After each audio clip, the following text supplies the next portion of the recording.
Knowledge is power. Audiobooks.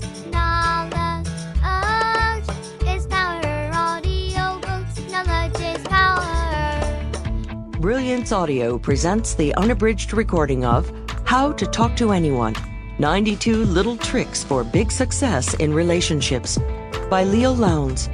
Performed by Joyce Bean. Introduction read by the author. Knowledge is power. Audiobooks. There are two kinds of people in this life. Those who walk into a room and say, "Well, here I am."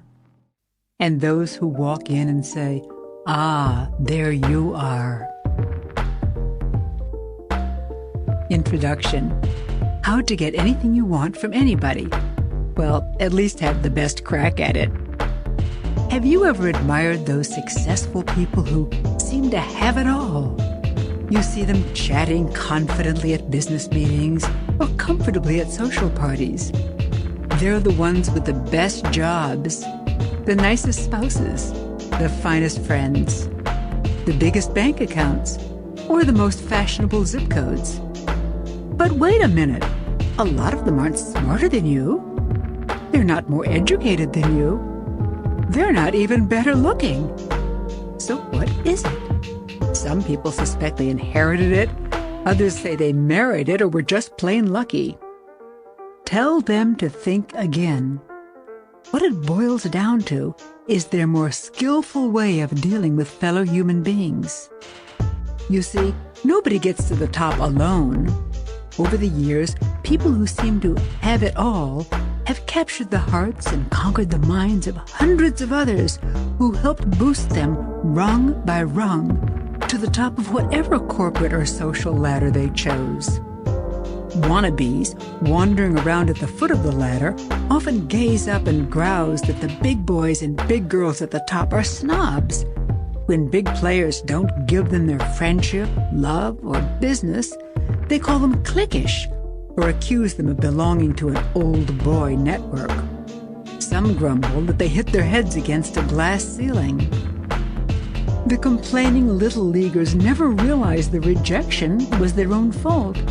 They'll never know they blew the affair, the friendship, or the deal because of their own communications fumbles.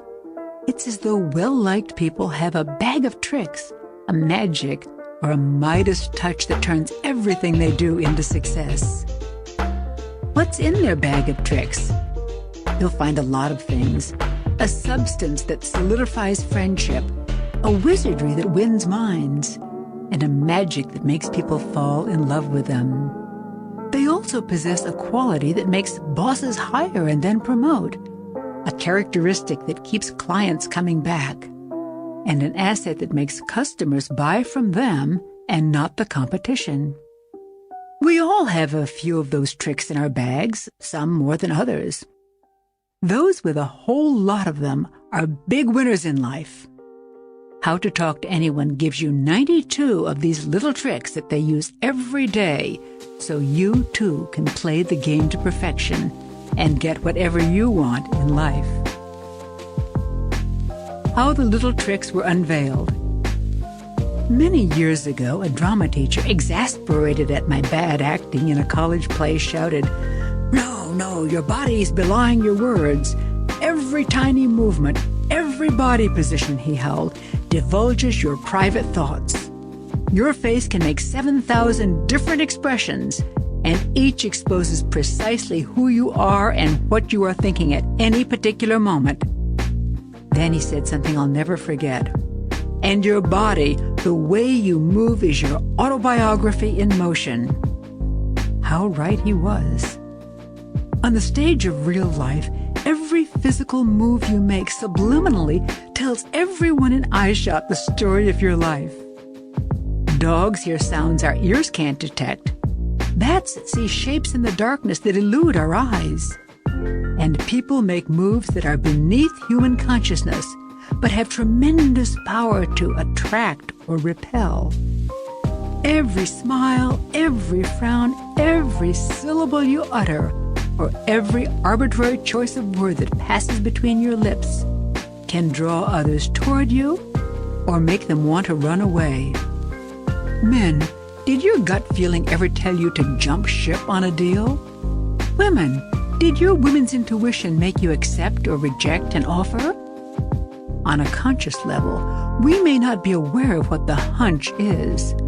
But like the ear of the dog or the eye of the bat, the elements that make up subliminal sentiments are very real. Imagine, please, two humans in a complex box wired with circuits to record all the signals flowing between the two. As many as 10,000 units of information flow per second.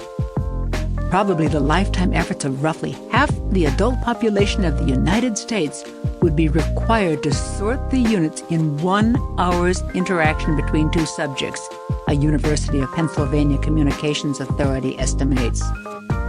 With the zillions of subtle actions and reactions zapping back and forth between two human beings, can we come up with concrete techniques to make our every communication clear, confident, credible, and charismatic? Determined to find the answer, I read practically every book written on communication skills, on charisma, and chemistry between people. I explored hundreds of studies conducted around the world on what qualities made up leadership and credibility. Intrepid social scientists left no stone unturned in their quest to find the formula. For example, optimistic Chinese researchers, hoping charisma might be in the diet, went so far as to compare the relationship of personality type to the catecholamine level in subjects' urine. Needless to say, their thesis was soon shelved. Dale Carnegie was great for the 20th century, but this is the 21st. Most studies simply confirm Dale Carnegie's 1936 classic, How to Win Friends and Influence People. His wisdom for the ages said success lay in smiling, showing interest in other people, and making them feel good about themselves. That's no surprise, I thought. It's as true today as it was more than 70 years ago. So, if Dale Carnegie and hundreds of others since have offered the same astute advice, why do we need another book telling us how to win friends and influence people? 2 mammoth reasons. Reason 1. Suppose a sage told you, when in China speak Chinese, but gave you no language lessons. Dale Carnegie and many communications experts are like that sage. They tell us what to do, but not how to do it. In today's sophisticated world, it's not enough to say smile or give sincere compliments. Cynical business people today see more subtleties in your smile, more complexities in your compliment. Accomplished or attractive people are surrounded by smiling sycophants feigning interest and fawning all over them. Prospects are tired of salespeople who say, "Oh, that suit looks great on you," when their fingers are caressing cash register keys. Women are wary of suitors saying, "You are beautiful," when the bedroom door is in view. Reason 2. The world is a very different place than it was in 1936, and we need a new formula for success. To find it, I observed the superstars of today. I explored the techniques used by top salespeople to close the sale, speakers to convince, clergy to convert, performers to engross, sex symbols to seduce, and athletes to win. I found concrete building blocks to the elusive qualities that lead to their success. Then I broke them down into easily digestible, news-you-can-use techniques. I gave each a name that will quickly come to mind when you find yourself in a communications conundrum. As I developed the techniques, I began sharing them with audiences around the country. Participants in my communications seminars gave me their ideas. My clients, many of them CEOs of Fortune 500 companies, enthusiastically offered their observations. When I was in the presence of the most successful and beloved leaders, I analyzed their body language and their facial expressions. I listened carefully to their casual conversations, their timing, and their choice of words. I watched as they dealt with their families, friends, associates, and adversaries. every time I detected a little nip of magic in their communicating, I asked them to pluck it out with tweezers and expose it to the bright light of consciousness. We analyzed it together, and then I turned it into an easy-to-do little trick others could duplicate and profit from. My findings and the strokes of some of those very effective folks are in this book. Some are subtle, some are surprising, but all are achievable. When you master them, everyone from new acquaintances to family, friends, and business associates will happily open their hearts, homes, companies, and even wallets to give you whatever they can. There's a bonus. As you sail through life with your new communication skills, you will look back and see some very happy givers smiling in your wake. Knowledge is Power Audiobooks. Part 1. How to intrigue everyone without saying a word. You only have 10 seconds to show you're a somebody. The exact moment that two humans lay eyes on each other has awesome potency.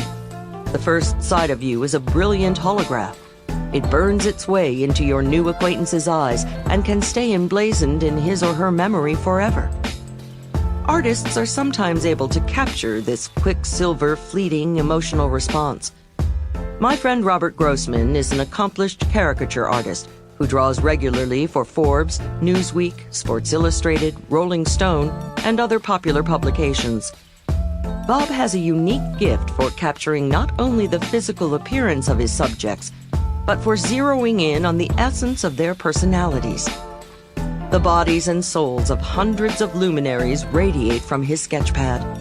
One glance at his caricatures of famous people, and you can actually see their personalities.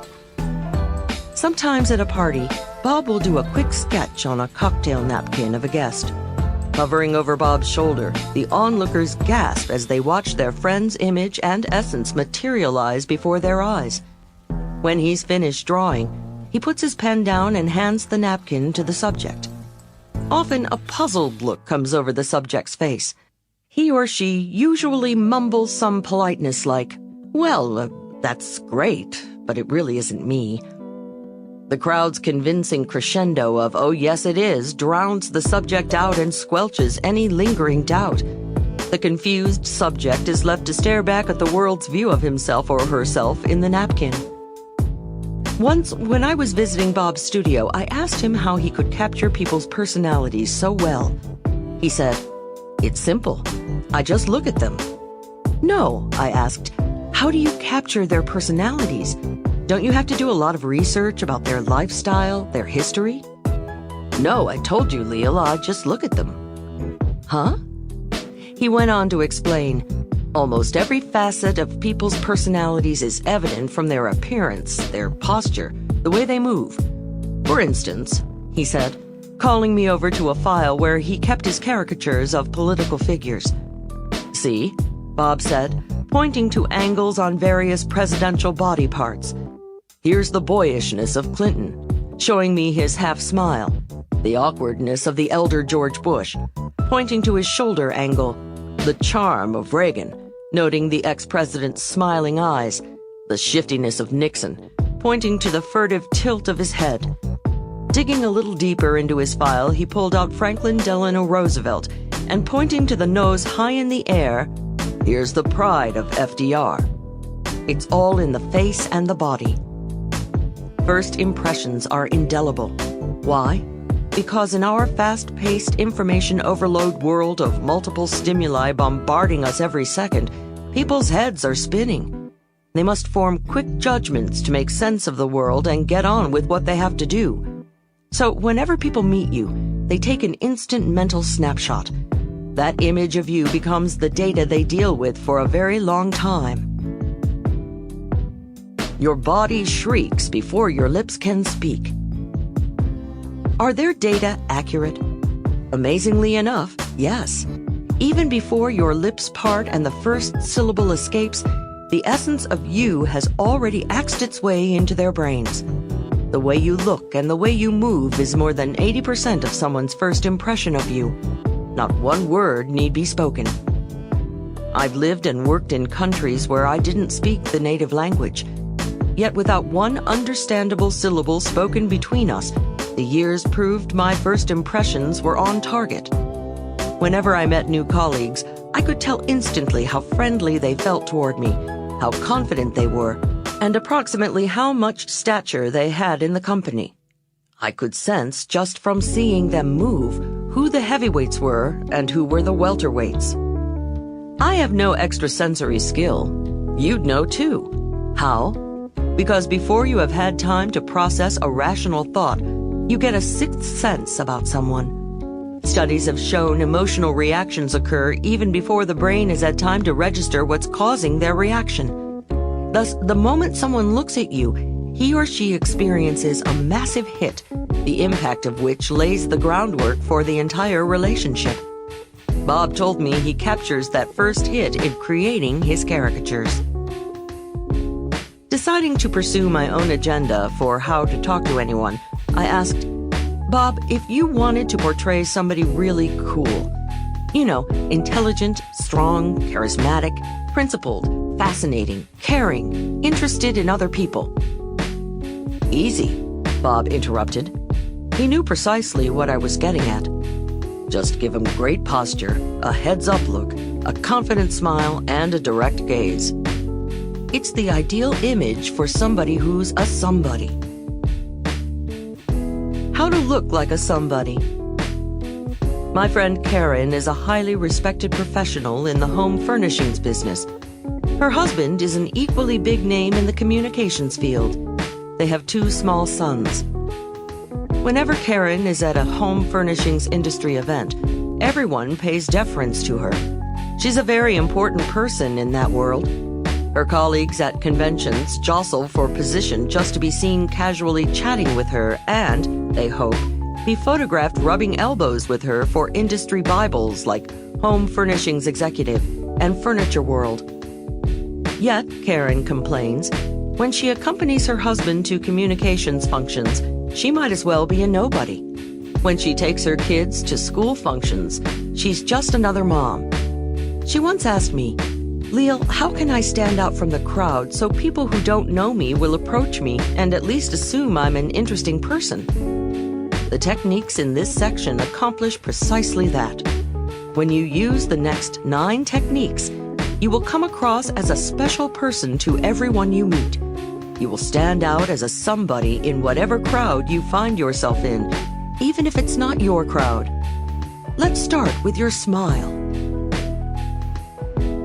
1. How to make your smile magically different. In 1936, one of Dale Carnegie's 6 musts in How to Win Friends and Influence People was smile. His edict has been echoed each decade by practically every communications guru who ever put pen to paper or mouth to microphone. However, at the turn of the millennium, it's high time we re-examine the role of the smile in high-level human relations. When you dig deeper into Dale's dictum, you'll find a 1936 quick smile doesn't always work, especially nowadays. The old-fashioned instant grin carries no weight with today's sophisticated crowd. Look at world leaders, negotiators, and corporate giants. Not a smiling sycophant among them. Key players in all walks of life enrich their smile so when it does erupt, it has more potency and the world smiles with them. Researchers have cataloged dozens of different types of smiles. They range from the tight rubber band of a trapped liar to the soft, squishy smile of a tickled infant. Some smiles are warm, while others are cold. There are real smiles and fake smiles. You've seen plenty of those plastered on the faces of friends who say they're delighted you decided to drop by, and presidential candidates visiting your city who say they're thrilled to be in, Big winners know their smile is one of their most powerful weapons, so they've fine-tuned it for maximum impact. How to fine-tune your smile. Just last year, my old college friend Missy took over her family business, a Midwestern company supplying corrugated boxes to manufacturers.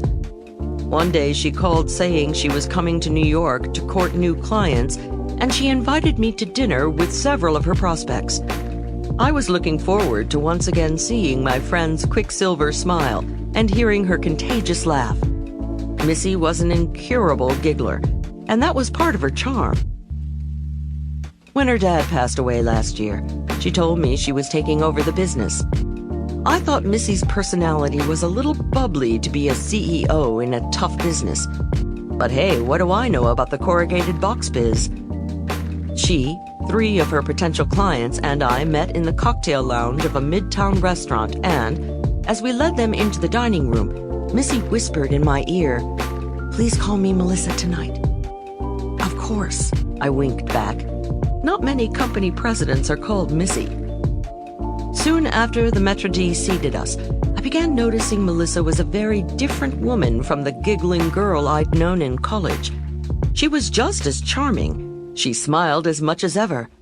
Yet something was different. I couldn't quite put my finger on it. Although she was still effervescent, I had the distinct impression everything Melissa said was more insightful and sincere. She was responding with genuine warmth to her prospective clients, and I could tell they liked her too. I was thrilled because my friend was scoring a knockout that night. By the end of the evening, Melissa had 3 big new clients. Afterward, alone with her in the cab, I said, "Missy, you've really come a long way since you took over the company. Your whole personality has developed, well, a really cool, sharp corporate edge." Only one thing has changed," she said. "What's that?" "My smile," she said. "Your what?" I asked incredulously. "My smile," she repeated as though I hadn't heard her. "You see," she said, with a distant look coming into her eyes, "when Dad got sick and knew in a few years I'd have to take over the business, he sat me down and had a life-changing conversation with me. I'll never forget his words. Dad said, 'Missy, honey, remember that old song, I loves ya, honey, but your feet's too big? Well, if you're gonna make it big in the box business, let me say, I loves ya, honey, but your smile's too quick.'" He then brought out a yellowed newspaper article quoting a study he'd been saving to show me when the time was right. It concerned women in business. The study showed women who were slower to smile in corporate life were perceived as more credible. As Missy talked, I began to think about history-making women like Margaret Thatcher, Indira Gandhi, Golda Meir, Madeleine Albright, and other powerful women of their ilk. Not one was known for her quick smile. Missy continued, "The study went on to say a big warm smile is an asset, but only when it comes a little slower, because then it has more credibility." From that moment on, Missy explained, she gave clients and business associates her big smile. However, she trained her lips to erupt more slowly. Thus, her smile appeared more sincere and personalized for the recipient. That was it. Missy's slower smile gave her personality a richer, deeper, more sincere cachet. Though the delay was less than a second, the recipients of her big, beautiful smile felt it was special and just for them. I decided to do more research on the smile. When you're in the market for shoes, you begin to look at everyone's feet. When you decide to change your hairstyle, you look at everyone's haircut.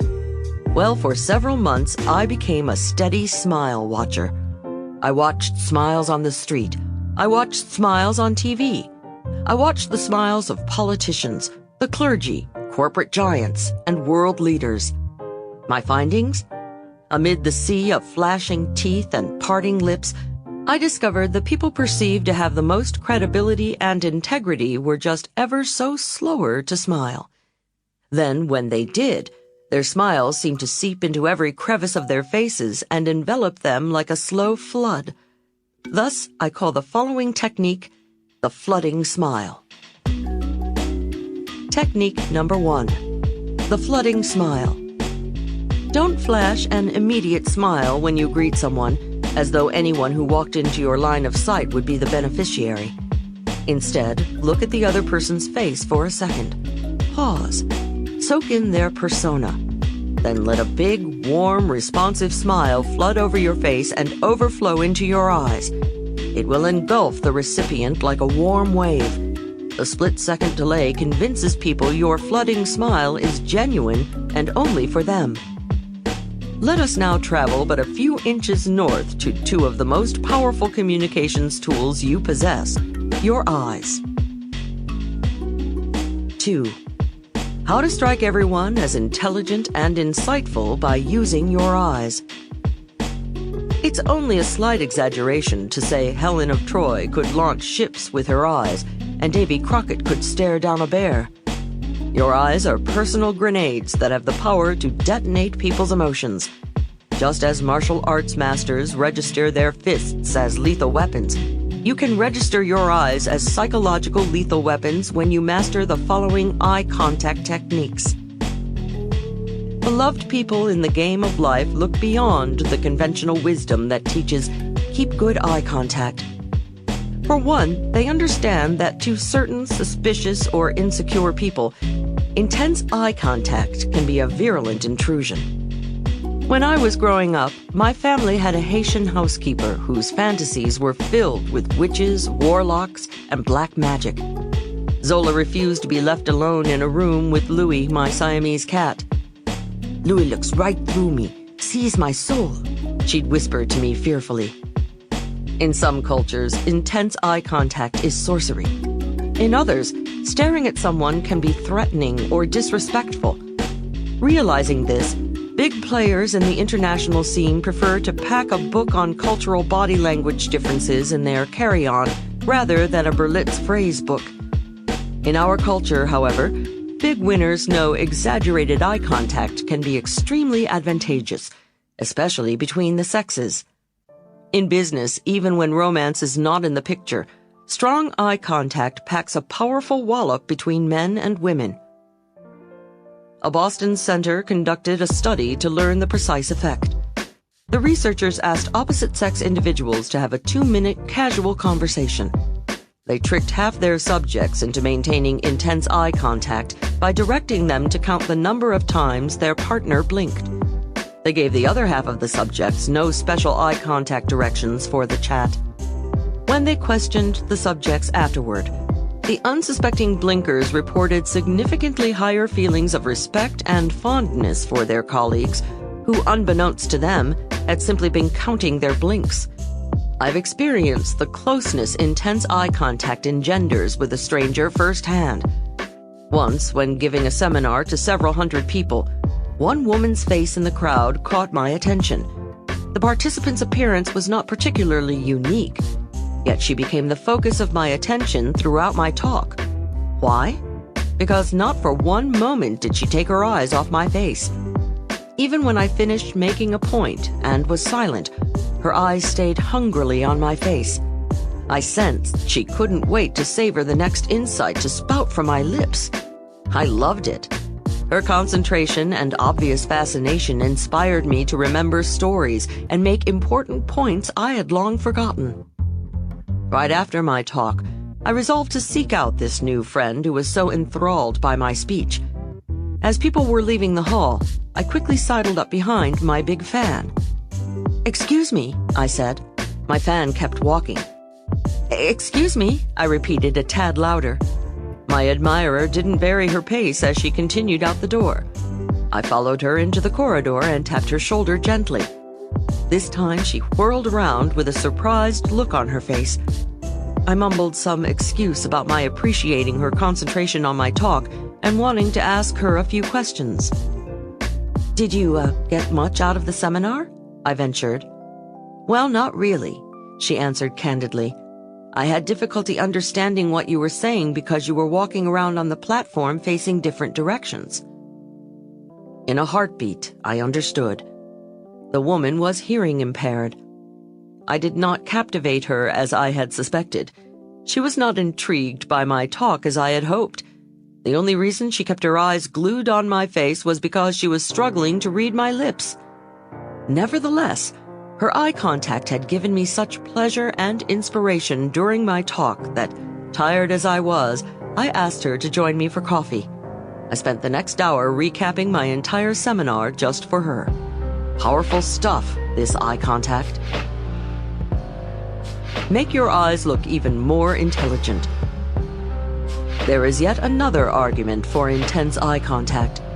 In addition to awakening feelings of respect and affection, maintaining strong eye contact gives you the impression of being an intelligent and abstract thinker. Because abstract thinkers integrate incoming data more easily than concrete thinkers, they can continue looking into someone's eyes even during the silences. Their thought processes are not distracted by peering into their partner's peepers. Back to our valiant psychologists. Yale researchers, thinking they had the unswerving truth about eye contact, conducted another study that they assumed would confirm the more eye contact, the more positive feelings. This time they directed subjects to deliver a personally revealing monologue. They asked the listeners to react with a sliding scale of eye contact while their partners talked. The results? All went as expected when women told their personal stories to women.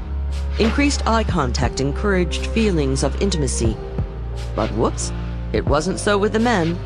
Some men felt hostile when stared at too long by another man. Other men felt threatened. Some few even suspected their partner was more interested than he should be and wanted to slug him. Your partner's emotional reaction to your profound gaze has a biological base.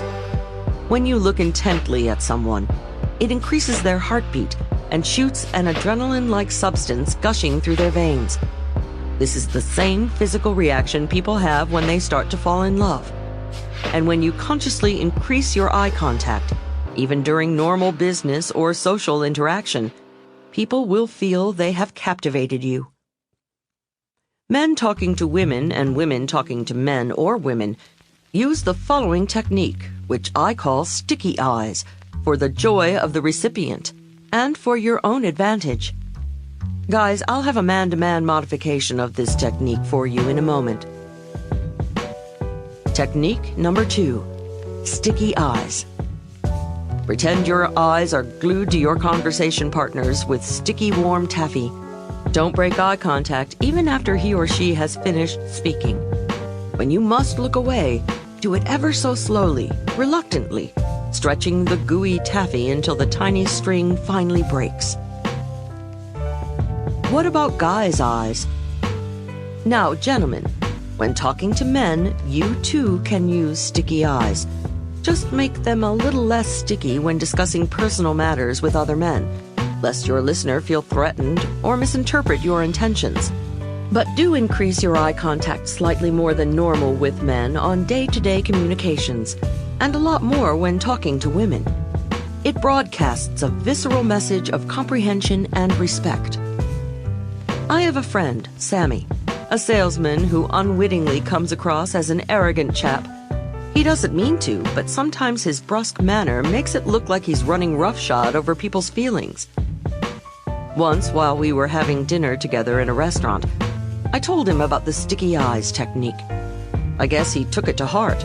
When the waiter came over, Sammy, uncharacteristically, instead of bluntly blurting out his order with his nose in the menu, looked at the waiter.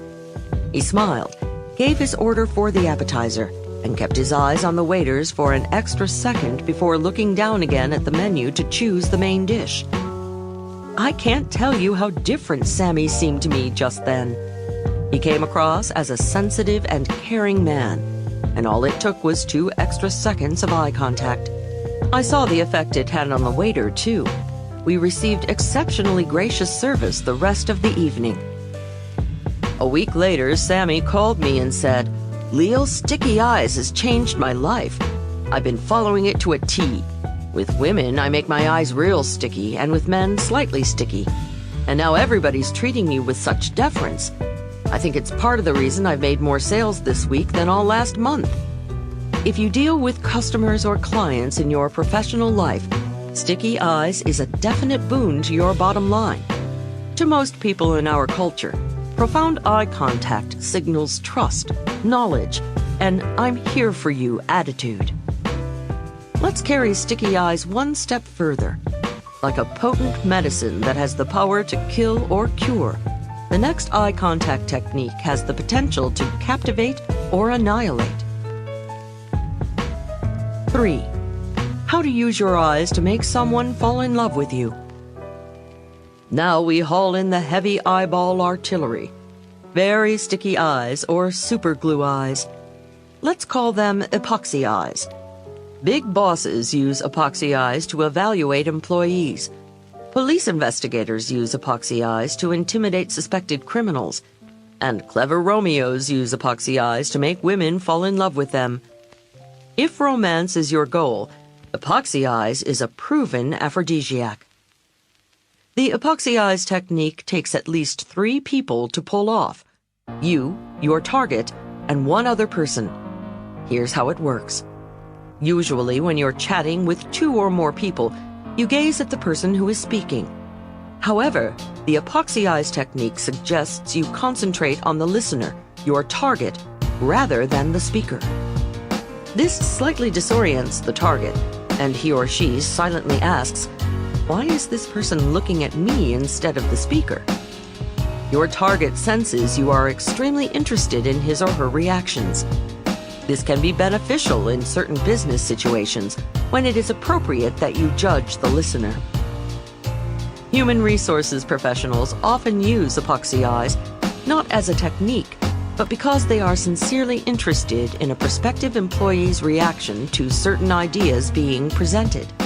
Attorneys, bosses, police investigators, psychologists, and others who must examine subjects' reactions also use epoxy eyes for analytical purposes. When you use epoxy eyes, it sends out signals of interest blended with complete confidence in yourself. But because epoxy eyes puts you in a position of evaluating or judging someone else, you must be careful. Don't overdo it, or you could come across as arrogant and brazen. Technique number 3, epoxy eyes. This brazen technique packs a powerful punch. Watch your target person even when someone else is talking. No matter who is speaking, keep looking at the man or woman you want to impact. Sometimes using full epoxy eyes is too potent, so here is a gentler yet effective form. Watch the speaker, but let your glance bounce to your target each time the speaker finishes a point. This way, Mr. or Ms. Target still feels you are intrigued by his or her reactions, yet there is relief from the intensity. Use epoxy eyes to push their erotic button. If romance is on the horizon, epoxy eyes transmits yet another message. It says, "I can't take my eyes off you," or "I only have eyes for you." Anthropologists have dubbed eyes the initial organ of romance, because studies show intense eye contact plays havoc with our heartbeat. It also releases a drug-like substance into our nervous system called phenylethylamine. Since this is the hormone detected in the human body during erotic excitement, intense eye contact can be a turn-on. Men, epoxy eyes is extremely effective on women if they find you attractive. The lady interprets her nervous reaction to your untoward gaze as budding infatuation. If she does not like you, however, your epoxy eyes is downright obnoxious. Never use epoxy eyes on strangers in public settings or you could get arrested. 4. How to look like a big winner wherever you go. Do you remember the lyrics to the old Shirley Bassey song? The minute you walked in the joint, I could see you were a man of distinction, a real big spender. Good-looking, so refined. Say, wouldn't you like to know what's going on in my mind? The goal of this first section is not to make you look like a real big spender. Rather, it is to give you the cachet of a real big somebody the moment people lay eyes on you. To that end, we now explore the most important technique to make you look like a very important person. When the doctor smacks your knee with that nasty little hammer, your foot jerks forward. Thus the phrase knee-jerk reaction. Your body has another instinctive reaction.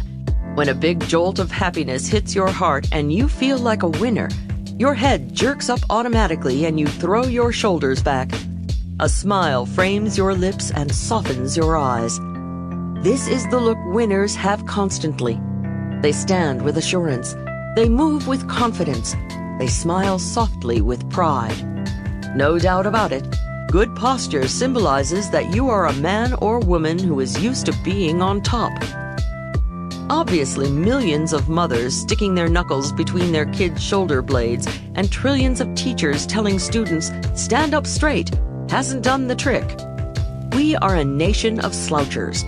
We need a technique more stern than teachers and more persuasive than parents to make us stand like a somebody. In one profession, perfect posture, perfect equilibrium, perfect balance is not only desirable, it's a matter of life and death. One false move, one slump of the shoulders, one hangdog look can mean curtains for the high-wire acrobat. I'll never forget the first time Mama took me to the circus. When 7 men and women raced into the center ring, the crowd rose as though they were all joined at the hips. They cheered with one thunderous voice. Mama pressed her lips against my ear and reverently whispered these were the great Lowndes, the only troupe in the world to perform the 7-person pyramid without a net. In an instant, the crowd became hushed. Not a cough or soda slurp was heard in the big top as Karl and Hermann Lowndes shouted cues in German to their trusting relatives. The family meticulously and majestically ascended into the position of a human pyramid. They then balanced precariously on a thin wire hundreds of feet above the hard dirt, with no net between them and sudden death. The vision was unforgettable. To me, equally unforgettable was the beauty and grace of the 7 Lowndes racing into the center of the big top to take their bows. Each perfectly aligned, head high, shoulders back, standing so tall it still didn't seem like their feet were touching the ground.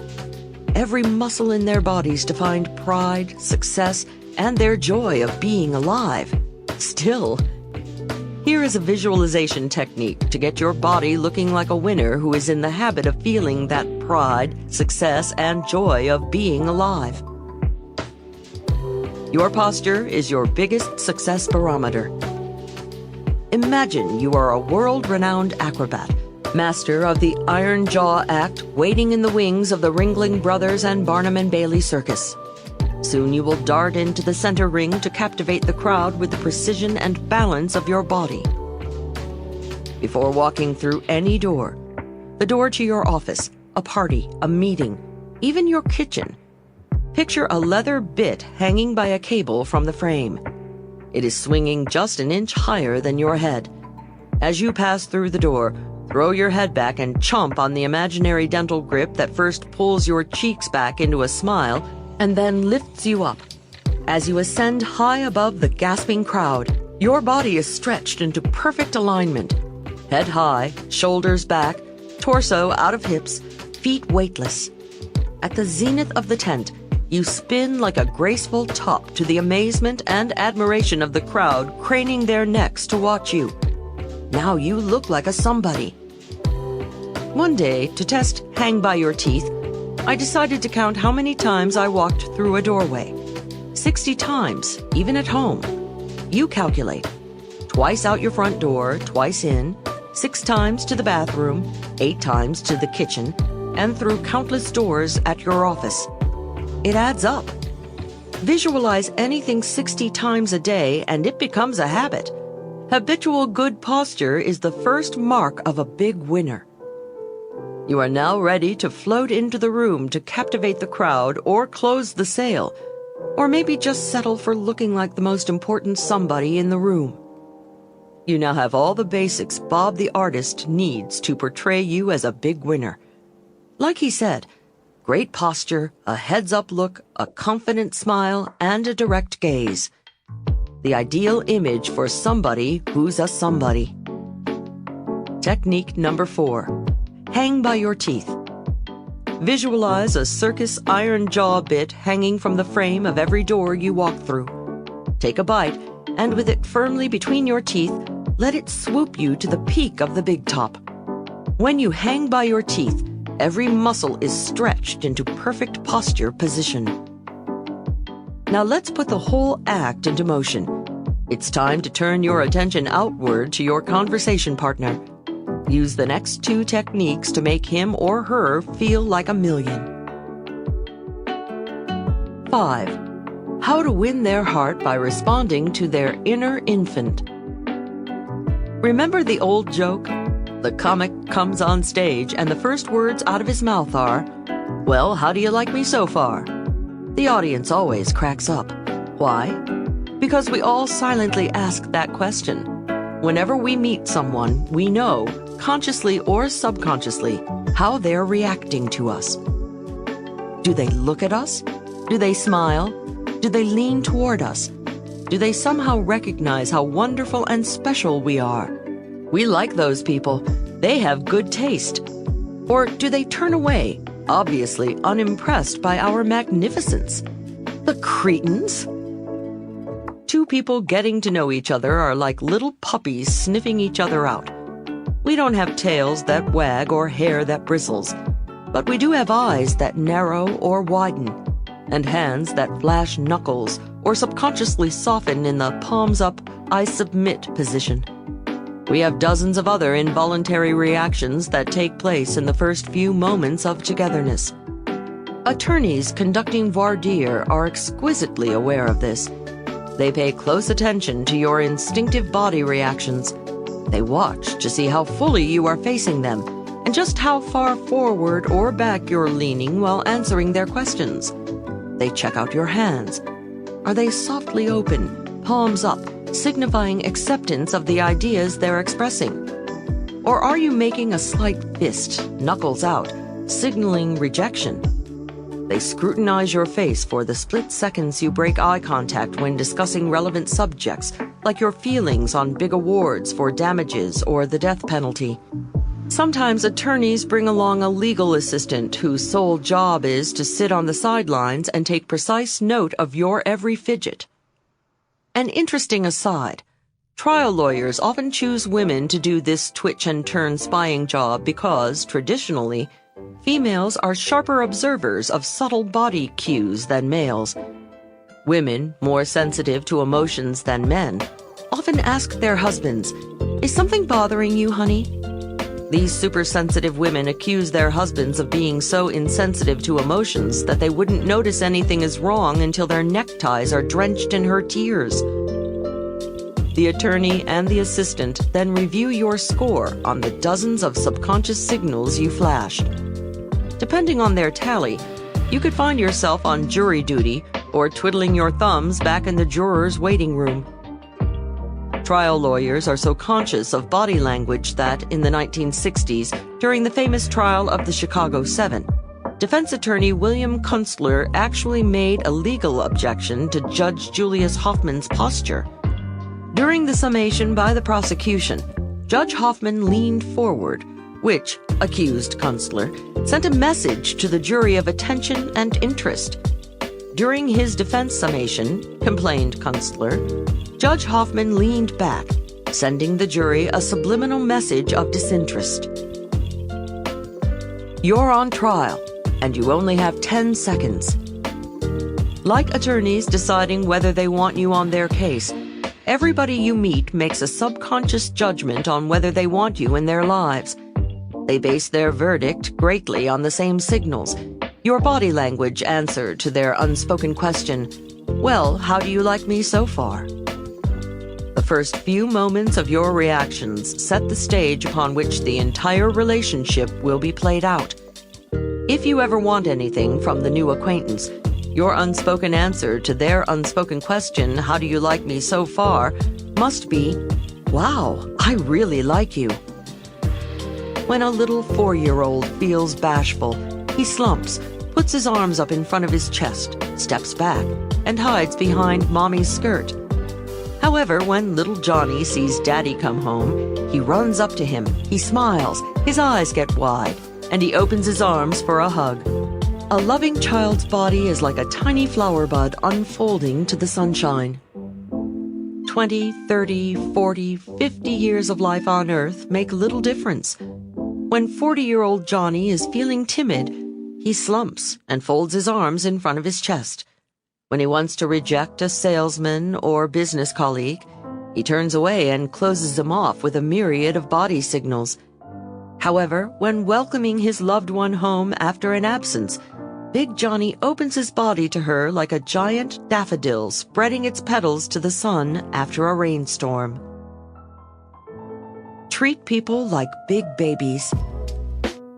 Once I was at a corporate star-studded party with an attractive, recently divorced friend of mine. Carla had been a copywriter with one of the leading advertising agencies which, like so many companies then, had downsized. My girlfriend was both out of work and out of a relationship. At this particular party, the pickings for Carla were good, both personally and professionally. Several times, as Carla and I stood talking, one good-looking corporate male beast or another would find himself within a few feet of us. More often than not, one of these desirable males would flash his teeth at Carla. She sometimes graced the tentatively courting male with a quick smile over her shoulder, but then she'd turn back to our mundane conversation as though she were hanging on my every word. I knew she was trying not to look anxious, but inside Carla was crying out, "Why doesn't he come speak to us?" Right after one prize corporate big cat smiled, but because of Carla's minimal reaction, wandered back into the social jungle, I had to say, "Carla, do you know who that was? He's the head of the Young and Rubicam in Paris. They're looking for copywriters willing to relocate. And he's single." Carla moaned. Just then we heard a little voice down by Carla's left knee. "Hello." We looked down simultaneously. Little 5-year-old Willie, the hostess's adorable young son, was tugging on Carla's skirt, obviously craving attention. "Well, well, well," Carla cried out, a big smile erupting all over her face. Carla turned toward him. Carla kneeled down, touched little Willie's elbow, and crooned, "Well, hello there, Willie. How are you enjoying Mommy's nice party?"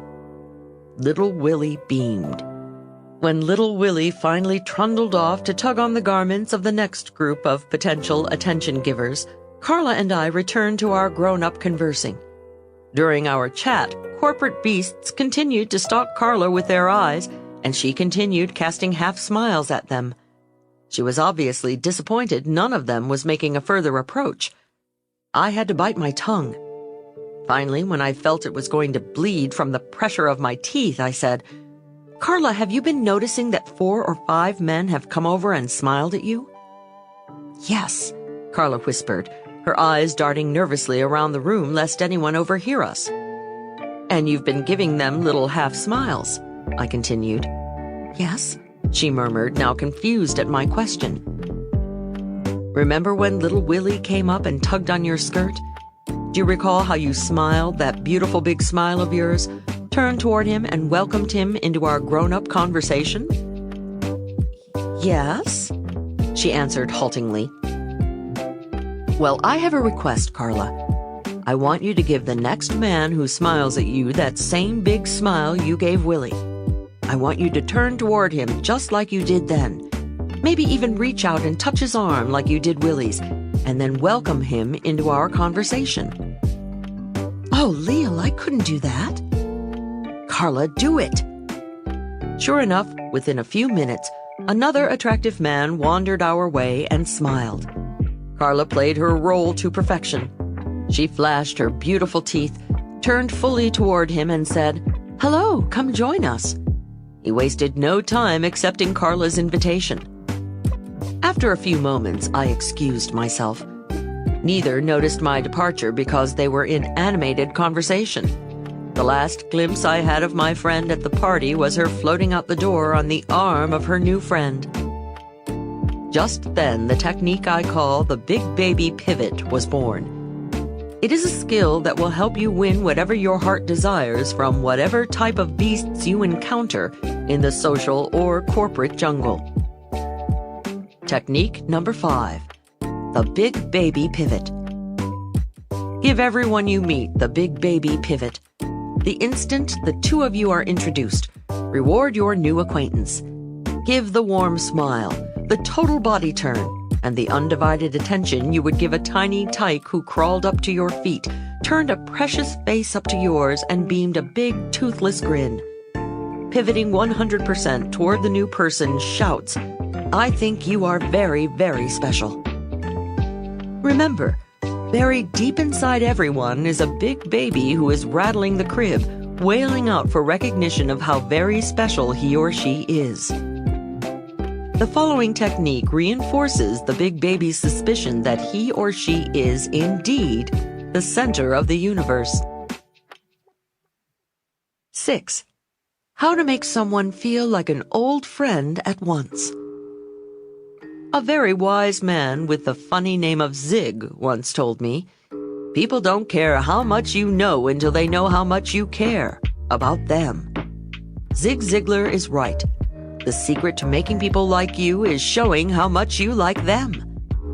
Your body is a 24-hour broadcasting station revealing to anyone within eyeshot precisely how you feel at any given moment. Even if your hang-by-your-teeth posture is gaining their respect, your flooding smile and the big baby pivot are making them feel special, and your sticky eyes are capturing their hearts and minds, the rest of your body can reveal any incongruence. Every inch, from the crinkle of your forehead to the position of your feet, must give a command performance if you want to effectively present an "I care about you" attitude. Unfortunately, when meeting someone, our brains are in overdrive. Remember Shakespeare's Julius Caesar? He said of Cassius, "He has a lean and hungry look. He thinks too much. Such men are dangerous."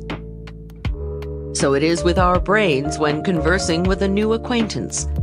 Our brains become lean. Some of us are fighting off shyness. Others are frantically sizing up the situation. And hungry. We're deciding what, if anything, we want from this potential relationship.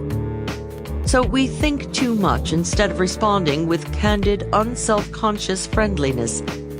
Such actions are dangerous to impending friendship, love, or commerce. When our bodies are shooting off 10,000 bullets of stimuli every second, a few shots are apt to misfire and reveal shyness or hidden hostility. We need a technique to ensure every shot aims right at the heart of our subject. We need to trick our bodies into reacting perfectly. To find it, let's explore the only time we don't need to worry about any shyness or negativity slipping out through our body language. It's when we feel none. That happens when we're chatting with close friends. When we see someone we love or feel completely comfortable with, we respond warmly from head to toe without a thought. Our lips part happily. We step closer. Our arms reach out. Our eyes become soft and wide. Even our palms turn up and our bodies turn fully toward our dear friend. How to trick your body into doing everything right. Here's a visualization technique that accomplishes all that. It guarantees that everyone you encounter will feel your warmth. I call it, "Hello, old friend." When meeting someone, play a mental trick on yourself. In your mind's eye, see him or her as an old friend, someone you had a wonderful relationship with years ago. But somehow you lost track of your friend. You tried so hard to find your good buddy, but there was no listing in the phone book. No information online. None of your mutual friends had a clue. Suddenly, wow, what a surprise! After all those years, the two of you are reunited. You are so happy. That's where the pretending stops. Obviously, you are not going to try to convince the new person that the two of you are really old friends. You are not going to hug and kiss and say, "Great to see you again," or "How have you been all these years?" You merely say, "Hello, how do you do? I am pleased to meet you." But inside, it's a very different story. You will amaze yourself. The delight of rediscovery fills your face and buoys up your body language. I sometimes jokingly say, if you were a light, you'd beam on the other person. If you were a dog, you'd be wagging your tail. you make this new person feel very special indeed. Technique number 6. Hello, old friend. When meeting someone, imagine he or she is an old friend, an old customer, an old beloved, or someone else you had great affection for. How sad the vicissitudes of life tore you two asunder. But holy mackerel, now the party, the meeting, the convention, has reunited you with your long-lost old friend. The joyful experience starts a remarkable chain reaction in your body, from the subconscious softening of your eyebrows to the positioning of your toes, and everything between. In my seminars, I first have people introduce themselves to another participant before they've learned the hello old friend technique. The group chats as though at a pleasant, semi-formal gathering. Later, I ask them to introduce themselves to another stranger, imagining they are old friends. The difference is extraordinary. When they're using hello old friend, the room comes alive. The atmosphere is charged with good feeling. The air sparkles with happier, high-energy people. They are standing closer, laughing more sincerely, and reaching out to one another. I feel like I'm attending a terrific bash that's been going on for hours. Not a word need be spoken. The hello old friend technique even supersedes language. Whenever you're traveling in countries where you don't speak the native tongue, be sure to use it. If you find yourself with a group of people who are all speaking a language unknown to you, just imagine them to be a group of your old friends. Everything is fine except they momentarily forgot how to speak English. In spite of the fact you won't understand a word, your whole body still responds with congeniality and acceptance. I've used the hello old friend technique while traveling in Europe. Sometimes my English-speaking friends who live there tell me their European colleagues say I am the friendliest American they've ever met. Yet we'd never spoken a word between us. A self-fulfilling prophecy. An added benefit to the hello old friend technique is it becomes a self-fulfilling prophecy. When you act as though you like someone, you start to really like them. An Adelphi University study called Appropriately, Believing Another Likes or Dislikes You, Behaviors Making the Beliefs Come True, proved it. Researchers told volunteers to treat unsuspecting subjects as though they like them. When surveyed later, the results showed the volunteers wound up genuinely liking the subjects. The unsuspecting subjects were also surveyed. These respondents expressed much higher respect and affection for the volunteers who pretended they liked them. What it boils down to is love begets love, like begets like, respect begets respect. Use the hello old friend technique, and you will soon have many new old friends who wind up genuinely liking you. You now have all the basics to come across to everyone you meet as a somebody, a friendly somebody. But your job isn't over yet. In addition to being liked, you want to appear credible, intelligent, and sure of yourself. Each of the next 3 techniques accomplishes one of those goals. 7. How to come across as 100% credible to everyone. My friend Helen is a highly respected headhunter. She makes terrific hires for her clients, and I once asked her the secret of her success. Helen replied, "Probably because I can almost always tell when an applicant is lying." "How can you tell?" She said, "Well, just last week I was interviewing a young woman for a position as marketing director for a small firm. Throughout the interview, the applicant had been sitting with her left leg crossed over her right. Her hands were comfortably resting in her lap, and she was looking directly at me. I asked her salary. Without swerving her eyes from mine, she told me. I asked if she enjoyed her work. Still looking directly at me, she said yes. Then I asked her why she left her previous job. At that point, her eyes fleetingly darted away before regaining eye contact with me.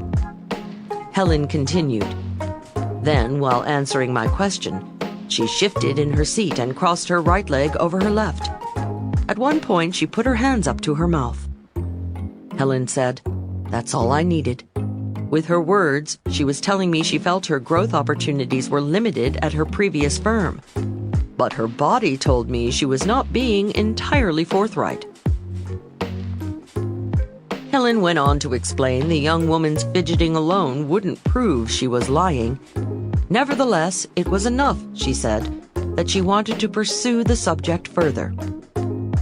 So I tested it, Helen explained.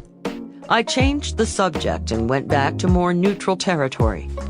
I asked her about her goals for the future. Again, the girl stopped fidgeting. She folded her hands in her lap as she told me how she'd always wanted to work in a small company in order to have hands-on experience with more than one project. Then I repeated my earlier question. I asked again if it was only the lack of growth opportunity that made her leave her previous position. Sure enough, once again, the woman shifted in her seat and momentarily broke eye contact. As she continued talking about her last job, she started rubbing her forearm. Helen continued to probe until she finally uncovered the truth. The applicant had been fired because of a nasty disagreement with the marketing director for whom she worked. Human resources professionals who interview applicants and police officers who interrogate suspected criminals are trained to detect lies. They know specifically what signals to look for. The rest of us, although not knowledgeable about specific clues to deceit, have a sixth sense when someone is not telling us the truth. Just recently, a colleague of mine was considering hiring an in-house booking agent. After interviewing one fellow, she said to me, "I don't know. I don't really think he has the success he claims." "You think he's lying to you?" I asked. "Absolutely. And the funny thing is, I can't tell why. He looked right at me. He answered all my questions directly. There was just something that didn't seem right." Employers often feel this way. They have a gut feeling about someone, but they can't put their finger on it. Because of that, many large companies turn to the polygraph, or lie detector, a mechanical apparatus designed to detect if someone is lying. Banks, drugstores, and grocery stores rely heavily on it for pre-employment screening. The FBI, Justice Department, and most police departments have used the polygraph on suspects. Interestingly, the polygraph is not a lie detector at all. All the machine can do is detect fluctuations in our autonomic nervous system, changes in breathing patterns, sweating, flushing, heart rate, blood pressure, and other signs of emotional arousal. So is it accurate? Well, yes, often it is. Why? Because when the average person tells a lie, he or she is emotionally aroused and bodily changes do take place. When that happens, the individual might fidget. Experienced or trained liars, however, can fool the polygraph. Beware of the appearance of lying, even when you're telling the truth. Problems arise for us when we are not lying but are feeling emotional or intimidated by the person with whom we are talking. A young man telling an attractive woman about his business success might shift his weight. A woman talking about her company's track record to an important client could rub her neck. More problems arise out of the atmosphere. A businessman who doesn't feel nervous at all could loosen his collar because the room is hot. A politician giving a speech outdoors could blink excessively because the air is dusty. Even though erroneous, these fidgety movements give the listeners the sense something just isn't right, or a gut feeling that the speaker is lying. Professional communicators, alert to this hazard, consciously squelch any signs anyone could mistake for shiftiness. They fix a constant gaze on the listener. They never put their hands on their faces. They don't massage their arm when it tingles or rub their nose when it itches. They don't loosen their collar when it's hot or blink because it's sandy. They don't wipe away tiny perspiration beads in public or shield their eyes from the sun. They suffer because they know fidgeting undermines credibility. Knowledge is power Consider the infamous September 25, 1960 televised presidential debate between Richard Milhous Nixon and John Fitzgerald Kennedy. Political pundits speculate Nixon's lack of makeup, his fidgeting, and mopping his brow on camera lost him the election. If you want to come across as an entirely credible somebody, try to squelch all extraneous movement when your communication counts. I call the technique limit the fidget. Technique number 7, limit the fidget. Whenever your conversation really counts, let your nose itch, your ear tingle, or your foot prickle. Do not fidget, twitch, wiggle, squirm, or scratch. And above all, keep your paws away from your puss. Hand motions near your face and all fidgeting can give your listener the gut feeling you're fibbing. Now let's tackle intelligence. What, you ask? Can people come across as more intelligent than they really are? Well, did you ever hear of Hans, the counting horse? Hans was considered the most intelligent horse in history, and he used the technique I'm about to suggest. 8. How to read people like you have ESP. Hans, a very clever horse, inspires this next technique. Hans was owned by Herr von Osten, a Berliner, who had trained Hans to do simple arithmetic by tapping his right front hoof. So prodigious was Hans's ability that the horse's fame quickly spread throughout Europe in the early 1900s. He became known as Clever Hans, the counting horse. Herr von Osten taught Hans to do more than just add. Soon the horse could subtract and divide. In time, Clever Hans even mastered the multiplication tables. The horse became quite a phenomenon. Without his owner uttering a single word, Hans could count out the size of his audience, tap the number wearing glasses, or respond to any counting question they asked him.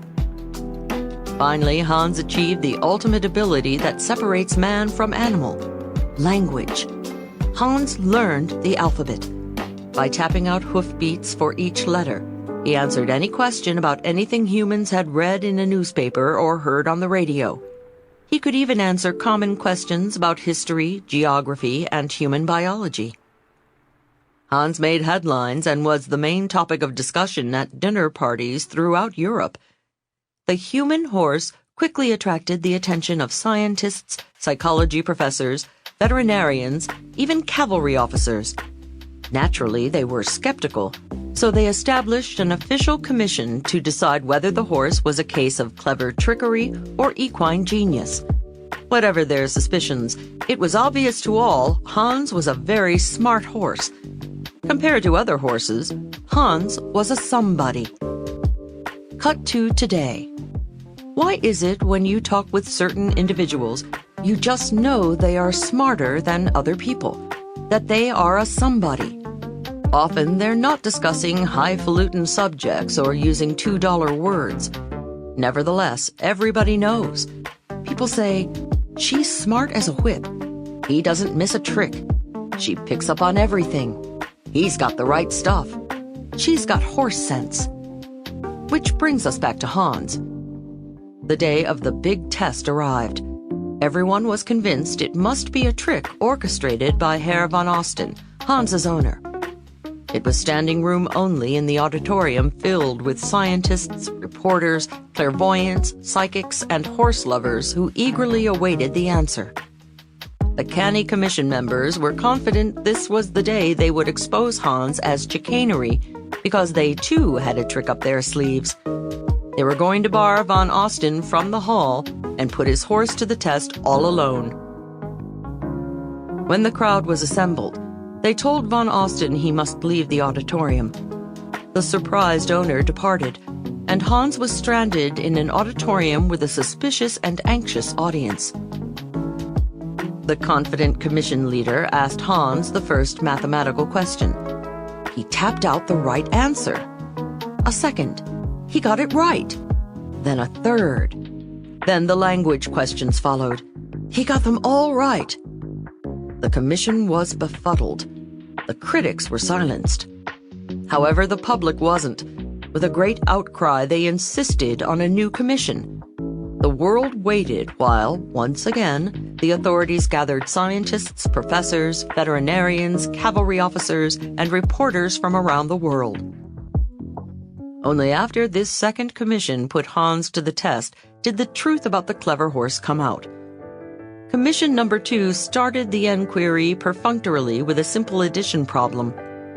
This time, however, instead of asking the question out loud for all to hear, one researcher whispered a number in Hans's ear, and a second researcher whispered another. Everyone expected Hans to quickly tap out the sum. But Hans remained dumb. Aha! The researchers revealed the truth to the waiting world. Can you guess what that was? Here's a hint. When the audience or researcher knew the answer, Hans did too. Now, can you guess? People gave off very subtle body language signals the moment Hans's hoof gave the right number of taps. When Hans started tapping the answer to a question, the audience would show subtle signs of tension. Then, when Hans reached the right number, they responded by an expulsion of breath or a slight relaxation of muscles. Van Osten had trained Hans to stop tapping at that point and therefore appear to give the right answer. Hans was using the technique I call Hans's horse sense. He watched his audience's reactions very carefully and planned his responses accordingly. If a horse can do it, so can you. Have you ever been watching TV when the phone rings? Someone asks you to hit the mute button on the television so they can talk. Because there's no sound now, you watch the TV action more carefully. You see performers smiling, scowling, smirking, squinting, and scores of other expressions. You don't miss a bit of the story because just from their expressions you can tell what they're thinking. Hans's horse sense is just that. Watching people, seeing how they're reacting, and then making your moves accordingly. Even while you're talking, keep your eyes on your listeners and watch how they're responding to what you're saying. Don't miss a trick. Are they smiling? Are they nodding? Are their palms up? They like what they're hearing. Are they frowning? Are they looking away? Are their knuckles clenched? Maybe they don't. Are they rubbing their necks? Are they stepping back? Are their feet pointing toward the door? Maybe they want to get away. You don't need a complete course in body language here. Already your life's experience has given you a good grounding in that. Most people know if their conversation partners step back or look away, they're not interested in what you're saying. When they think you're a pain in the neck, they rub theirs. When they feel superior to you, they steeple their hands. We'll explore more body language specifics in technique number 77, eyeball selling. For the moment, all you need to do is tune to the silent channel being broadcast by the speaker. Technique number 8, Hans's horse sense. Make it a habit to get on a dual track while talking. Express yourself, but keep a keen eye on how your listener is reacting to what you're saying. Then plan your moves accordingly. If a horse can do it, so can a human. People will say you pick up on everything. You never miss a trick. You've got horse sense. You now have 8 techniques to help you come across as a confident, credible, and charismatic person who makes everyone he or she comes in contact with feel like a million. Let's explore one last technique in this section to put it all together and make sure you don't miss a beat. 9. How to make sure you don't miss a single beat. You've seen professional skiing on television? The athlete at the top of the piste, every muscle primed and poised, waiting for the gun to propel him to ultimate victory. Look deeply into his eyes and you'll see he is having an out-of-body experience. In his mind's eye, the skier is swooshing down the slope, zapping back and forth between the poles, and sliding across the finish line in faster time than the world thought possible. The athlete is visualizing. All athletes do it. Divers, runners, jumpers, javelin throwers, lugers, swimmers, skaters, acrobats. They visualize their magic before performing it. They see their own bodies bending, twisting, flipping, or flying through the air. They hear the sound of the wind, the splash in the water, the whir of the javelin, the thud of its landing. They smell the grass, the cement, the pool, the dust. Before they move a muscle, professional athletes watch the whole movie, which of course ends in their own victory. Sports psychologists tell us visualization is not just for top-level competitive athletes. Studies show mental rehearsal helps weekend athletes sharpen their golf, their tennis, their running, whatever their favorite activity. Experts agree if you see the pictures, hear the sounds, and feel the movements of your body and your mind before you do the activity, the effect is powerful. 26 miles on my mattress. Psychological mumbo-jumbo?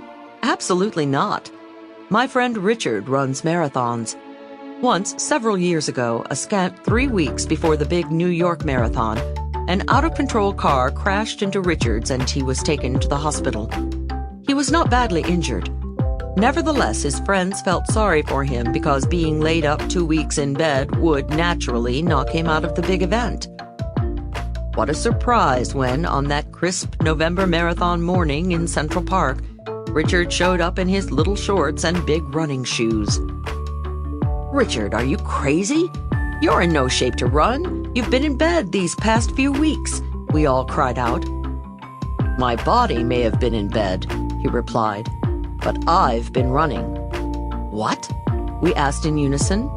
"Yep, every day. 26 miles, 385 yards, right there on my mattress." Richard explained that in his imagination he saw himself traversing every step of the course. He saw the sights, heard the sounds, and felt the twitching movements in his muscles. He visualized himself racing in the marathon. Richard didn't do as well as he had the year before, but the miracle is he finished the marathon without injury, without excessive fatigue, thanks to his visualization. It works in just about any endeavor you apply it to, including being a terrific communicator. Visualization works best when you feel totally relaxed. Only when you have a calm state of mind can you get clear, vivid images. Do your visualization in the quiet of your home or car before leaving for the party, the convention, or the big deal meeting. See it all in your mind's eye ahead of time. Technique number 9. Watch the scene before you make the scene. Rehearse being the super somebody you want to be ahead of time. See yourself walking around with hang-by-your-teeth posture, shaking hands, smiling the flooding smile, and making sticky eyes. Hear yourself chatting comfortably with everyone. Feel the pleasure of knowing you are in peak form and everyone is gravitating toward you. Visualize yourself a super somebody. Then it all happens automatically. You now have the skills necessary to get you started on the right foot with any new person in your life. Think of yourself in these first moments like a rocket taking off. When the folks at Cape Kennedy aim a spacecraft for the moon, a mistake in the millionth of a degree at the beginning, when the craft is still on the ground, means missing the moon by thousands of miles. Likewise, a tiny body language blooper at the outset of a relationship may mean you will never make a hit with that person. But with the flooding smile, sticky eyes, epoxy eyes, hang by your teeth, the big baby pivot, hello old friend, limit the fidget, Hans's horse sense, and watch the scene before you make the scene, you'll be right on course to get whatever you eventually want from anybody, be it business, friendship, or love. We now move from the silent world to the spoken word. Part 2. How to know what to say after you say hi. Just as the first glimpse should please their eyes, your first word should delight their ears. Your tongue is a welcome mat embossed with either welcome or go away. To make your conversation partner feel welcome, you must master small talk. Small talk. Can you hear the shudder? Those two little words drive a stake into the hearts of some otherwise fearless and undaunted souls. Invite them to a party where they don't know anyone, and it mainlines queasiness into their veins. If this sounds familiar, take consolation from the fact that the brighter the individual, the more he or she detests small talk. When consulting for Fortune 500 companies, I was astounded. Top executives, completely comfortable making big talk with their boards of directors or addressing their stockholders, confessed they felt like little lost children at parties where the pratter was less than prodigious. Small talk haters take further consolation from the fact that you are in star-studded company. Fear of small talk and stage fright are the same thing.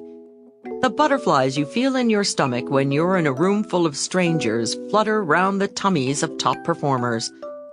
Pablo Casals complained of lifelong stage fright. Carly Simon curtailed live performances because of it. A friend of mine who worked with Neil Diamond said he insisted the words to Song Sung Blue, a tune he'd been crooning for 40 years, be displayed on his teleprompter, lest fear freeze him into forgetfulness. Is small talk-ophobia curable? Someday, scientists say, communication spheres may be treatable with drugs. They're already experimenting with Prozac to change people's personalities, but some fear disastrous side effects. The good news is that when human beings think and genuinely feel certain emotions, like confidence that they have specific techniques to fall back on, the brain manufactures its own antidotes. If fear and distaste of small talk is the disease, knowing solid techniques like the ones we explore in this section is the cure. Incidentally, science is beginning to recognize it's not chance or even upbringing that one person has a belly of butterflies and another doesn't. In our brains, neurons communicate through chemicals called neurotransmitters. Some people have excessive levels of a neurotransmitter called norepinephrine, a chemical cousin of adrenaline. For some children, just walking into a kindergarten room makes them want to run and hide under a table. As a tot, I spent a lot of time under the table. As a preteen in an all-girls boarding school, my legs turned to linguini every time I had to converse with a male. In 8th grade, I once had to invite a boy to our school prom. The entire selection of dancing males lived in the dormitory of our brother's school, and I only knew one resident, Eugene. I had met Eugene at summer camp the year before. Mustering all my courage, I decided to call him. 2 weeks before the dance, I felt the onset of sweaty palms.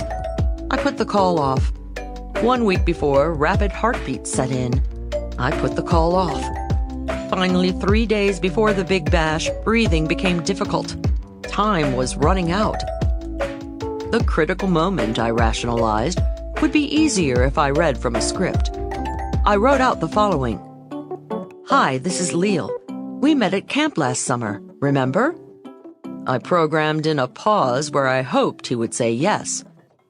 Well, National Cathedral School's prom is this Saturday night, and I'd like you to be my date.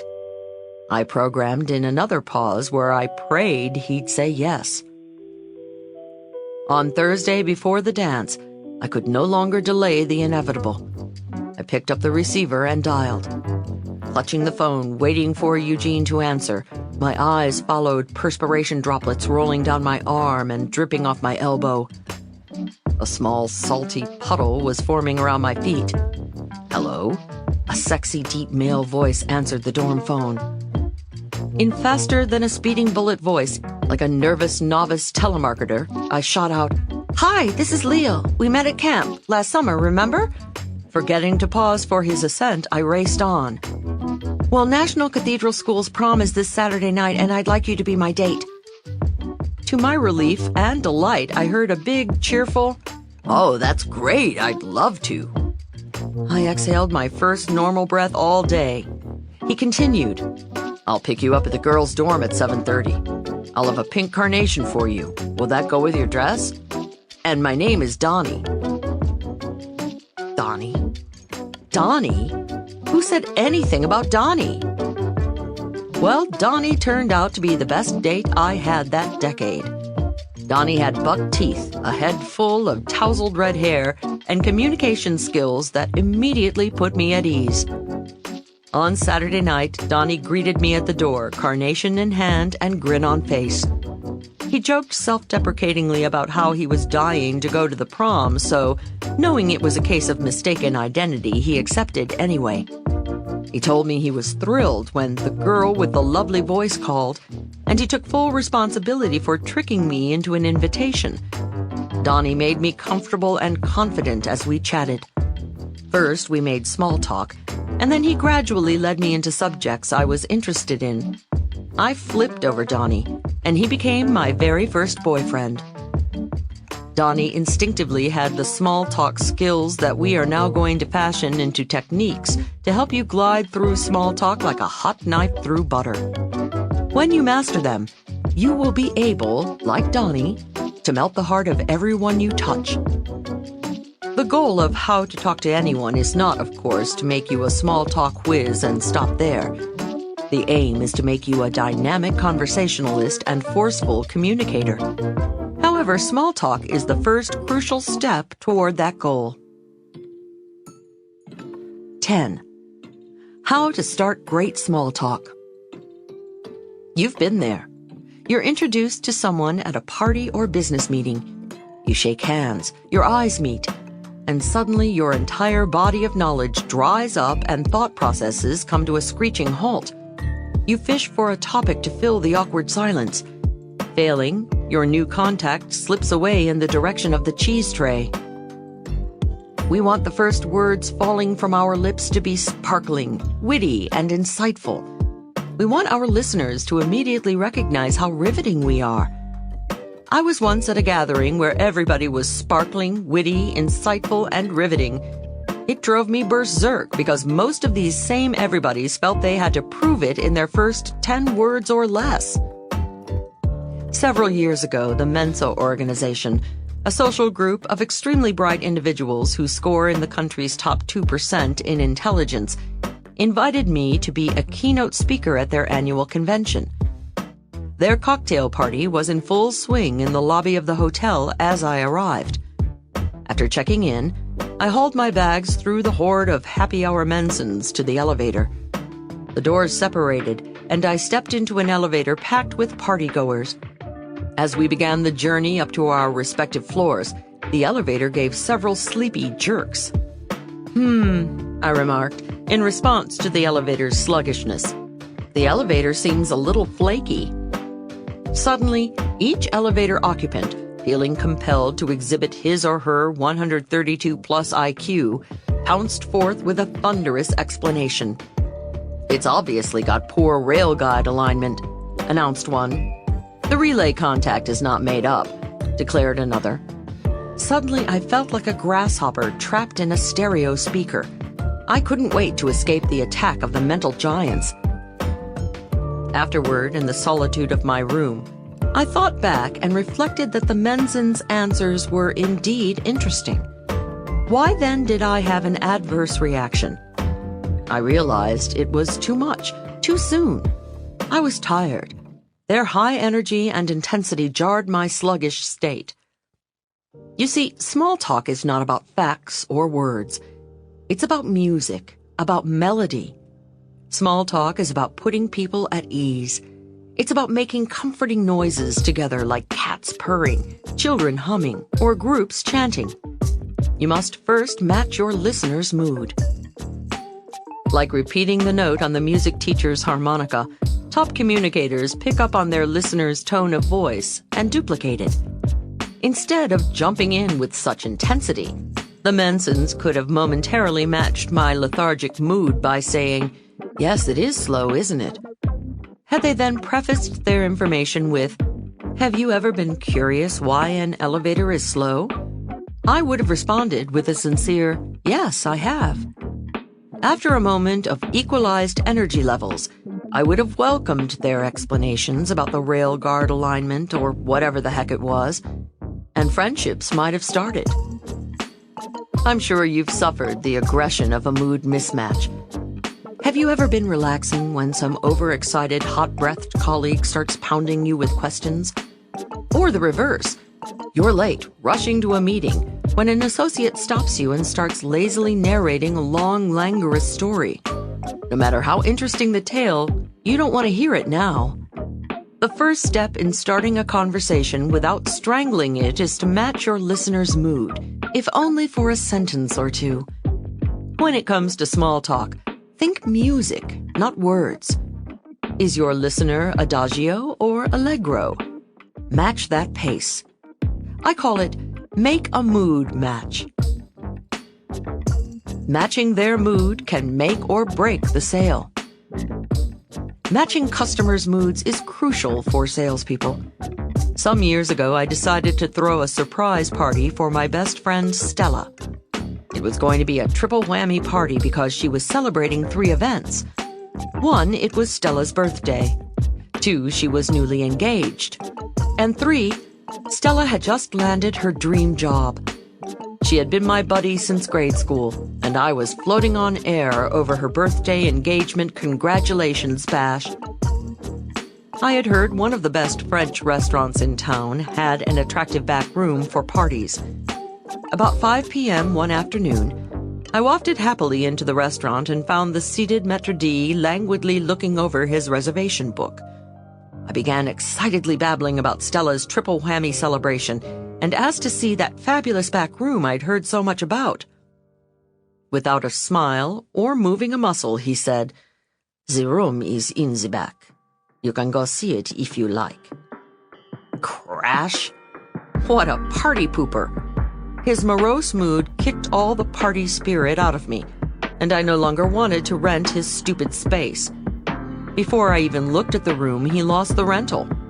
I left his restaurant vowing to find a place where the management would at least appear to share the joy of the happy occasion. Every mother knows this instinctively. To quiet a whimpering infant, Mama doesn't just shake her finger and shout, "Quiet down!" No, Mama picks baby up. Mama cries, "Ooh, ooh, oh," sympathetically matching baby's misery for a few moments. Mama then gradually transitions the 2 of them into hush-hush happy sounds. Your listeners are all big babies. Match their mood if you want them to stop crying, start buying, or otherwise come round to your way of thinking. Technique number 10. Make a mood match.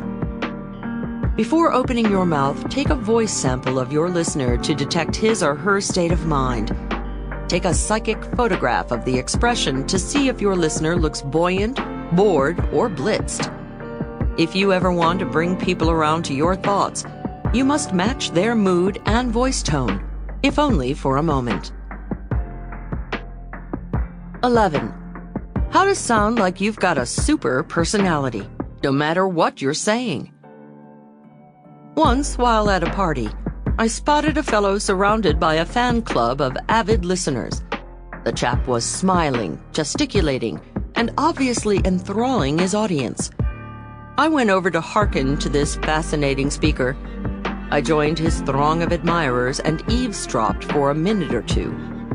Suddenly, it dawned on me. The fellow was saying the most banal things. His script was dull, dull, dull. But he was delivering his prosaic observations with such passion, and therefore he held the group spellbound. It convinced me that it's not all what you say, it's how you say it. What's a good opening line when I meet people? I am often asked this question, and I give them the same answer a woman who once worked in my office always gave me. Dottie often stayed at her desk to work through lunch. Sometimes, as I was leaving for the sandwich shop, I'd ask her, "Hey, Dottie, what can I bring you back for lunch?" Dottie, trying to be obliging, would say, "Oh, anything is fine with me." "No, Dottie," I wanted to scream. "Tell me what you want. Ham and cheese on rye? Bologna on whole wheat, hold the mayo? Peanut butter and jelly with sliced bananas? Be specific. Anything is a hassle." frustrating though it may be, my answer to the opening line question is anything. Because almost anything you say really is okay, as long as it puts people at ease and sounds passionate. How do you put people at ease? By convincing them they are okay and that the two of you are similar. When you do that, you break down walls of fear, suspicion, and mistrust. Why banal makes a bond. Samuel I. Hayakawa was a college president, U.S. senator, and brilliant linguistic analyst of Japanese origin.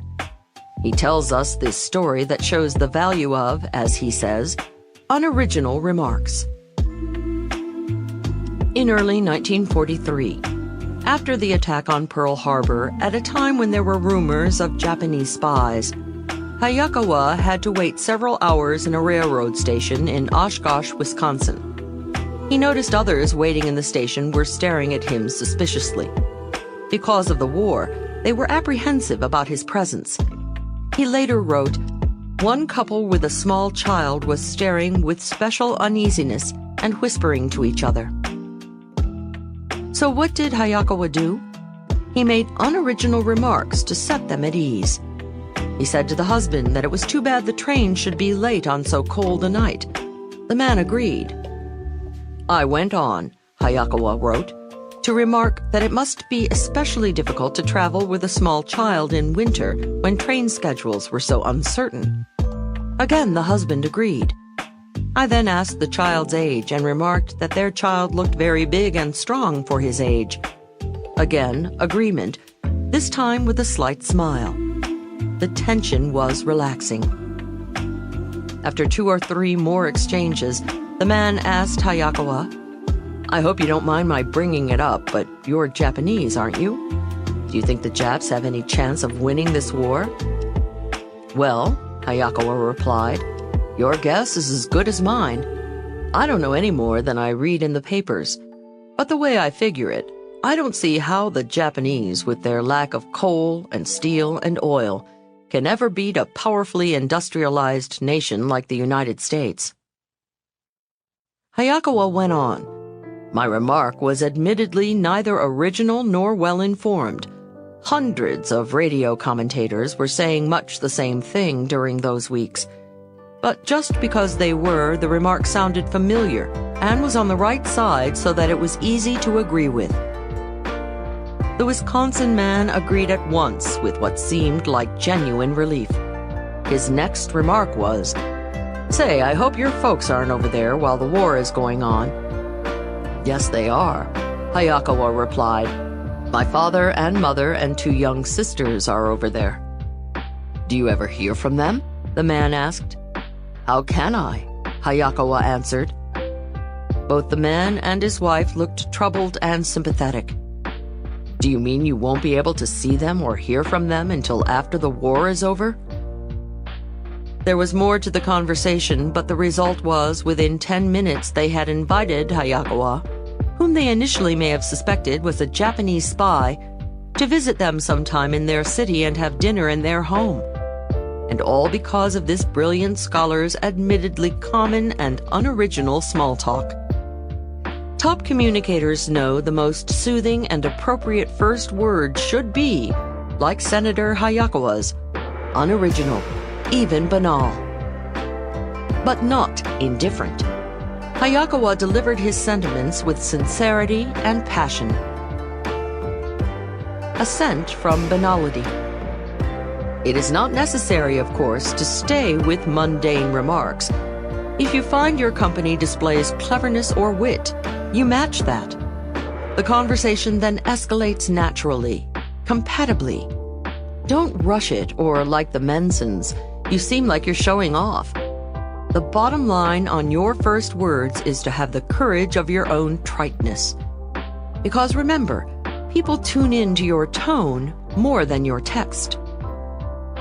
Technique number 11.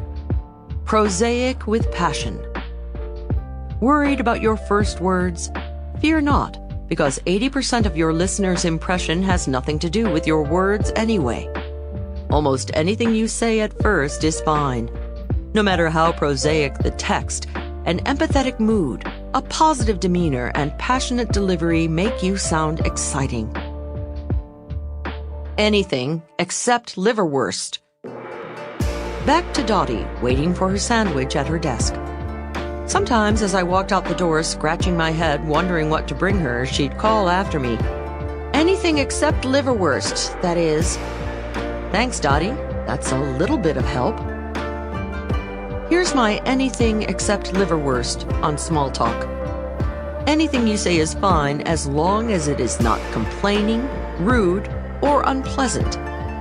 If the first words out of your mouth are a complaint, blam, people label you a complainer. Why?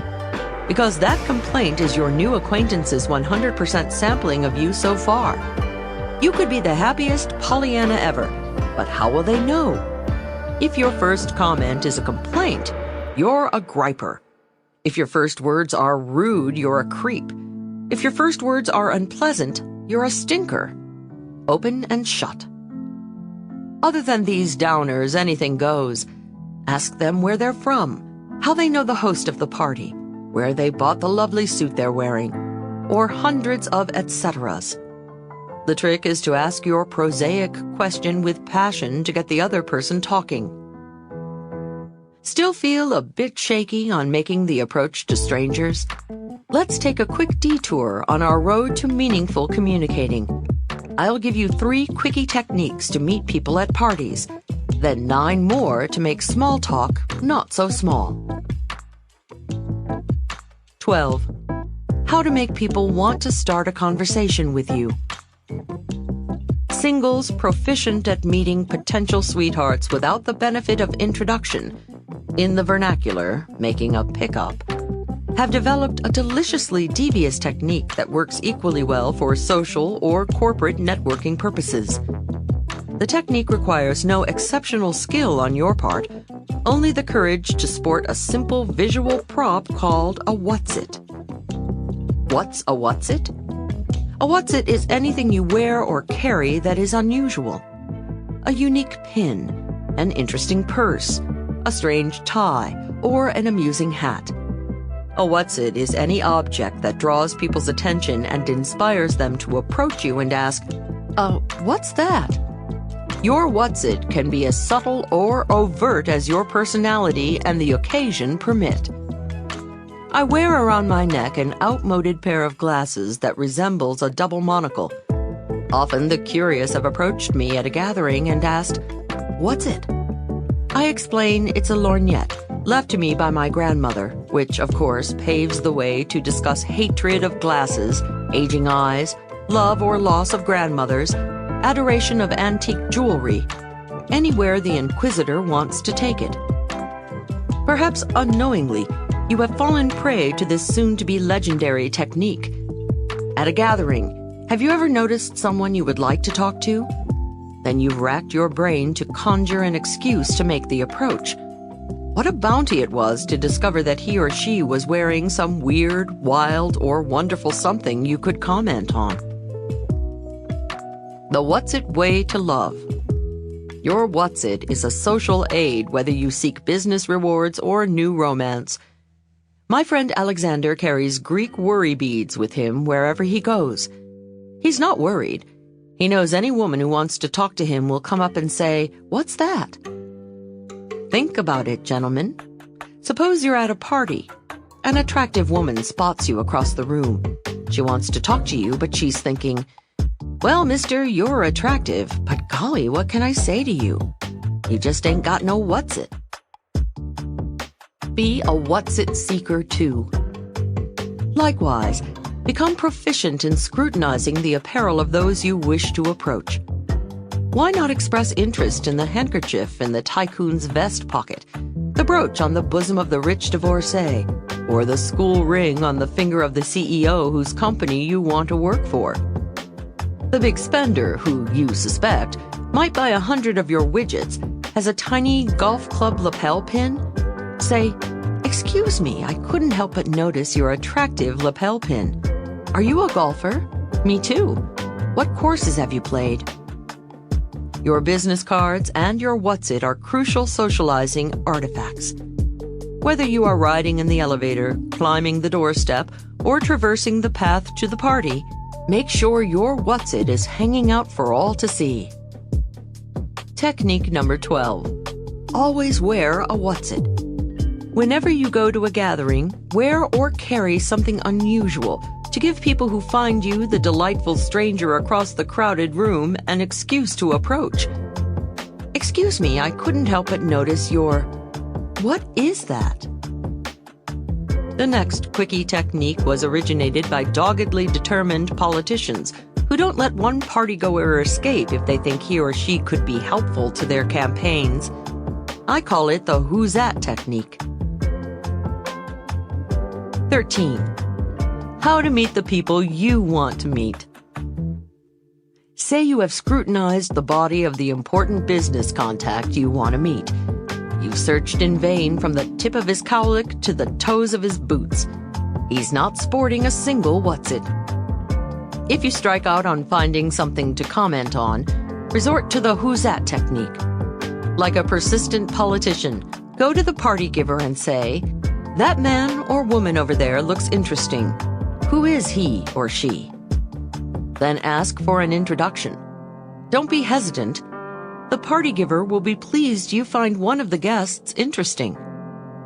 If, however, you are loath to pull the party giver away from his or her other guests, you can still perform who's that. This time, don't ask for a formal introduction. Simply pump the party giver for just enough information to launch you. Find out about the stranger's jobs, interests, and hobbies. Suppose the party giver says, "Oh, that's Joe Smith. I'm not sure what his job is, but I know he loves to ski." Aha! You've just been given the icebreaker you need. Now you make a beeline for Joe Smith. "Hi, you're Joe Smith, aren't you? Susan was just telling me what a great skier you are. Where do you ski?" You get the idea. Technique number 13. Who's that?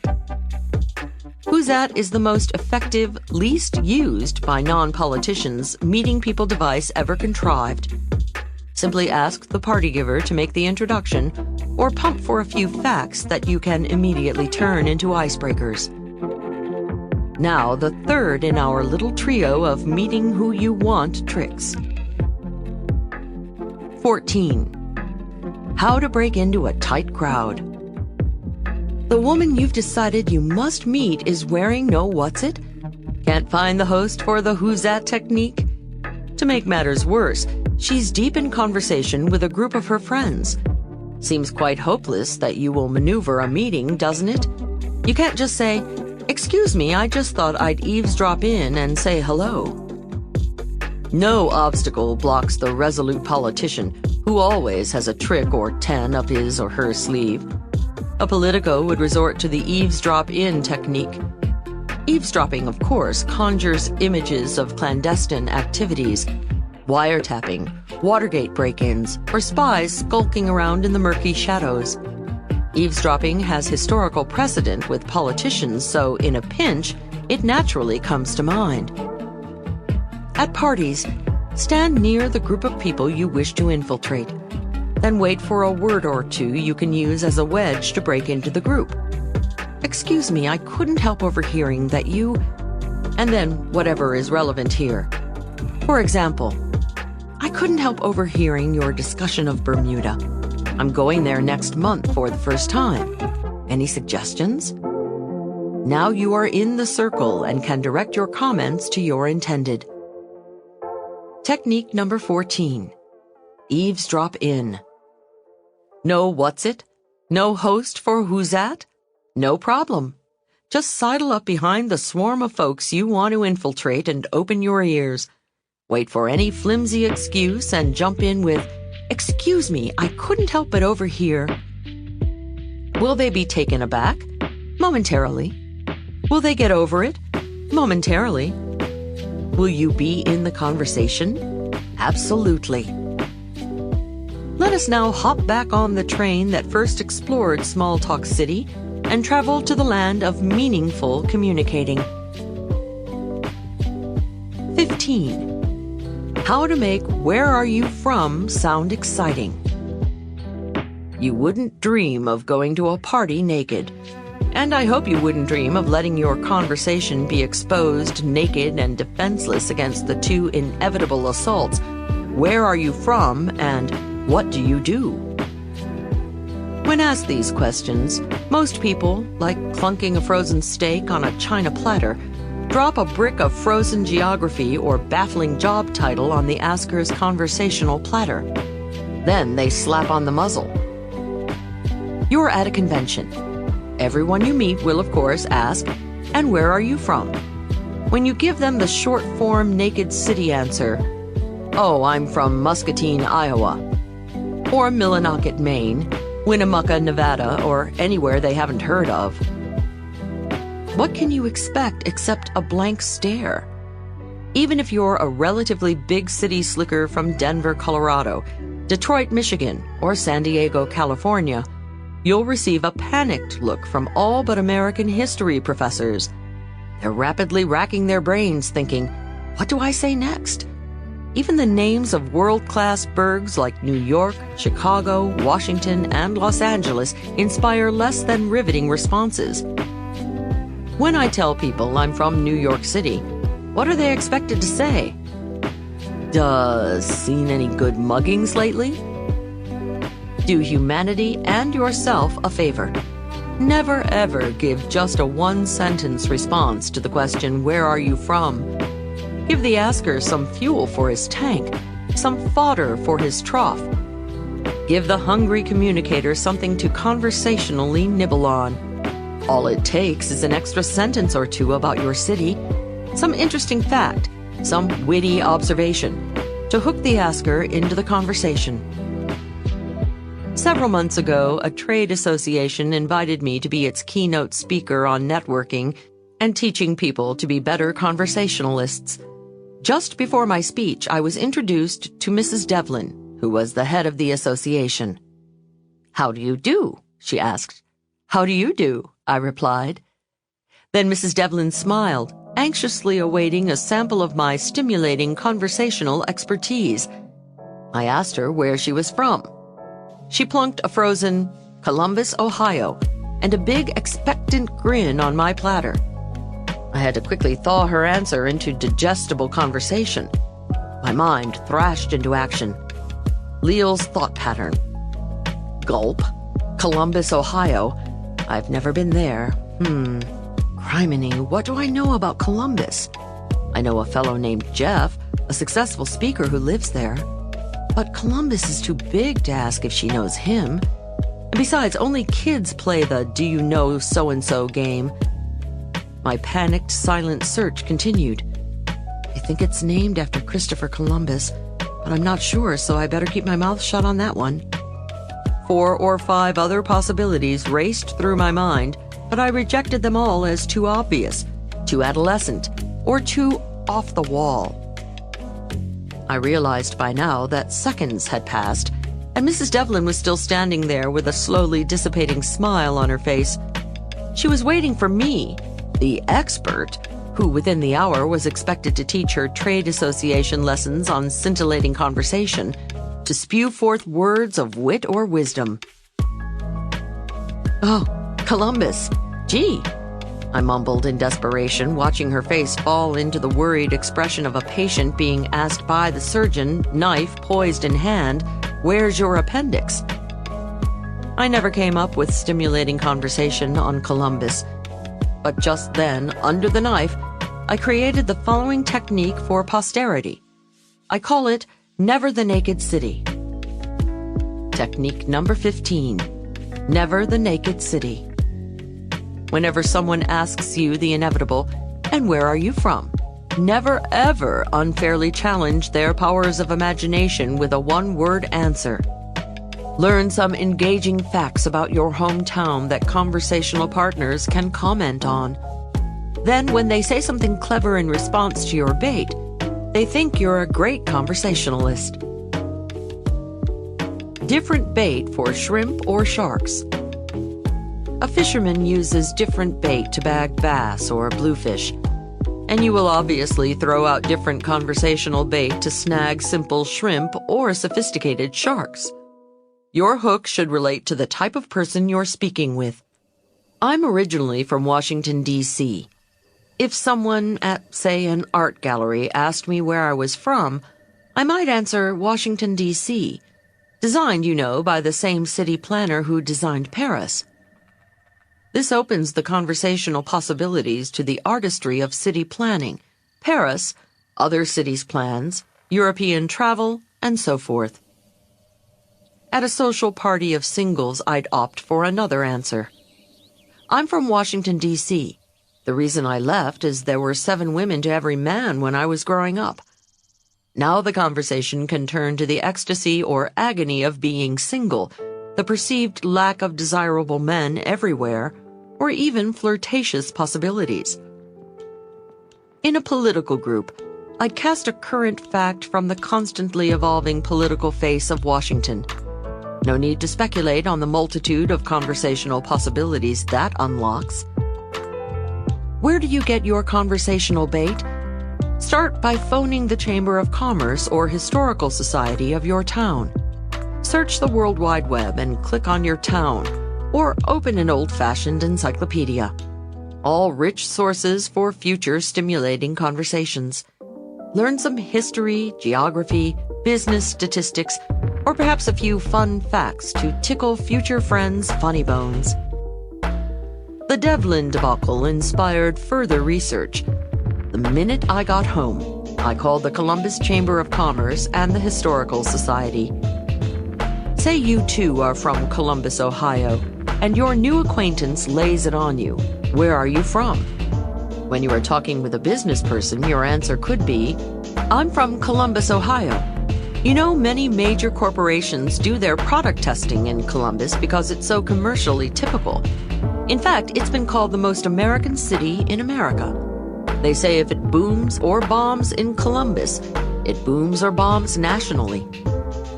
Talking with someone with a German last name?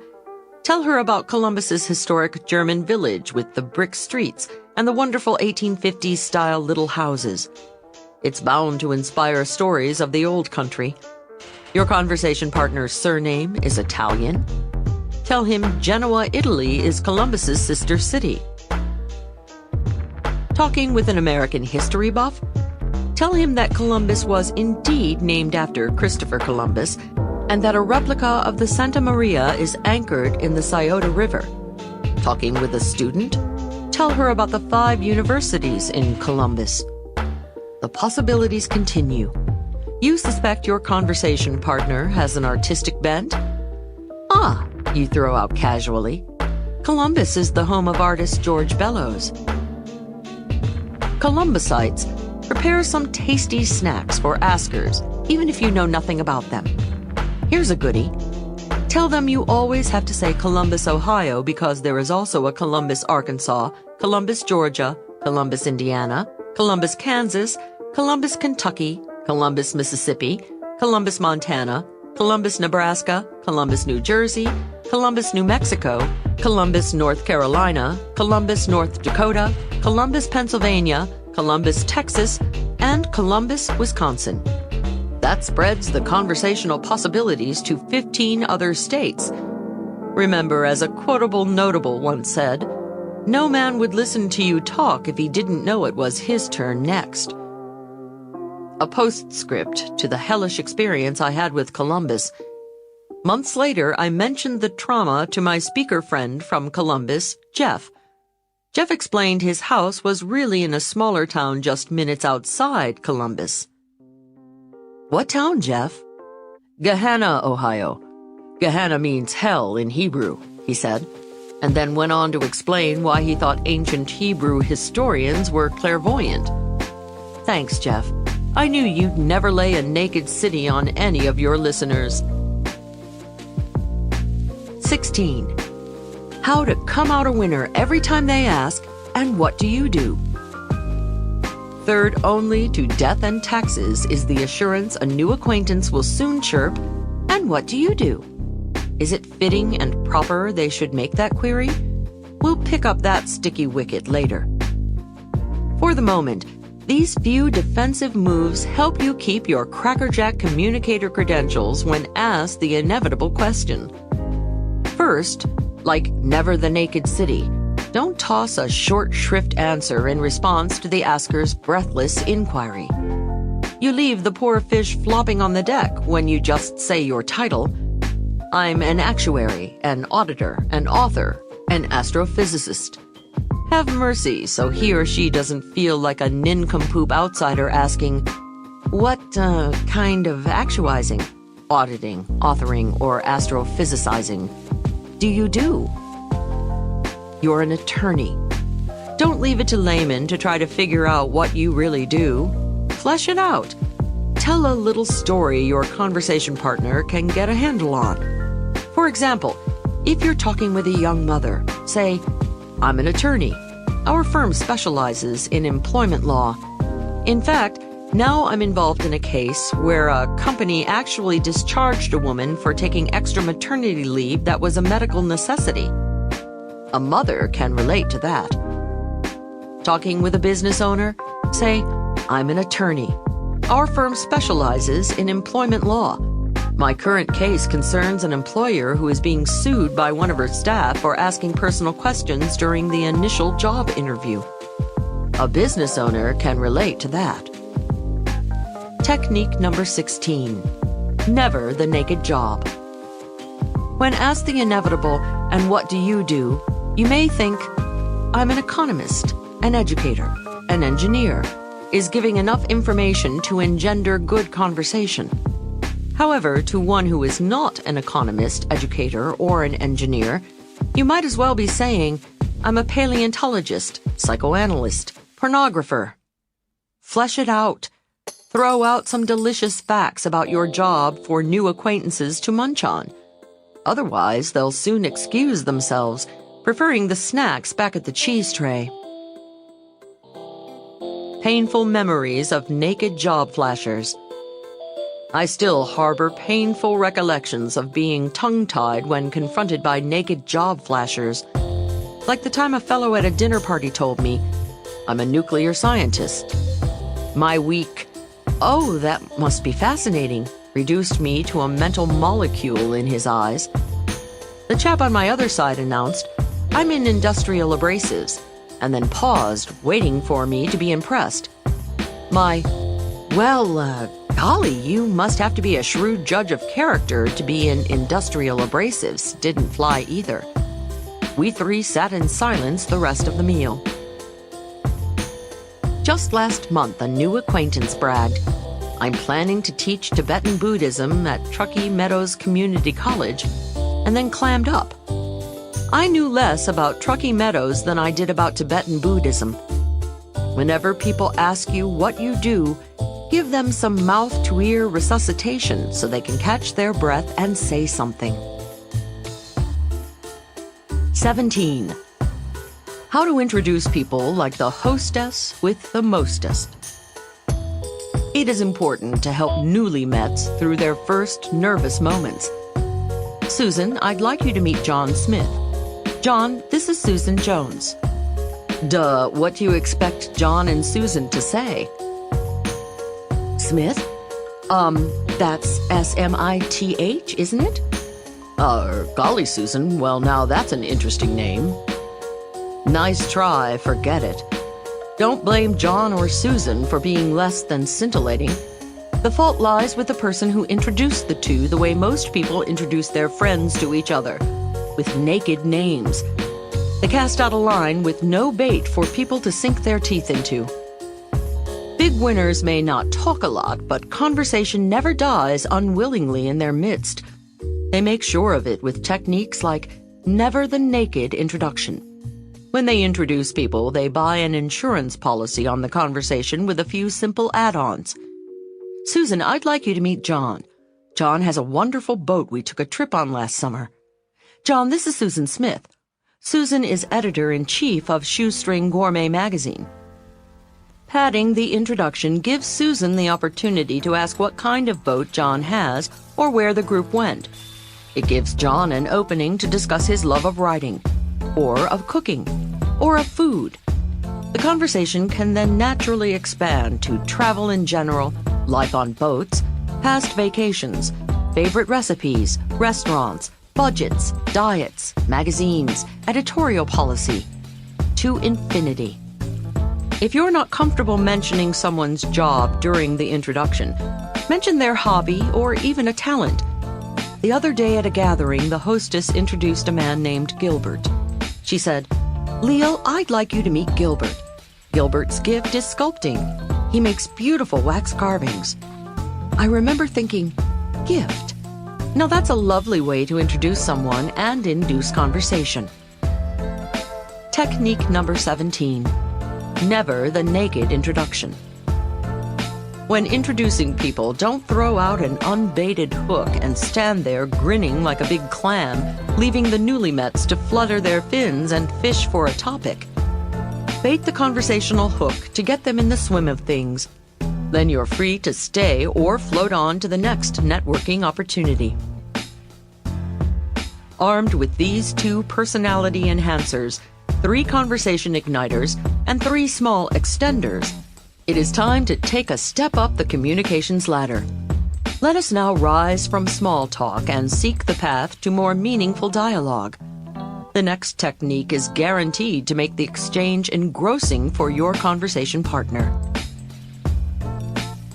18. How to resuscitate a dying conversation. Even a well-intentioned husband who might ask his wife while making love, "Is it good for you too, honey?" knows not to ask a colleague, "Is the conversation good for you too?" Yet he wonders. We all do. With the following technique, set your mind at rest. You can definitely make the conversation hot for anyone with whom you speak. Like my prom date Donnie, you will miraculously find subjects to engross your listeners. Be a sleuth on their slips of the tongue. No matter how elusive the clue, Sherlock Holmes is confident he'll soon be staring right at it through his magnifying glass. Like the unerring detective, big winners know, no matter how elusive the clue, they'll find the right topic. How? They become word detectives. I have a young friend, Nancy, who works in a nursing home.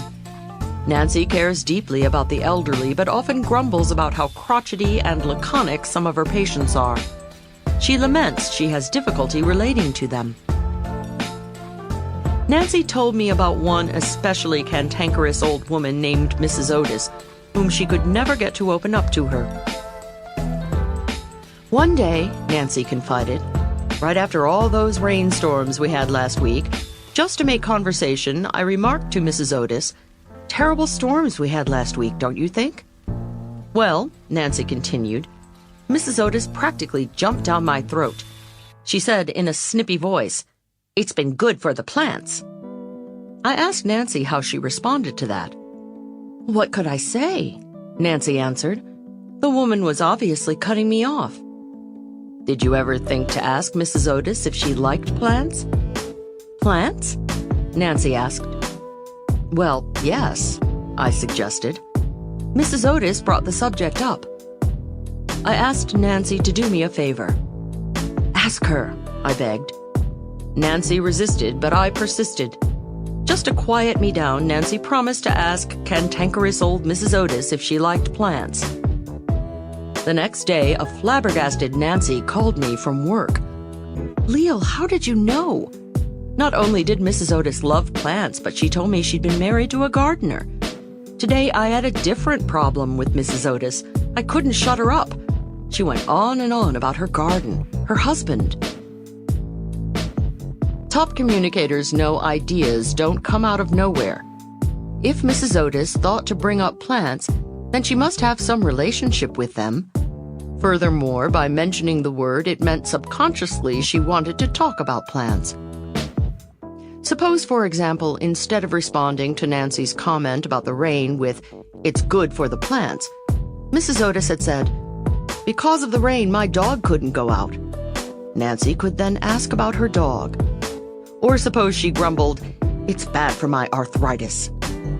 Can you guess what old Mrs. Otis wants to talk about now? When talking with anyone, keep your ears open and, like a good detective, listen for clues. Be on the lookout for any unusual references, any anomaly, deviation, digression, or invocation of another place, time, person. Ask about it because it's the clue to what your conversation partner would really enjoy discussing. If two people have something in common, when the shared interest comes up, they jump on it naturally. For example, if someone mentions playing squash, birdwatching, or stamp collecting, and the listener shares that passion, he or she pipes up, "Oh, you're a squasher, or birder, or philatelist, too." Here's the trick. There's no need to be a squasher, birder, or philatelist to pipe up with enthusiasm. You can simply be a word detective. When you pick up on the reference as though it excites you, too, it parlays you into conversation the stranger thrills to. The subject may put your feet to sleep, but that's another story. Technique number 18. Be a word detective. Like a good gumshoe, listen to your conversation partner's every word for clues to his or her preferred topic. The evidence is bound to slip out. Then spring on that subject like a sleuth onto a slip of the tongue. Like Sherlock Holmes, you have the clue to the subject that's hot for the other person. Now that you've ignited stimulating conversation, let's explore a technique to keep it hot.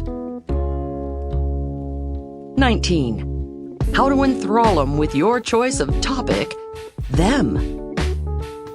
Several years ago, a girlfriend and I attended a party saturated with a hodgepodge of swelligant folks.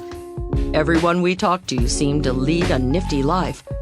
Discussing the party afterward, I asked my friend, "Diane, of all the exciting people at the party, who did you enjoy talking to most?" Without hesitation, she said, "Oh, by far, Dan Smith." "What does Dan do?" I asked her. Well, I'm not sure," she answered. "Where does he live?" I don't know," Diane responded. "Well, what is he interested in?" "Well, we really didn't talk about his interests." "Diane," I asked, "what did you talk about?" "Well, I guess we talked mostly about me." Aha, I thought. Diane has just rubbed noses with a winner. As it turns out, I had the pleasure of meeting big winner Dan several months later. Diane's ignorance about his life piqued my curiosity, so I grilled him for details. As it turns out, Dan lives in Paris, has a beach home in the south of France, and a mountain home in the Alps. He travels around the world producing sound and light shows for pyramids and ancient ruins. And he is an avid hang glider and scuba diver. Does this man have an interesting life or what? Yet Dan, when meeting Diane, said nothing about himself. I told Dan about how pleased Diane was to meet him, yet how little she learned about his life. Dan simply replied, "Well, when I meet someone, I learn so much more if I ask about their life. I always try to turn the spotlight on the other person." Truly confident people often do this. They know they grow more by listening than talking. Obviously, they also captivate the talker. Sell yourself with a top sales technique. Several months ago at a speakers convention, I was talking with a colleague, Brian Tracy. Brian does a brilliant job of training top salespeople. He tells his students of a giant spotlight that, when shining on their product, is not as interesting to the prospect. When they shine the spotlight on the prospect, they make the sale. Salespeople, this technique is especially crucial for you. Keep your swiveling spotlight aimed away from you, only lightly on your product, and most brightly on your buyer. You'll do a much better job of selling yourself and your product. Technique number 19. The swiveling spotlight. When you meet someone, imagine a giant revolving spotlight between you. When you're talking, the spotlight is on you. When the new person is speaking, it's shining on him or her. If you shine it brightly enough, the stranger will be blinded to the fact that you have hardly said a word about yourself. The longer you keep it shining away from you, the more interesting he or she finds you. 20. How to never need to wonder, what do I say next? Moments arise, of course, when even conversationalists extraordinaire hit the wall. Some folks' monosyllabic grunts leave slim pickings even for masters of the be-a-word detective technique. If you find yourself futilely fanning the embers of a dying conversation, and if you feel, for political reasons or human compassion, that the conversation should continue, here's a foolproof trick to get the fire blazing again. I call it parroting, after that beautiful tropical bird that captures everyone's heart simply by repeating other people's words. Have you ever, puttering around the house, had the TV in the background tuned to a tennis game? You hear the ball going back and forth over the net. Clink, clunk, clink, clunk, clink. This time you don't hear the clunk. The ball didn't hit the court. What happened? You immediately look up at the set. Likewise, in conversation, the conversational ball goes back and forth. First you speak, then your partner speaks, you speak, and so it goes back and forth. Each time through a series of nods and comforting grunts like, or, You let your conversation partner know the ball has landed in your court. It's your, I got it signal. Such is the rhythm of conversation. What do I say next? Back to that frightfully familiar moment when it is your turn to speak but your mind goes blank. Don't panic. Instead of signaling verbally or non-verbally that you got it, simply repeat or parrot the last 2 or 3 words your companion said in a sympathetic, questioning tone. That throws the conversational ball right back in your partner's court. My friend Phil sometimes picks me up at the airport. Usually I am so exhausted that I rudely fall asleep in the passenger seat, relegating Phil to nothing more than a chauffeur. After one especially exhausting trip some years ago, I flung my bags in his trunk and flopped onto the front seat. As I was dozing off, he mentioned he'd gone to the theater the night before. Usually, I would have just grunted and wafted into unconsciousness. However, on this particular trip, I had learned the parroting technique and was eager to try it. "Theater?" I parroted quizzically. "Yes, it was a great show," he replied, fully expecting it to be the last word on the subject before I fell into my usual sleepy stupor. "Great show?" I parroted. Pleasantly surprised by my interest, he said, "Yes, it's a new show by Stephen Sondheim called Sweeney Todd." "Sweeney Todd?" I again parroted. Now Phil was getting fired up. "Yeah, great music and an unbelievably bizarre story." "Bizarre story?" I parroted. Well, that's all Phil needed. For the next half an hour, Phil told me the show's story about a London barber who went around murdering people. I half dozed, but soon decided his tale of Sweeney Todd's cutting off people's heads was disturbing my sleepy reverie. So I simply backed up and parroted one of his previous phrases to get him on another track. "You said it had great music?" That did the trick.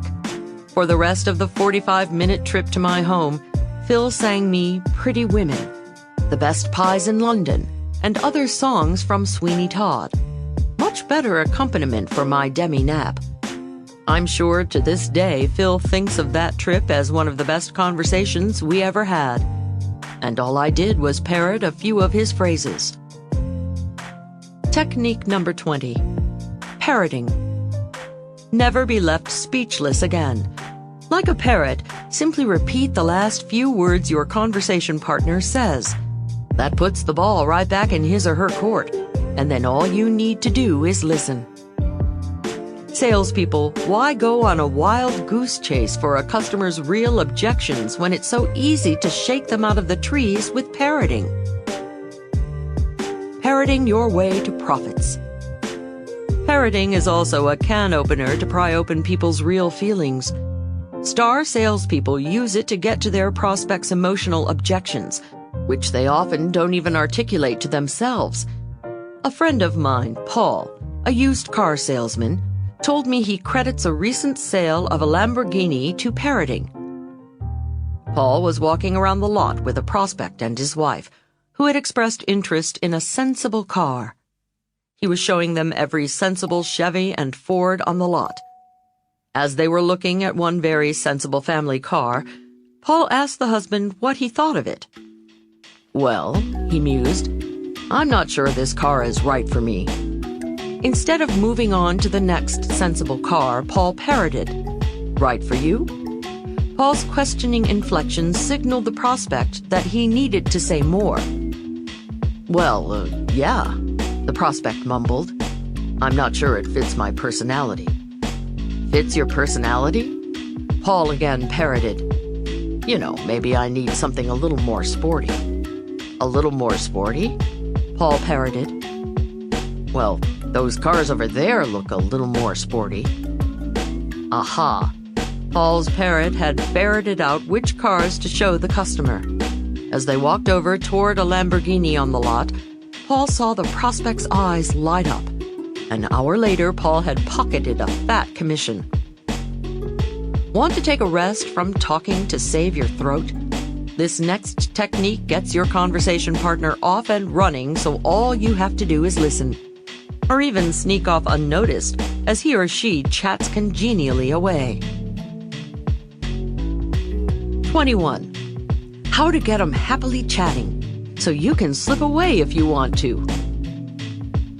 Every father smiles when his little tyke beseeches him at bedtime. "Daddy, Daddy, tell me the story again of the 3 little pigs," or the dancing princesses, or how you and Mommy met. Daddy knows Junior enjoyed the story so much the first time he wants to hear it again and again. Junior inspires the following technique called Encore, which serves 2 purposes. Encore makes a colleague feel like a happy dad, and it's a great way to give dying conversation a heart transplant. I once worked on a ship that had Italian officers and mostly American passengers. Each week, the deck officers were required to attend the captain's cocktail party. After the captain's address in charmingly broken English, the officers invariably clumped together, yakking it up in Italian. Needless to say, most of the passengers' grasp of Italian ended at macaroni, spaghetti, salami, and pizza. As cruise director, it fell on my shoulders to get the officers to mingle with the passengers. My not-so-subtle tactic was to grab one of the officer's arms and literally drag him over to a smiling throng of expectant passengers. I would then introduce the officer and pray that either the cat would release his tongue or a passenger would come up with a more original question than, "Gee, if all you officers are here, who is driving the boat?" Never happened. I dreaded the weekly captain's cocktail party. One night, sleeping in my cabin, I was awakened by the ship rocking violently from side to side. I listened, and the engines were off. A bad sign. I grabbed my robe and raced up to the deck. Through the dense fog, I could barely discern another ship not half a mile from us. 5 or 6 officers were grasping the starboard guardrail and leaning overboard. I rushed over just in time to see a man in the moonlight with a bandage over one eye struggling up our violently rocking ladder. The officers immediately whisked him off to our ship's hospital. The engine started again, and we were on our way. The next morning, I got the full story. A laborer on the other ship, a freighter, had been drilling a hole in an engine cylinder.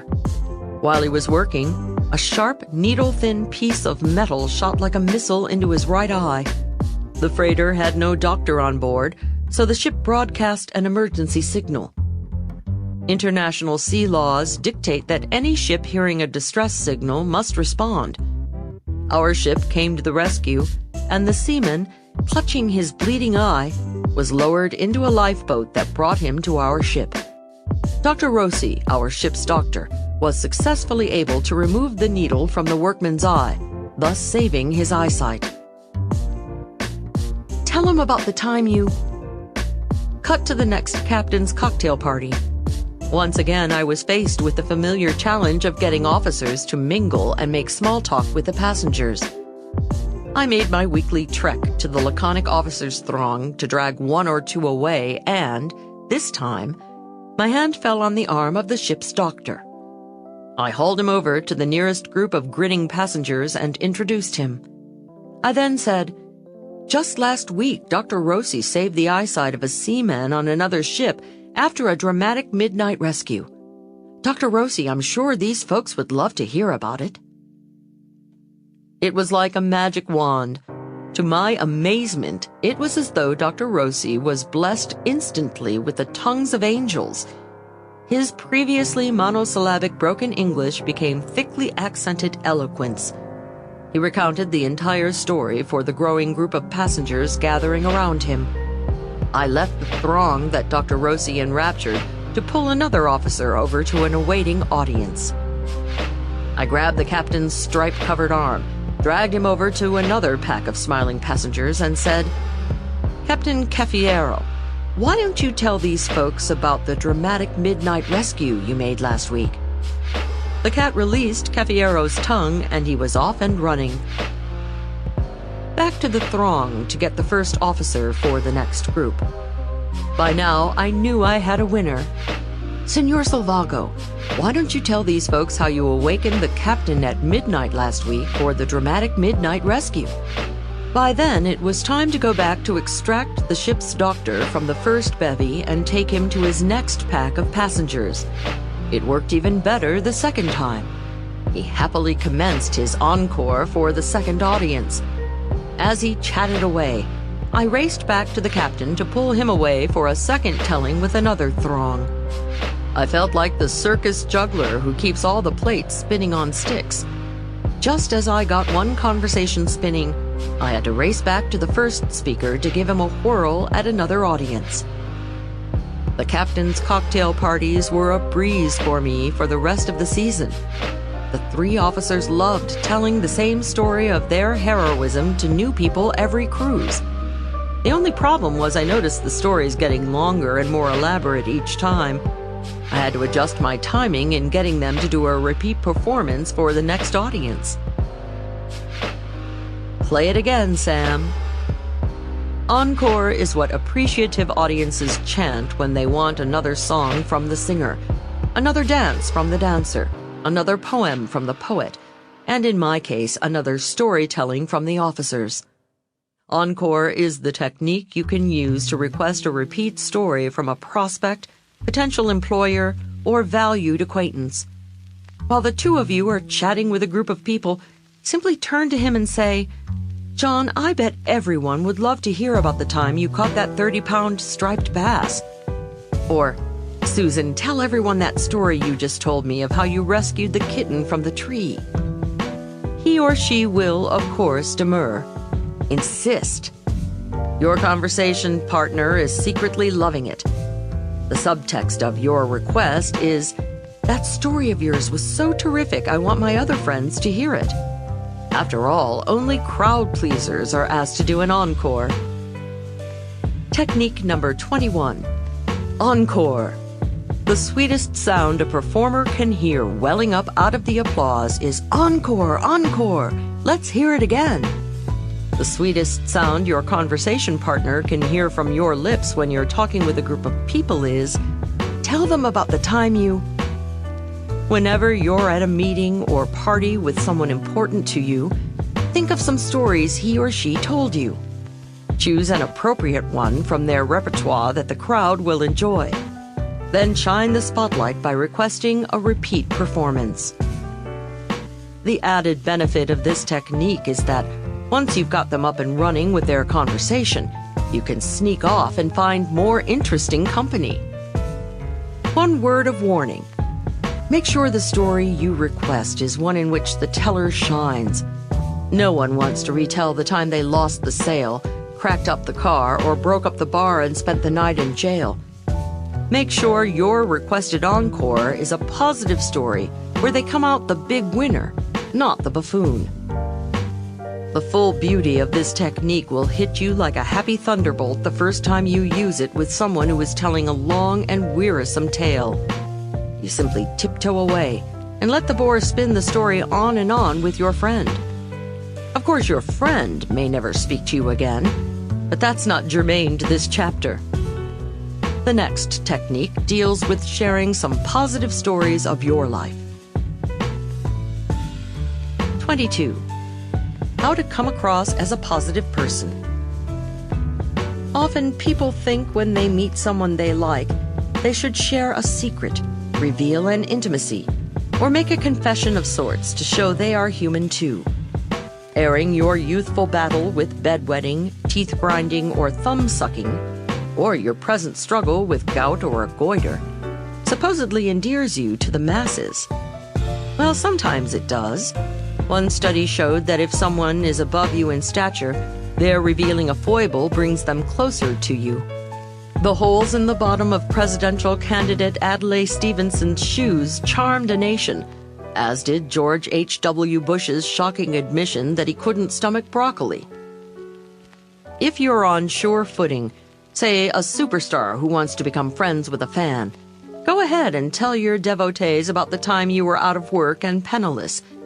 But if you're not a superstar, better play it safe and keep the skeletons in the closet until later. People don't know you well enough to put your foible in context. Later in a relationship, telling your new friend you've been thrice married, you got caught shoplifting as a teenager, and you got turned down for a big job may be no big deal. And that may be the extent of what could be construed as black marks on an otherwise flawless life of solid relationships, no misdemeanors, and an impressive professional record. But very early in a relationship, the instinctive reaction is, what else is coming? If he shares that with me so quickly, what else is he hiding? A closet full of ex-spouses? A criminal record? Walls papered with rejection letters? Your new acquaintance has no way of knowing your confession was a generous act, a well-intentioned revelation on your part. Technique number 22. Accentuate the positive. When first meeting someone, lock your closet door and save your skeletons for later. You and your new good friend can invite the skeletons out, have a good laugh, and dance over their bones later in the relationship. But now's the time, as the old song says, to accentuate the positive and eliminate the negative. So far in this section, you have found assertive methods for meeting people and mastering small talk.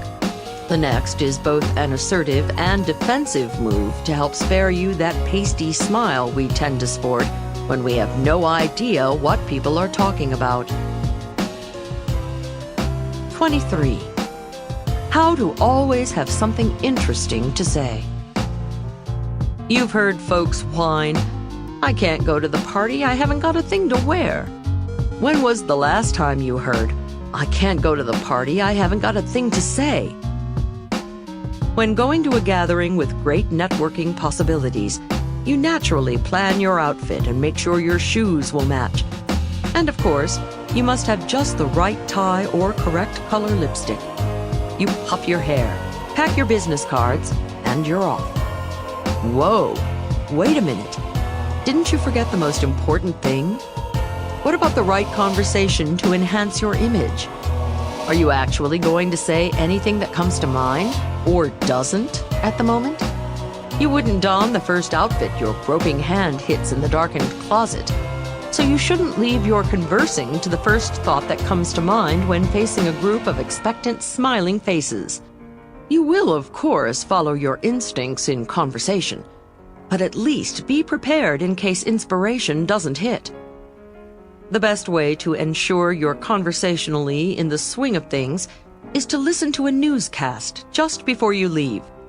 What's happening right now in the world, all the fires, floods, air disasters, toppled governments, and stock market crashes, pulverizes into great conversational fodder, no matter what crowd you're circulating in. It is with some embarrassment that I must attribute the following technique to a businesswoman in the world's oldest profession. For a magazine article I was writing, I interviewed one of the savviest operators in her field, Sydney Biddle Barrows, the famed Mayflower Madam. Sydney told me she had a house rule when she was in business. All of her female independent contractors were directed to keep up with the daily news so they could be good conversationalists with their clients. This was not just Sydney's whim. Feedback from her employees had revealed that 60% of her girls' work hour was spent in chatting, and only 40% in satisfying the customer's needs. Thus, she instructed them to read the daily newspaper or listen to a radio broadcast before leaving for an appointment. Sydney told me when she initiated this rule, her business increased significantly. Reports came back from her clients complimenting her on the fascinating women she had working for her. The consummate businesswoman, Ms. Barrows always strove to exceed her customers' expectations. Technique number 23. The latest news. Don't leave home without it.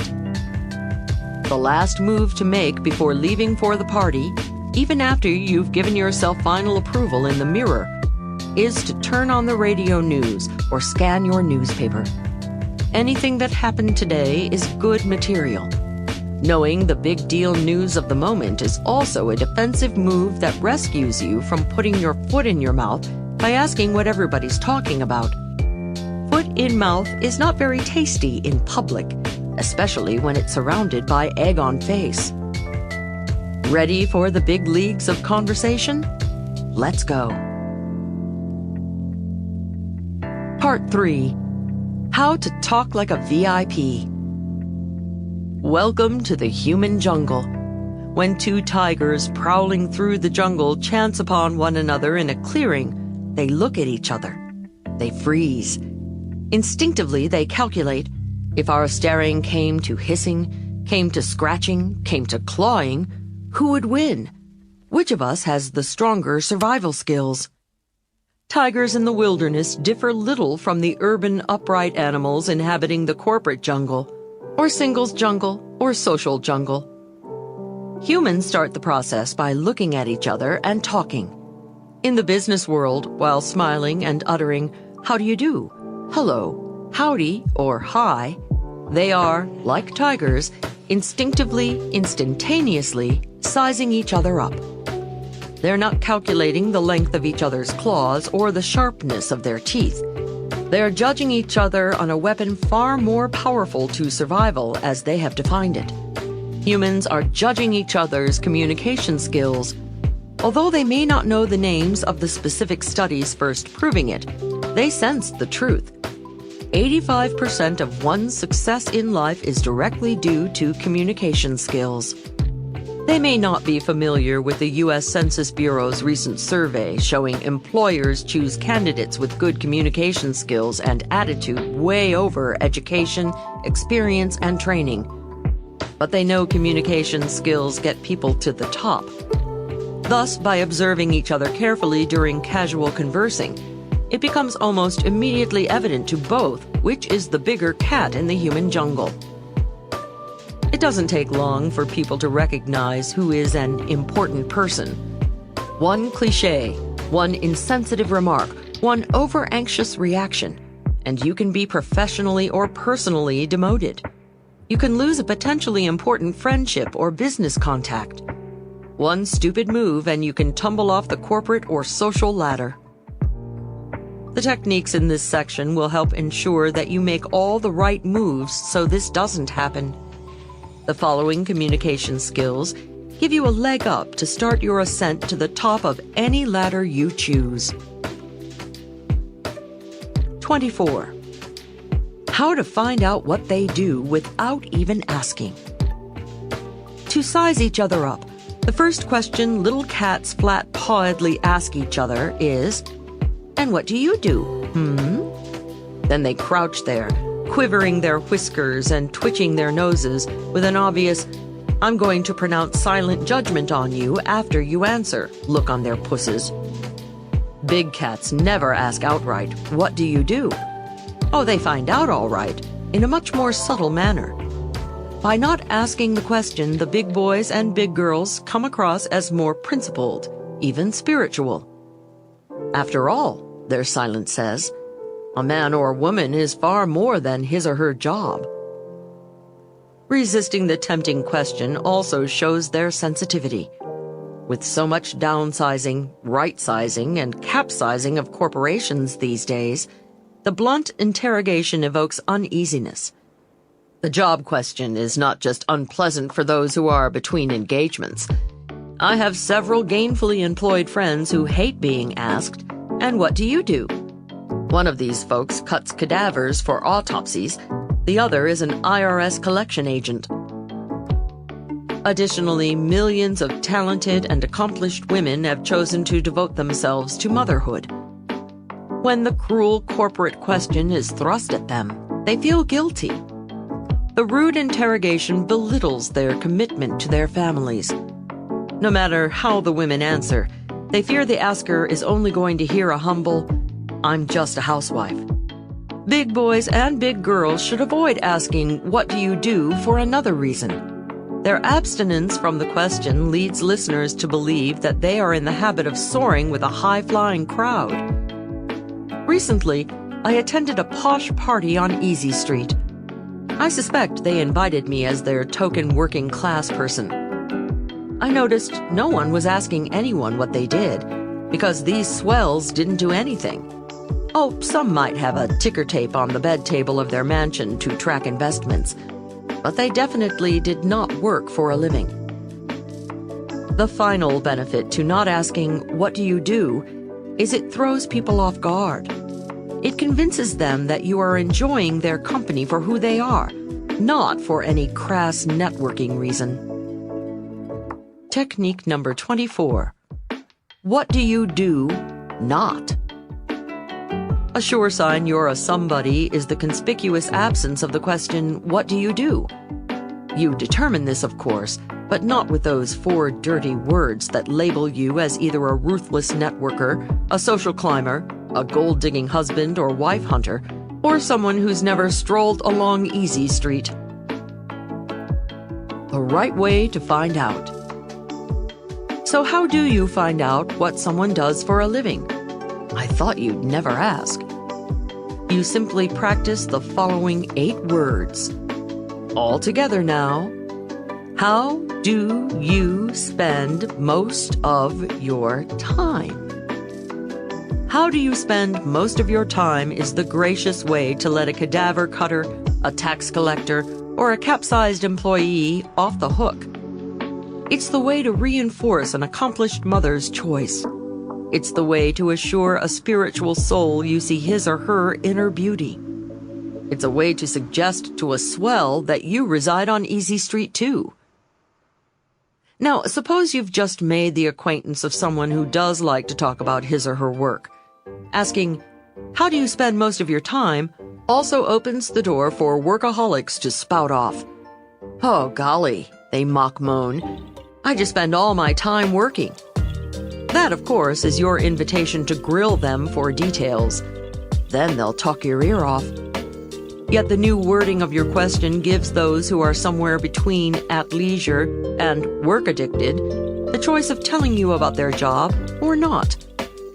Finally, asking, "How do you spend most of your time?" instead of, "And what do you do?"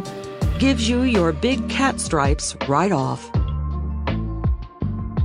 25. How to know what to say when they ask, "What do you do?"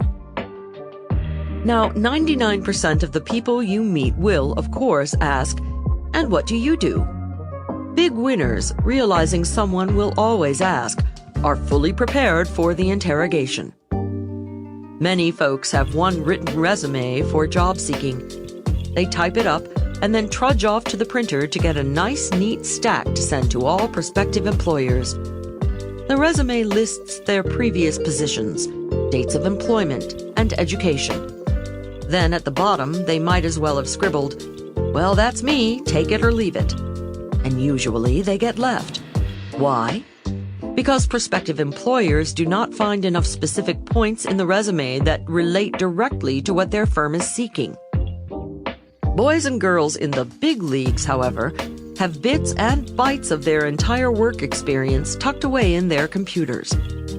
When applying for a job, they punch up only the appropriate data and print it out so it looks like it just came from the printer. My friend Roberto was out of work last year. He applied for 2 positions, a sales manager of an ice cream company and head of strategic planning for a fast food chain. He did extensive research and found the ice cream company had deep sales difficulties, and the food chain had long-range international aspirations. Did he send the same resume to each? Absolutely not. His resume never deviated 1 iota from the truth of his background. However, for the ice cream company, he highlighted his experience turning a small company around by doubling its sales in 3 years. For the food chain, he underscored his experience working in Europe and his knowledge of foreign markets. Both firms offered Roberto the job. Now he could play them off against each other. He went to each, explaining he'd like to work for them, but another firm was offering a higher salary or more perks. The 2 firms started bidding against each other for Roberto. He finally chose the food chain at almost double the salary they originally offered him.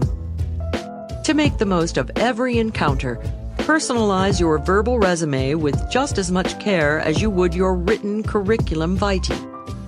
Instead of having one answer to the omnipresent, "What do you do?" prepare a dozen or so variations, depending on who's asking.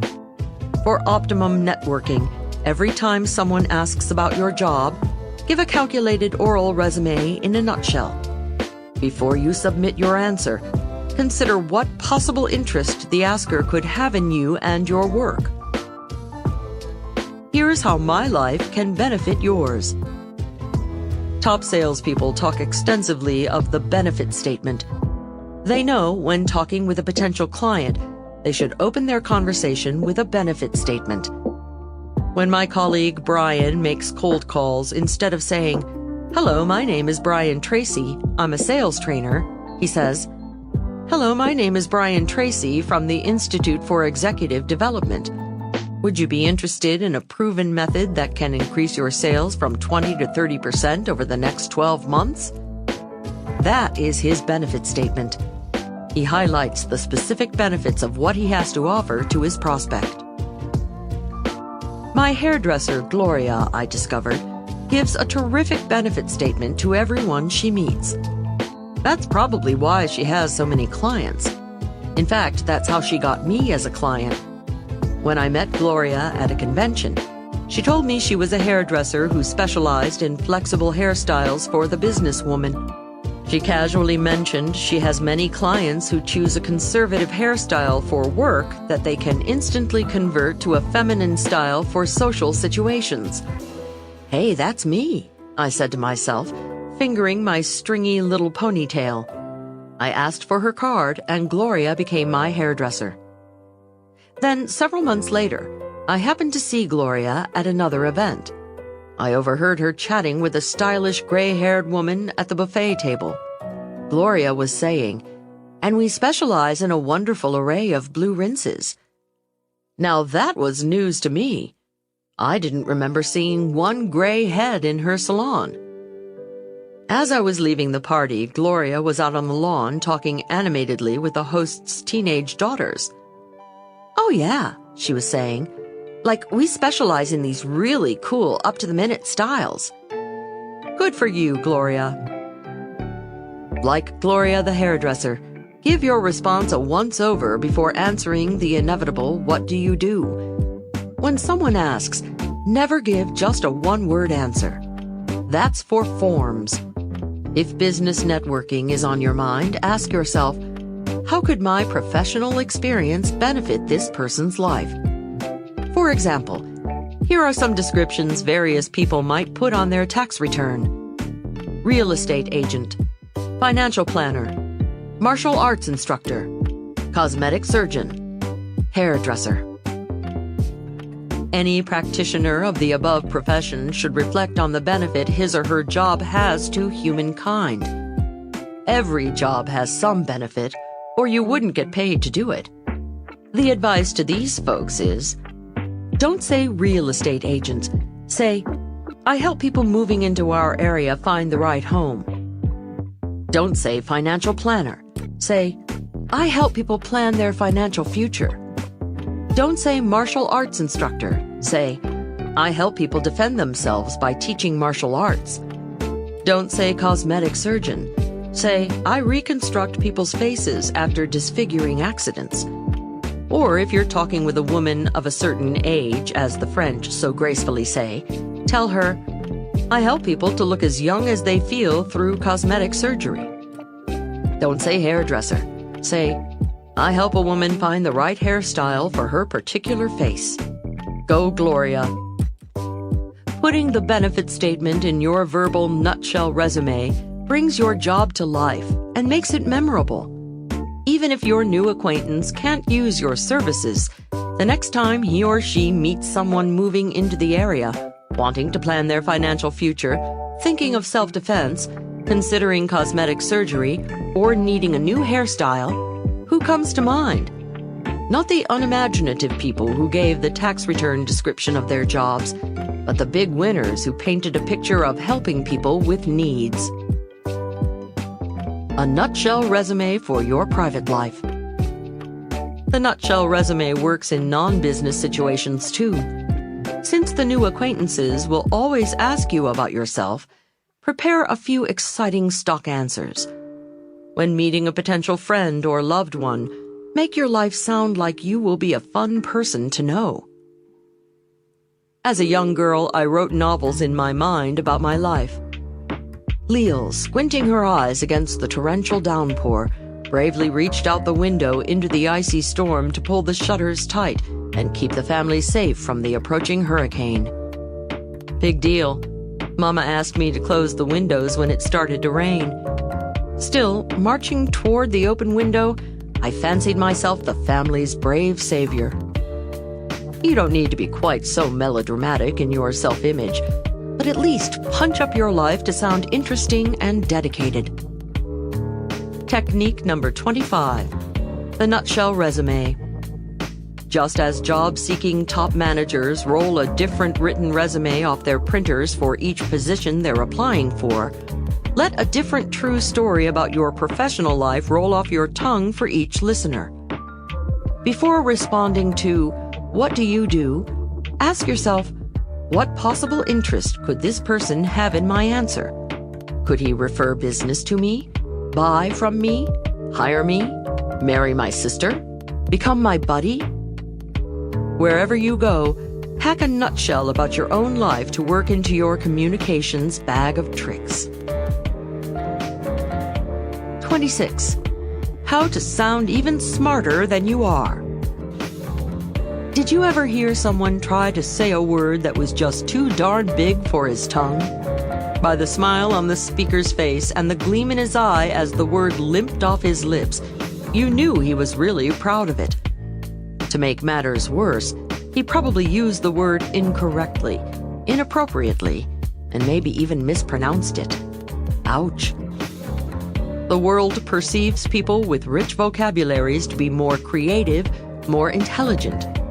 People with larger vocabularies get hired quicker, promoted faster, and listened to a whole lot more. So big winners use rich, full words, but they never sound inappropriate. The phrases slide gracefully off their tongues to enrich their conversation. The words fit. With the care that they choose their tie or their blouse, big players in life choose words to match their personalities and their points.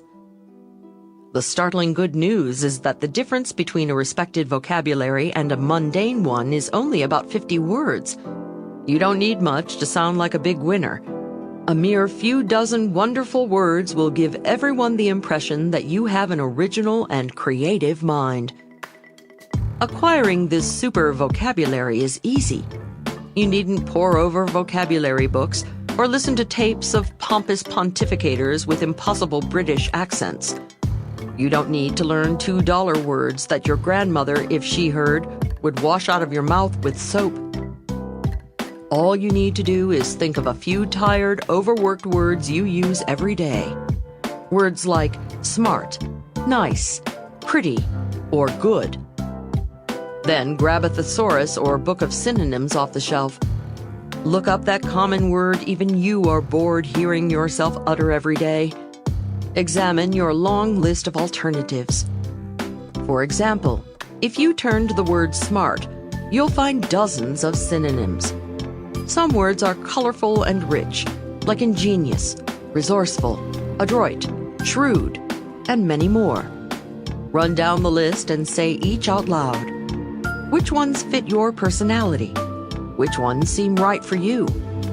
Try each on like a suit of clothes to see which feel comfortable. Choose a few favorites and practice saying them aloud until they become a natural staple of your vocabulary.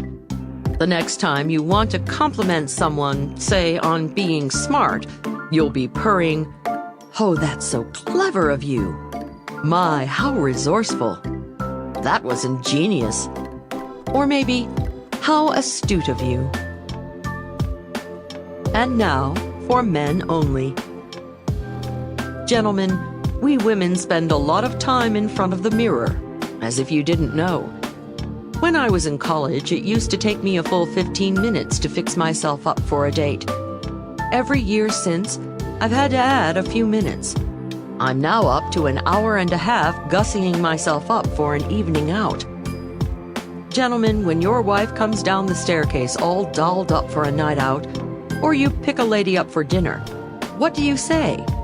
If you make no comment except, "Well, are you ready to go?" how do you think that makes the lady feel? My friend Gary is a nice gentleman, and he occasionally takes me to dinner. I met him about 12 years ago, and I'll never forget the first time he arrived on my doorstep for our date. He said, "Leil, you look great." I adored his reaction. I saw Gary a month or so later. On my doorstep again, "Leil, you look great." The precise same words as the first time, but I still appreciated it.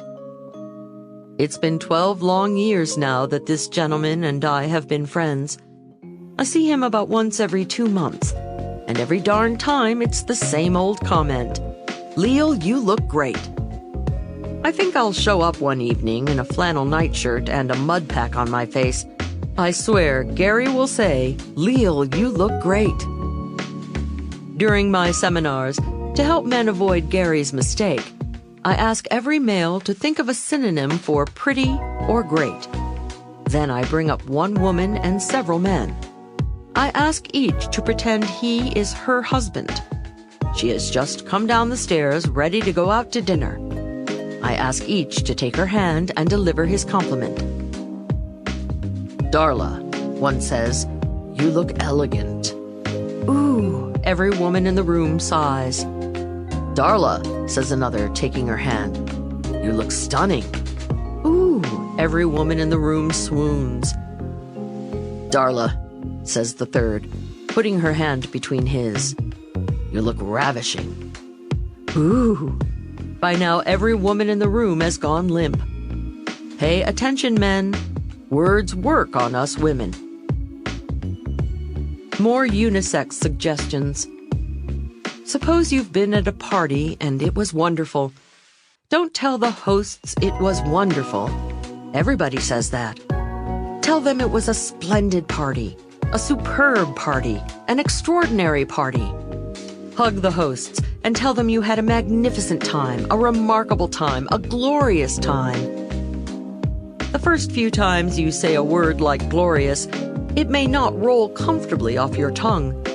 Yet you have no trouble with the word wonderful. Glorious doesn't have any more syllables than wonderful. Neither does it have any more difficult sounds to pronounce. Vocabulary is all a matter of familiarity. Use your new favorite words a few times and, just like breaking in a new pair of shoes, you'll be very comfortable wearing your glorious new words. Technique number 26. Your personal thesaurus. Look up some common words you use every day in a thesaurus. Then, like slipping your feet into a new pair of shoes, slip your tongue into a few new words to see how they fit. If you like them, start making permanent replacements. Remember, only 50 words makes the difference between a rich, creative vocabulary and an average, middle-of-the-road one. Substitute a word a day for 2 months, and you'll be in the verbally elite.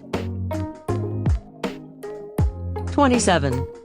How to not sound anxious. Let them discover your similarity. Tigers prowl with tigers, lions lurk with lions, and little alley cats scramble around with other little alley cats. Similarity breeds attraction. But in the human jungle, big cats know a secret. When you delay revealing your similarity, or let them discover it, it has much more punch. Above all, you don't want to sound anxious to have rapport. Whenever someone mentions a common interest or experience, instead of jumping in with a breathless, "Hey, me too, I do that too," or "I know all about that," let your conversation partner enjoy talking about it. Let her go on about the country club before you tell her you're a member too. Let him go on analyzing the golf swing of Arnold Palmer before you start casually comparing the swings of golf greats Greg, Jack, Tiger, and Arnie. Let her tell you how many tennis games she's won before you just happen to mention your USTA ranking. Several years ago, I was telling a new acquaintance how much I love to ski. He listened with interest as I indulged in a detailed travelogue of places I had skied. I raved about the various resorts. I analyzed the various conditions. I discussed artificial versus natural snow. It wasn't until near the end of my monologue that I finally had the sense to ask my new acquaintance if he skied.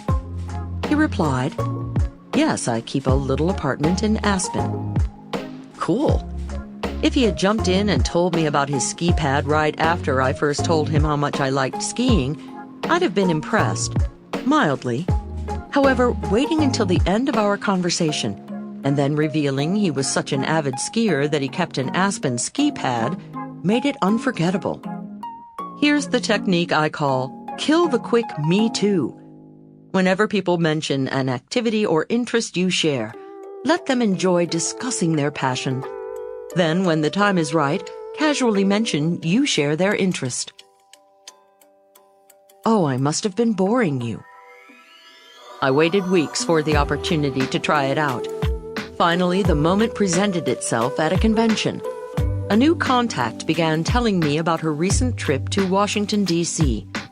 She had no idea that Washington was where I grew up. She told me all about the Capitol, the Washington Monument, the Kennedy Center, and how she and her husband went bicycling in Rock Creek Park. Momentarily, I forgot I was keeping my mouth shut to practice my new technique. I was genuinely enjoying hearing about these familiar sights from a visitor's perspective. I asked her where she stayed, where she dined, and if she had a chance to get into any of the beautiful Maryland or Virginia suburbs. At one point, obviously pleased by my interest in her trip, she said, "You sound like you know a lot about Washington." "Yes," I replied. "It's my hometown, but I haven't been back there in ages." "Your hometown?" she squealed. "My goodness, why didn't you tell me?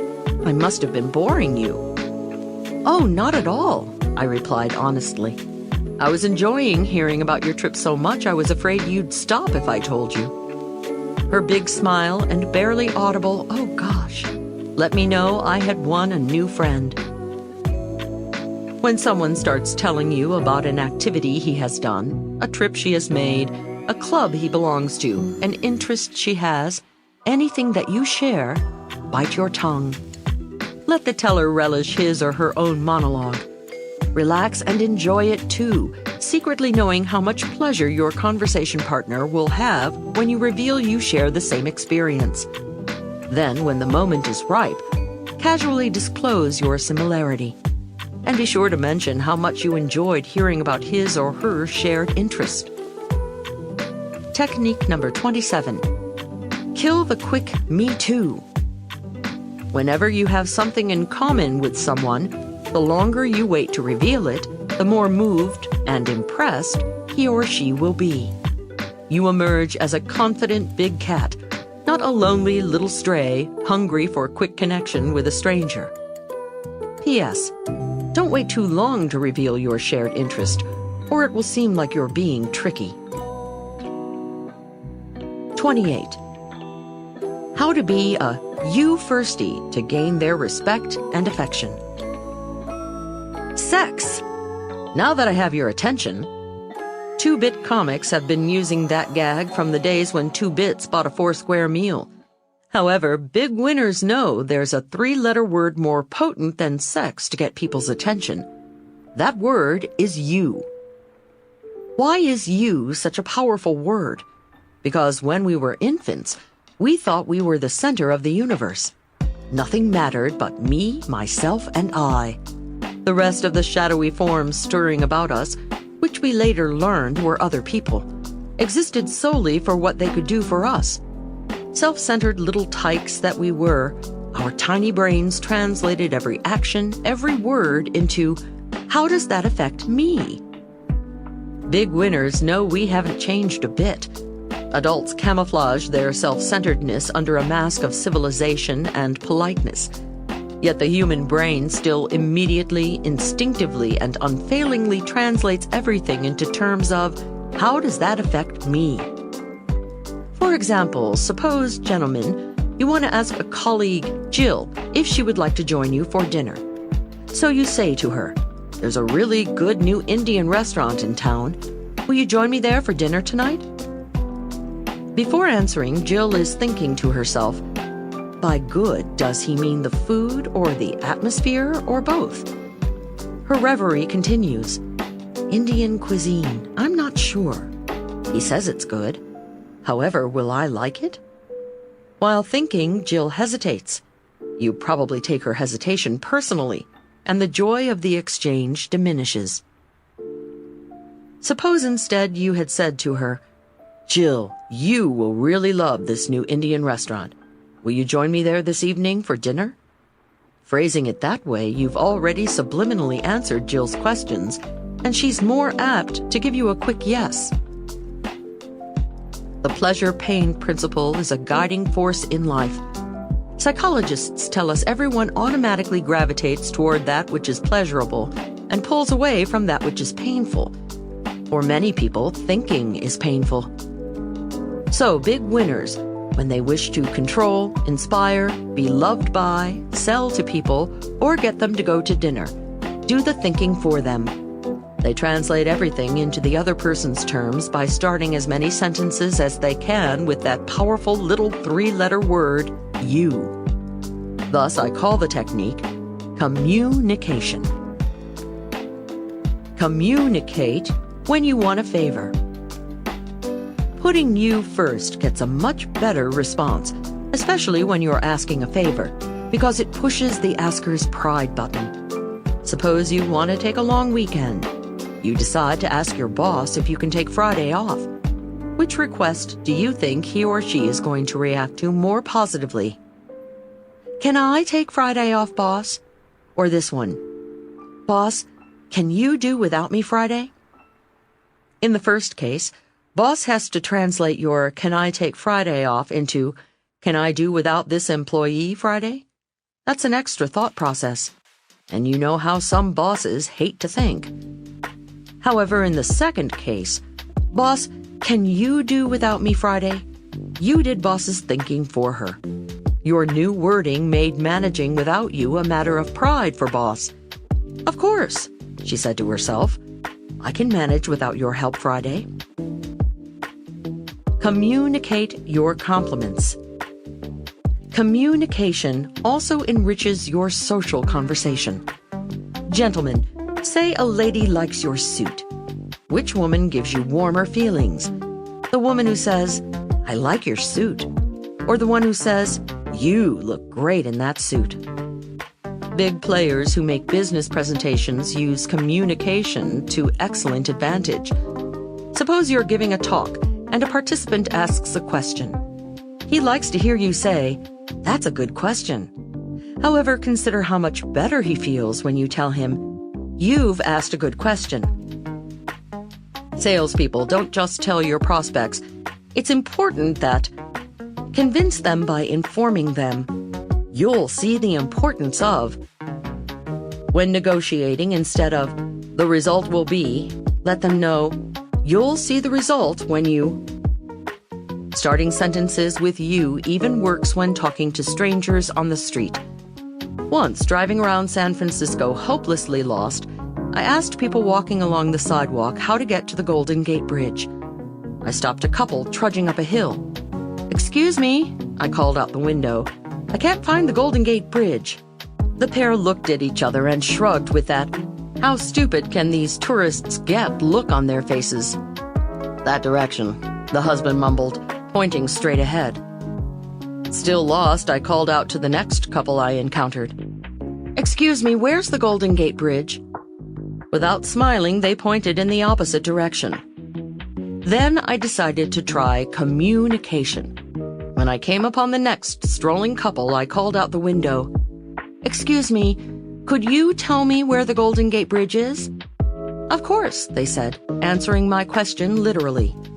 You see, by phrasing the question that way, it was a subtle challenge. I was asking, in essence, "Are you able to give me directions?" This hits them in the pride button. They walked over to my car and gave me explicit instructions. Hey, I thought, this you stuff really works. To test my hypothesis, I tried it a few more times. I kept asking passers-by my 3 forms of the question. Sure enough, whenever I asked, "Could you tell me where?"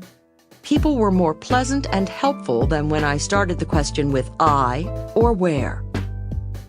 I'm sure when they recover the flight box from the fall of man under a fig leaf in the Garden of Eden, it will convince the world of the power of the word "you."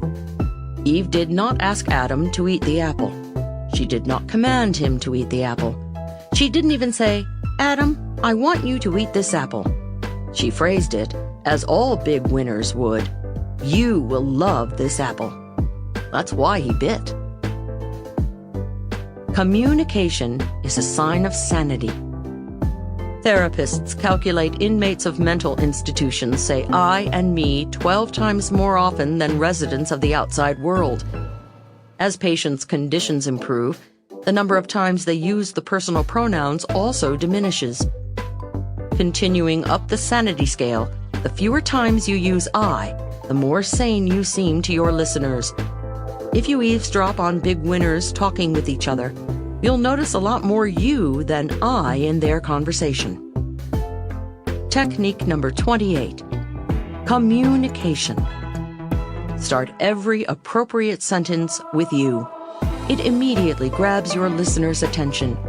It gets a more positive response because it pushes the pride button and saves them having to translate it into "me" terms. When you sprinkle "you" as liberally as salt and pepper throughout your conversation, your listeners find it an irresistible spice. The next technique concerns a way big winners are silently "you"-oriented. 29. How to make them feel you don't smile at just anybody. Have you ever seen those low-budget mail-order fashion catalogs that use the same model throughout? Whether she is engulfed in a wedding gown or partially clad in a bikini, her face sports the same plastic smile. Looking at her, you get the feeling if you rapped on her forehead, a tiny voice would come back saying, "Nobody's in here." Whereas models in more sophisticated magazines have mastered a myriad of different expressions. A flirtatious, "I've got a secret" smile on one page, a quizzical, "I think I'd like to get to know you, but I'm not sure" smile on the next, and a mysterious Mona Lisa smile on the third. You feel there's a brain running the operation somewhere inside that beautiful head. I once stood in the receiving line of the ship I worked on, along with the captain, his wife, and several other officers. One passenger with a radiant smile started shaking hands down our line. When he got to me, he flashed a shimmering smile, revealing teeth as even and white as keys on a new piano. I was transfixed. It was as though a brilliant light had illuminated the dim ballroom. I wished him a happy cruise and resolved to find this charming gentleman later. Then he was introduced to the next person.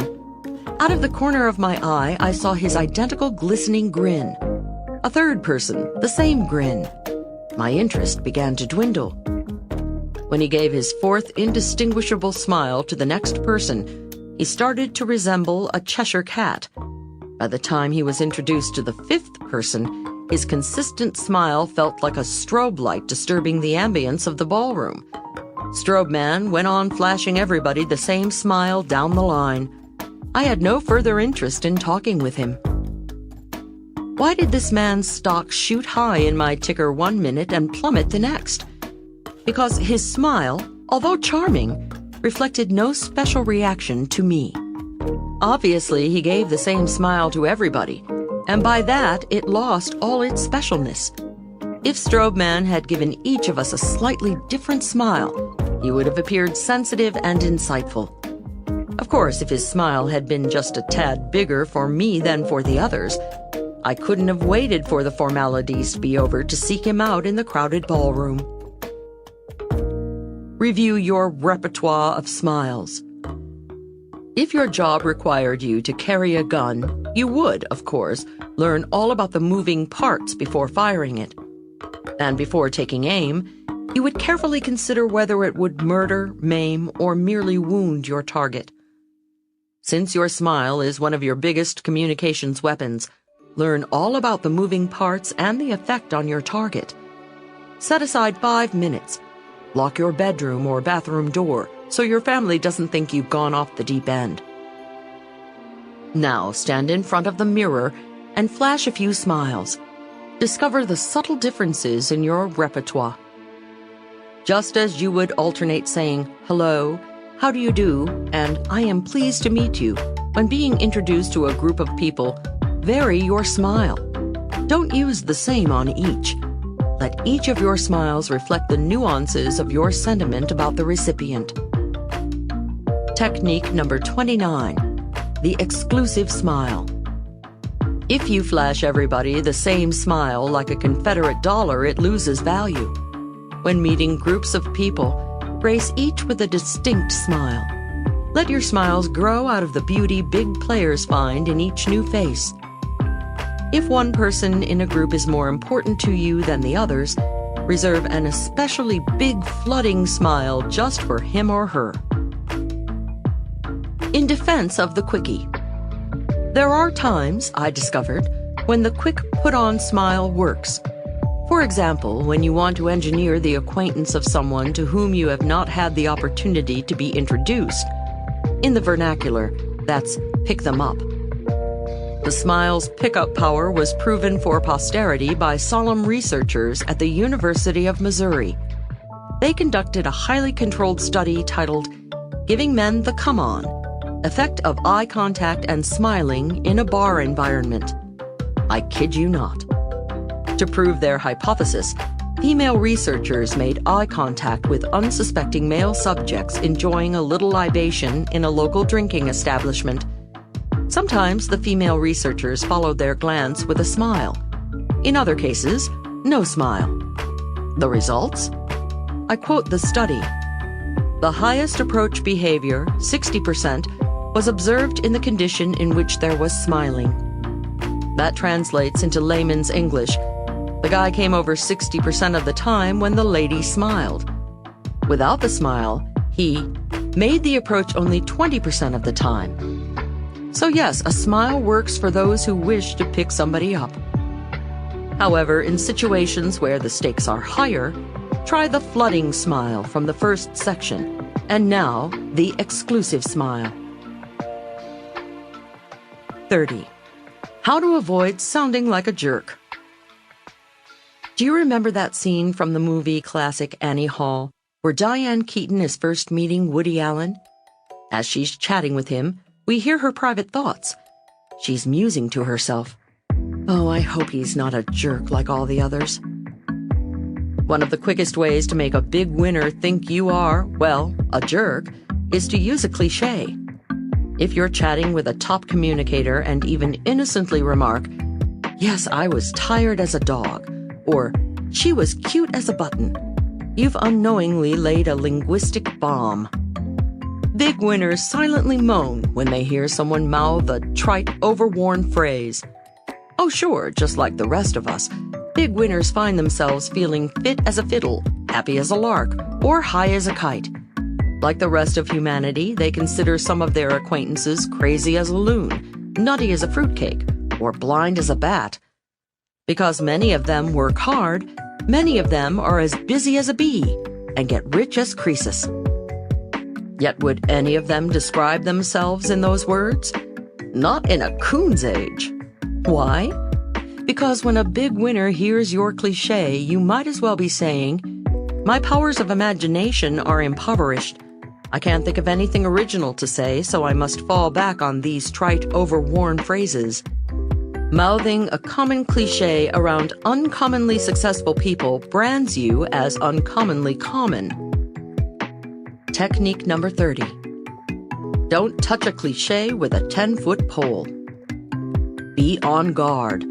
Don't use any clichés when chatting with big winners. Don't even touch one with a 10-foot pole. Never? Not even when hell freezes over? Not unless you want to sound dumb as a doorknob. Instead of coughing up a cliché, roll your own clever phrases by using the next technique. 31. How to use motivational speakers' techniques to enhance your conversation. They say the pen is mightier than the sword. It is, but the tongue is even mightier than the pen. Our tongues can bring crowds to laughter, to tears, and often to their feet in shouting appreciation. Orators have moved nations to war or brought lost souls to God. And what is their equipment? The same eyes, ears, hands, legs, arms, and vocal cords you and I have. Perhaps a professional athlete has a stronger body, or a professional singer is blessed with a more beautiful singing voice than the one we were doled out. But the professional speaker starts out with the same equipment we all have. The difference is, these jawsmiths use it all. They use their hands, they use their bodies, and they use specific gestures with heavy impact. They think about the space they're talking in. They employ many different tones of voice. They invoke various expressions. They vary the speed with which they speak. And they make effective use of silence. You may not have to make a formal speech anytime soon, but chances are sometime, probably very soon, you're going to want people to see things your way. Whether it's persuading your family to spend their next vacation at Grandma's, or convincing the stockholders in your multi-million-dollar corporation that it's time to do a takeover, do it like a pro. Get a book or two on public speaking and learn some of the tricks of the trade. Then put some of that drama into your everyday conversation. A gem for every occasion. If stirring words help make your point, ponder the impact of powerful phrases. They've helped politicians get elected. Read my lips, no new taxes. And defendants get acquitted. If it doesn't fit, you must acquit. If George H.W. Bush had said, "I promise not to raise taxes," or Johnny Cochran during O.J. Simpson's criminal trial had said, "If the glove doesn't fit, he must be innocent," their bulky sentences would have slipped in and out of the voters' or jurors' consciousness. As every politician and trial lawyer knows, neat phrases make powerful weapons. If you're not careful, your enemies will later use them against you. Read my lips. One of my favorite speakers is a radio broadcaster named Barry Farber, who brightens up late-night radio with sparkling similes. Barry would never use a cliché like, "nervous as a cat on a hot tin roof." He described being nervous about losing his job as, "I felt like an elephant dangling over a cliff with his tail tied to a daisy." Instead of saying he looked at a pretty woman, he'd say, "My eyeballs popped out and dangled by the optic nerve." When I first met him, I asked, "Mr. Farber, how do you come up with these phrases?" "My daddy's Mr. Farber. I'm Barry," he chided, his way of saying, "Call me Barry." He then candidly admitted, although some of his phrases are original, many are borrowed. Elvis Presley used to say, "My daddy's Mr. Presley. Call me Elvis." Like all professional speakers, Barry spends several hours a week gleaning through books of quotations and humor. All professional speakers do. They collect bon mots they can use in a variety of situations, most especially to scrape egg off their faces when something unexpected happens. Many speakers use authors and speaker's agent Lily Walters's face-saver lines from her book, What to Say When You're Dying on the Platform. If you tell a joke and no one laughs, try, that joke was designed to get a silent laugh, and it worked. If the microphone lets out an agonizing howl, look at it and say, I don't understand, I brushed my teeth this morning. If someone asks you a question you don't want to answer, could you save that question until I'm finished and well on my way home? All pros think of holes they might fall into and then memorize great escape lines. You can do the same. Look through books of similes to enrich your day-to-day conversations. Instead of happy as a lark, try happy as a lottery winner, or happy as a baby with its first ice cream cone. Instead of bald as an eagle, try bald as a new Marine, or bald as a bullfrog's belly. Instead of quiet as a mouse, try quiet as an eel swimming in oil, or quiet as a fly lighting on a feather duster. Find phrases that have visual impact.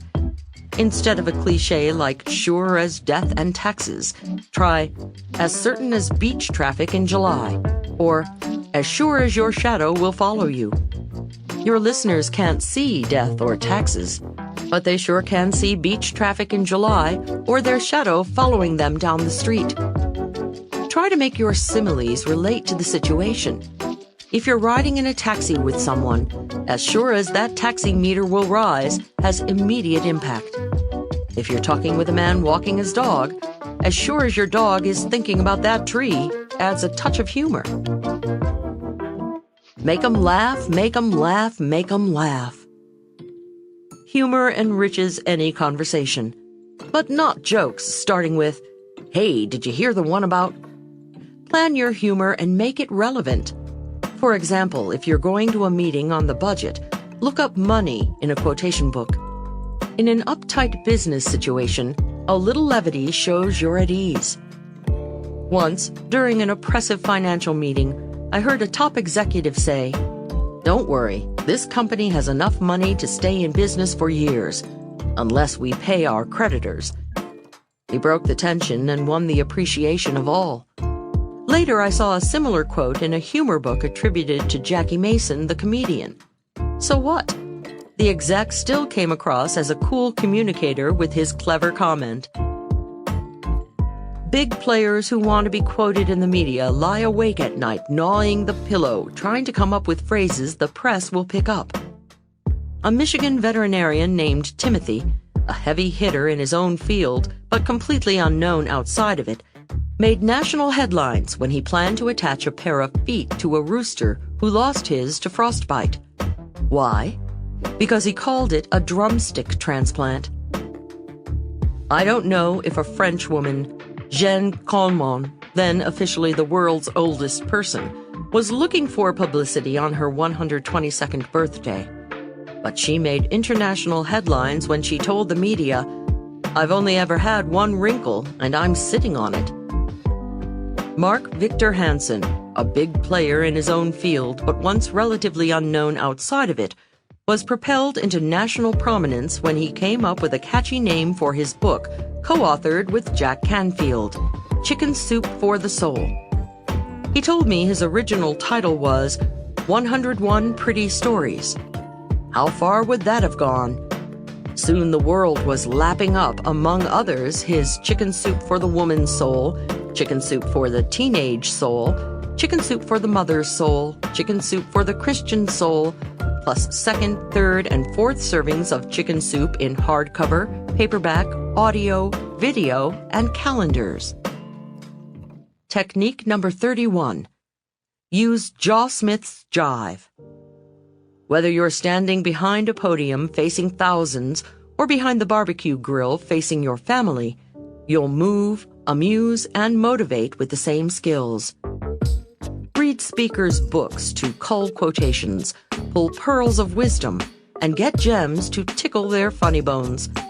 Find a few bon mots to let casually slide off your tongue on chosen occasions.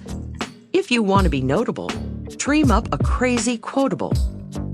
Make 'em rhyme, make 'em clever, or make 'em funny. Above all, make 'em relevant. A word of warning. No matter how good your material is, it bombs if it doesn't fit the situation. I learned this the hard way during my cruise ship days. On a cruise to England, I decided to give my passengers a reading of the English love poems of Elizabeth Barrett and Robert Browning. You know, "How do I love thee? Let me count the ways." It was a big hit. The passengers loved it and raved for days. I couldn't walk out on deck without some passenger turning to me and affectionately echoing, "How do I love thee?" Naturally, I got a pretty swollen head over this performance and fancied myself an eminent poetry reader. I decided to reward the passengers on the next cruise, which was a cruise to the Caribbean and didn't go anywhere in the neighborhood of England, with my spectacular reading of the English love poems. What a bomb! Passengers avoided me on the deck for the rest of the cruise. How did you bore me? Let me count the ways. 32. How to banter like the big shots do. Big winners tell it like it is. If you stepped into an elevator full of people speaking Hungarian, you might not recognize they were Hungarian unless you spoke their language. However, the minute you opened your mouth, they'd recognize you're not Hungarian. It's the same with the big cats. If you overhear several of them speaking, you might not recognize they're big cats. However, the minute you opened your mouth, they'd recognize you're not a big cat, unless you spoke their lingo. What are some differences between a big cat's growl and a little cat's insignificant hiss? One of the most blatant is euphemisms. Big cats aren't afraid of real words. They call a spade a spade. Words like toilet paper don't scare them. Little cats hide behind bathroom tissue. If somebody is rich, big cats call it rich. Little cats, oh so embarrassed at the concept of talking about money in polite company, substitute the word wealthy. When little cats use a substitute word or euphemism, they might as well be saying, "Whoops, you are better than I am. I'm in polite company now, and so I'll use the nicey nice word." Big cats are anatomically correct. No cutesy words for body parts. They'll say breasts when they mean breasts. When they say knockers, they mean decorative structures that hang on the front door.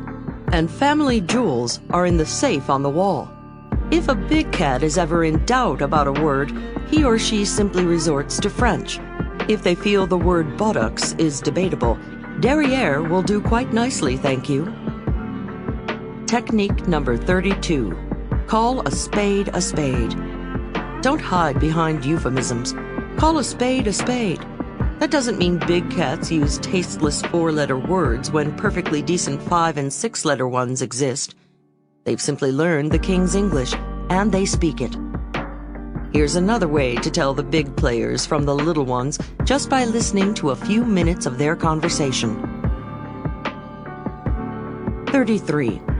How to avoid the world's worst conversational habit. Once I was at a small dinner party given by the president of an advertising agency, Louis, and his wife, Lillian. The evening started with cocktails, followed by a gourmet meal accompanied by a selection of excellent wines. The conversation had been convivial, the cuisine delicious, and the wine very fine, and very plentiful. At the end of the evening, Louis raised his glass to make a toast. A few wine droplets sloshed out of his glass onto the tablecloth. A pretty young woman who was the date of a new art director named Bob giggled and said, "I can tell you're feeling no pain." Shockwaves went around the table. Everyone froze. The host was indeed a bit inebriated. However, alluding to Louis being a little looped, even in jest, was as though the woman had suddenly smashed the crystal chandelier above the table with her dinner plate. One guest quickly covered the girl's horrifying gaffe by lifting her glass and saying, "None of us is. No one in the company of Louis and Lillian could ever feel any pain. Here's to a truly wonderful evening." Louis then continued with his toast to the wonderful company, and no one was feeling pain any longer, except Bob. He knew his date's innocent teasing was a black mark, if not in his personnel file, on his personal file. The next sure sign of a little cathood is teasing. Little cats go around patting their friends' paunches and saying, "Enjoying that cheesecake, huh?" Or looking at their balding heads and saying, "Hey, hair today, gone tomorrow, huh?" They think it's hilarious to make a quip at someone else's expense and say, "You don't have an inferiority complex. You are inferior. Hardy har har." Technique number 33. Trash the teasing. A dead giveaway of a little cat is his or her proclivity to tease. An innocent joke at someone else's expense may get you a cheap laugh. Nevertheless, the big cats will have the last one, because you'll bang your head against the glass ceiling they construct to keep little cats from stepping on their paws. Never, ever make a joke at anyone else's expense. You'll wind up paying for it dearly. 34. How to give them the bad news and have them like you all the more. In ancient Egypt, the pharaoh treated the humblest message runner like a prince when he arrived at the palace, if he brought good news. However, if the exhausted runner had the misfortune to bring the pharaoh unhappy news, his head was chopped off. Shades of that spirit pervade today's conversations. Once a friend and I packed up some peanut butter and jelly sandwiches for an outing. As we waltzed happily out the door, picnic basket in hand, a smiling neighbor, rocking away on his porch, looked up at the sky and said, "Oh boy, bad day for a picnic. The newscast says it's gonna rain." I wanted to rub his face in my peanut butter and jelly sandwich, not for his gloomy weather report, for his smile. Several months ago, I was racing to catch a bus. As I breathlessly shoved my handful of cash across the Greyhound counter, the grinning sales agent gushed, "Oh, that bus left 5 minutes ago." Dreams of decapitation. It's not the news that makes someone angry. It's the unsympathetic attitude with which it's delivered. Everyone must give bad news from time to time, and winning professionals do it with the proper attitude. A doctor advising a patient she needs an operation does it with compassion. A boss informing an employee he didn't get the job takes on a sympathetic demeanor. Grief counselors at airports after fatal crashes share the grief-stricken sentiment of relatives. Big winners know when delivering any bad news, they should share the sentiment of the receiver. Unfortunately, many people are not aware of this sensitivity. When you're weary from a long flight, has a hotel clerk cheerfully chirped that your room isn't ready yet? When you had your heart set on the roast beef, has your waiter merrily warbled that he just served the last piece? When you needed cash for the weekend, has your bank teller gleefully told you your account is overdrawn? It makes you, as a traveler, diner, or depositor, want to put your fist right through their insensitive grins. Had my neighbor told me of the impending rainstorm with sympathy, I would have appreciated his warning. Had the Greyhound sales clerk sympathetically informed me that my bus had already left, I probably would have said, "Oh, that's all right, I'll catch the next one." Big winners, when they bear bad news, deliver bombs with the emotion the bombarded person is sure to have. Technique number 34. It's the receiver's ball. A football player wouldn't last 2 beats of the time clock if he made blind passes. A pro throws the ball with the receiver always in mind. Before throwing out any news, keep your receiver in mind. Then deliver it with a smile, a sigh, or a sob. Not according to how you feel about the news, but how the receiver will take it. Big winners know how to give bad news to people. They also know how to give any news to anyone, even when people are pressuring them. Let's explore that next. 35. How to respond when you don't want to answer and wish they'd shut the heck up. One of my clients, Barbara, a mini star in the furniture business, recently separated from her husband and business partner Frank, a megastar in the furniture business. They suffered a long and messy divorce that resulted in them keeping the business jointly, but not having to deal with each other. Soon after the divorce, I was at an industry convention with Barbara. Since she and Frank were both beloved in the industry, people were curious about what had happened and how it affected their company. But of course, no one dared ask outright, and Barbara was offering no explanations. I was seated next to Barbara at the gala farewell dinner. Apparently, one of her colleagues at the table couldn't contain her curiosity any longer. During dessert, she leaned over to Barbara and in a hushed voice asked, "Barbara, what happened with you and Frank?" Barbara, unruffled by the rude question, simply took a spoonful of her cherries Jubilee and said, "We've separated, but the company is unaffected."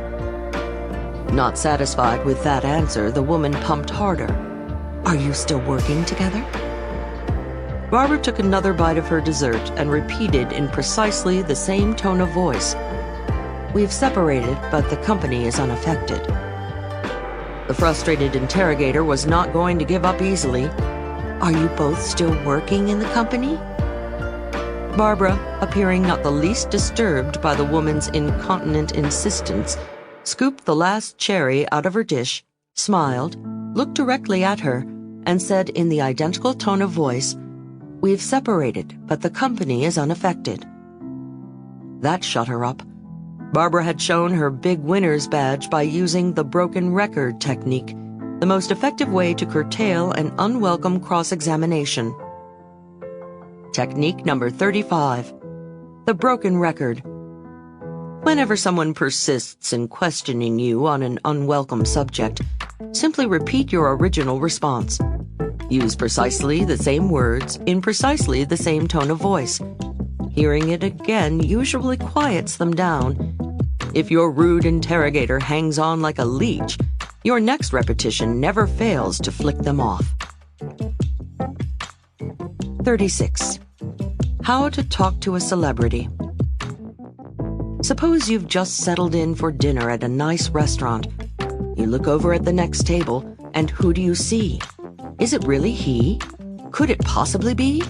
It's gotta be a look-alike. No, it isn't. It really is Woody Allen.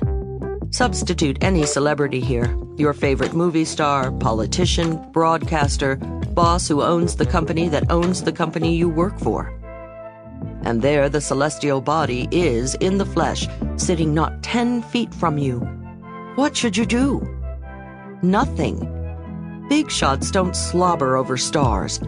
Let the luminary enjoy a brief moment of anonymity. If he or she should cast a glance in your direction, give a smile and a nod. Then waft your gaze back to your dining companion. You will be a lot cooler in the eyes of your dinner partner if you take it all in your stride. Now, if you just can't resist this once-in-a-lifetime opportunity to press the flesh of the megastar and tell him or her of your admiration, here's how to do it with grace. Wait until you or the luminary are leaving the restaurant. After the check has been paid, and you will obviously not be taking much of his or her time, you may make your approach. Say something like, "Mr. Allen, I just want to tell you how much pleasure your wonderful films have given me over the years. Thank you so much." Did you pick up the subtlety here? You are not complimenting his work. After all, he might well ask himself, who are you to judge whether I am a great filmmaker or not? You can only speak from your own perspective. You do this by telling him how much pleasure his work has given you. If it's your boss's boss's boss's boss, whom the fates have sent to bask in your adulation, do the same. Do not say, "Bill," or "Mr. Gates, you really run a great company." Lowly geek, he thinks. Who are you to judge? Instead, tell him what an honor it is to work for him. Obviously, this is not the moment to detail the intricacies of your improvements on image editing software for digitizing photographs. Then let your body language express that if Woody or Bill or the other megastar wants to leave it at that, you are happy with the exchange. If, however, the megastar is captivated by you, or has had so much liquid merriment that he or she has decided to mingle with the masses tonight, then all bets are off. You're on your own. Enjoy. Until you pick up the first body language sign that they would like to end it. Think of yourself as a ballroom dance student waltzing with your teacher. He leads, you follow, and he tells you when the waltz is over. Incidentally, if the megastar is with a companion and your conversation goes on for more than a few moments, direct some comments at the companion. If the satellite is in such stellar company, he or she is probably also an accomplished person. Felicia, a friend of mine, is a talented trial lawyer who is married to a local TV show host. Because Tom is on television, people recognize him wherever they go, and Felicia gets ignored. Felicia tells me how frustrating it is even for Tom. Whenever they go to a party, people gush all over Tom, and Felicia's fascinating work hardly ever gets mentioned. She and Tom used to love going out to dinner, but now they hide out at home in the evenings. Why? Because they can't stand the interruptions of overly effervescent fans. I love what you used to be, you has-been. Another sensitivity. The film star is probably obsessed with his last film, the politician with her last election, a corporate mogul with his last takeover, an author with her last novel, and so forth. So when discussing the stars, the politicians, the moguls, the authors, or any VIP's work, try to keep your comments to current or recent work. Telling Woody Allen how much you loved his 1980 film Stardust Memories would not endear you to him. What about all my wonderful films since? Thinks he. Stick to the present or very recent past if possible. Technique number 36. Big shots don't slobber. People who are VIPs in their own right don't slobber over celebrities. When you are chatting with one, don't compliment her work. Simply say how much pleasure or insight it's given you. If you do single out any one of the star's accomplishments, make sure it's a recent one, not a memory that's getting yellow in her scrapbook. If the queen bee has a drone sitting with her, find a way to involve him in the conversation. A final celebrity codicil. Suppose you are fortunate enough to have one at your party. To shine some starlight on your party, don't ask the TV host to say a few words. Don't ask the singer to sing a song. What looks effortless to the rest of us because they seem so comfortable performing is work for them. You wouldn't ask an accountant guest to look over your books, or a dentist to check out your third left molar. Let the dignitary drink. Let the luminary laugh. Celebrities are people too, and they like their time off.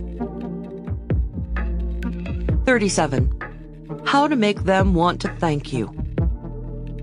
To wrap up our section on sounding like the big boys and big girls, here is a simple and gracious little maneuver. It not only signals people you're a top communicator, but it encourages them to keep doing nice things for you, or complimenting you, or doing business with you, or loving you. It is very short. It is very sweet. It is very simple. You can use it with everyone in your life. When it becomes instinctive, you'll find yourself using it every day.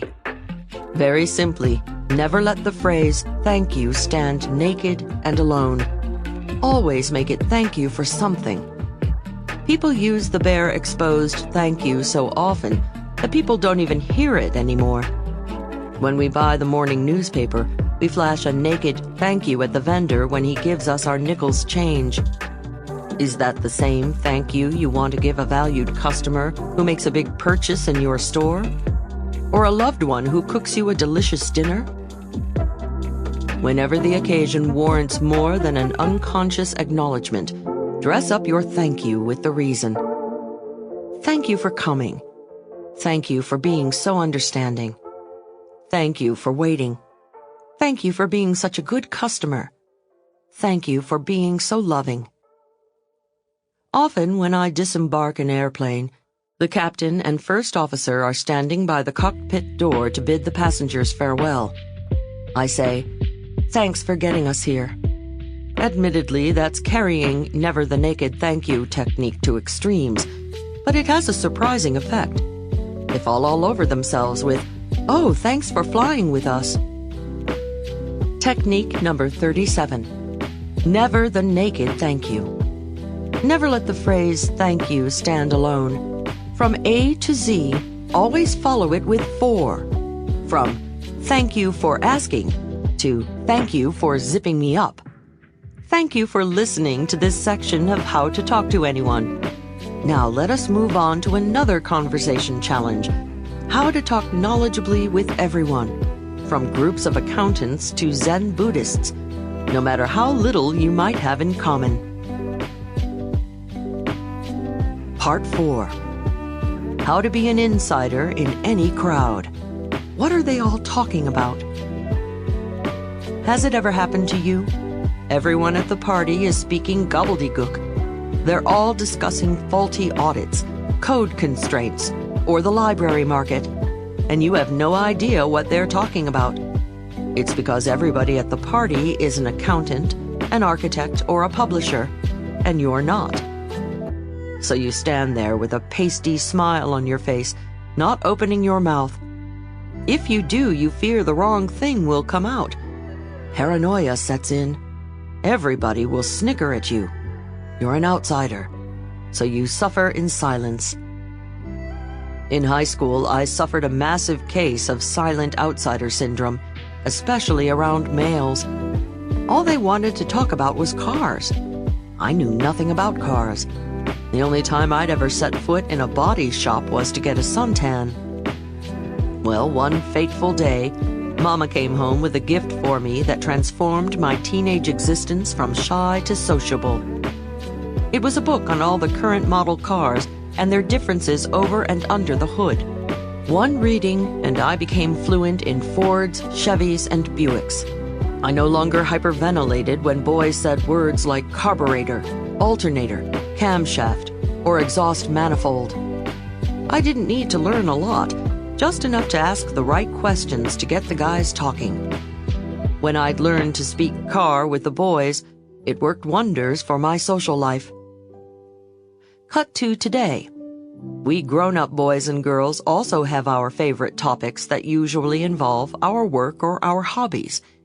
When we're with people in our own field or who share our interests, we open up like small-town gossips. Even engineers who have a constant case of cat-got-their-tongue start gabbing about greasy turbines and various projects when they're together. To outsiders, our conversation sounds like gobbledygook. But we know precisely what it's about. It's our own jobbledygook or hobbidygook. You fear you'll find yourself in a party of squash players when you're the type of person who'd rather be in court than on court? Don't panic hearing words like lobbing and hitting rails roll off the squash players' tongues. So what if the only experience you've ever had with squash was the mashed acorn variety on your plate next to the turkey last Thanksgiving? All you need is the few techniques that follow. Just as anglers throw out a dragonfly to get the fish to bite, all you have to do is throw out the right questions to get people to open up. Dale Carnegie's adage, "Show sincere interest and people will talk," only goes so far. As they say in poker, it takes jacks or better to open.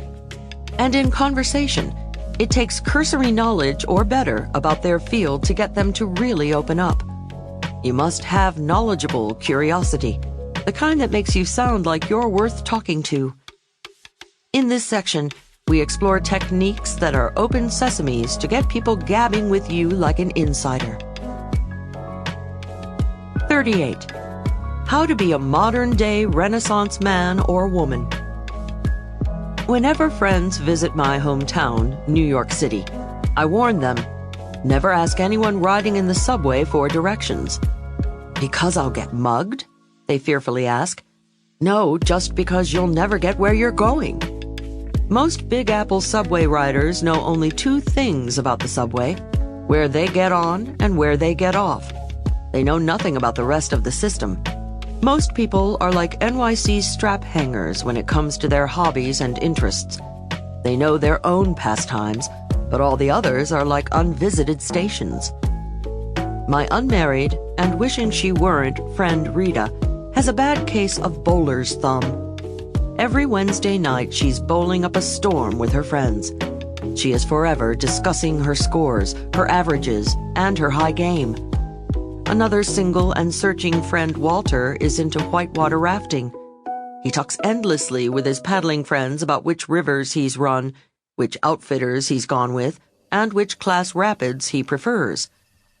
Thinking my two single friends might hit it off, I introduced Walter, the paddler, to Rita, the bowler, and mentioned their respective passions. "Oh, you're a bowler," said Walter. "Yes." Rita smiled demurely, awaiting more questions about her big bowling turn-on. Walter was silent. Masking her disappointment, Rita said, "Leil tells me you're into water rafting." Walter smiled proudly, awaiting further friendly interrogation on paddling. That must be exciting. Isn't it dangerous?" was the best Rita could do. "No, it's not dangerous," Walter patronizingly responded to her typical outsider's question. Then the conversation died. During the deafening silence, I remember thinking, if Rita had run just one river, if Walter had bowled just one game, their lives might be different now. Conversation could have flowed, and who knows what else might have flowered. Go fly a kite. The scramble therapy technique is salvation from such disappointing encounters. It will transform you into a modern-day Renaissance man or woman who comfortably can discuss a variety of interests. Scramble therapy is, quite simply, scrambling up your life and participating in an activity you'd never think of indulging in. Just one out of every 4 weekends, do something totally out of your pattern. Do you usually play tennis on weekends? This weekend, go hiking. Do you usually go hiking? This weekend, take a tennis lesson. Do you bowl? Leave that to your buddies this time. Instead, go whitewater rafting.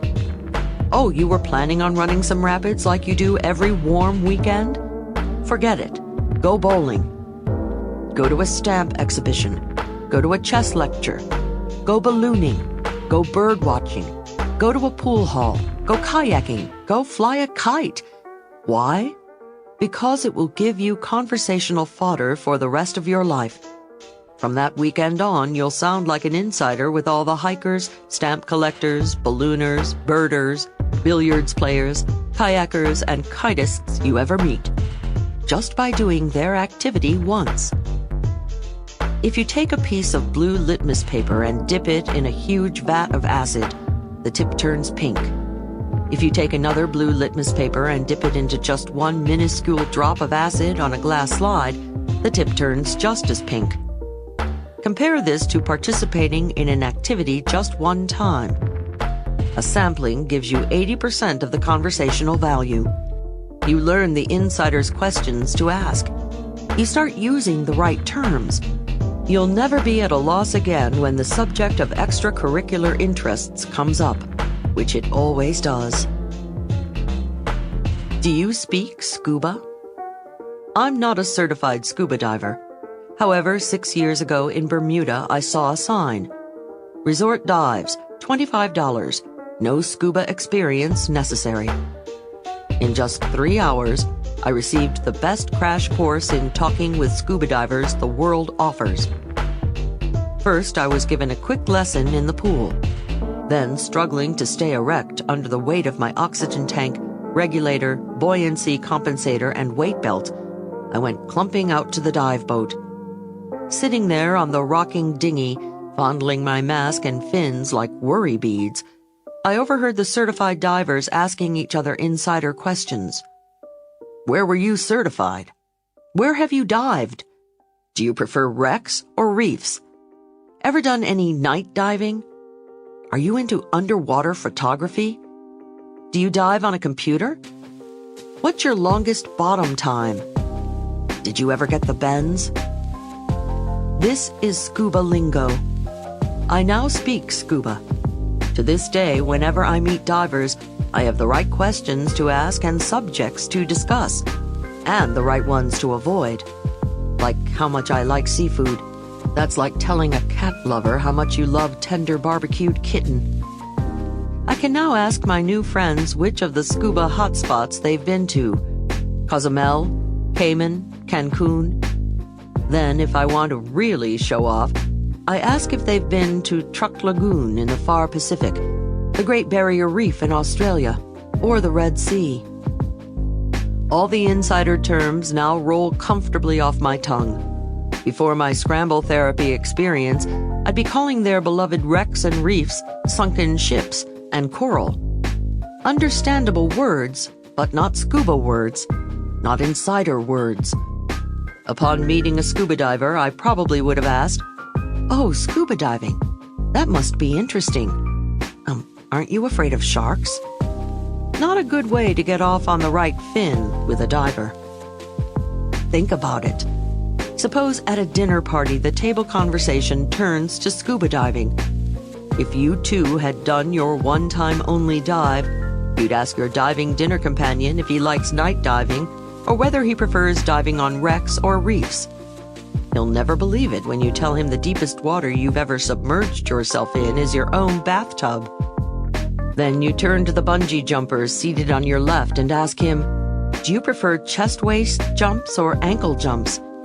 If the conversation then changes to tennis, or martial arts, or chess, or coin collecting, or even bird watching, you can keep up and keep the conversation going. What a guy! What a gal! Technique number 38. Scramble therapy. Once a month, scramble your life. Do something you'd never dream of doing. Participate in a sport. Go to an exhibition. Hear a lecture on something totally out of your experience. You get 80% of the right lingo and insider questions from just one exposure. 39. How to sound like you know all about their job or hobby. Even more insidious than hobby talk is job speak, or jobbledygook. I still harbor social nightmares of the evening I attended a party thrown by a couple who worked in computer database management. As I walked in the door, I overheard one chap saying to another, "When the domain relational calculus is restricted to safe expressions, it's equivalent to the interpolational." That's all I stayed around for. I knew I wasn't going to understand one bit or byte of conversation the rest of the evening. It made me long for the days when a mouse meant the furry little fellow who loves cheese, windows for the kind you bought drapes for, and the web was something spiders trapped flies in. I knew I was going to need some technical support if I was going to be compatible with this crowd. I decided then and there to learn some of the opening questions database management types ask each other, which I did. Now I can't wait for a second chance at that crowd because I'm armed with questions like, what RAID level are you using? And what data warehousing product do you use? All you need are a few insider opening questions to get you started with any group. You ask questions, listen to the responses, and indulge in elementary on-target conversation with them for a moment or two about their field. Then change the subject ASAP. You don't want to fake you are more knowledgeable about their field than you really are. It's all in the opening question. A tennis player can tell immediately from just appraising your opening serve how good a player you are. Is it going to be great playing with you or a real bore? It's the same in communicating. Just from your verbal opening serve, someone knows if it's going to be interesting talking with you about their life or interests, or dull, dull, dull. For example, suppose I'm introduced to someone and the first words out of her mouth are, "Oh, you're a writer. When are you going to write the great American novel?" Yikes, I know I'm talking with someone who is unfamiliar with my world. We'll chat, but I prefer to change the subject. And soon, my conversation partner. If, however, my new acquaintance says, "Oh, you're a writer. Do you write fiction or nonfiction?" Bingo. Now I know I'm with a person who knows about my world. Why? Because that is the first question all writers ask each other.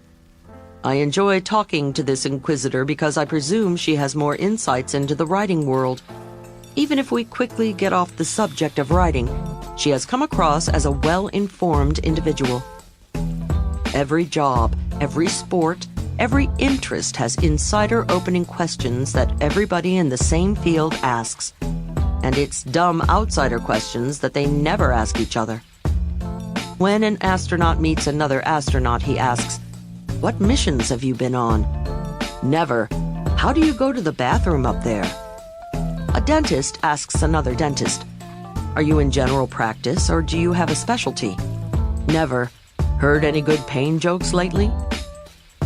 The good news is beginning gobbledygook is an easy language.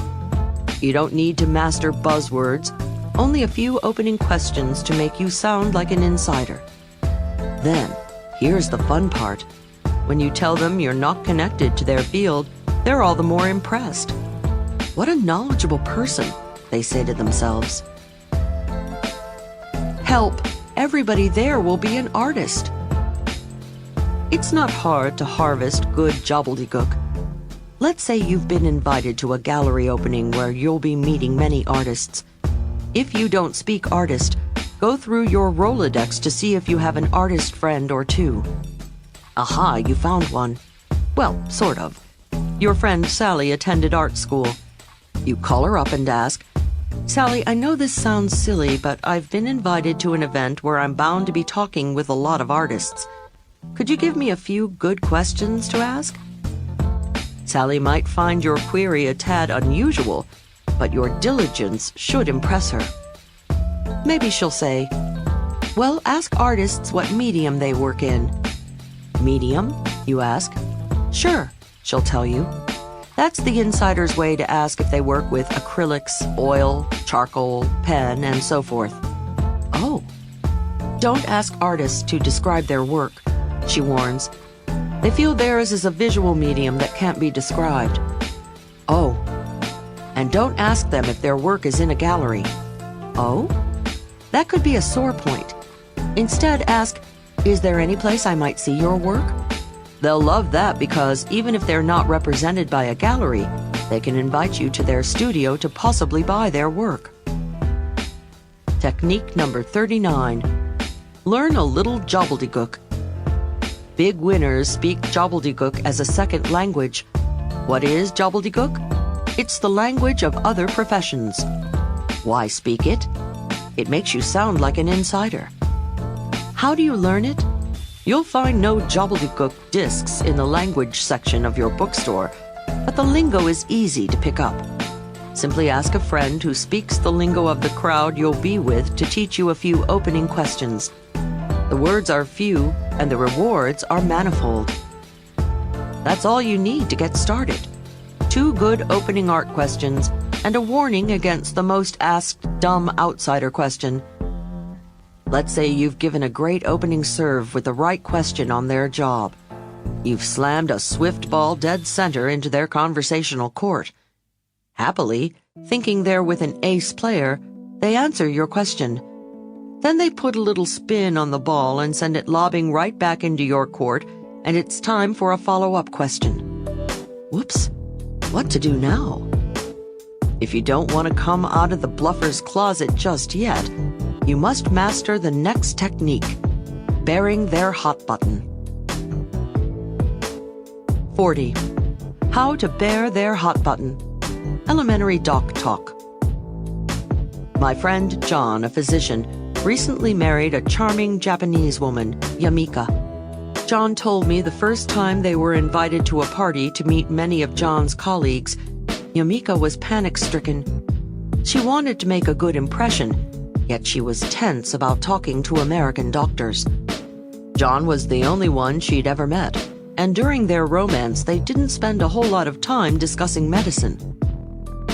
John told her, Don't worry about it, Yami. They all ask each other the same old questions. When you meet them, just ask, "What's your specialty?" and "Are you affiliated with a hospital?" Then, to get into deeper conversation, he continued, throw out questions like, "How's your relationship with your hospital?" or "How's the current medical environment affecting you?" These are hot issues with doctors because everything's changing in healthcare. John said Yamika delivered the lines verbatim. She circulated the party, asking the various doctors' specialties and inquiring about their affiliations and relationships with their hospitals. As a result, she was the hit of the party. Many of John's colleagues later congratulated him on having found such a charming and insightful woman. Getting the real grabber. It's not just doctors. Every profession has concerns that are all the buzz within the industry. The rest of the world, however, knows little about these fixations. For example, independent booksellers constantly complain that big superstore chains are taking over the industry. Accountants lie awake nights worrying about liability insurance for faulty audits. And dentists grind their teeth over OSHA and EPA regulations. Oh, us writers, too. We're always bellyaching about magazines not paying us for electronic rights to our precious words. Suppose some hapless soul were unlucky enough to find himself in a party of writers. Making conversation with these folks, who seldom know what they think until they see what they say, is no easy task for one who is accustomed to communicating in the spoken word. However, if before the party the non-writer had called just one writer acquaintance and asked about the burning issues, he'd have had hot conversation with the wordsmiths all evening. I call the technique bearing their hot button. Back to the art show you're about to attend. You can't let Sally hang up yet. She's given you the 2 best opening questions for artists. But don't let her go until you get the real conversational grabber. Ask her the hottest issues going on in the art world. She might think a minute and then say, "Well, there's always art prices." "Art prices?" you ask. "Yes," she explains. For example, in the 1980s, the art world was very market-driven. Prices went sky high because some investors and status seekers paid exorbitant amounts. We feel that kind of took art away from the masses. Wow, now you're really armed with some good insider art talk. Technique number 40. Bearing their hot button. Before jumping blindly into a bevy of bookbinders or a drove of dentists, find out what the hot issues are in their fields. Every industry has burning concerns the outside world knows little about. Ask your informant to bear the industry buzz. Then, to heat the conversation up, push those buttons. See you at the big one. While you're at it, don't forget to grill your informant for special insider greetings to use when you're with their gang. For example, actresses cringe if they hear "good luck" before a show, but they smile at well-wishers who say, "break a leg." Break a leg, however, is not appropriate for runners before a marathon. That's the last thought they want to have. The only thing they want to break is their personal record. Try, have a personal best.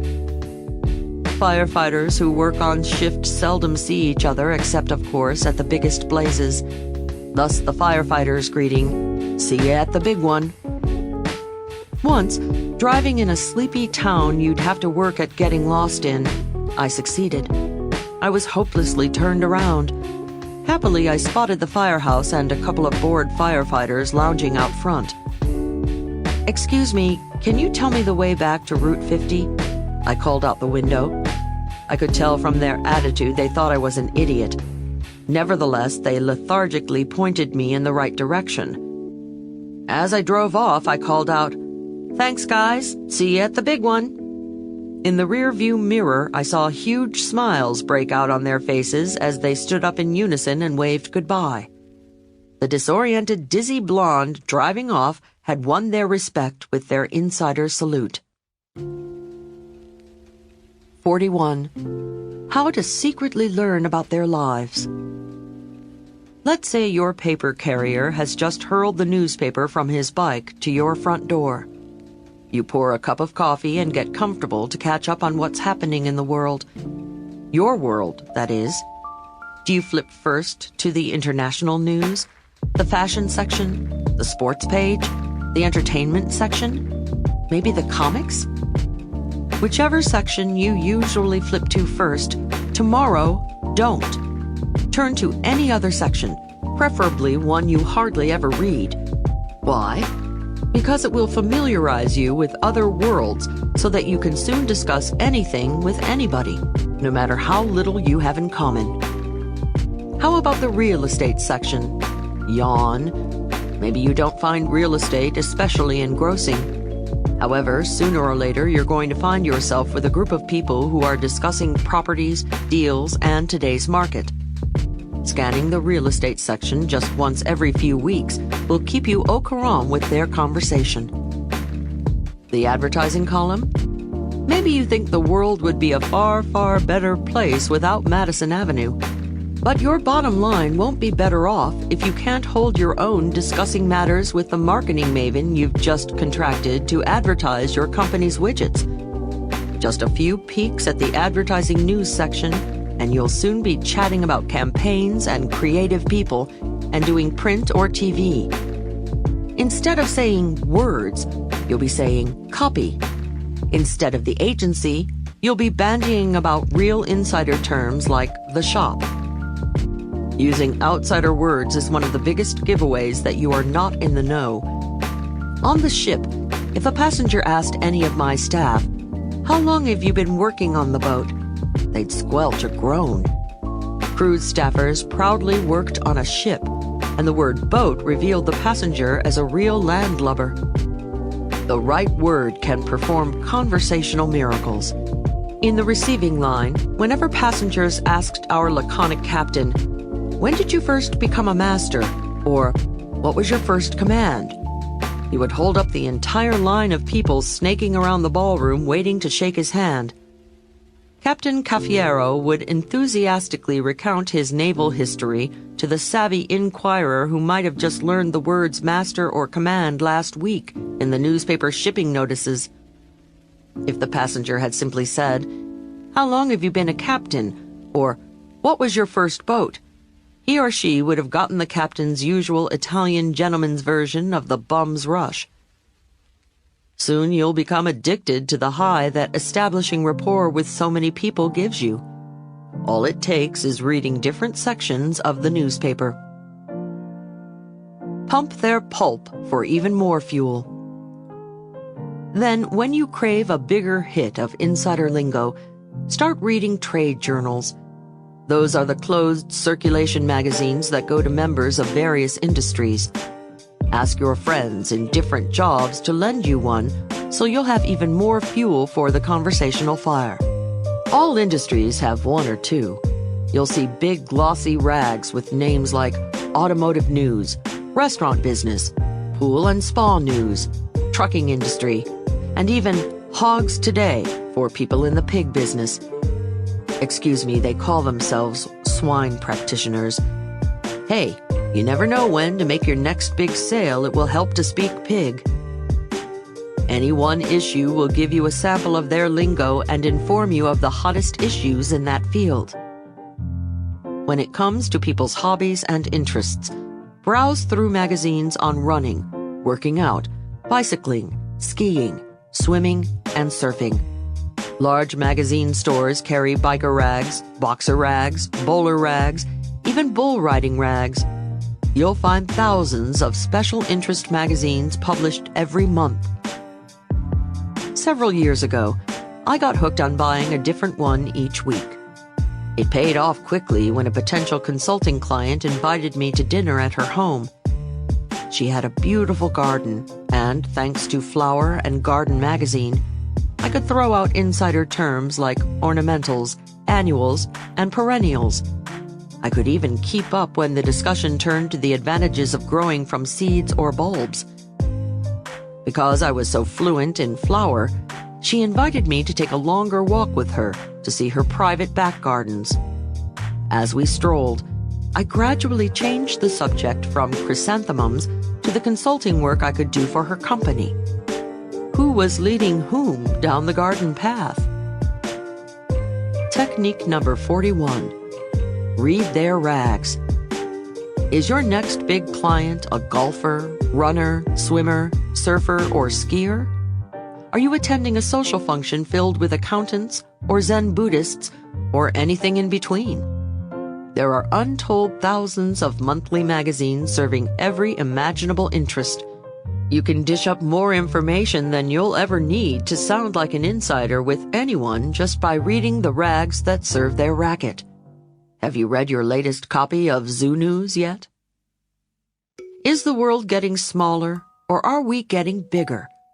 Today's Renaissance man or woman is comfortable and confident anywhere. The next technique helps you be an insider wherever you find yourself on the planet, and it saves you from fulfilling the world's fantasy of the ugly American. 42. How to talk when you're in other countries. Say you're traveling abroad on business, and you want to be a global insider. What's the first thing on your to-do list? Get a passport and a phrase book, right? After all, who wants to wander around Rome not knowing how to ask for a restroom? Or be thirsty in Kuala Lumpur not knowing how to ask for a soda?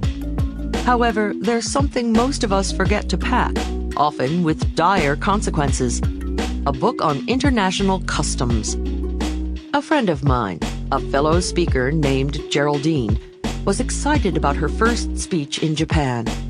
To be comfy on her long flight to Tokyo, she donned her favorite designer jeans and a casual jacket. 14 hours and 6,737 miles later, 4 impeccably dressed Japanese gentlemen greeted her at Narita Airport. Smiling and bowing low, they handed her their business cards. With her carry-on bag in one hand, Jerry took their cards with the other. She thanked them, glanced briefly at the cards, and packed them safely into her back pocket. She then pulled one of her business cards out of her purse and, sensitive to the fact that they might have difficulty pronouncing Geraldine, wrote her nickname, Jerry, above her printed name.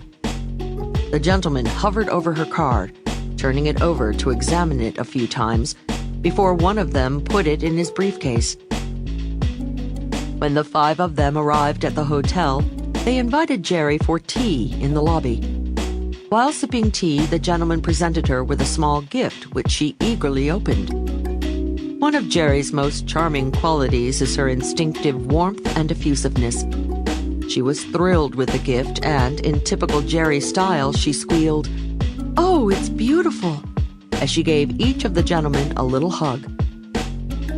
At this point, the 4 Japanese gentlemen stood up in unison like 4 frowning Siamese twins and, bowing only very slightly, mumbled sayonara and promptly left. Poor Jerry was flabbergasted. What did she do wrong? Everything. First, the jeans. Even if you're coming off a bicycle in Asia, you do not meet clients casually dressed. The second mistake was Jerry's vulgar handling of their business cards. In Asia, the business card is one of the most important protocol tools. It is always presented and accepted reverently with both hands, except in Muslim Asia, where the left hand is considered unclean. Jerry then put their cards away much too quickly. In Asia, people use business cards as a conversation starter. You chat about each other's cards and work and do not put theirs away until they gently and respectfully place yours in safekeeping. Shoving it into her back jeans pocket was the ultimate disrespect. Jerry didn't discover her 4th gaffe until she returned home. One of her colleagues, Bill, a seasoned business traveler, analyzed the fiasco for her. Bill told her the reason the gentleman had turned Geraldine's card over and over when she gave it to them at the airport was to find her name, title, and company printed in Japanese on the other side. The flip side of Jerry's card was, of course, blank. Then, 5th horror of horrors, Jerry should not have written on the card. Cards in Asia are not exactly sacred, but one should never deface them with messy handwriting. The sad tale of Jerry and the Japanese gets worse. Bill broke the bad news to her. She should not have opened the gift in front of her clients. Why? Because in a land where saving face is critical, it would be embarrassing to discover the gift they gave was not as nice as the one they received. Yikes, Jerry hadn't even given them a gift. Gap number 7. Jerry's little squeal when receiving the gift was also a boo-boo. In Asia, the lower the tone of voice, the higher the rank. The final flub was, of course, giving the gentleman a thank you hug. Hugging, highly revered in certain parts of the world, is, in Japan, absolutely unacceptable with a new client. Needless to say, Jerry has not been invited back to Japan. However, she does have a gig coming up in El Salvador. This time, she's smart. She's studying up on the customs there. Happily, she's finding she can hug to her heart's content. However, she shouldn't use her or anybody else's first name. Oh, and she must not introduce herself as an American. After all, Salvadorans are Americans too. The differences round the world go on and on. Whenever I travel, I have to hit myself over the head and realize I'm not in the anything-goes old USA. I love to travel in jeans. I'm an incurable hugger, and I can't wait to see what's in a gift box anybody gives me. However, whenever I plan to leave Uncle Sam's shores, I check on foreign customs to see how much of myself I can be. Technique number 42. Clear customs. Before putting one toe on foreign soil, get a book on do's and taboos around the world. Before you shake hands, give a gift, make gestures, or even compliment anyone's possessions, check it out. Your gaffe could gum up your entire gig. There are some excellent books on international customs. Don't be like another hapless colleague of mine who almost blew a big business deal with a Brazilian. Just before signing the contract, he gave the OK sign with his thumb and forefinger. Little did he know he was telling his new business partner to go have intercourse with himself. You never know until it's too late.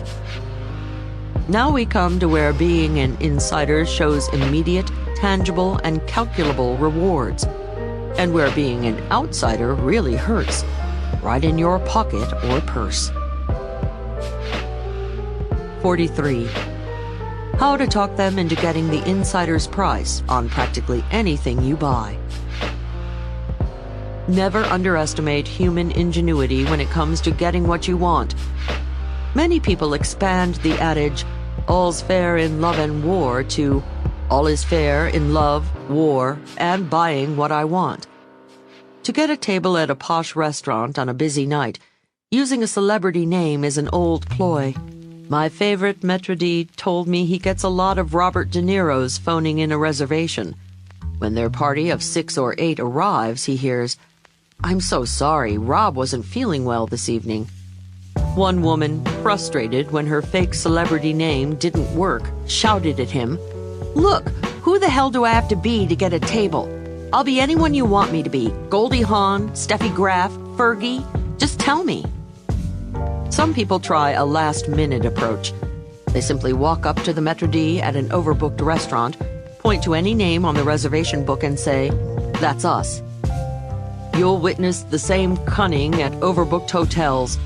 Several months ago, I was checking into a popular hotel for which, fortunately, I had a confirmed reservation. A loud-mouthed man in front of me in line shouted at the desk clerk, "What do you mean, no room? I'm staying in this hotel tonight. If you don't have a room, I'm sleeping right here on the floor." His temper tantrum was not working. "And I warn you," he continued, "I sleep in the nude." He got a room. These crafty, childish tactics are not recommended. Rather, I suggest a more principled technique called bluffing for bargains. It was born one afternoon sitting with an insurance broker, Mr. Carson. He was trying to sell me a homeowner's policy. Of course, I wanted the most coverage for the least cash.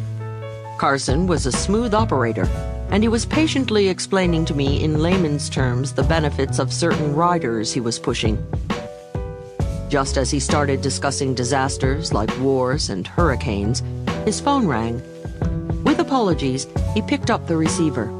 It was one of his colleagues. Suddenly, a metamorphosis took place before my eyes. The sophisticated salesman became a palsy-walsy, regular, down-home kind of guy, chatting it up with his old buddy about umbrellas. I thought they were discussing the weather. Then the conversation turned to floaters. I now assumed they were talking about an eye problem. It took a while for me to realize that umbrella policies and floaters were part of the insurance-ease they were speaking. A few minutes later, Carson said, "Yeah, okay, so long, buddy," and put the phone down. He cleared his throat and again transmogrified back into the formal sales agent patiently defining damages and deductibles to a naive client. Sitting there listening to baffle-gab like subrogation and pro rata liability, I began to ponder. If Carson's colleague who just called wanted to buy insurance, he would have gotten a much better policy much cheaper. In practically every industry, vendors give two prices on goods or services, one to insiders and one to you and me. Before I let myself get angry about this, I thought it through. Is it unfair? Not really. If the vendor doesn't have to spend time being salesman or psychologist answering the endless stream of novice questions, he can afford to give his best price. Carson wouldn't have had to take 20 minutes explaining to his colleague, as he did to me, why, if a tornado takes your house, it's considered an act of God. Therefore, you lose. When knowledgeable associates buy products, the vendor is happily reduced to nothing more than a purchasing agent. For very little work, he makes a small profit and is satisfied.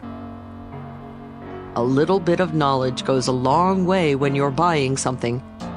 If you have insight into your real estate broker's bottom line, he's more apt to give you the better price. If you are facile with the insider words caterers and car salesmen use to pad their profits, if you're savvy to techniques moving companies and mechanics use to bilk the unsuspecting, if you are on the lookout for lawyers' methods of fattening fees, in short, if you know the ropes, you will not get ripped off. You don't need to know a lot, just a few insider terms. The pro assumes, since you are conversant in some esoteric industry terms, you also know the best deal and rock-bottom price. No one put it better than my house painter, Iggy.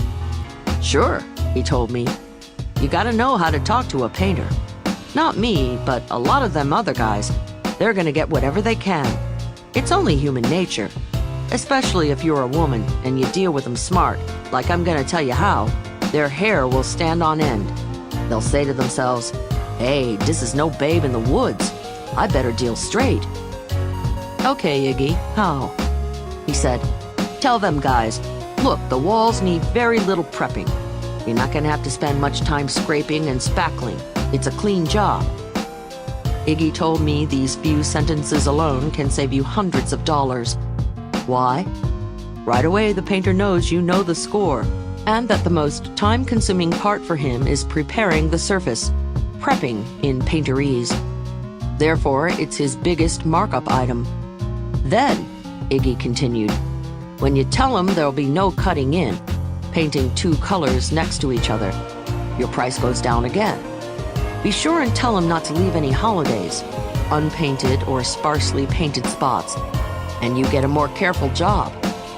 I'm only sorry I don't have an Iggy in every field to give me a crash course in how to deal.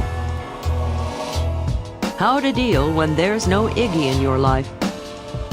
Here's how to get the best price and the best deal from anyone. Find your Iggy informer. If you have a friend in the business, get the lingo from him.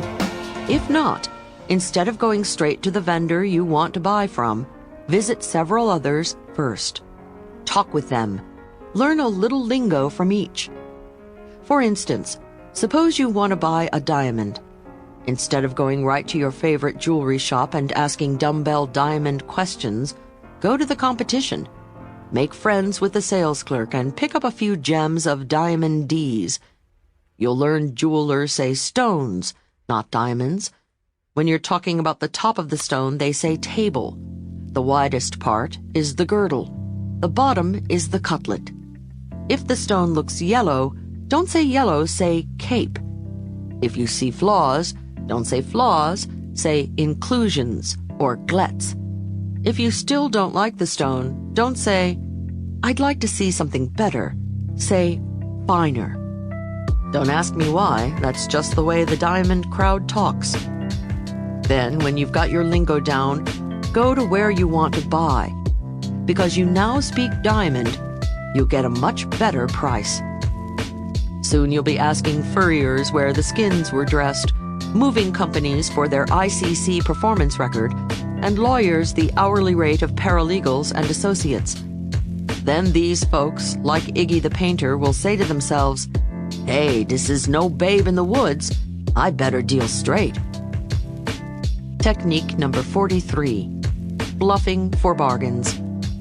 The haggling skills used in ancient Arab markets are alive and well in contemporary America for big-ticket items. Your price is much lower when you know how to deal.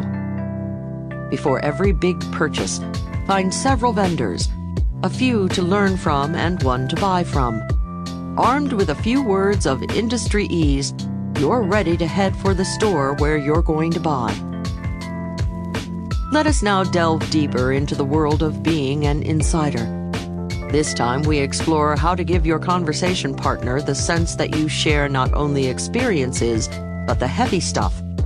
You share beliefs and values in life. Knowledge is Power Audiobooks. Part 5. How to sound like you're peas in a pod. Why, we're just alike. If you squint your eyes and look up carefully at a flight of birds, you'll see finches flying with finches, swallows soaring with swallows, and yellow birds winging it with yellow birds.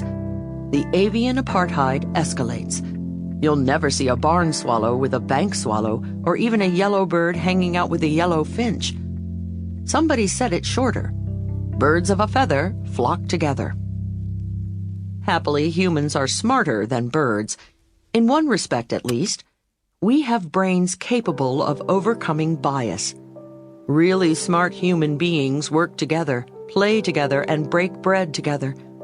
Does that mean their comfort level is high? Well, that depends on the human being. Our purpose here is not to examine the absurdity of apartheid. It is to leave no stone unturned in making sure people are completely comfortable doing business or pleasure with you. It has been proven beyond a doubt, people are most receptive to those they feel have the same values in life. In one study, individuals were first given a personality and beliefs test. They were then paired off with a partner and told to go spend time together. Before meeting, half the couples were told that they were very similar in beliefs to their partner. The other half were told they were dissimilar. Neither statement was true. However, when quizzed afterward on how much they liked each other, partners who believed they were similar liked each other a lot more than the couples who thought themselves to be dissimilar, demonstrating we have a predisposition toward people we believe are just like us. We are most comfortable giving our business and friendship to those we feel share our values and beliefs in life.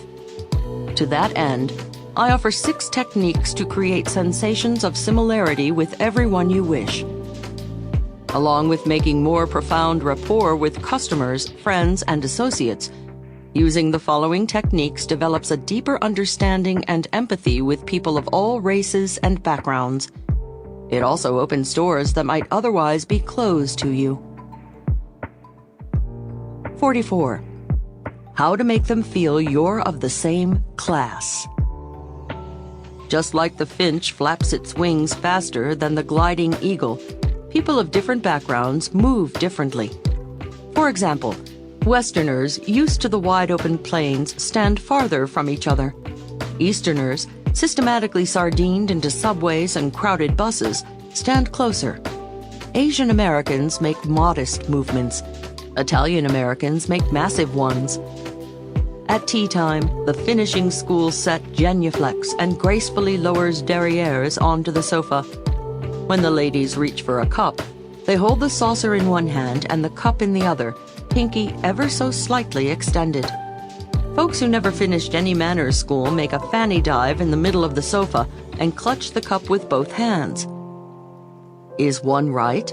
Is the other wrong? No. However, top communicators know when doing business with a derriere-dipping pinky extender or a fanny-plopping two-fisted mug grabber, they darn well should do the same. People feel comfortable around people who move just like they do. I have a friend who travels the country giving an outrageous seminar called How to Marry the Rich. Jeannie was once in a Las Vegas casino when a television reporter asked if she could tell the real rich from the great pretenders. Of course, Jeannie answered. All right, challenged the reporter. Who is the wealthiest man in this room? Convened at the next table were 3 men in tailored suits. Hayward of Mayfair, London, no doubt. Handmade shirts. Charvet of Place Vendôme in Paris, no doubt. And sipping scotch. Single malt Lefroy from the Scottish island of Islay, no doubt. The reporter naturally assumed Jeannie would choose one of these likely candidates. Instead, with the scrutiny of a hunting dog, Jeannie's eyes scanned the room. Like a trained basset hound, she instinctively pointed a long red fingernail at a fellow in torn jeans at a corner table. She murmured, "He's very rich." Flabbergasted, the reporter asked Jeannie, "How can you tell?" "He moves like old money," she said. You see, Jeannie went on to explain, there's moving like old money, there's moving like new money, and there's moving like no money. Jeannie could tell the unlikely chap in the corner was obviously sitting on big assets, and all because of the way he moved. Technique number 44. Be a copy class. Watch people. Look at the way they move. Small movements, big movements, fast, slow, jerky, fluid, old, young, classy, trashy.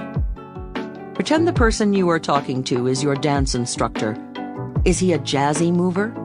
Is she a balletic mover? Watch his or her body, then imitate the style of movement. That makes your conversation partner subliminally real comfy with you. They're buying you, too. If you're in sales, copy not only your customer's class, but the class of your product as well. I live in a section of New York City called Soho, which is a few blocks above the famous for being trashy Canal Street. Often clutching my purse tightly and dodging the crowds on Canal Street, I'll pass a pickpocket turned salesman for the day. He furtively looks around and flashes a greasy handkerchief at me with a piece of jewelry on it. Psst, wanna buy a gold chain? His nervous thief's demeanor alone could get him arrested. Now, about 60 blocks uptown, you'll find the fashionable and very expensive Tiffany's jewelry store. Occasionally, clutching my fantasies of being able to afford something therein, I stroll through the huge gilt doors. Imagine one of the impeccably dressed sales professionals behind the beveled glass counters furtively looking around and saying to me, "Psst, wanna buy a diamond?" No sale. Match your personality to your product. Selling handmade suits? A little decorum, please. Selling jeans? A little cool, please. Selling sweatsuits? A little sporty, please. And so on for whatever you're selling. Remember, you are your customer's buying experience. Therefore, you are part of the product they're buying. Knowledge is power audiobooks. 45. How to make them feel that you're like family. Have you ever been gabbing with a new acquaintance and after a few moments you've said to yourself, this person and I think alike. We're on the same wavelength. It's a fabulous feeling, almost like falling in love. Lovers call it chemistry. New friends talk of instant rapport, and business people say a meeting of minds. Yet it's the same magic, That sudden sense of warmth and closeness, that strange sensation of, wow, we were old friends at once. When we were children, making friends was easier. Most of the kids we met grew up in the same town, and so they were on our wavelength. Then the years went by. We grew older. We moved away. Our backgrounds, our experiences, our goals, our lifestyles became diverse. Thus, we fell off each other's wavelengths. Wouldn't it be great to have a magic surfboard to help you hop right back on everybody's wavelength whenever you wanted? Here it is, a linguistic device that gets you riding on high rapport with everyone you meet. If you stand on a mountain cliff and shout, "Hello!" across the valley, your identical "Hello!" thunders back at you. I call the technique echoing because, like the mountain, you echo your conversation partner's precise words. It all started across the ocean. In many European countries, you'll hear 5, 10, or more languages within the language. For example, in Italy, the Sicilians from the south speak a dialect that seems like gobbledygook to northern Italians. In an Italian restaurant, I once overheard a diner discover his waiter was also from Udine, a town in northeastern Italy where they speak the Friulano dialect. The diner stood up and hugged the waiter like he was a long-lost brother. They started babbling in a tongue that left the other Italian waiter shrugging. In America, we have dialects too. We just aren't conscious of them. In fact, we have thousands of different words depending on our region, our job, our interests, and our upbringing. Once, when traveling across the country, I tried to order a soda like a Coke or 7-Up in a highway diner. It took some explaining before the waitress understood I wanted what she called a pop. Perhaps because the English-speaking world is so large, Americans have a wider choice of words for the same old stuff than any language I've encountered. Family members find themselves speaking alike. Friends use the same words, and associates in a company or members in a club talk alike. Everyone you meet will have his or her own language that subliminally distinguishes them from outsiders. The words are all English, but they vary from area to area, industry to industry, and even family to family. The linguistic device that says, "We're on the same wavelength."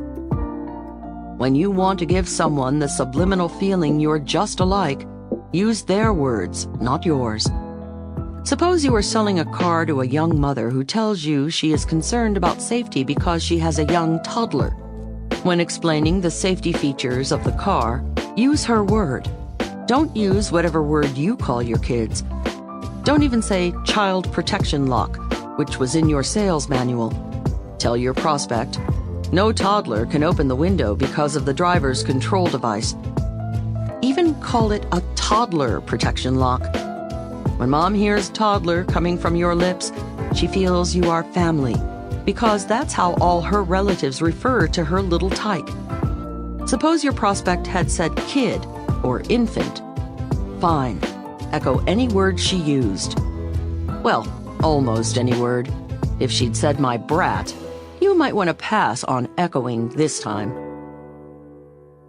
Echoing at parties. Let's say you were at a party. It's a huge bash with many different types of people. You are first chatting with a lawyer who tells you her profession is often maligned. When it comes your turn to speak, say profession too. If you say job, it puts a subconscious barrier between you. Next, you meet a construction worker who starts talking about his job. Now you're in trouble if you say, "Well, in my profession," he'd think you were being hoity-toity. After the lawyer and the construction worker, you talk to several freelancers. First a model, then a professional speaker, finally a pop musician.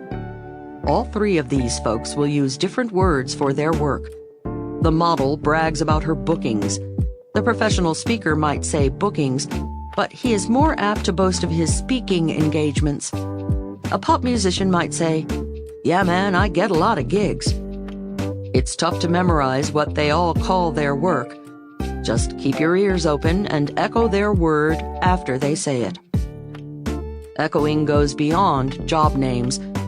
For example, if you are chatting with a boat owner and you call his boat an it, he labels you a real landlubber.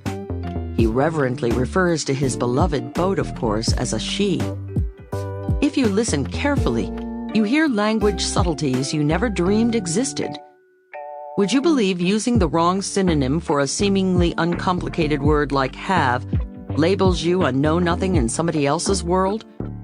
For example, cat lovers purr about having cats, but horse people would say owning horses. And fish folk don't own fish. They talk about keeping fish. Hey, no big deal. But if you use the wrong word, your conversation partner will assume, correctly, that you are a stranger in his or her hobbyland.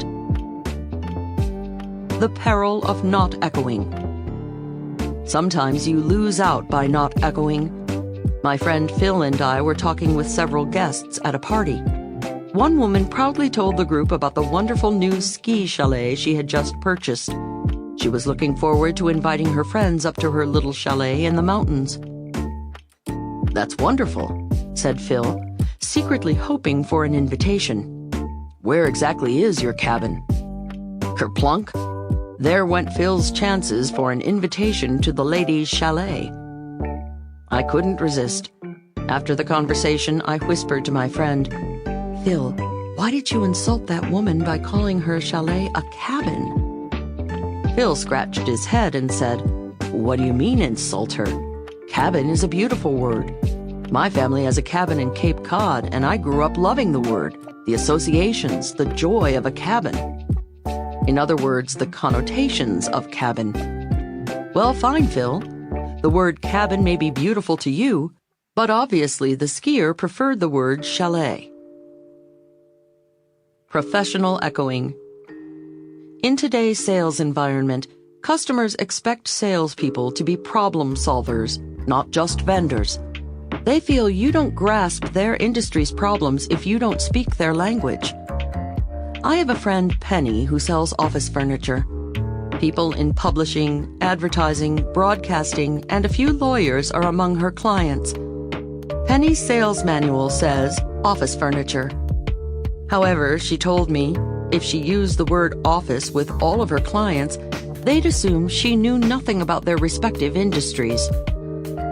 She told me her client, the purchasing officer in advertising, talks about his advertising agency. Penny's publishing client says publishing house.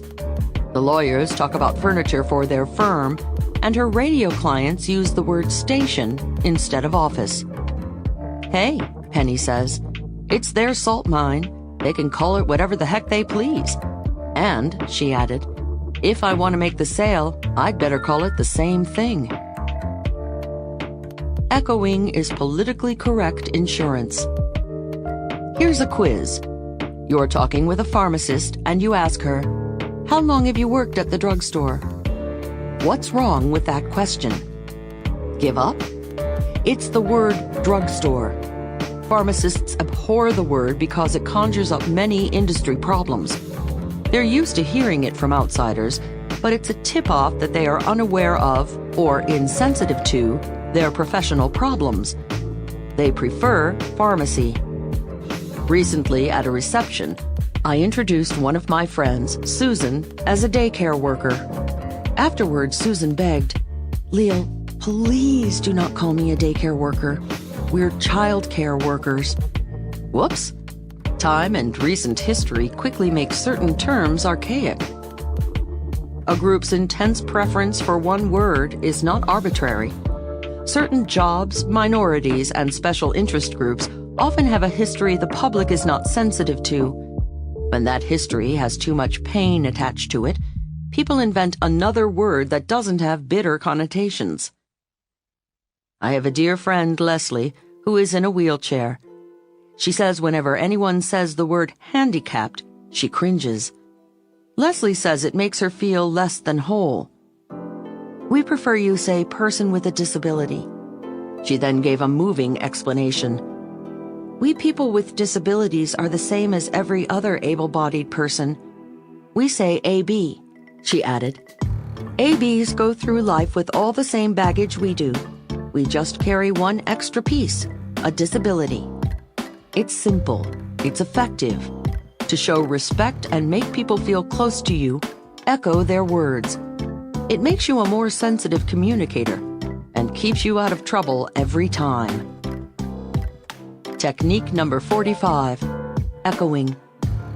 Echoing is a simple linguistic technique that packs a powerful wallop. Listen to the speaker's arbitrary choice of nouns, verbs, prepositions, adjectives, and echo them back. Hearing their words come out of your mouth creates subliminal rapport. It makes them feel you share their values, their attitudes, their interests, their experiences. Knowledge is power audio. 46. How to really make it clear to them. I recently had to make a presentation to 15 men in a corporate meeting. Okay, I said to myself as I stood up. 15 Martians and 1 Venusian. No problem. I'd read Men Are From Mars, Women Are From Venus. I'd explored neurological differences in men's and women's brains. I knew all about gender-specific body language signals. Hey, I teach communications differences. I was well prepared to talk to these men, get my point across, and fend any questions.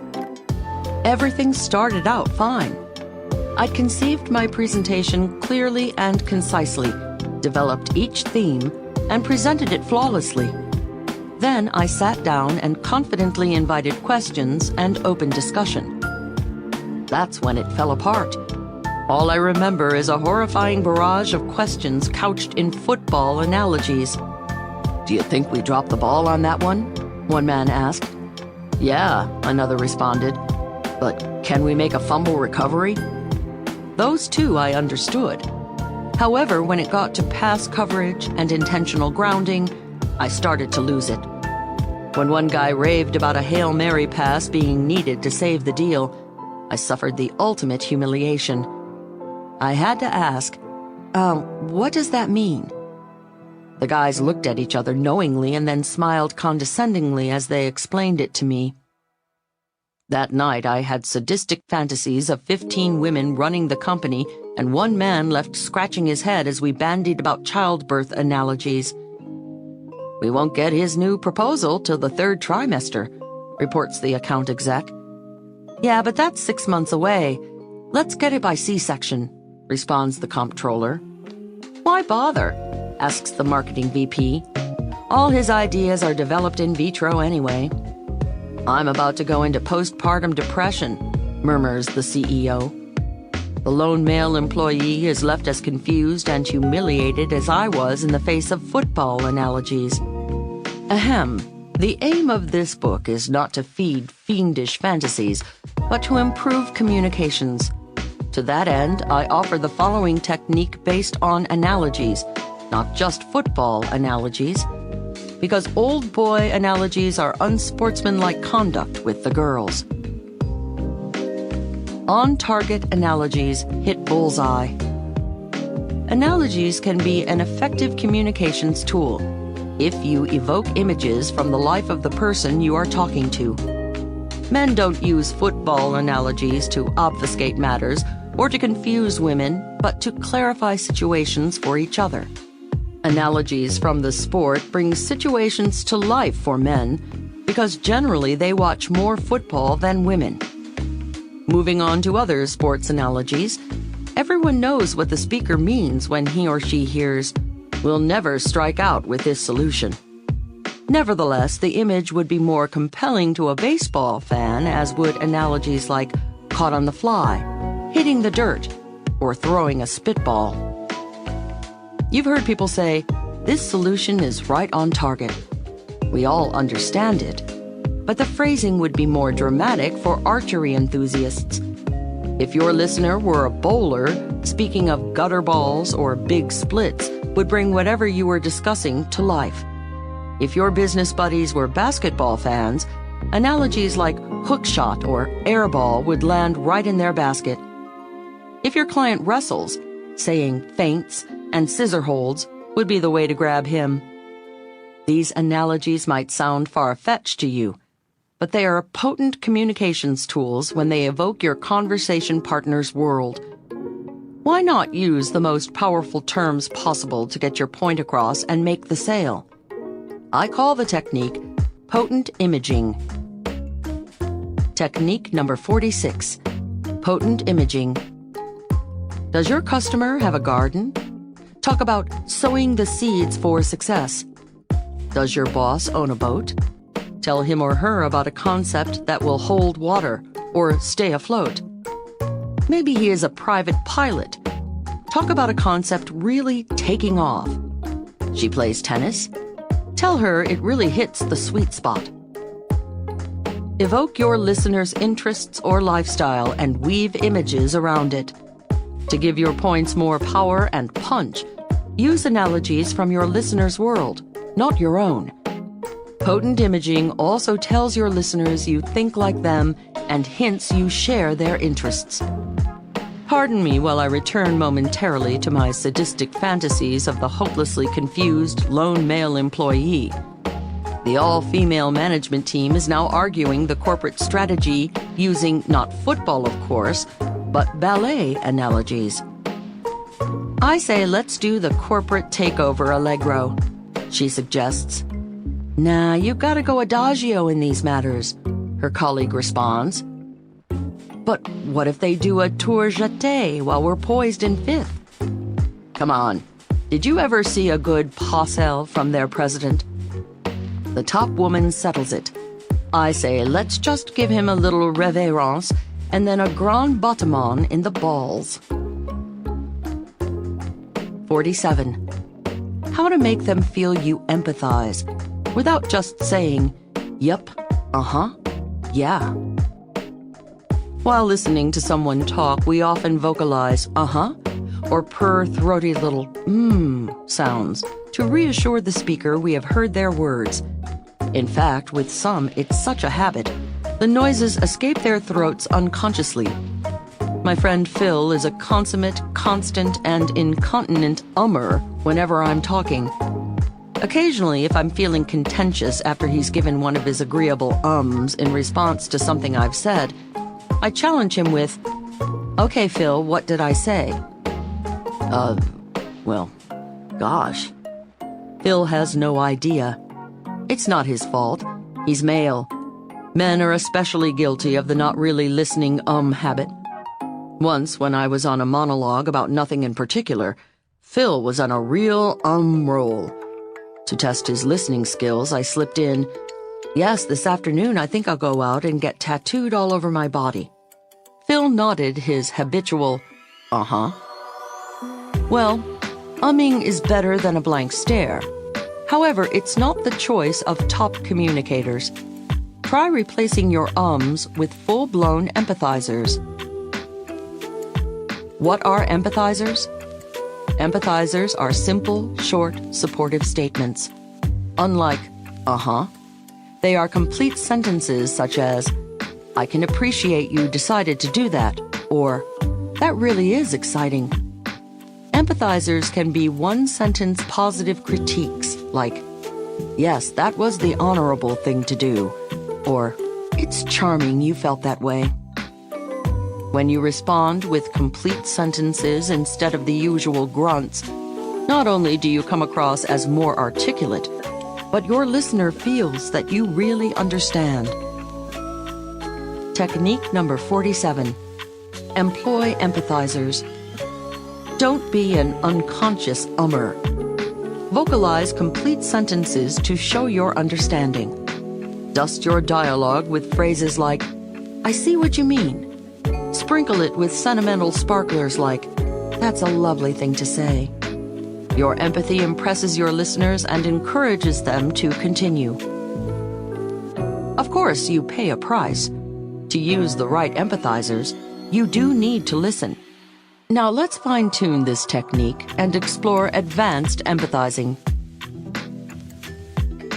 48.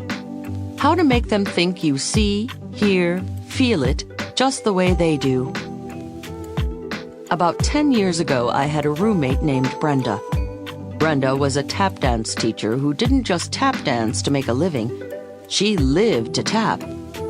Posters of Bill Bojangles Robinson and Charles Honey Coles plastered her walls. She didn't walk around the house. She tapped her way from room to room. It was noisy, but at least when a phone call came for Brenda, I never had trouble finding her. Once I asked Brenda when she got interested in tap. She said, "From the moment I first opened my ears." Her ears? I thought that's strange. Most people say, "From the moment I opened my eyes." At that moment, I realized Brenda saw the world more through her ears than her eyes. We all perceive the world through 5 senses. We see the world, we hear the world, we feel the world, we smell the world, and we taste the world. Therefore, we talk in terms of those 5 senses. Proponents of neuro-linguistic programming, NLP, tell us, for each person, one sense is stronger than others. For Brenda, it was her hearing. Brenda told me she grew up in a dark apartment below street level in New York City. She remembers, as an infant, hearing the pitter-patter of feet walking just above her crib on the sidewalk. As a toddler, her tiny ears were bombarded with honking horns, shrieking sirens, and tire chains slapping the icy streets. She especially remembers the clumpety-clomp of police horses' hooves on the pavement outside her window. Her first perceptions of the outside world came to her through her ears. To this day, sound dominates her life. Brenda, the tap dancer, is an auditory person. Since neurolinguists suggest invoking our listeners' strongest sense, I tried a few auditory references on Brenda. Rather than saying, "That looks good to me," I'd say, "That sounds good." Instead of saying, "I see what you mean," I'd say, "I hear you." When I used these auditory references, I felt she paid more attention. So I started listening very carefully to all my friends to discover which was their primary perception. Sometimes I'd hear visual references like, "I see what you mean. That looks good to me." I can't picture myself doing that. I take a dim view of that idea. From my perspective, wow, I thought I was really on to something. A wrinkle develops. But then, whoops, at other times I'd hear that same friend say, "Yeah, I hear you. Sure, that sounds good to me." I kept saying to myself it would work. That has a negative ring to it. You really tuned out the whole idea. Something tells me this wasn't going to be quite as easy as I'd expected. However, I wasn't ready to give up. Once, Brenda and I went skiing with several friends. That night, we were at a party. One of our friends was telling a group of people, the ski slopes were beautiful. Everything was so crystal clear and white. A visual person? I asked myself. Another skier added, "The feel of the fresh snow on our faces was terrific." Aha, a kinesthetic person, I mused silently. Sure enough, just then Brenda said, "Today was so silent. The only sound you could hear was the wind in your ears as you came swooshing down the slopes." That little riff convinced me there was something to it. However, I still found it difficult to discern one's primary sense. A simple solution. Here's what I've found does work, and it doesn't take too much detective work on your part. I call the technique anatomically correct empathizers, and it's easy to master. Unless it is obvious the person you are speaking with is primarily visual, auditory, or kinesthetic, simply respond in his or her mode of the moment. Match your empathizers to the current sense someone is talking through. For example, suppose a business colleague describing a financial plan says, "With this plan, we can see our way clear in 6 months." Since this time she's using primarily visual references, say, "I see what you mean," or "You really have a clear picture of that situation." If instead your colleague had said, "This plan has a good ring to it," you'd substitute auditory empathizers like, "It does sound great," or "I hear you." A third possibility. Suppose she had said, "I have a gut feeling this plan will work." Now you give her a kinesthetic empathizer like, "I can understand how you feel," or "You have a good grasp of that problem." What about the other two senses, taste and smell? Well, I've never run up against any gustatory or olfactory types, but you could always compliment a chef by saying, "That's a delicious idea." And if you're talking to your dog, olfactory of course, tell him, "The whole idea stinks." Technique number 48. Anatomically correct empathizers. What part of their anatomy are your associates talking through? Their eyes? Their ears? Their gut? For visual people, use visual empathizers to make them think you see the world the way they do. For auditory folks, use auditory empathizers to make them think you hear them loud and clear. For kinesthetic types, use kinesthetic empathizers to make them think you feel the same way they do. The next technique helps create affinity with a single word. Knowledge is Power Audiobooks. 49. How to make them think we instead of you versus me. By just eavesdropping for a few moments on any two people chatting, you could tell a lot about their relationship. You could tell if they were new acquaintances or old friends. You could tell whether a man and a woman were strangers or a couple. You wouldn't even need to hear friends call each other pal, buddy, or mate. You wouldn't need to hear a man and a woman whisper dear, sweetheart, or turtle dove. It wouldn't matter what they were discussing or even their tone of voice. You could even be blindfolded and tell a lot about their relationship because the technique I'm about to share has nothing to do with body language. How?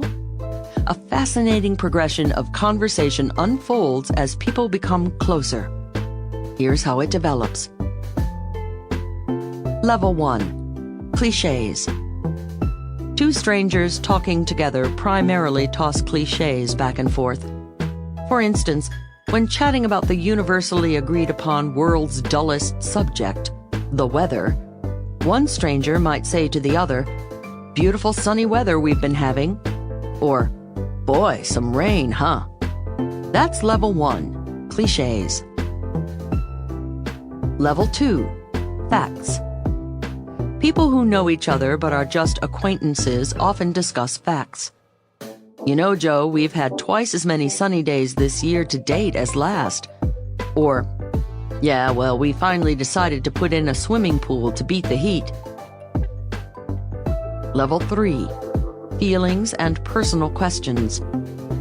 When people become friends, they often express their feelings to each other, even on subjects as dull as the weather.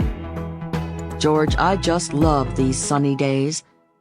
They also ask each other personal questions. "How about you, Betty? Are you a sun person?" Level 4, we statements. Now we progress to the highest level of intimacy. This level is richer than facts and creates more rapport than feelings. It's we and us statements.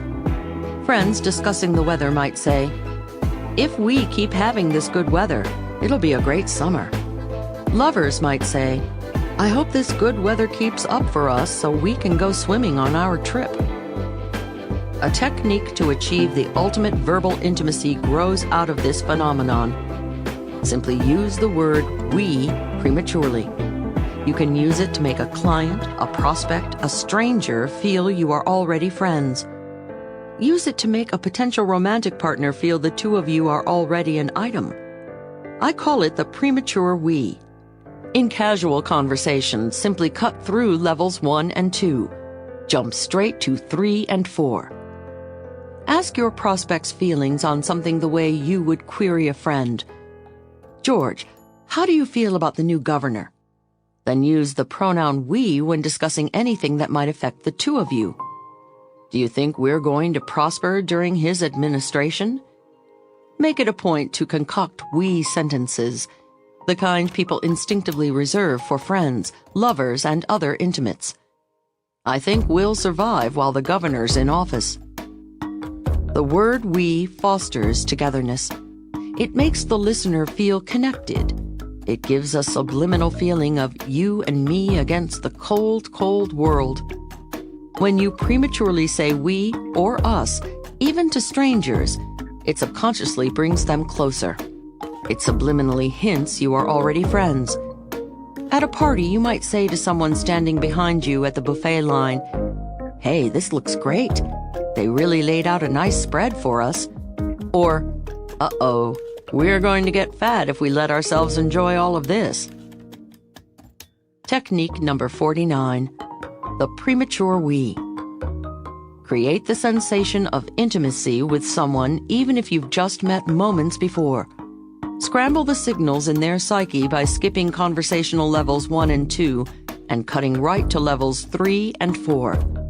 Elicit intimate feelings by using the magic words "we," "us," and "our."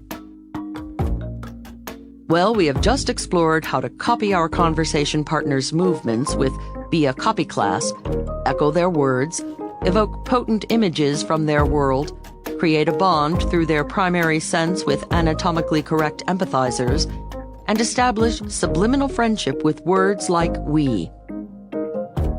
What else do friends, lovers, and close associates have in common? A history.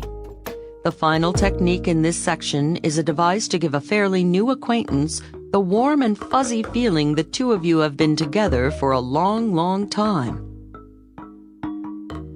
50. How to create a friendly private joke with them. Lovers whisper phrases in each other's ears that mean nothing to anyone but themselves. Friends crack up over a few words that sound like gobbledygook to anyone overhearing them. Close business associates chuckle about shared experiences. One company I've worked with has seen re-engineering, empowerment, TQM, and team building come and go in one decade. At company parties, the employees never fail to crack up over the time when the whole company, managers to mailroom clerks, scrambled up a 29-foot pole together, all in the name of team building. The CEO slipped down the pole and broke his big toe. At the next weekly meeting, the CEO shook his crutch and caustically announced, "No more team exercises." Thus, the death of team building and the birth of a private joke. Out of shared experiences like this, a company culture grows. These employees have a history and a language to go with it. To this day, whenever they want to put an abrupt end to any idea, they say, "Let's shake a crutch at it," or "Let's slide that one down the flagpole." They all smile. Nobody knows what they mean except fellow employees. The playwright Neil Simon, sometimes with a single word, can make an entire Broadway audience understand two performers on stage are either married or longtime friends. The actor simply says something to the actress that makes no sense to the audience. Then both of them laugh uproariously. Everybody gets the message. These two people are an item. Every time my friend Daryl and I meet, we don't say hello. We say quack. Why? We met at a party 5 years ago, and in our first conversation, Daryl told me he grew up on a duck farm. When I told him I'd never seen a duck farm, he performed the best human imitation of a duck I'd ever seen. He flipped his head side to side, looking at me first out of one eye, then the other, all the while flapping his arms and quacking. I got such a laugh out of his performance that it inspired him to do a full flat-footed duck waddle for me. It was contagious. Together we waddled around the room, flapping and quacking. We made absolute fools of ourselves that evening. The next day my phone rang. I picked up the receiver to hear not, "Hello, this is Daryl," but simply, "Quack." I'm sure that's what started our friendship. To this day, every time I hear his quack on the phone, it floods me with happy, if a tad embarrassing, memories. It recalls our history and renews our friendship no matter how long it's been since we last quacked at each other. Technique number 50. Instant history. When you meet a stranger you'd like to make less a stranger, search for some special moment you shared during your first encounter. Then find a few words that reprise the laugh, the warm smile, the good feelings the two of you felt. Now, just like old friends, you have a history together, an instant history. With anyone you'd like to make part of your personal or professional future, look for special moments together. Then make them a refrain. Now what's left? Chemistry, charisma, and confidence are three characteristics shared by big winners in all walks of life.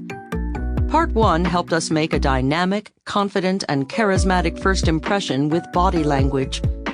In Part 2, we put smooth small-talk lyrics to our body ballet. Then in Part 3, we seized hints from the big boys and big girls so we're contenders for life's big league. Part 4 rescued us from being tongue-tied with folks with whom we have very little in common. And in Part 5, we learned techniques to create instant chemistry, instant intimacy, instant rapport. What's left? You guessed it, making people feel really good about themselves. But compliments are a dangerous weapon in today's world. One mishandling and you can butcher the relationship.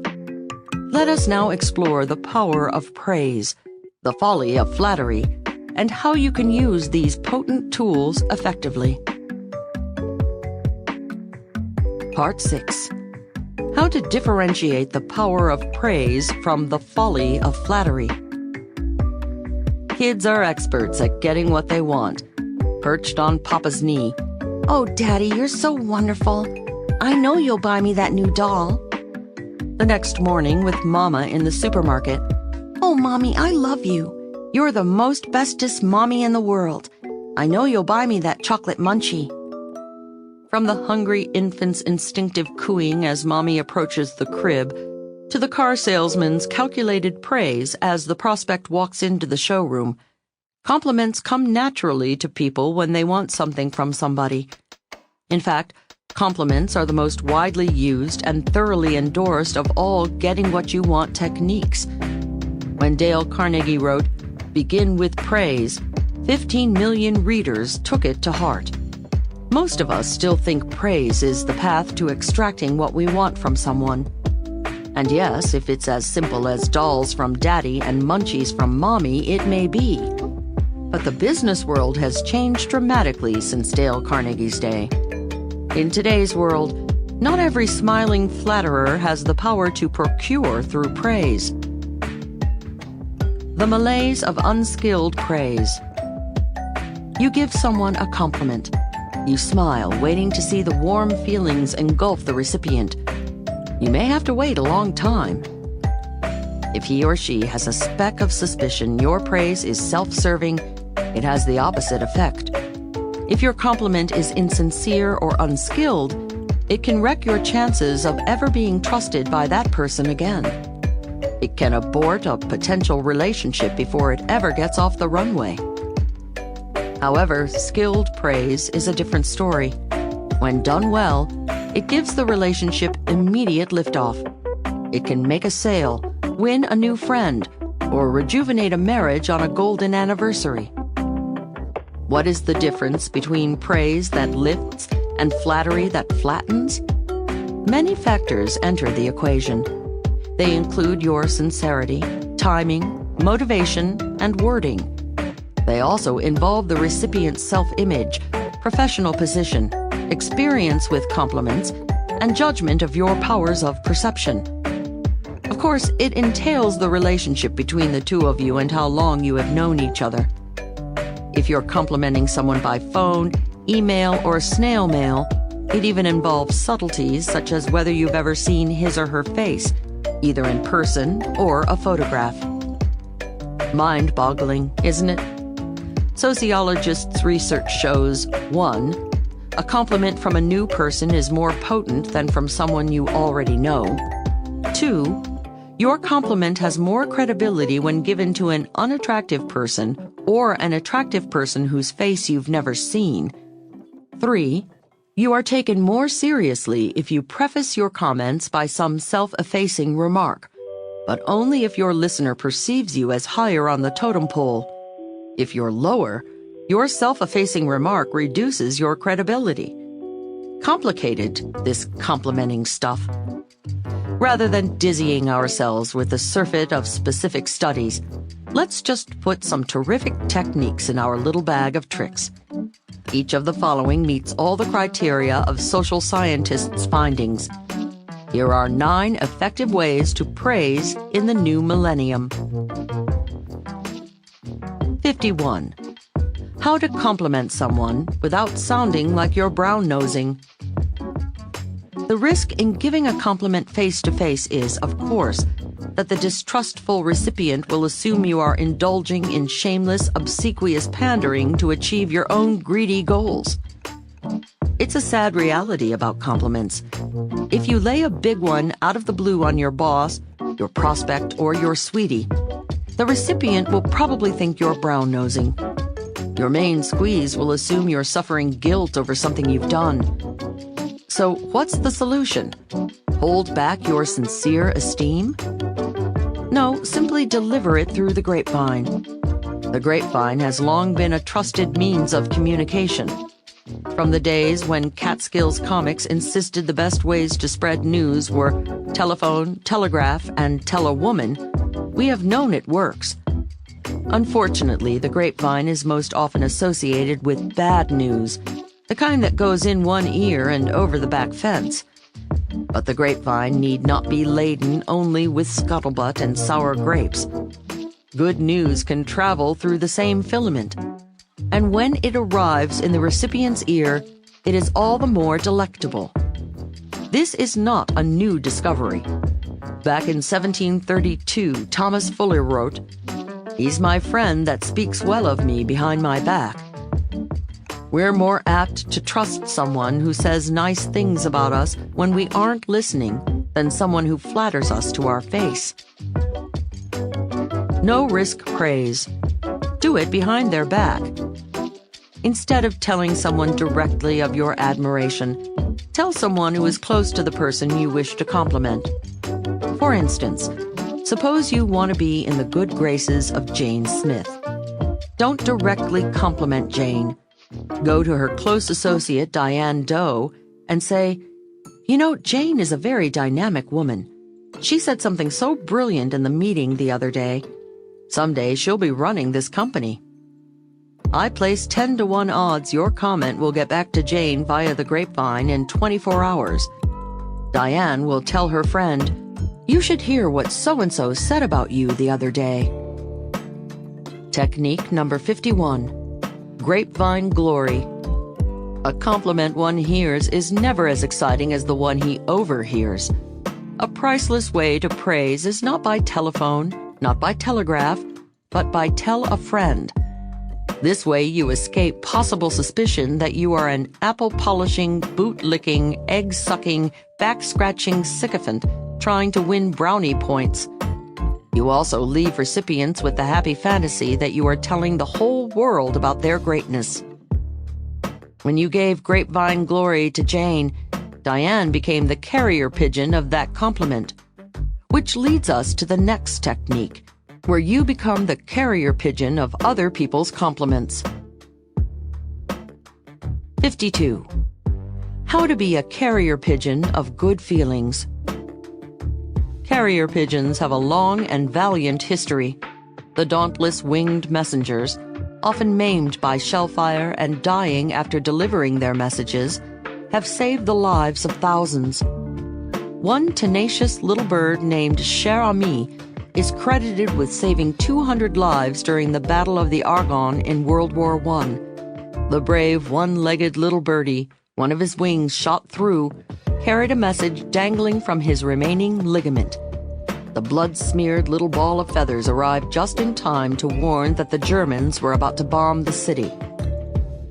Stumpy Joe, another plucky pigeon, had such a heroic battle-scarred career that his fans stuffed him, mounted him, and put him on display in the National Air Force Museum in Dayton, Ohio.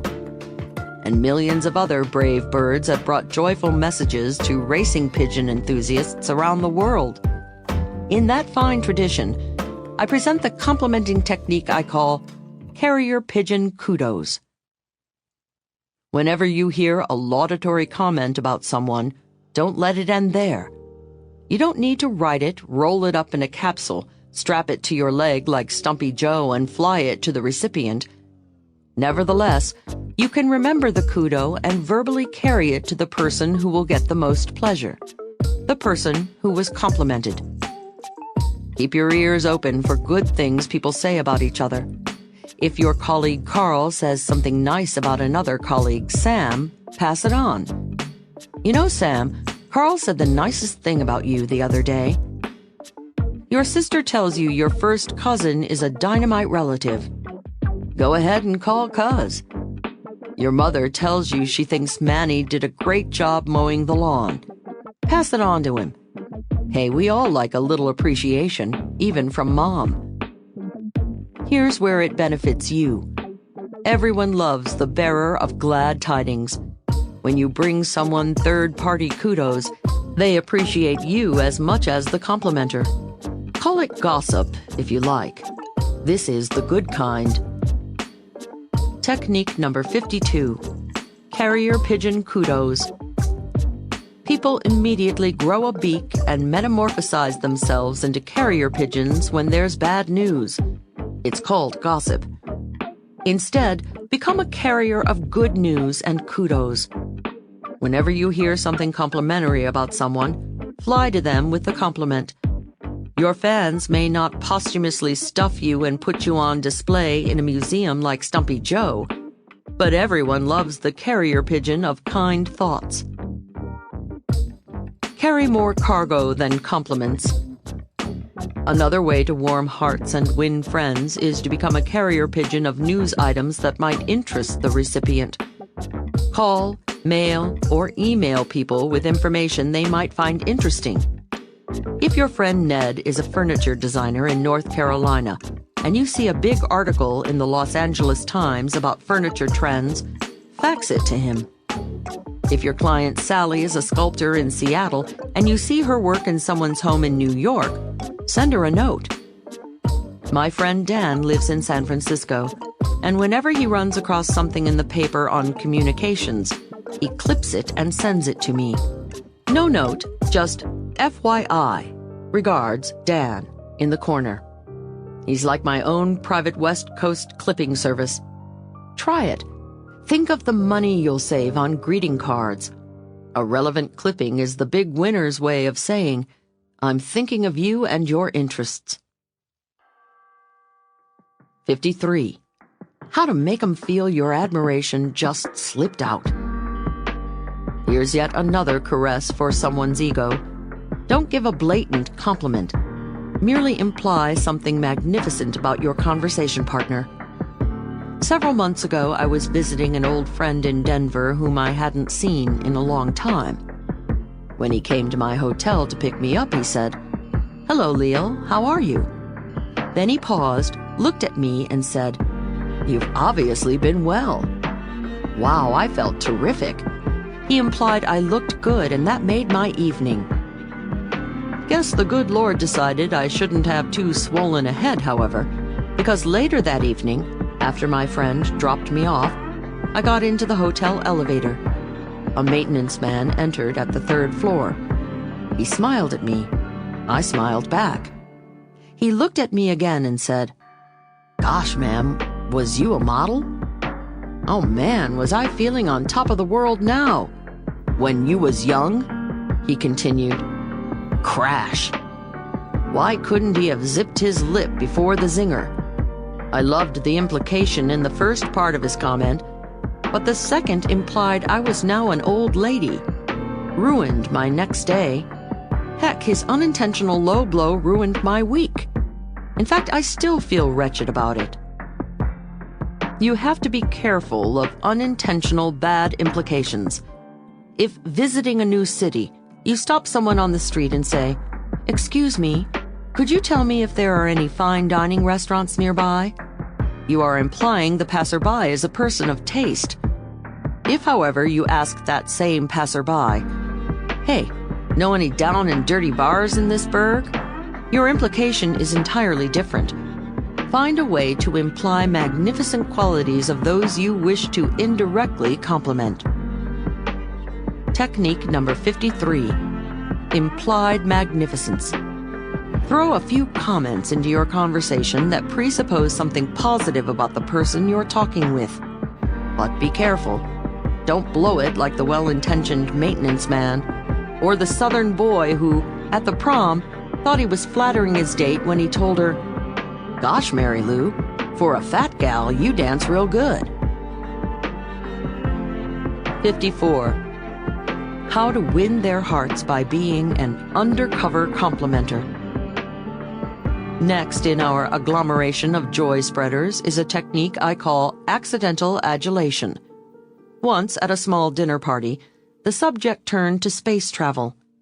The gentleman seated to my right said, "Leil, you're much too young to remember this, but when Apollo 11 landed on the moon..."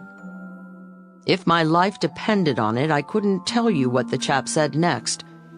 I simply remember smiling to myself and stretching to get a glimpse of my youthful self in the dining room mirror. Of course I remember July 1969. Like the rest of the world, I was glued to the television watching Neil Armstrong's size 9.5B boot hit the moon. However, I certainly was not thinking of moon travel at that dinner party. I was too busy reveling in the fact that this lovely man didn't think I was old enough to remember 1969. I assumed his opinion of my youthfulness just slipped out. Therefore, it must be sincere. Sure, now that I think about it, he probably knew darn well I was old enough to remember the moon landing.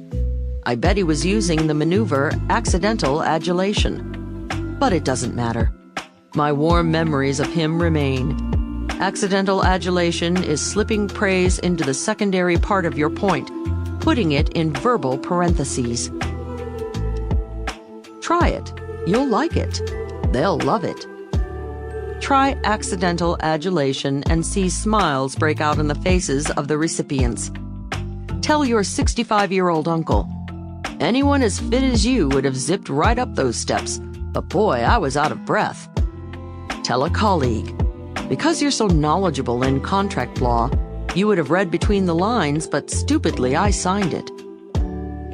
You run the danger, of course, that you will please the recipient so profoundly with your parenthetical praise, he or she won't hear your main point. Technique number 54. Accidental adulation. Become an undercover complimenter. Stealthily sneak praise into the parenthetical part of your sentence. Just don't try to quiz anyone later on your main point. The joyful jolt of your accidental adulation strikes them temporarily deaf to anything that follows. So far, we have explored 4 covert compliments: grapevine glory, carrier pigeon kudos, implied magnificence, and accidental adulation. There are times, of course, when blatant praise does work. The next techniques will hone your skills in this precarious but rewarding venture. 55. How to make 'em never forget you with a killer compliment. Would you like to have a little trick up your sleeve potent enough to kickstart commerce, ignite a friendship, or even a love affair? I'll give you one, but only if you heed its warning label. You must register your tongue as a lethal weapon once you've mastered the following technique. It's called the killer compliment. It was born one night some years ago after my then roommate, Christine, and I had just returned home from a holiday party. As we were taking off our coats, she had a silly smile on her face and a faraway look in her eye. "Christine, are you okay?" I asked. "Oh, yes," she purred. "I'm going to go out with that man." "Man? What man?" "Oh, you know," she said, chastising me for not knowing. "The one who told me I had beautiful teeth." Teeth? That night I happened to walk by the bathroom door as Christine was getting ready for bed. I saw her grinning at herself in the mirror, tilting her head from side to side, and brushing each individual tooth. All the while, she kept her eyes glued to the mirror, inspecting each one for the beauty her new admirer commented on. I realized the fellow who had given Christine the unusual compliment had made her day, and had made a killer impression on her. Thus, the killer compliment came into being. What is the killer compliment? It is commenting on some very personal and specific quality you spot in someone. A killer compliment is not, "I like your tie," or "You're a very nice person." The first is not personal enough, and the second is not specific enough. A killer compliment is more like, "What exquisite eyes you have," very specific, or "You have a wonderful air of honesty about you," very personal. Because delivering your first killer compliment is difficult, I trick my seminar participants into pulling it off. About midway through the program, I'll ask them to close their eyes and think about a partner they had in an earlier exercise. Then I say, "Now recall one attractive physical quality or personality trait you observed in your partner, not one you would necessarily comment on," I caution. Perhaps your partner had a lovely smile or a twinkle in her eye. Perhaps he exuded a sense of calm or credibility. Got it in your mind? Then the thunderbolt. Okay, now go find your partner and tell them the nice quality you noticed. What? Tell them? The thought paralyzes them. One by one, however, they courageously seek their partners and deliver their killer compliments. As people hear a stranger tell them they have beautiful hands or penetrating brown eyes, joy fills the room.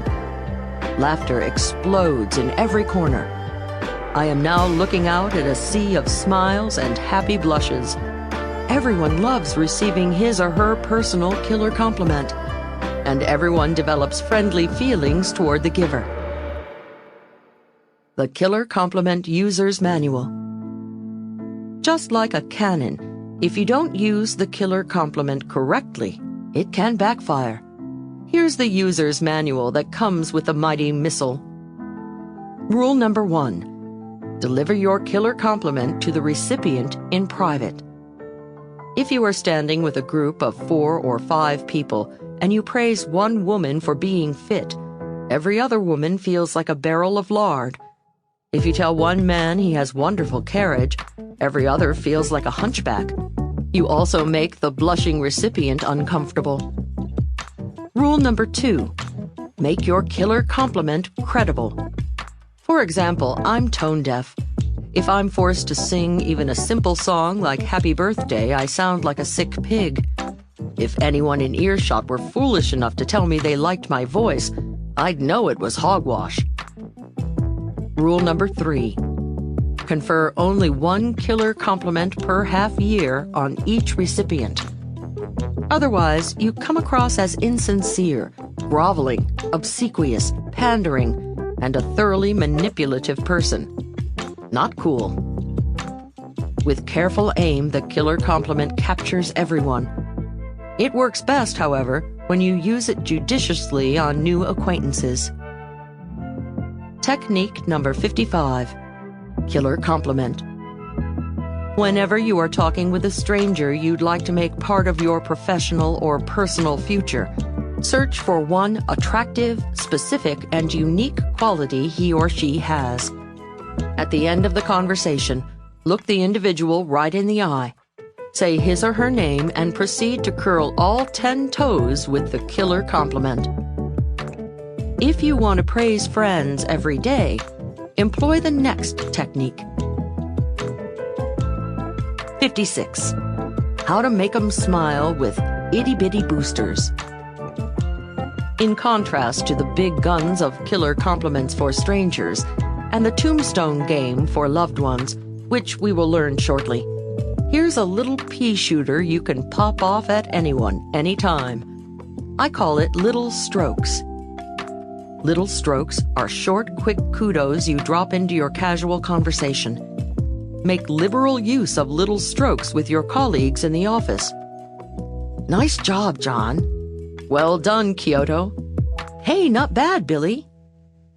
I have one friend who uses a lovely little stroke.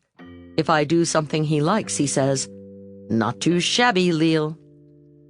You can also use little strokes on the everyday achievements of your loved ones. If your spouse just cooked a great meal, "Wow, you're the best chef in town."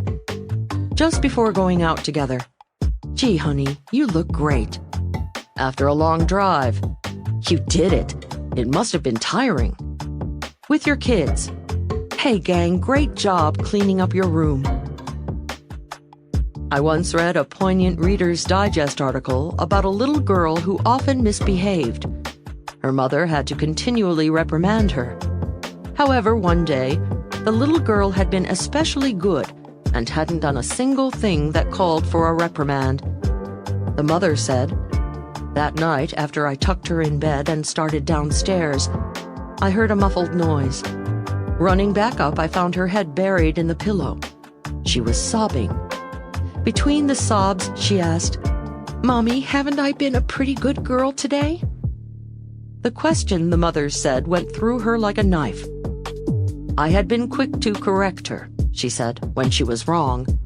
But when she tried to behave, I hadn't noticed it, and I put her to bed without one word of appreciation." Adults are all grown-up little girls and little boys. We may not go to bed sobbing if the people in our lives don't notice when we are good. Nevertheless, a trace of those tears lingers. Technique number 56. Little strokes. Don't make your colleagues, your friends, your loved ones look at you and silently say, "Haven't I been pretty good today?" Let them know how much you appreciate them by caressing them with verbal little strokes like, "Nice job," "Well done," "Cool." Little things mean a lot. Little strokes are indeed little. But as every woman knows, they mean a lot. I've yet to meet a woman who wouldn't agree with these lyrics from an old song sung by Kitty Callan. Blow me a kiss from across the room. Say I look nice when I'm not. Touch my hair as you pass my chair. Little things mean a lot. Send me the warmth of a secret smile to show me you haven't forgot. For always and ever, now and forever, little things mean a lot. To further complicate the art of the compliment, one must consider timing. Blatant, bare-faced, brazen flattery turns all but the blindest egomaniacs off. But the human animal never fails to amaze observers. There are moments when, if you don't give a blatant, bare-faced, brazen compliment, even to a bright individual, you lose. The following technique defines those moments. 57. How to praise with perfect timing. I'll never forget the first time I gave a luncheon speech in front of strangers. I had practiced for the stuffed animals on my bed and my roommate Christine, but this was my debut in front of a real audience. As I shakily got to my feet, I looked out at 17 smiling Rotarians waiting for my words of wit and wisdom. My tongue was dry as chalk dust, my palms as wet as a fish. The audience might as well have been 17,000 judges waiting to sentence me to eternal humiliation if I didn't inform and entertain each. I gave a last panic-stricken glance at Christine, who had driven me to the club, and began. "Good afternoon. It gives me great pleasure." 30 minutes later, amidst scattered applause which I feared was obligatory, I crawled back to my seat next to Christine. I looked expectantly at her. She smiled and said, "You know, this dessert isn't bad. Have some." Dessert? Dessert? Damn it, Christine, how did I do? I silently screamed at her. A few minutes later, Christine told me how much she assumed everyone else enjoyed my talk. Nevertheless, by then it was too late. The crucial compliment-craving moment had passed. Quick as a hiccup, you must compliment now. When the doctor sadistically smacks your knee with that nasty little rubber hammer, you instantly give a knee jerk. And when people make a coup, you must instantly hit them with a knee-jerk, "Wow, you were great." Say they've just successfully negotiated a deal, cooked a terrific Thanksgiving turkey, or sung a solo song at the birthday party. No matter whether their accomplishment is trivial or triumphant, you must praise it immediately. Not 10 minutes later, not 2 minutes later, immediately. The moment the winner walks out of the boardroom, the kitchen, the spotlight, the victor wants to hear only one sound. Wow! Technique number 57. The knee-jerk wow. Quick as a blink, you must praise people the moment they finish a feat. In a wink, like a knee-jerk reaction, say, "You were terrific." Don't worry that they won't believe you. The euphoria of the moment has a strangely numbing effect on the achiever's objective judgment. But what if they really bombed? Are you asking me to lie, you ask? Yes. Absolutely, positively, resoundingly yes. This is one of the few moments in life where a lie is condoned by the most ethical individuals. Big winners realize that sensitivity to an insecure performer's ego takes momentary precedence over their deep commitment to the truth. They also know when sanity returns to the recipient and they suspect they screwed up, it won't matter. He or she will retroactively appreciate your sensitivity and forgive your compassionate falsehood. We've talked a lot about giving compliments, both covert and overt. Now, let's talk about a skill that, for many, is even harder: receiving them. 58. How to make them want to compliment you. We have a national weakness. We don't know how to receive a compliment. In fact, I would like to dedicate the following technique to my French friends who contend the French are better at everything. Well, I concede one point. The French are, indeed, better at receiving compliments. I'll explain how shortly. Americans, unfortunately, are beastly at accepting adulation. If someone compliments you and you react clumsily out of embarrassment, you unwittingly start a vicious cycle. A friend ventures a compliment. He, smiling, "Hey, that's a nice dress you're wearing." She, frowning, "Oh, this old thing?" He, thinking, "Whoops, she didn't seem to like hearing that. She thinks I have terrible taste to like that dress. I'd better keep my mouth shut." 3 weeks later, she, thinking grumpily, "He doesn't ever give me compliments anymore. What a bore." He, thinking gloomily, "What's her problem?" Girls don't like what? Several months ago in one of my seminars, the group was discussing compliments. One fellow insisted that girls don't like compliments. "Girls don't like what?" I asked incredulously. He explained. "I once told a woman she had beautiful eyes, and she said, 'Boy, are you blind.' The poor chap was so wounded by her reaction he became gun-shy and had not aimed a compliment at a female since. What a shame for womankind, and what a blight on his social skills." Upon receiving a compliment, many people demur or proffer an embarrassed little "thank you." Worse, they protest, "Well, not really, but thanks anyway." Some people toss it off with "just luck." When you react this way, you visit a grave injustice on the complimenter. You insult a well-meaning person's powers of perception. Vous êtes gentil. Leave it to French folks to come up with a congenial catch-all phrase. Upon receiving a compliment, they say, "Vous êtes gentil." Loosely translated, that is, "How kind of you." An American saying "how kind of you" could sound stilted, like the little flower girl in My Fair Lady trying to be cultured. Nevertheless, we Yanks can express the French gentil sentiment with a technique I call boomeranging.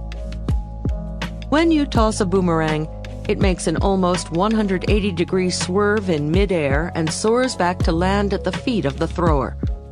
Likewise, when someone tosses a compliment your way, let the good feeling soar back to the tosser. Don't just say thanks, or worse, oh, it's nothing. Let them know of your gratitude and find a way to compliment them for their compliment. A few examples. She says, "I like those shoes." You say, "Oh, I'm so happy you told me. I just got them." He says, "You really did a good job on this project." You say, "Oh, that's so nice of you to tell me. I appreciate your positive feedback." You can also boomerang the good feelings back when people ask you a question about your family, a project, an event, or anything that shows they are interested in you. Your colleague asks, "How was your vacation in Hawaii?" You answer, "Oh, you remembered I went to Hawaii. It was great, thanks." Your boss asks, "Are you over your cold now?" You answer, "I appreciate your concern. I feel much better now." Whenever someone shines a little sunshine on your life in the form of a compliment or concerned question, reflect it back on the shiner. Technique number 58. Boomeranging. Just as a boomerang flies right back to the thrower, let compliments boomerang right back to the giver. Like the French, quickly murmur something that expresses, "That's very kind of you." Incidentally, in that seminar, I decided to do womankind a favor by setting malekind straight on compliments once and for all. I asked the fellow who swore women hated praise to give 3 women sitting near him a sincere compliment. He chose the woman with the beautiful silver hair sitting behind him, the girl with the hands like a pianist to his left, and the lady with the lovely deep blue eyes on his right. He told them all. 3 women waltzed out of the room that night feeling a little better about themselves than when they walked in. And I hope for all the women he would yet meet in his life, 1 man left with a changed attitude about compliments. As we come to the end of our exploration of praise, I want to make sure you're aiming dead center for people's hearts. Whether you're giving little carrier pigeon kudos or laying a killer compliment on your conversation partner, this next technique keeps you on target. 59. How to make a loved one feel you are the partner for life. Do you remember when you were a kid the hundreds of times mommies and daddy's friends asked, "And what do you want to be when you grow up?" That was our cue to regale our adoring audience with dreams of being a ballerina, a firefighter, a nurse, a cowboy, or a movie star. Well, most of our lives wound up being a little closer to butcher, baker, or candlestick maker. Nevertheless, we all still have fantasies of our own greatness. Even though most of us cashed in our childhood dreams of being the star we thought we'd be, so we could make some money, we all know that deep down we are very, very, very special. We say to ourselves, maybe the world will little note nor long remember how brilliant, how wonderful, how witty, how creative or caring I really am. However, those who truly know and love me, they will recognize my greatness, my magic, my specialness over all other ordinary mortals. When we find people with the supernatural powers of perception to recognize our remarkableness, we become addicted to the heady drug of their appreciation. Praising someone you know and love requires a different set of skills from complimenting a stranger. The formula to bring someone even closer to you personally or professionally follows. I call it the tombstone game. It requires a little setup. Step 1. In a quiet moment, chatting with your friend, your loved one, or your business partner, tell him or her that the other day you were reading about, of all things, tombstones. The piece was about, you say, what people fantasize will be inscribed above their grave after they die. You learned that people want the quality they are most proud of in life etched in stone. Then say, the variety is surprising. Everyone has a different self-image, a different deep source of pride. Examples. Here lies John Doe. He was a brilliant scientist. Here lies Diane Smith. She was a caring woman. Here lies Billy Bucks. By golly, he could make people laugh. Here lies Jane Wilson. She spread joy wherever she went. Here lies Harry Jones. He lived life his way. Step 2. Reveal to your partner what you would like carved on your tombstone. Be serious about your revelation to encourage him or her to do likewise. Step 3. Now you pop the question. You know, Joe, when all is said and done, what are you most proud of? What would you like the world to most remember about you? What would you want the world to see carved on your tombstone? Perhaps your business partner Joe says, "Well, I guess I'd sort of like people to know that I'm a man of my word." Listen carefully. If he expounds on it, take note of every nuance. Then file it away in your heart and don't say a word about it again. Joe will forget you ever played the tombstone game with him. Step 4. Let at least 3 weeks pass. Then, whenever you want to improve the relationship, feed the information back to your partner in the form of a compliment. Say, "Joe, you know the reason I really appreciate being in business with you is because you're a man of your word." Wow, that hits Joe like a 747 out of the sky. Finally, he says to himself, someone who appreciates me for who I really am. Telling him you admire him for the same reason he admires himself has an impact on Joe like no other compliment in the world. Now, suppose your friend is Billy Bucks, the one who wanted his wit carved on his tombstone. You'd say, "Billy, old buddy, you're terrific. I loves ya 'cause you can really make people laugh." I love you because you fill in the blank.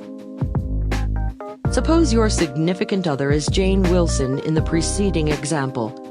Tell your beloved, "Jane, I love you because you spread joy wherever you go." Suppose your life partner is Harry Jones. You take his hand and say, "Harry, I love you because you live life your way." Blam! You have found that tender spot where the heart and the ego blend. The tombstone game compliments are not interchangeable. Billy Bucks might not appreciate your calling him a man of his word. Billy's thing is humor. Jane might not value your thinking she lives life her way. Her source of pride is spreading joy wherever she goes. It's wonderful to tell people you appreciate or love them. When it matches what they appreciate or love about themselves, the effect is overpowering. Technique number 59. The Tombstone Game. Ask the important people in your life what they would like engraved on their tombstone. Chisel it into your memory, but don't mention it again. Then, when the moment is right to say, "I appreciate you" or "I love you," fill the blanks with the very words they gave you weeks earlier. You take people's breath away when you feed their deepest self-image to them in a compliment. At last, they say to themselves, "Someone who loves me for who I truly am." Part 7. How to direct dial their hearts. Hundreds of people have formed impressions of you through that little device on your desk, your bed table, your kitchen wall, and they've never actually met you. They've never seen your smiles, felt your frowns. They've never grasped your hand or enjoyed your hugs. They've never read your body language or seen how you dress. Everything they know about you came through tiny filaments, sometimes from hundreds of miles away. But they feel they know you just from the sound of your voice. That's how powerful the telephone is. Powerful, yes, but not always accurate. For years I dealt with my travel agent only by phone. Rainey, my faceless agent, whom I'd never met in person, got me rock-bottom prices on airfares, cars, and hotels. But her snippy phone personality really ticked me off. A dozen times I vowed to find another agent. One Monday morning several years ago, I received bad news and had to book an immediate flight home for a family emergency. I had no time to wait in line at the airport, so I jumped in a cab and asked the driver to wait in front of the travel agency while I grabbed tickets and a boarding pass. Like a lit fuse, I zipped into Rainey's agency for the first time. Seeing my frenzied rush, the woman sitting at the front desk sympathetically jumped up. She gave me a reassuring smile and asked how she could help me. As I blithered on about my need for an emergency ticket, she smiled, nodded, and lunged immediately into action. What a terrific lady, I thought as she printed out the tickets.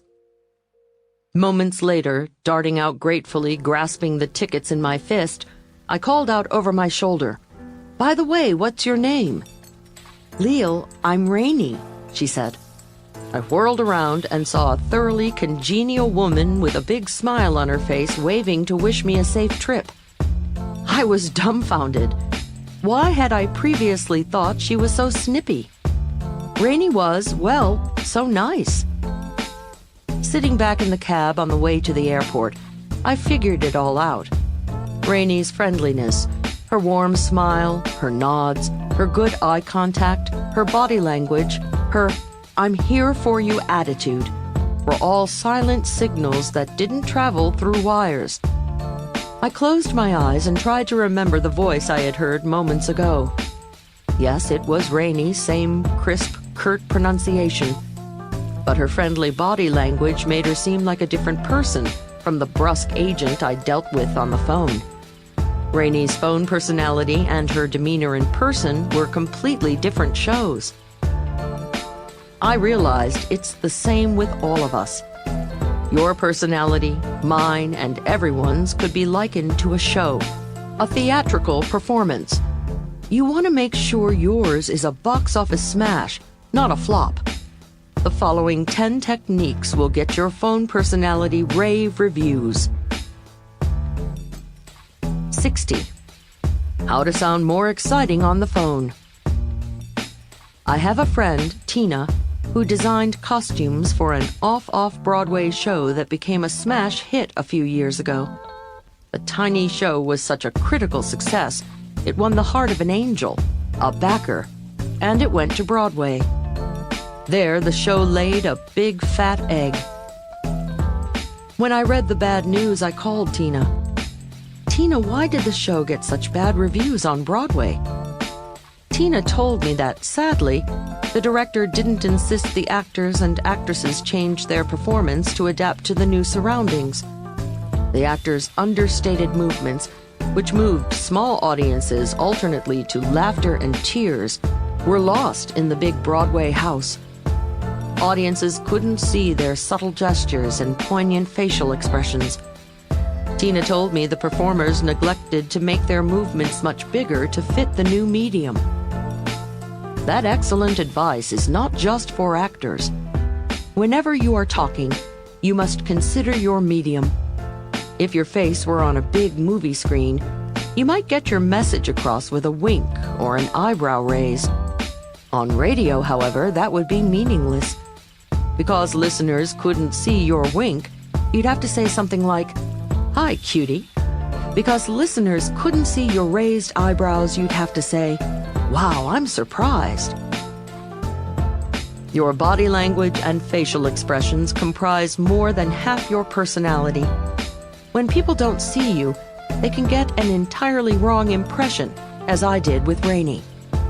To get your personality across on the phone, you must translate your emotions into sound. In fact, you have to exaggerate the sound because studies have shown people lose 30% of the energy level in their voices on the phone. Say you meet an important new contact tomorrow. When you're introduced, you shake her hand, you fully face her. You make good, strong eye contact and let a sincere smile flood over your face. You even nod and smile, listening intently as she speaks. She likes you a lot. But how good an impression could you make on that VIP if both you and she were blindfolded and the two of you had your hands tied behind your backs? That's the handicap you suffer on the phone. If she couldn't see you, you'd have to substitute words to let her know you're agreeing or listening. You'd have to somehow verbalize that you're smiling and use her name more to replace the eye contact. You'd be using the technique I call talking gestures. To make up for your missing eye contact, punctuate your phone conversations with "uh-huh" or "I hear you." So your listener knows you're nodding in approval, verbalize "I see," "Oh, that's great," "No kidding," "Interesting," and "Tell me more." She didn't see you hitting your head in surprise? Better say, "What a surprise," or "You don't say." He just said something impressive and he can't see your look of admiration? Try, "That was wise of you," or "You're no dummy." Of course, you need a big verbal smile in your repertoire. Try, "Oh, wow, that's funny." Obviously, you're going to choose phrases that match your personality and the situation. Just make sure your phone listeners hear your emotions. Technique number 60. Talking gestures. Think of yourself as the star of a personal radio drama every time you pick up the phone. If you want to come across as engaging as you are, you must turn your smiles into sound, your nods into noise, and all your gestures into something your listener can hear. You must replace your gestures with talk. Then punch up the whole act 30%. 61. How to sound close, even if you're hundreds of miles away. When you're not sitting across from each other, resting your elbows on the same desk, your forks on the same table, or your heads on the same pillow, you need a substitute for intimacy. How can you create closeness when the two of you are hundreds of miles apart? How can you make the person you're talking to on the phone feel special when you can't pat their back or give them a little hug? The answer is simple. Just use your caller's name far more often than you would in person. In fact, shower your conversations with his or her name. When your listener hears it, it's like receiving a verbal caress. "Thanks, Sam." "Let's do it, Betty." "Hey, Dimitri, why not?" "It's really been good talking to you, Kathy." Saying a person's name too often in face-to-face conversation sounds manipulative. However, on the phone, the effect is dramatically different. If you heard someone say your name, even if you were being jostled around in a big noisy crowd, you'd perk up and listen. Likewise, when your phone partner hears his or her own name coming through the receiver, it commands attention and recreates the familiarity the phone robs from you. If your listener is drifting, it brings him right back. If she's opening mail, she stops. If he's picking his teeth, he pulls the pick out. When you say someone's name on the phone, it's like yanking the person into the room with you. Technique number 61. Name shower. People perk up when they hear their own name. Use it more often on the phone than you would in person to keep their attention. Your caller's name recreates the eye contact, the caress you might give in person. Saying someone's name repeatedly when face-to-face sounds pandering, but because there is physical distance between you on the phone, sometimes you're a continent apart, you can spray your conversation with it. 62. How to make them happy they called you. Bring. No matter whether you hear the ring in the boardroom, the bedroom, or the bathroom, self-styled telephone experts tell you, smile before answering. Some pros even suggest you perch a mirror right next to your phone to monitor your grin. Been there, done that, doesn't work. One evening in the middle of my weekly mud pack facial, the phone rang. The horror of seeing myself in the phone mirror made my voice as hideous as my face. I immediately trashed the pro's advice along with the mirror. Who wants to sound like a dizzy Pollyanna, a no-brain Cheshire cat, a lonely recluse whose life is so dull that the big thrill of the day is a phone call? Any phone call, from anybody. Big winners don't smile before answering. They put a smile in their voices after they hear who is on the line. That's when it counts. Answer the phone unemotionally, professionally. Say your name or the name of your company. Then, when you hear who is on the line, the little trick is to let a big smile flood over your face. "Oh, Joe!" Smile. "How nice to hear from you." "Sally." Smile. "How are you?" "Bill." Smile. "I was hoping it would be you." My friend Steve lives in Washington, D.C., and heads a major trade association that lobbies on Capitol Hill. Whenever I call Steve, I never know which of his dozens of assistants is going to answer. Nevertheless, whoever answers gives me the same warm response. First, he or she says, "Cable Telecommunications Association," the individual's name, and "How may I direct your call?" No fake friendliness, no prefab smiles in the voice. I am sure the assistant is not beaming back at his or herself in any mirror. When I say, "Is Mr. Efros available? This is Leil Lowndes calling," that's when the employee becomes super friendly. "Oh, yes, Ms. Lowndes," he or she purrs. "Definitely. Let me put you right through." Wow, does that make me feel special? As I'm waiting for Steve to come to the phone, I fantasize him sitting at the head of a long mahogany table in his weekly staff meeting. I can just hear him instructing his staff. "Now, if the president or some higher-ups in the White House call, put them right through. Oh, and of course, if that important woman Leil Lowndes calls, put her right through too." While visiting Washington last year, I had lunch with Steve. I took the opportunity to tell him what a pleasure it was to call his office and how I appreciated his staff's warm phone reception. I thanked him for familiarizing each with my name and mentioning I might be calling from time to time. Steve looked across the table at me and blinked. "Leil," he said, "you teach telephone skills. Haven't you caught on?" "Huh?"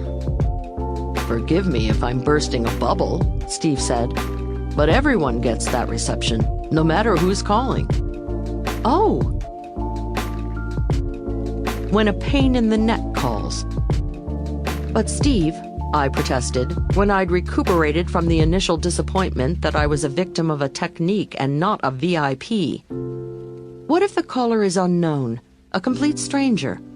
Surely your staffers shouldn't fake they know the caller." "Of course not, Leil. In that case, I instruct them to show energy and enthusiasm over the reason they're calling. For example, suppose the caller is a cable operator wanting to join our association. The caller would get a smile and a sincere, "Oh yes, Mr. Smith, I'll put you right through." "Yeah, but suppose the caller is selling office furniture," I challenged. "Doesn't matter," Steve said. "The salesperson gets the same reception after the staffer hears why he's calling. If my staffer says warmly, 'Oh, office furniture,' the caller feels good, and I find the salesperson is a lot easier to deal with later." I told him, "Okay, Steve, starting tomorrow morning, I'm going to put that, 'Oh wow, I'm so happy you called for that reason' attitude in my voice." The next morning, the first call was my dentist's office. "Ms. Lowndes, this call is to remind you you're overdue for your 6-month checkup." "Oh, of course, you're so right," I cooed. "I'm so glad you called."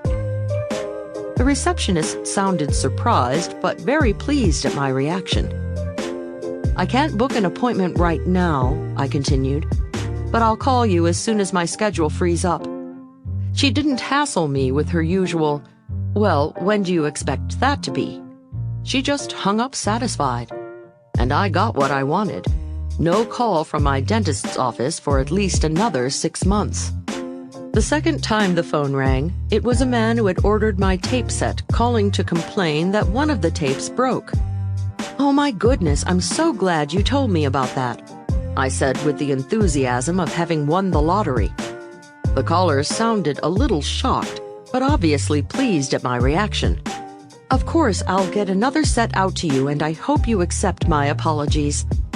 Caller hung up satisfied, and I got what I wanted: his goodwill and word of mouth in spite of my tape duplicator's blooper. The third call was tougher. This was from a vendor I had completely forgotten to pay. "Oh, I'm so glad you reminded me of that bill," I lied. Again, shocked pleasure was the caller's reaction. I was probably the first creditor in history who ever sounded happy she'd called. In the back of my mind, I felt there was one bill I had overlooked. I'm writing the check as we speak. Then I got my reward. The dunner said, "By the way, don't worry about the 2% per month late payment charge. As long as we get your check by the end of the week, it will be okay." She hung up happy. And I got a present. No finance charges in spite of my oversight. And so it went throughout the rest of the day, the rest of the week, and ever since. Try it. You'll find you get a lot more from anyone when you smile, after you find out who it is or why they're calling. Use the "Oh wow, it's you" technique on almost every call. Technique number 62. "Oh wow, it's you." Don't answer the phone with an "I'm just so happy all the time" attitude. Answer warmly, crisply, and professionally. Then, after you hear who is calling, let a huge smile of happiness engulf your entire face and spill over into your voice. You make your caller feel as though your giant, warm, fuzzy smile is reserved for him or her. 63. How to sneak past the gatekeeper. No, not the screen. Picture a torture device called the screen. The mad scientist, laughing maniacally, forces the victim into a giant meat grinder that mashes him through a heavy metal screen. It slices his body into 1,000,000 molecules before he's reconstituted on the other side. Being screened when you call someone's office is the emotional version of that ordeal. You place your cold call. "May I speak to Mr. Jones?" you pleasantly ask. "Who's calling?" a haughty voice responds. Of course, your name is not prestigious enough for the screener to grant you the exalted status of speaking to Jones. Her ruthless interrogation continues. "And what company are you with?" You submit your company's name, praying it will score with her. And then, to top it off, she has the pluck to ask, "And what's this in reference to?" Several weeks after my luncheon with Steve, I had the occasion to call him again. "Is Steve Efros available? This is Leil Lowndes calling." "Oh, yes, Ms. Lowndes, definitely. Let me put you right through." I started humming happily as I wait for Steve to come to the line. A moment later, his assistant came back and said sympathetically, "I'm so sorry, Ms. Lowndes. Steve just stepped out to lunch. I know he'll be sorry he missed your call." Meanwhile, I'm still smiling. Do I suspect that Steve didn't just step out to lunch? Do I suspect he's sitting right there? Do I ever, in my wildest paranoid dreams, think he doesn't have the time or inclination to talk to me? Do I feel screened? No way. I'm as happy as a carefree kitten as I leave my number for a callback. You see, I have probably fallen for the sneaky screen. Technique number 63. The sneaky screen. If you must screen your calls, instruct your staff to first say cheerfully, "Oh yes, I'll put you right through. May I tell her who's calling?" If the party has already identified himself, it's, "Oh, of course, Mr. Who's-It. I'll put you right through." When the secretary comes back with the bad news that Mr. or Ms. Bigwig is unavailable, callers don't take it personally and never feel screened. They fall for it every time, just like I did. 64. How to get what you want on the phone from big shots. I know a secret about a big cat who owns an international hotel chain with properties in 6 countries. He hires and fires thousands, awards or pulls immense contracts, borrows from major financial institutions, and makes lavish contributions to charities. Mr. Big Cat, we'll call him Ed, has a respected and immediately recognizable name in his industry. And here's the secret. Mrs. Big Cat is the real brains behind the operation. I became friends with Mrs. Big Cat, we'll call her Sylvia, when I did some consulting for her husband's organization. Sylvia invited me to tea one afternoon. She sweetly apologized that this was maid's day off, so we'd have to fend for ourselves.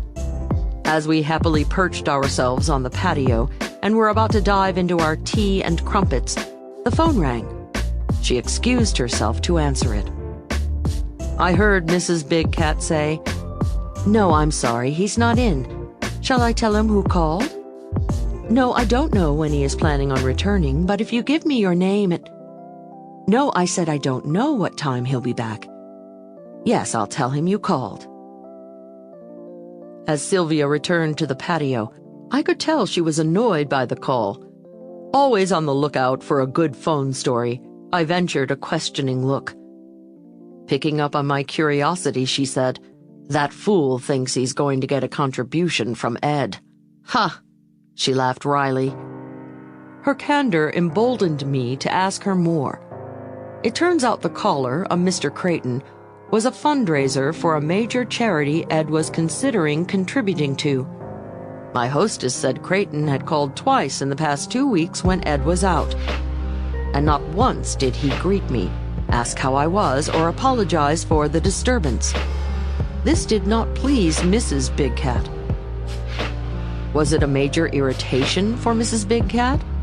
No, only minor. But did it mean a major loss for the little cat who called? It sure did.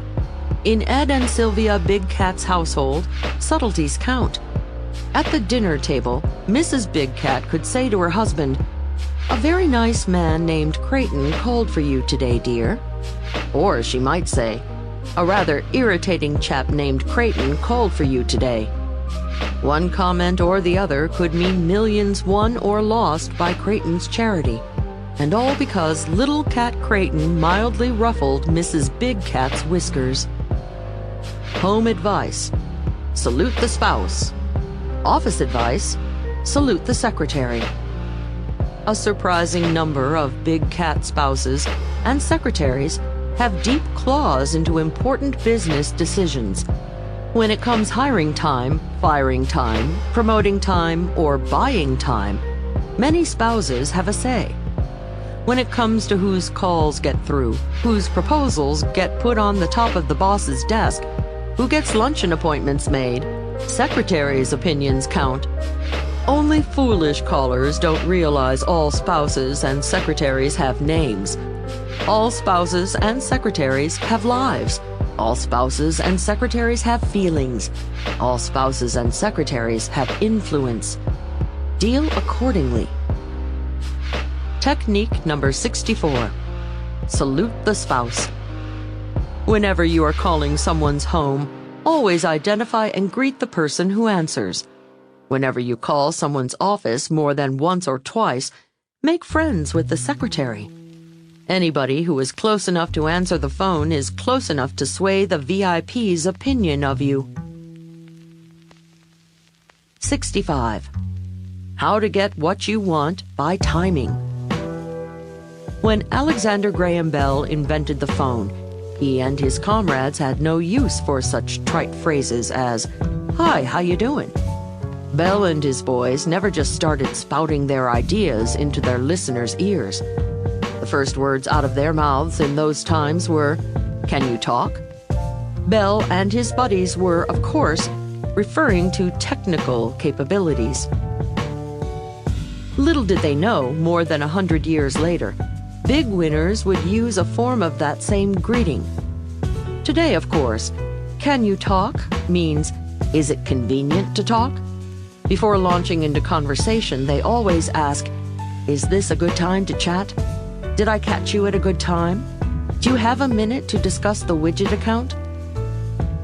All folks have a Big Ben in their brain that determines how receptive they are going to be to you and your ideas. When you mess with their internal cuckoo clock, they won't listen to you. No matter how interesting your information or how pleasant your call, bad timing means bad results for you. It's not your fault. Whenever you call someone at home, you never know whether she was sleeping or whether there's a fire raging in the kitchen stove. Whenever you call someone at work, you never know whether he's got 2 hours to get a report in or whether the big boss is not so patiently sitting on his desk.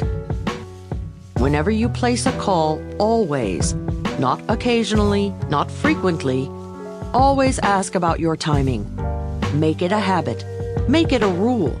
Make it a self-punishable crime if the first words out of your mouth don't concern the convenience of your timing. Hi, Joe. Is this a good time to talk? Hello, Susan. Have you got a minute? Hi, Carl. Did I catch you good or did I catch you bad?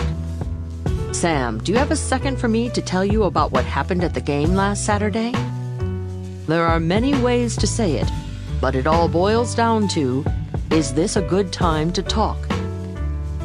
My friend Barry, a broadcaster, accomplishes more in a day than most people do in a week. He came up with a clever conversational device that ensures he'll never shatter anyone's emotional sundial. He calls it, "What color is your time?" Barry introduces the device by telling people he's calling he has great respect for their time. He then asks permission to start his future conversations with a question that assures he'll never disturb them at an inopportune moment. Barry says he's going to ask what color their time is. They should honestly answer red, yellow, or green. Red means, I'm really rushed. Yellow means, I'm busy, but what's on your mind? If it's quick, we can deal with it. Green means, sure, I've got time. Let's talk. Red, like the stoplight at the corner, means stop. Yellow means hurry up, time is short, or stop and wait for the next green light. Green means go. Busy people pick up quickly on his artful device and enjoy the game. Most especially, they enjoy Barry's sensitivity and respect for their time. In fact, he says, most of his callers play the same sensitive game when they call him. Hi, Barry, what color is your time? Are you green?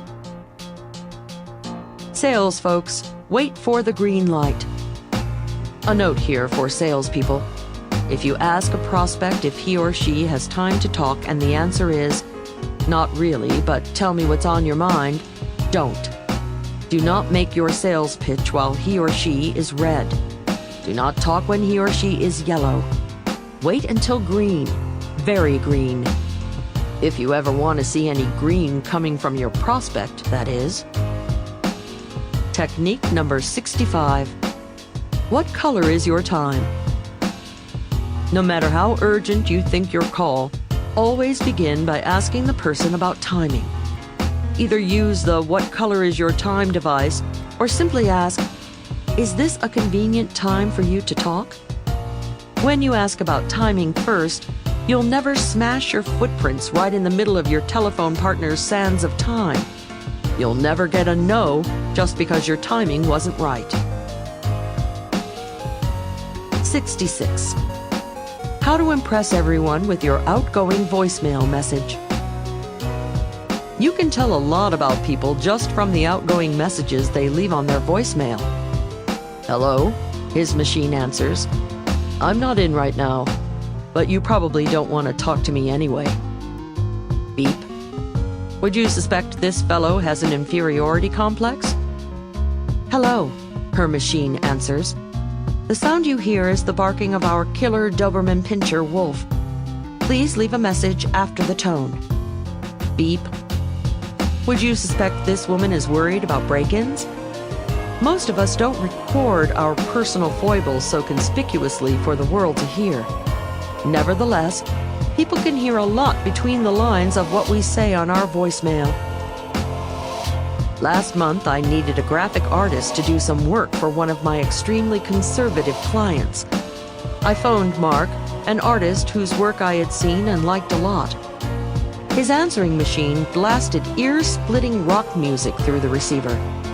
Then his voice boomed over the electric guitar. "Hey there, dude, don't be crude. Just croon me an earful of sweet sounds right at that lone tone. Yeah, yeah, yeah." Beep. I banged the receiver quickly back into the cradle to shut out horrible fantasies of how my client would react if he had to call Mark. His 30-second talent show might have been an appropriate sample of a rock musician's talent, but a business person should opt for a more sedate, outgoing message. The message you leave on your answering machine reflects your work. Keep yours friendly, neutral, and up-to-date. And here's the secret. To give the impression you are really on top of your business, change your message every day. Studies show that callers perceive people to be brighter and more efficient when they hear an updated message each time they call. If appropriate, let callers know where you are and when you intend to be back. If you have customers who need to be attended to, this is crucial. Try something like this on your office phone. This is name. It's Thursday, May 7th, and I'll be in a sales meeting until late this afternoon. Please leave your message and I'll get back to you as soon as I return. That way, if you don't call a client back until 4 p.m., he isn't steaming. Also, keep it short. Some people change their message every day, but it's too long. I had a colleague, a public speaker named Dan, who in his finest mellifluous voice imposed his thought for the day on all unsuspecting callers. Last year, I was working on a project with Dan and had to call him 3 times in the same day to leave a progress report. Each time, his machine answered, "Hello, this is Dan, and here's my daily motivator." He cleared his throat for his big recorded performance and then continued, "Did someone say something today that offended you? So what? That's their problem." He paused dramatically. "Did someone look at you the wrong way? So what? That's their problem." Again, a pause for the magnitude of that sentiment to sink in. Replace your petty thoughts of anger, exasperation, and spite with thoughts of strength. Calm down. Rise above those little insignificant irritations in life. Focus your thoughts in the direction of fulfillment and accomplishment.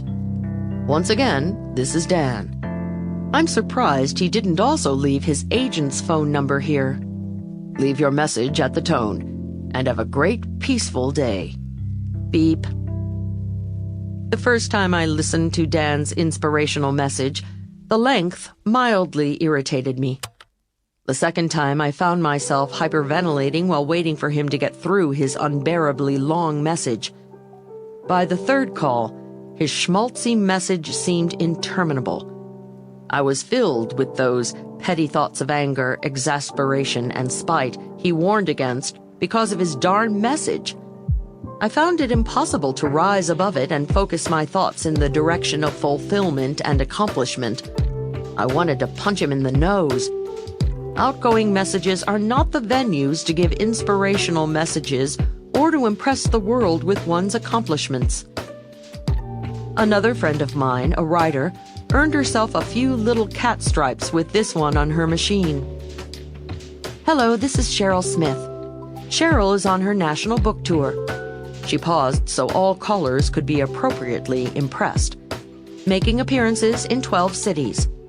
Another pause as though awaiting applause. "She'll be returning on October 7th. What's this she bit? Cheryl herself is speaking.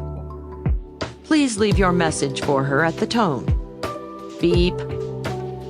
Yes, Cheryl, we know you're an important author, but your third-party reference to self, your narcissistic tone of voice, and topping it off with 12 cities would make any big cat snicker through his whiskers. One last codicil. Avoid one particular message many business people use these days. I'm either away from my desk or on the other line. The subtext of this message is, I'm a slave chained to my desk, and it is an amazing fact that I have escaped for the moment. One night I was working into the wee hours. At 4 a.m., I decided to leave a message on a colleague's business phone so she'd get it as soon as she came in at 9. Hello, The message chirped. this is Felicia. I'm either away from my desk or on the other line right now, but leave your message at the tone. Beep. Felicia, of course you're away from your desk. It's 4 a.m. on Sunday morning. On the other line? At this hour? I hope not. You never know how your message is going to affect someone. Just keep yours neutral, friendly, constantly changing, short, and understated. No boasts, no bells, no whistles. Technique number 66. Constantly changing outgoing message. If you want to be perceived as conscientious and reliable, leave a short, professional, and friendly greeting as your outgoing message. No music, no jokes, no inspirational messages, no boasts, bells, or whistles. And here's the secret. Change it every day. Your message doesn't have to be flawless. A little cough or stammer gives a lovely, unpretentious reality to your message. 67. How to get them to call you back. Producers of big Broadway musicals can be brutal during auditions. An anxious wannabe star, after rehearsing his audition song for weeks, steps on stage. He opens his mouth to sing. After a few notes, the heartless producer shouts, "Thank you, next!" Dreams of stardom dashed in 10 seconds. Business people's professional dreams can also be dashed in the first 10 seconds of their audition. Their audition is the message they leave on someone else's answering machine. Competent business people wouldn't dream of sending a messy handwritten business letter to a VIP on cheap yellow-stained paper and expect a response. They know the recipient would toss it in the trash. Nevertheless, some of these same folks will leave a lackluster message on a VIP's voicemail and expect a callback. No one ever told them that big winners scrutinize messages on their voicemail with the same consideration of a big Broadway producer. If you sound good, you've got a chance. If you don't, you are fast-forwarded out of their life. Salespeople, suitors, candidates, and competitors who leave crisp, intelligent, upbeat messages on voicemail get called back. Losers with lackluster tones and uncrafted messages never hear from Mr. or Ms. Make It Happen. Make sure your message reflects 3 C's: confidence, clarity, and credibility. In addition, make it entice, entertain, or interest the listener.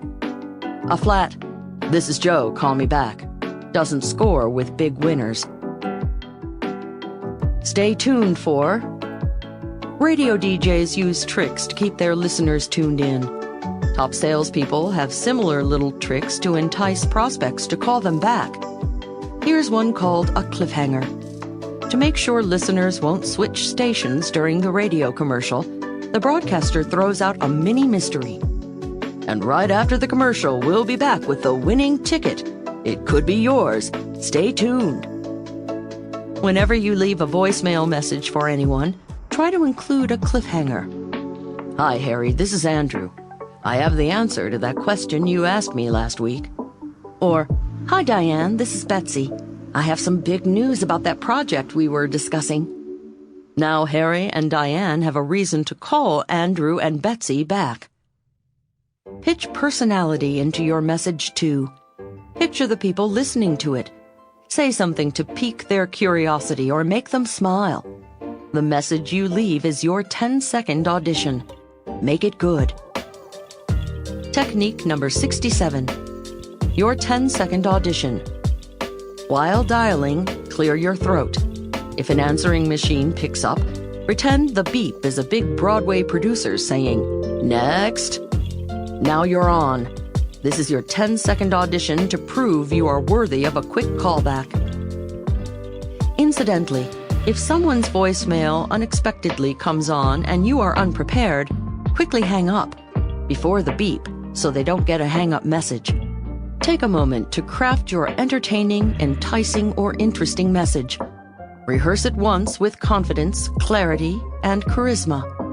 Then redial to leave your great hot message. A funny thing happens.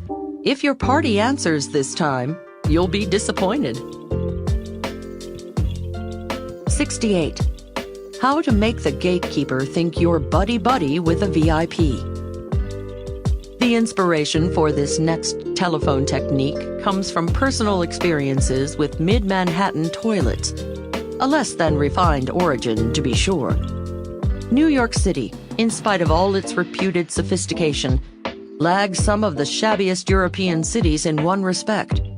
Manhattan has few public toilets, and none of those European-style, charming, and at times very much appreciated freestanding structures on street corners.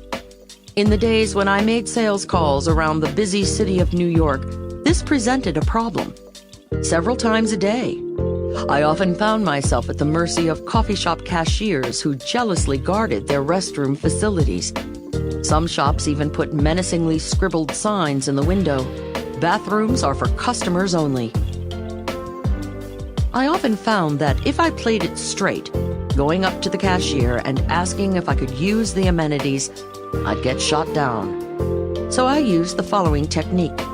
Without casting a glance at the cashier, I'd strut confidently into the coffee shop. I'd march right past the bathroom bouncer and keep my gaze fixed on one of the booths. She'd assume I was coming for lunch or had simply returned to collect my forgotten gloves. Once past the gatekeeper of the loo, I'd wait for her to be busy ringing up the next check. Then, like greased lightning, I'd sprint into the John. I dubbed this deception the ho-hum caper, after my feigned attitude of, ho-hum, business as usual. I come here every day with nothing on my mind but lunch. Let us now translate that sneaky subterfuge into a seldom-fail phone technique. You can use the maneuver to sneak around secretaries and dodge their heartless screening. Instead of playing it straight and asking for your party by name, just say, "Is he in?" or "Is she in?" Using the pronoun as verbally sprinting past the secretary with a business-as-usual, ho-hum, I call every day attitude. Technique number 68. The ho-hum caper. Instead of using your party's name, casually let the pronoun he or she roll off your tongue. Forget, may I speak to Ms. Bigshot, please? Just announce, "Hi, Bob Smith here, is she in?" Tossing the familiar she off your tongue signals to the secretary that you and her boss are old buddies. 69. How to make them say you have super sensitivity.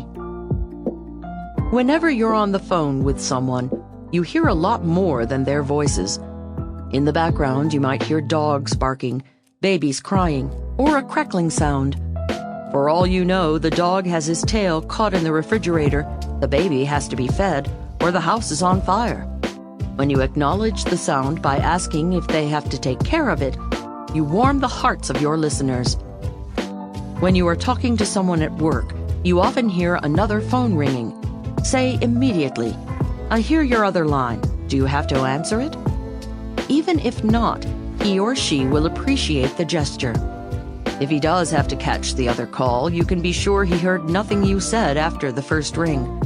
He's only thinking, how can I interrupt this babbling person without being rude so I can answer my other phone? In fact, with every ring, irritation sets in that you are holding him hostage from doing what he has to do. Here is the technique guaranteed to save you from being in that uncomfortable position. The subtext, of course, is that you are sensitive to what's going on in your caller's world. If you're talking to someone far away or in another country, another way to show you're tops in the communications department is to translate time references into their time zone. When you leave a message, say, "I can be reached between 3 and 5 your time." Technique number 69.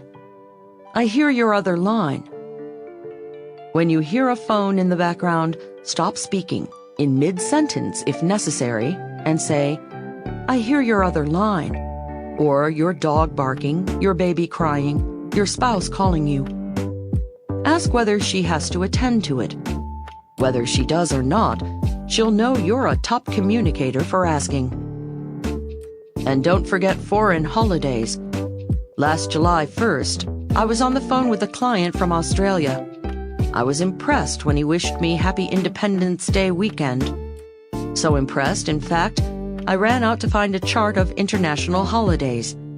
I made a note in my calendar next January 26th to wish my Aussie friend Happy Australia Day. If you do business with people around the world, be sure to extend good wishes to them for their holidays. Forget about your own if they're not shared. I'm still mortified about the time last November when I was on a conference call with a Canadian client and 7 of his salespeople. I wish them all Happy Thanksgiving. 70. How to listen between the lines on the phone.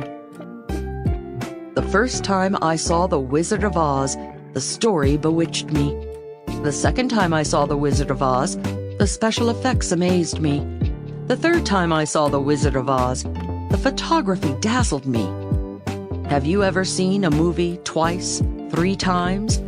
You notice subtleties and hear sounds you completely missed the first time around. It's the same on the phone. Hearing it is much better the second time around. Because your business conversations are more consequential than movies, you should listen to them 2, maybe 3 times. Often we have no clear idea of what really happened in our phone conversation until we hear it again.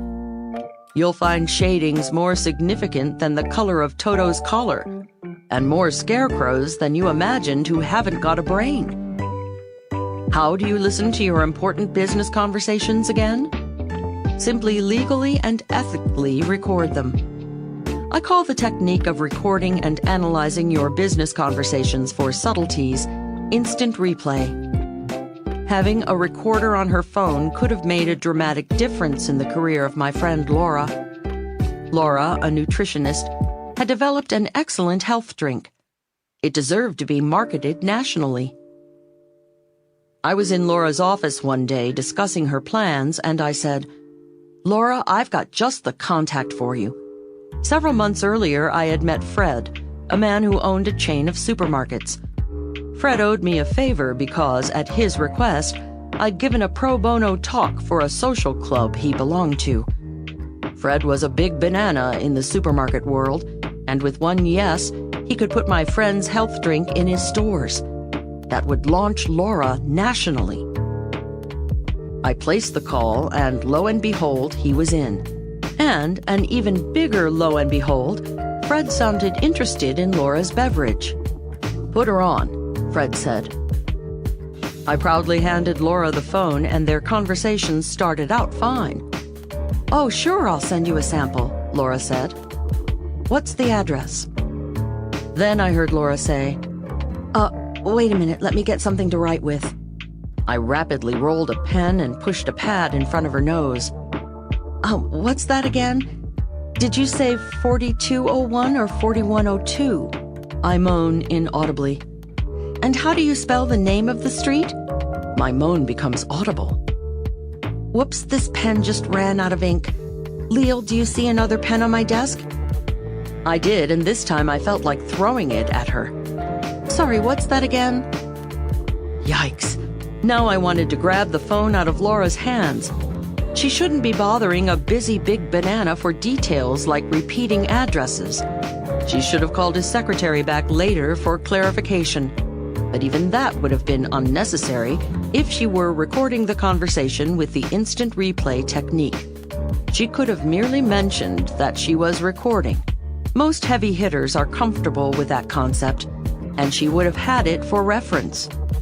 Fred was nice to Laura that day, but my friend never heard back from him. And to this day, she wonders why. She'll never know the confused phone exchange nixed the deal. Was Fred being unfair just because Laura was a little slow on the phone? Absolutely not. Fred figures, if this woman is as insensitive about my time at the beginning of a possible business relationship, What's she going to be like down the pike? Wise choice, Fred. I still like Laura. She's still my friend. But will I introduce her to any other big winners who might help her? I can't take the chance. How to set up your instant replay. Instant replay is simple and cheap. Go to your local electronics store and ask for a recorder for your telephone. Slap it on your phone receiver and plug the other end into a recording device. Then turn the recorder on during your next important conversation. The device could earn you hundreds of dollars on your first call. In some states, the law requires you inform the other party you are recording them. Make sure to check with the authorities about the legality in the state where you live. If it's one-party consent, don't worry. You're the one party. Obviously, you must never, ever use the recording for any other purpose than for your own second listening. Not only would that be unlawful, but it would be unconscionable. For extra security, don't leave people's recorded conversations lying around. Use your recording device over and over to record important details. With instant replay, you can catch balls your conversation partner throws out on the first bounce. You're on the phone with your boss. He rambles off 4 or 5 names in a law firm you're supposed to write to, then the address, then the 9-digit zip code. Realizing he's pitched you some pretty fast balls, he asks, "Shall I repeat that for you?" "No thanks, I got it," you proudly say, silently tapping your little recorder. Boss is impressed. Yet another benefit of instant replay. It helps hide your ignorance. Once I was on the phone with a cameraman negotiating a price on a videotape to use as a speaker's demo. Luckily, I was recording the conversation because his flurry of high 8, VHS, Super VHS, Beta SP, and 3/4-inch U-matic had me wanting to crawl into a rodent hole in the wall. But I listened to the tape of our conversation afterward. I wrote down all the words I didn't understand and then asked a video friend what they meant. Now I was able to call the cameraman back and say, "I'd like a 2-camera shoot on Beta SP.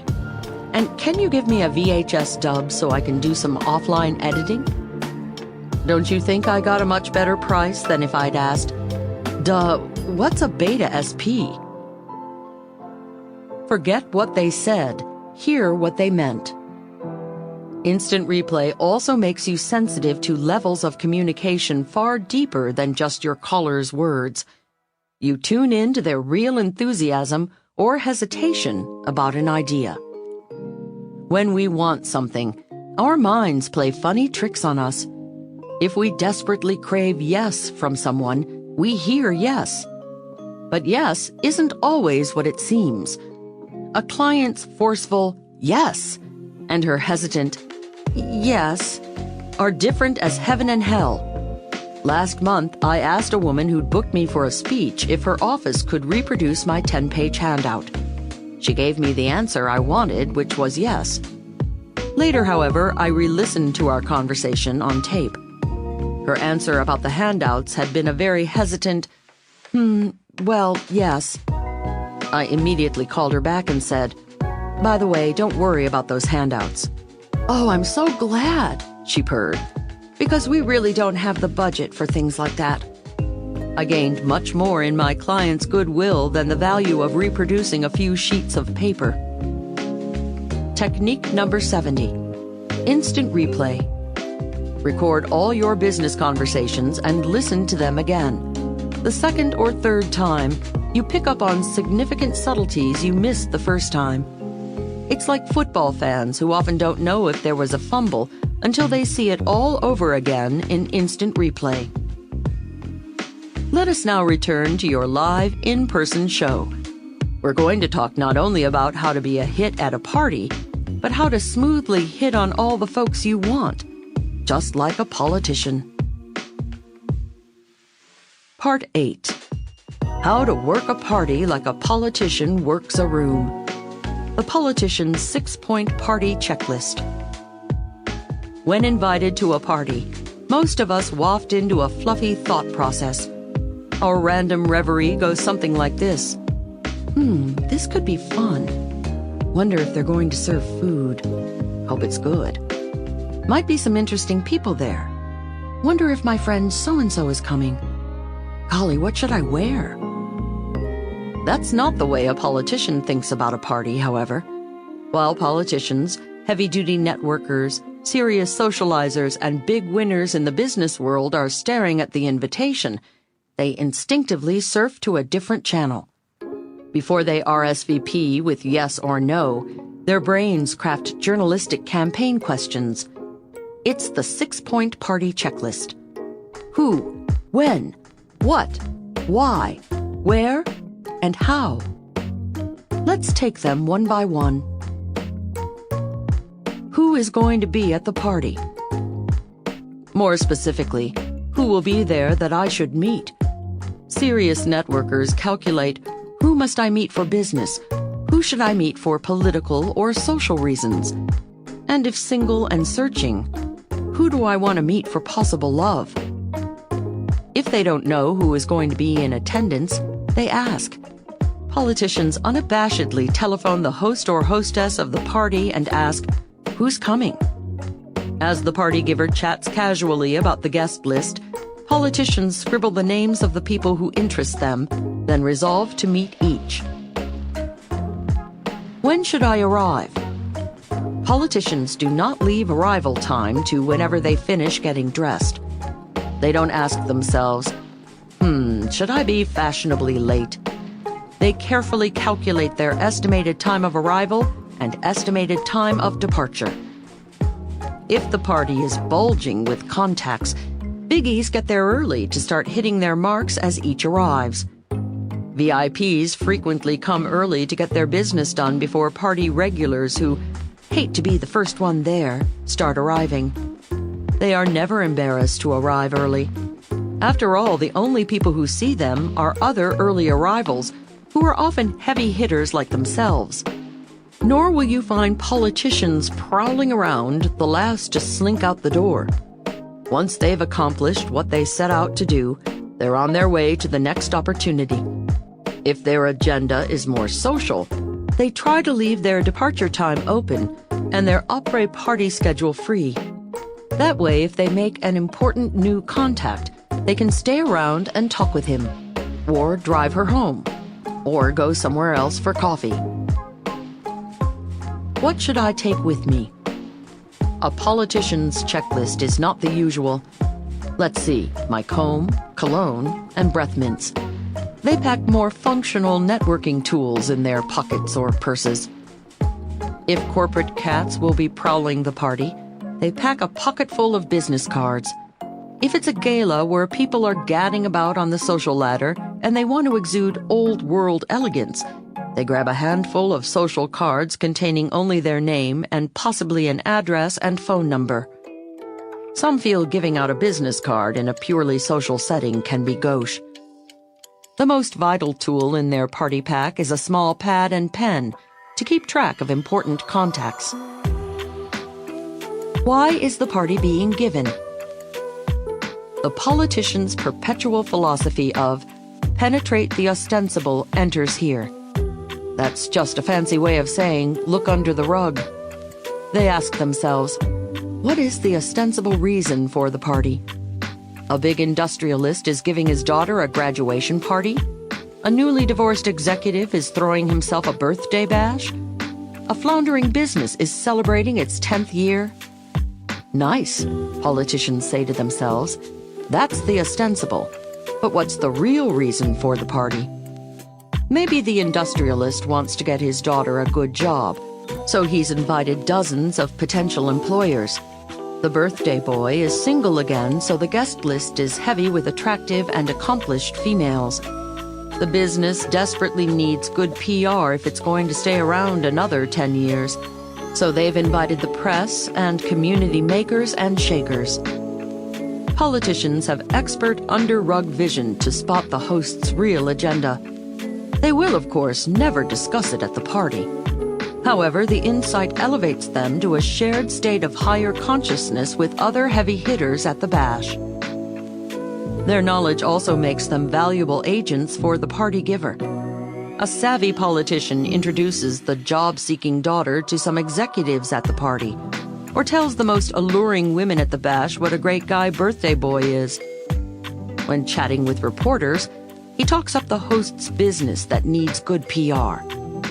When people support the real why of the party, they become popular and sought-after guests for future events. Where is the collective mind? Often people from one profession or one interest group will comprise most of the guest list. A politician never accepts any invitation without asking herself, what kind of people will be at this party, and what will they be thinking about? Perhaps there will be a drove of doctors, so she clicks on the latest medical headlines and rehearses a little doc talk. If the guests are a nest of New Age voters, the politician gets up to speed on telepathic healing, tantric toning, and trance dancing. Politicians can't afford to not be in the know. How am I going to follow up on the party? Now the big finale. I call it contact cement. It's cementing the contacts the politician has made. After meeting a good contact and exchanging cards, practically everyone says, "It's been great talking to you. We'll stay in touch." This good intention seldom happens without Herculean effort. Politicians, however, make a science out of keeping up the contact. After the party, they sit at their desks and, like a game of solitaire, lay out the business cards of the people they've met. Using the business card dossier technique described later in this section, they decide how, when, and if to deal with each. Does this person require a phone call? Should that one receive a handwritten note? Shall I email or call the other one? Use the 6-point party checklist, the who, when, why, where, what, and how of a party, as your general game plan. Now let's get down to specifics. 71. How to avoid the most common party blooper. The average partygoer, let's say Charlie, arrives at the bash. He makes a beeline for the refreshment table for munchies and a beverage. He then finds a few buddies and starts chatting away with them. Chewing the nibbles on his plate and the fat with his friends, he occasionally looks around the room to see who might be new and fun to talk to. He's hoping several attractive and interesting people at the party will spot him and come over to talk. What's wrong with Charlie's approach? Everything, if Charlie wants to make the party productive. Let's start with the average partygoer's first mistake, getting some refreshments and a drink right off the bat. People mingling at a party make judgments, often subconscious, about whom they are going to approach. Have you ever lived on a farm, or had a dog or a cat? Then you know you never disturb animals when they are eating.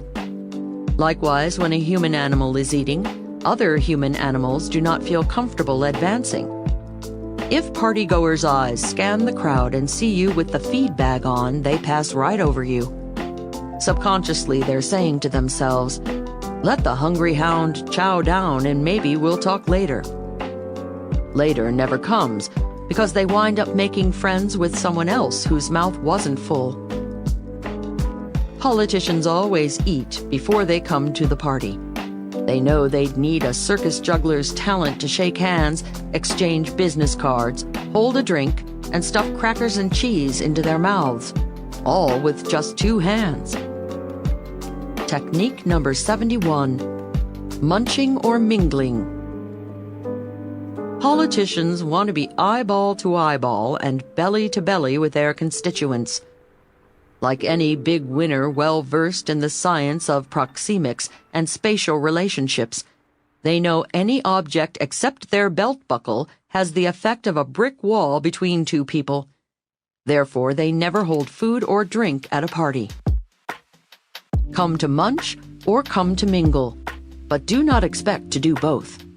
Like a good politician, chow down before you come. 72. How to make an unforgettable entrance. Loretta Young makes television history when she appears at the head of her immense staircase and surveys the set. Then she swoops down to start the show. The Pope steps out onto his balcony overlooking St. Peter's Square in Rome and surveys the crowd. Then he begins the benediction. Betty Davis stops in the doorway and looks around. Then she mutters, "What a dump!" And every late-night TV comic since Here's Johnny steps center stage and scrutinizes the applauding audience. Then he reveals the reason for the smirk on his face. What do all these great entrances have in common? Each pauses momentarily and looks around before swooping into decisive action. Movie directors love shots of the doorway, where the camera pans, the music swells, and all eyes gravitate to the honcho or honchoette standing under the frame. Does the star skulk into the room like a frightened little kitten in a new owner's home? Or, like many of us do at a party, frantically gravitate to the first familiar face so people won't think he or she's unconnected? No, the star stops. Then, framed by the doorway, his or her notable presence is felt by all. People who have mastered this trick have what envious theatrical wannabes call stage presence. Stage groupies think some lucky stars are born with it. Think again, thespians. It's cultivated. Politicians don't just slink unnoticed into a room full of people. Politicians make the entrance. With one simple technique, you too can make great entrances. I call it rubberneck the room. Before entering, stop dramatically in the doorway and survey the scene slowly with your eyes. It is significant that, while you're standing in the doorway, you're not thinking, "Look at me." The reason you're rubbernecking the room is not to show off. It is so you can diagnose the situation you're walking into. Take note of the lighting, the bar, and most important, the faces. Listen to the music, the buzz of the crowd, the clinking of glasses. See who is talking to whom. While rubbernecking, you'll also be using Be the Chooser, Not the Choosee, the next technique, which helps you select your first, second, and maybe third target. Now, like the big cat who rules the jungle, leap in to make your first move toward wiping up the room. Technique number 72. Rubberneck the room. When you arrive at the gathering, stop dramatically in the doorway. Then slowly survey the situation. Let your eyes travel back and forth like a SWAT team ready in a heartbeat to wipe out anything that moves. In tandem with rubberneck the room, try using the following technique. 73. How to meet the people you want to meet. Politicians don't wait for others to approach them. If the party host or their campaign manager has not supplied a must-meet list, they choose their targets while rubbernecking the room. As their keen eyes scan the crowd, they're asking themselves, who would I most enjoy talking to? Who looks like they could be most beneficial to my life? Who could I learn most from in this gang? How do they choose?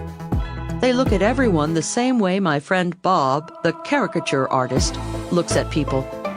You can tell a whole lot more than you realize if you keep your gaze fixed on someone. Every twinkle in someone's eye and every line surrounding it tells a story.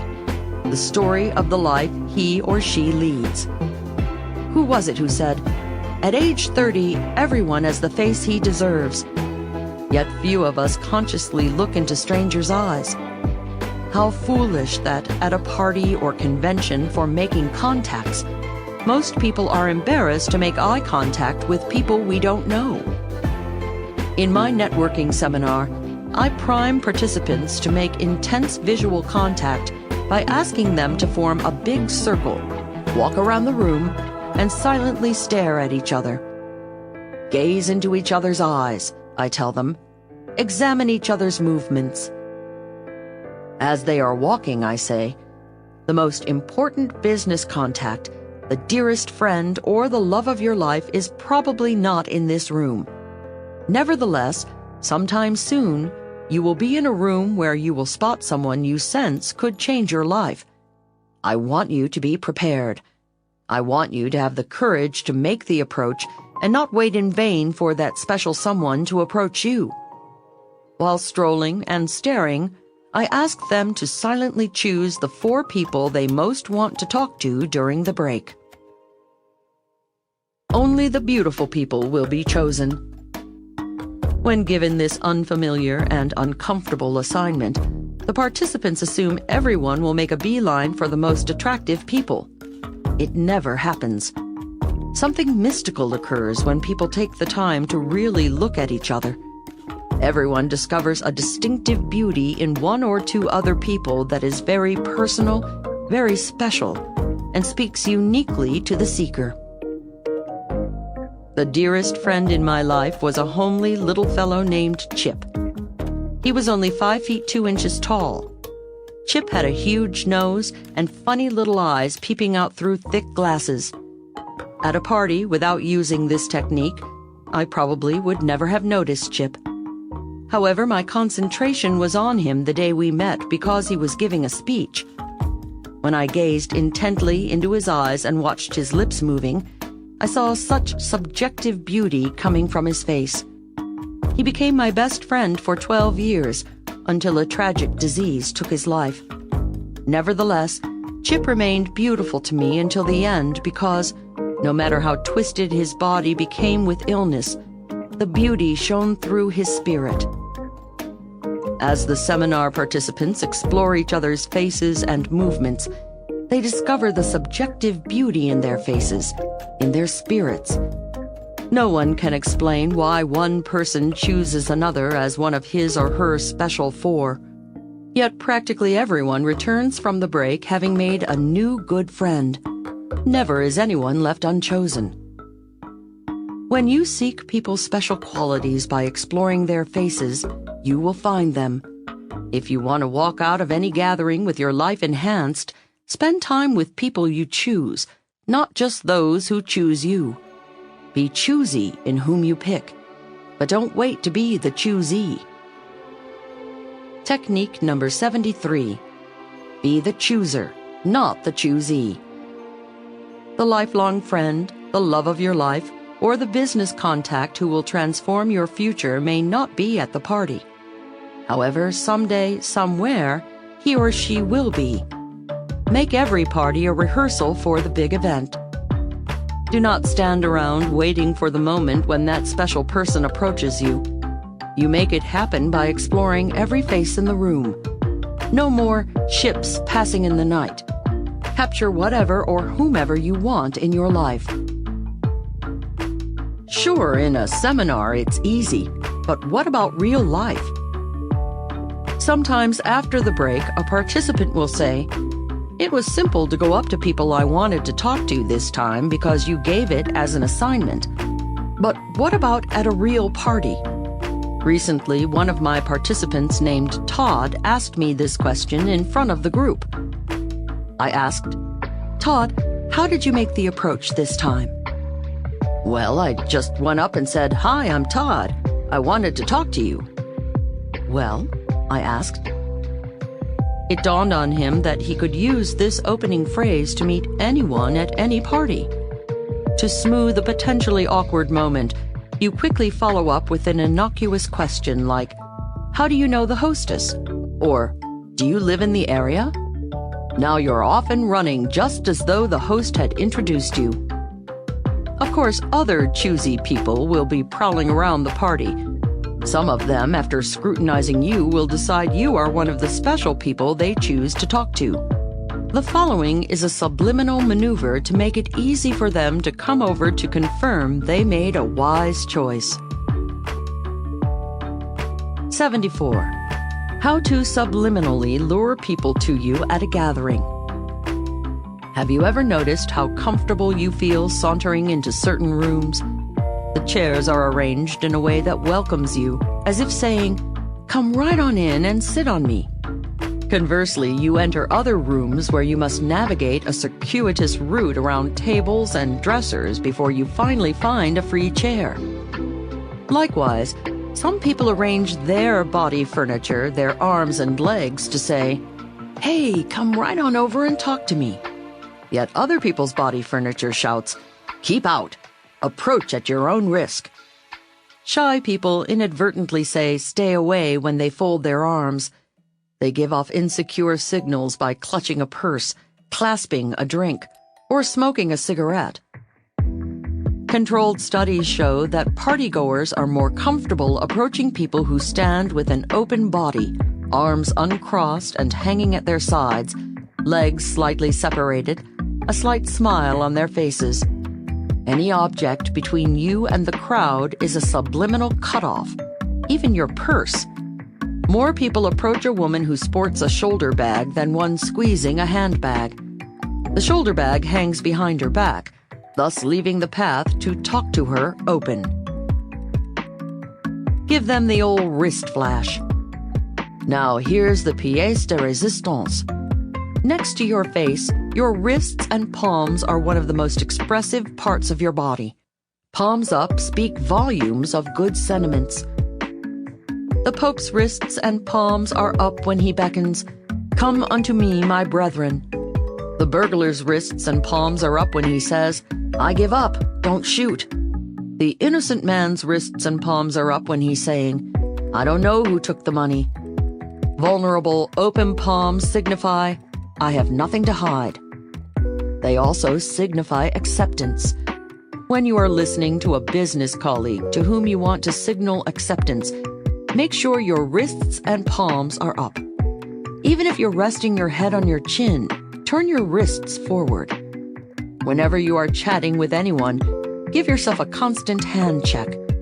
Make sure you don't point your knuckles directly toward anyone. Let them have the pleasure of seeing the soft, tender, come-hither skin of your wrists and palms, not the wrinkled, go-away hide on your knuckles. Romance on your mind? Ladies, let your hands do some talking for you. Women instinctively turn their wrists and palms upward when a man excites them. In fact, the old wrist flash while talking with males subconsciously gives them a sexy jolt. Pave a clear path for people who find you special. Frightened little jungle cats crouch behind rocks and logs so no bigger animals will spot them. In the social jungle, shy people do the same. They instinctively seek out corners and sit in seats where they won't be seen. Whereas lynxes and lions stroll confidently to the center of the jungle clearing, human big cats in the social jungle also stand confidently in a clearing so others can see them. Like a politician, position yourself near a doorway since everyone must pass your way at some point in the evening. Technique number 74. Come hither hands.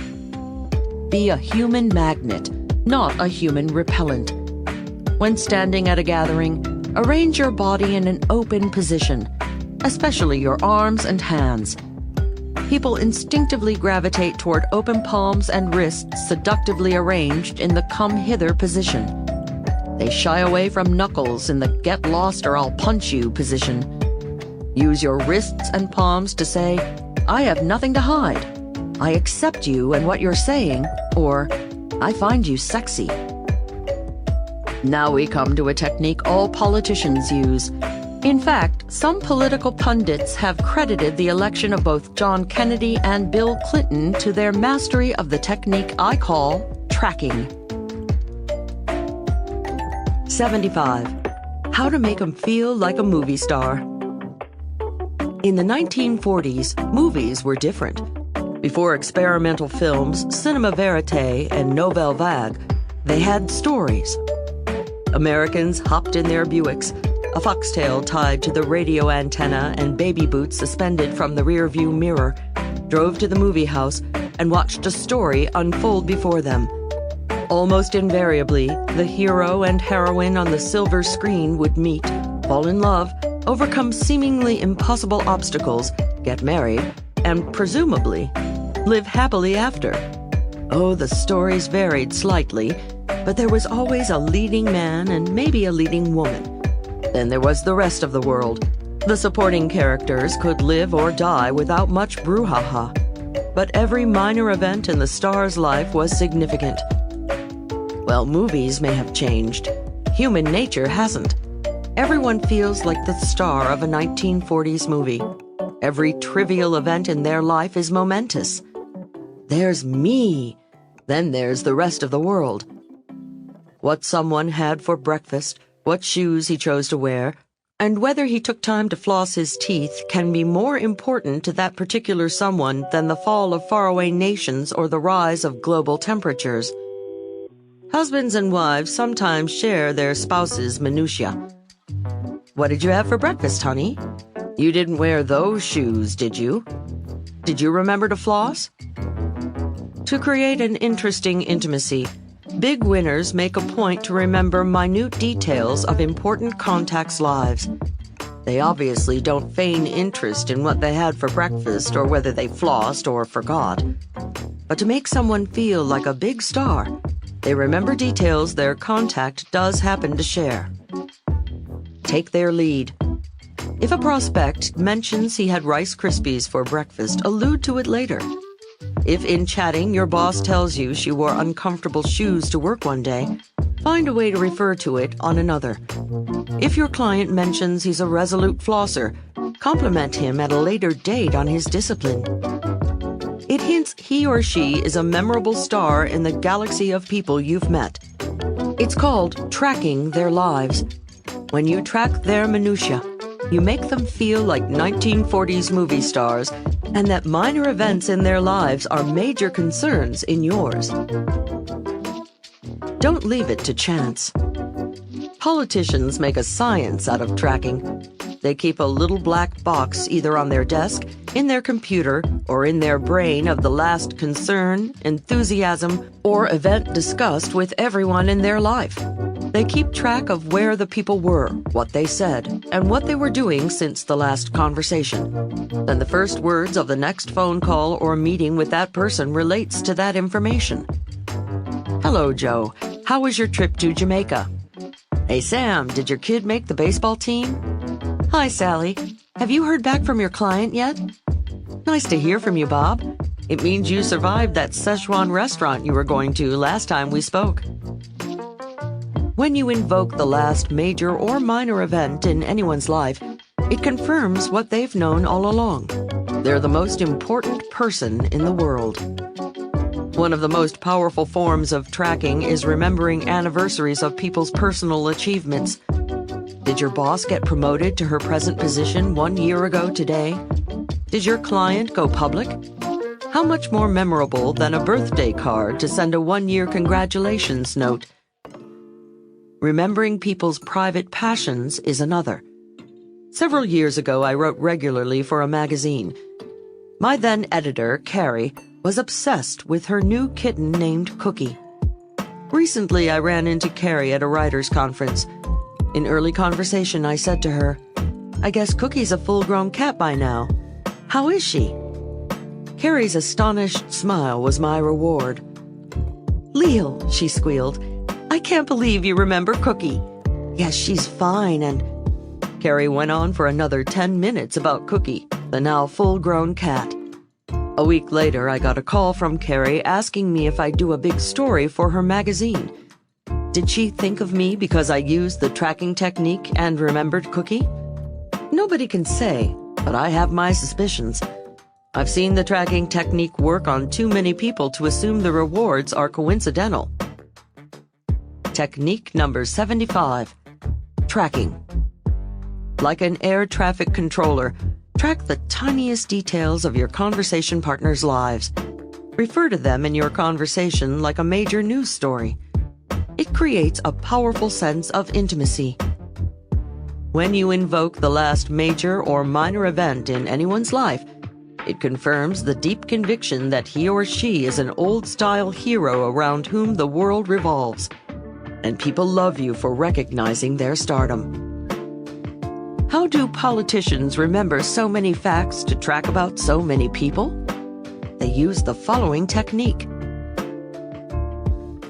76. How to amaze them with what you remember about them. Several years ago, I attended a political fundraising event in a Midwestern state. One guest intrigued me.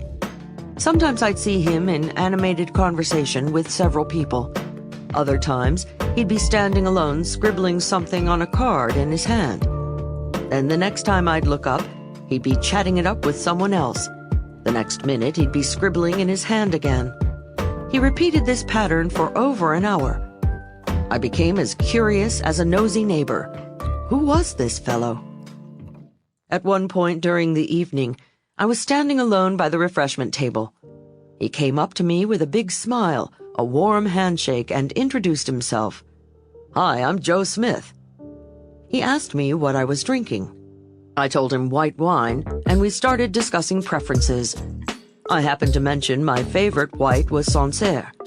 While we talked, I had to bite my tongue to resist asking him what he'd been up to with the feverish note-taking. A few minutes later, I spotted a friend across the room and excused myself. He asked for my card, and as I walked away, I peeked over my shoulder. I knew it. There he was, scribbling on my card. That was my opening. I turned back and, trying to pass my inquiry off as a joke, said, "Hey, I didn't give you my measurements. What's that you're writing?" He gave a hearty laugh at my tasteless joke and said, "You caught me." He turned over my card, and I saw one word written on it, Sancerre. Then, to assuage my paranoia, he emptied his pocket full of people's business cards to show me scribbles on the back of each. I assumed it was just Joe's little system to help him remember people. It wasn't until months later that I saw the method to his madness. One morning, I went to my mailbox and found a personal postcard from Joe. He told me he was running for state senator. Then at the bottom of the card, he'd written, "Had any good Sancerre lately?" That won my heart. Had I lived in his state, a little touch like that might have swayed my vote to him. Technique number 76. The business card dossier. Right after you've talked to someone at a party, take out your pen. On the back of his or her business card, write notes to remind you of the conversation. His favorite restaurant, sport, movie, or drink. Whom she admires, where she grew up, a high school honor, or maybe a joke he told. In your next communication, toss off a reference to the favorite restaurant, sport, movie, drink, hometown, high school honor, or reprieve the laugh over the great joke. They may not jump up and down asking, "How did you remember that?" Nevertheless, they will remember you. No matter how important the VIP, he or she senses a special kinship with the person who refers to other than their usual well-known accomplishments. Politicians are constantly selling themselves. If you've ever wondered why America is called the land of promise, just keep your ears open in an election year. But of course, to know what to promise people, politicians use the next super sales technique called eyeball selling. 77. How to make the sale with your eyeballs. The percentage of sales that Jimmy, a good friend of mine, makes is not to be believed. Even his sales manager doesn't know how he does it, but I do, because he told me. Jimmy says the fancy sales techniques he's learned over the years, benefit selling, partnering, selling to personality types, value-added concept, rejection proofing, spin selling, all pale next to what he calls eyeball selling. Eyeball selling is not memorizing 24 closing techniques, nor is it verbally sparring with a customer to overcome objections. Jimmy says it's quite simply keeping his eyes open, watching his customers' reactions, and adjusting his sales pitch according to how his customer's body moves. While Jimmy is giving his sales pitch, he's concentrating more on how his customer fidgets, twitches, and squirms than on what he's saying. He's scrutinizing his customer's involuntary head movements. He's studying her hand gestures, her body rotation, her facial expressions, even her eye fluctuations. Jimmy says when his customer is not saying a word, even if she's trying to give you a poker face, she cannot not communicate. She may not say in words how receptive she is to your pitch, but she's clearly telling you nonetheless. Jimmy says knowing what turns a prospect on, what turns her off, and what leaves her neutral from moment to moment can make or break the sale. How Jimmy finds out where the buck stops. The product Jimmy sells is expensive lighting equipment. Often he must make sales presentations to groups of 10, 20, or more people. He says, the first challenge in eyeball selling is discovering who the real decision maker is. Jimmy meets his challenge in an unorthodox, not necessarily recommended way. Right after, "Good afternoon, gentlemen and ladies," he says something slightly confusing. Why? Because the surprised group doesn't know how to react. So their heads all twirl like weather vanes on a windy day to look at, guess who? The honcho, the heavyweight, the head man or woman. Now Jimmy's got his decision maker so he can continue eyeball selling to that person. What to do when you get your cue. Some signals are obvious, Jimmy says. People shrug their shoulders for indifference, tap their fingers for impatience, or loosen their collar when they feel uncomfortable. But there are hundreds of other unconscious gestures I keep my antennae tuned for. For example, I watch the exact angle of my prospect's head position. If it's fully facing me, especially if it's cocked at a cute little angle, it means they're interested.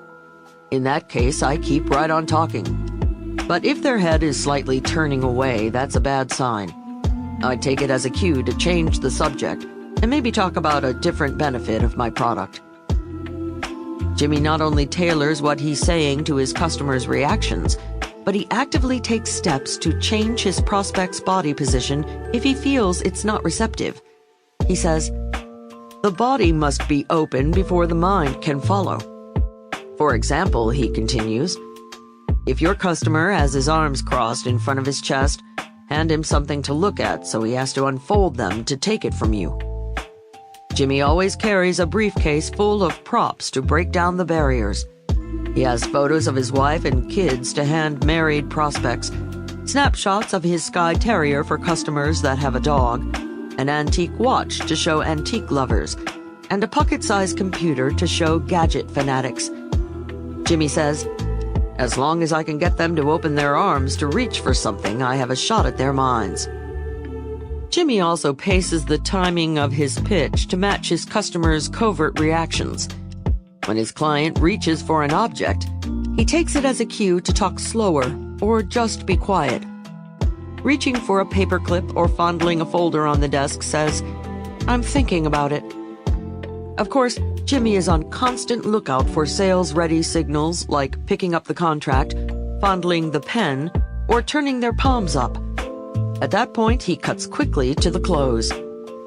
Another cue to bring out the contract signing pen is when your prospect's head starts bobbing up and down like a plastic duck. They're silently screaming, yes, I'll buy. Unskilled salespeople just keep on talking until they finish the pitch they learned in training. Many keep talking so long they unsell themselves. Conversely, when customers move their heads back and forth, no matter what they are saying, they mean no. Eyeballing is not for selling only. Without a word, your friends and loved ones also show their wishes. When my friend Deborah became engaged to Tony, it seemed obvious to everyone, except Deborah, that it was not a marriage made in heaven. A few months before their wedding, I said, Deb, are you really sure Tony's the one for you? Oh, yes, she said, her head moving right and left, back and forth. I love him very much. That marriage never took place. Her body recognized what her mind hadn't yet realized. Like a politician, think of your social conversations as sales pitches. Even if you have no product, you want them to buy your ideas. If your listener turns away while you're talking, don't concentrate on how rude the person is. Like a sales pro, ask yourself, how can I change the subject to turn this person on? If their whole body starts to turn away, use the time-honored personal question ploy. Ask about their favorite topic. George, How big did you say that bass you caught last week was? Or use his name and ask a personal question. That's always a grabber. Archibald, what did you say the name of your high school football team was? We've talked about only a few responses. Hints for reading someone's body language could fill a book. In fact, they have, many of them. Read up on body language and tune in to its visual channel whenever you're trying to sell to people, get their vote, or convince them you're the best candidate for the job or the role of life partner. Wouldn't it be super to have Jimmy's success rate with our listeners accepting whatever we say? We can if we just keep our eyes open. Technique number 77. Eyeball selling.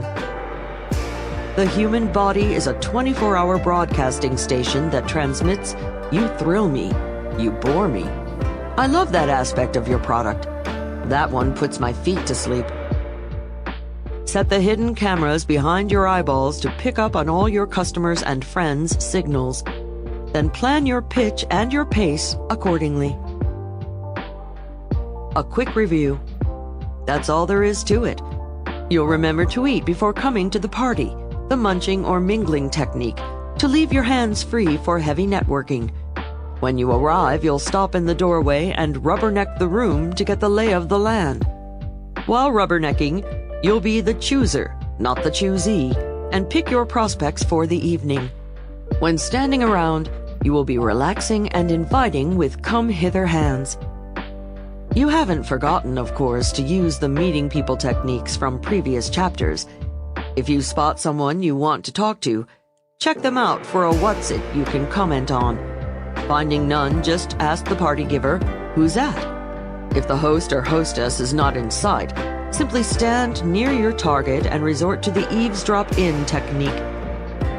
While chatting with anyone you've previously met, you will, of course, use tracking to win their vote or heart and all the techniques in Part 2 to ensure the conversation is interesting for your new acquaintance.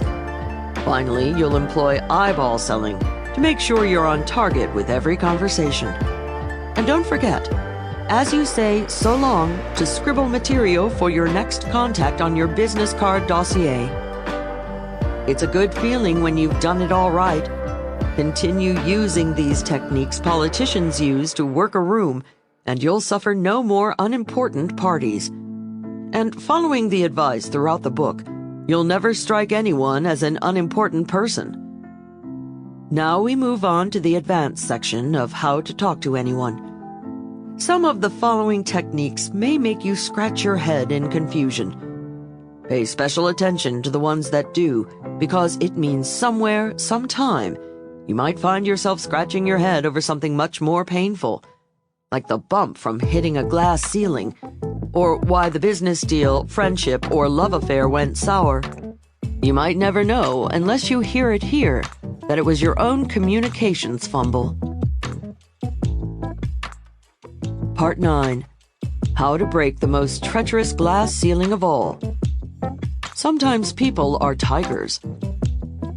Every week when I was a kid, my mother took me to the National Geographic Society to see a film.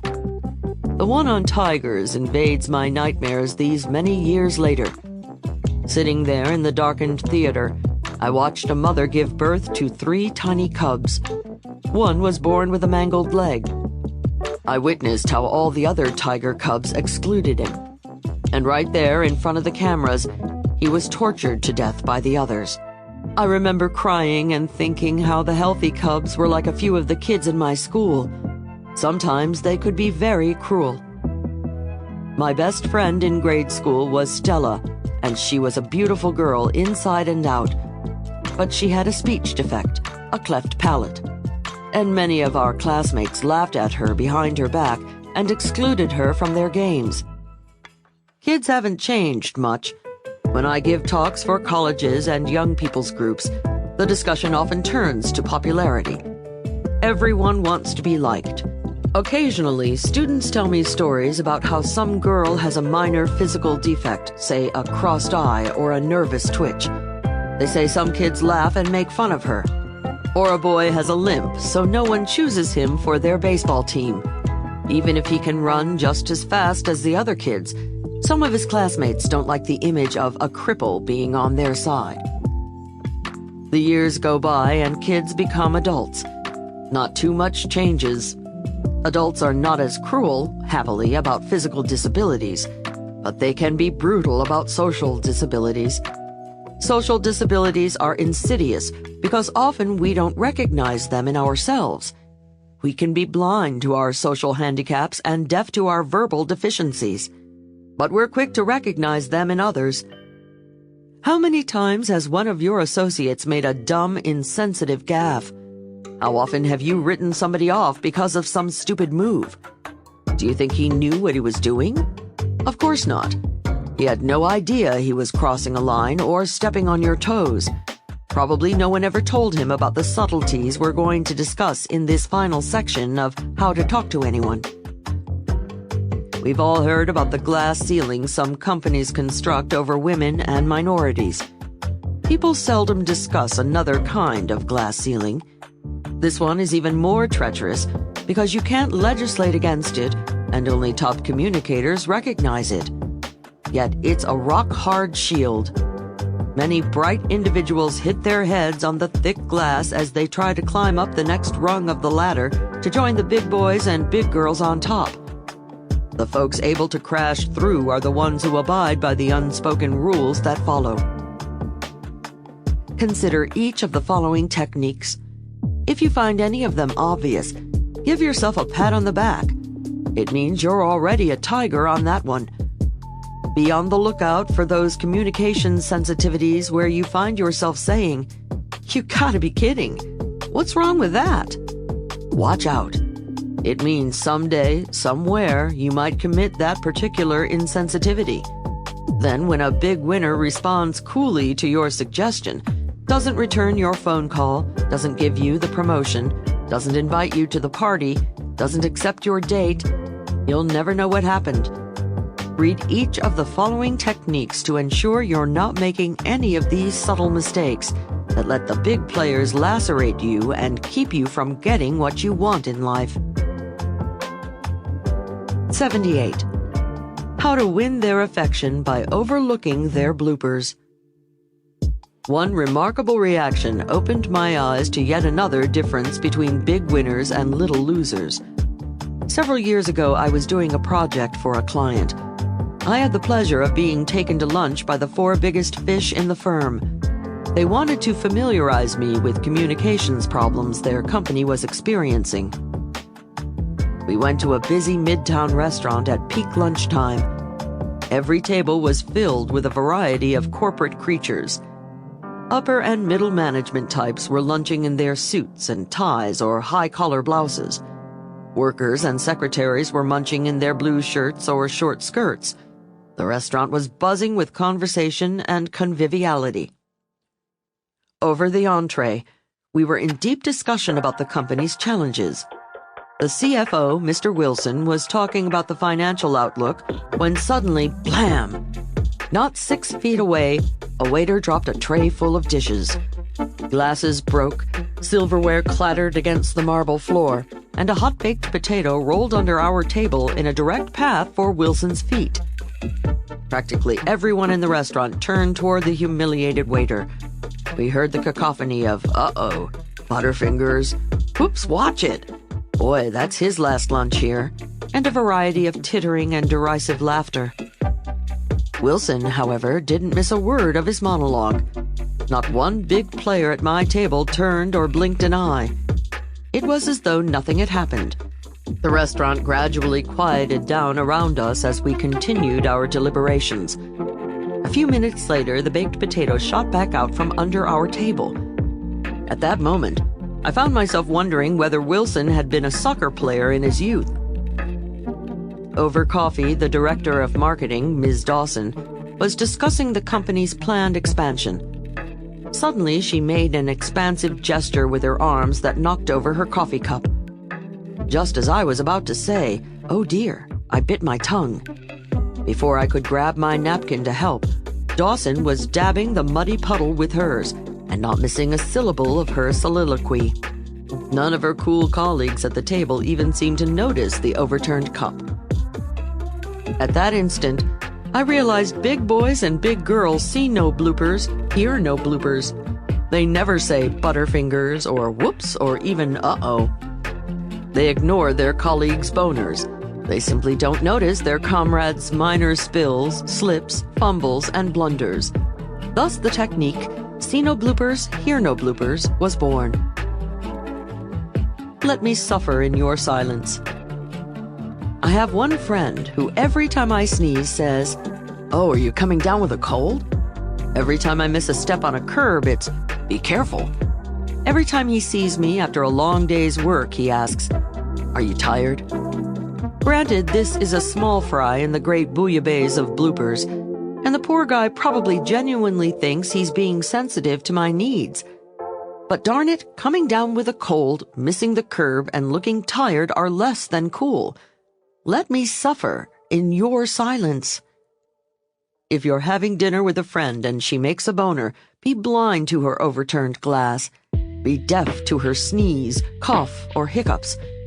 No matter how well-meaning your Gesundheit, whoops, or knowing smile, nobody likes to be reminded of their own human frailty.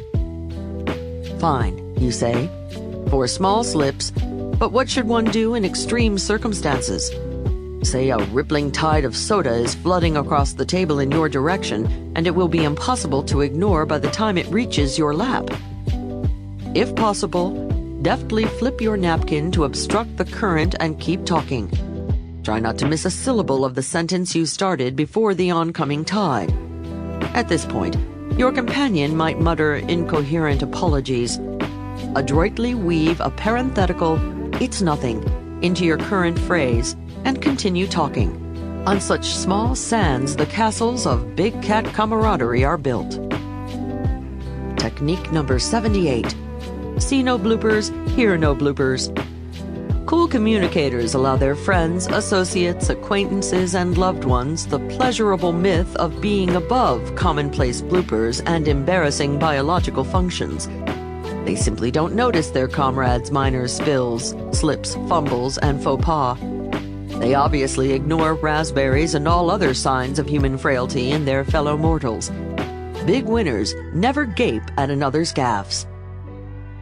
If people hate to be reminded of the moments when they're not shining, there is another event almost as disillusioning. It is when a talker is shining and the spotlight abruptly pivots to a more urgent matter. The speaker is forgotten in the flurry. Top communicators put the glow back in the gloomy gabber's eyes with the technique that follows. 79.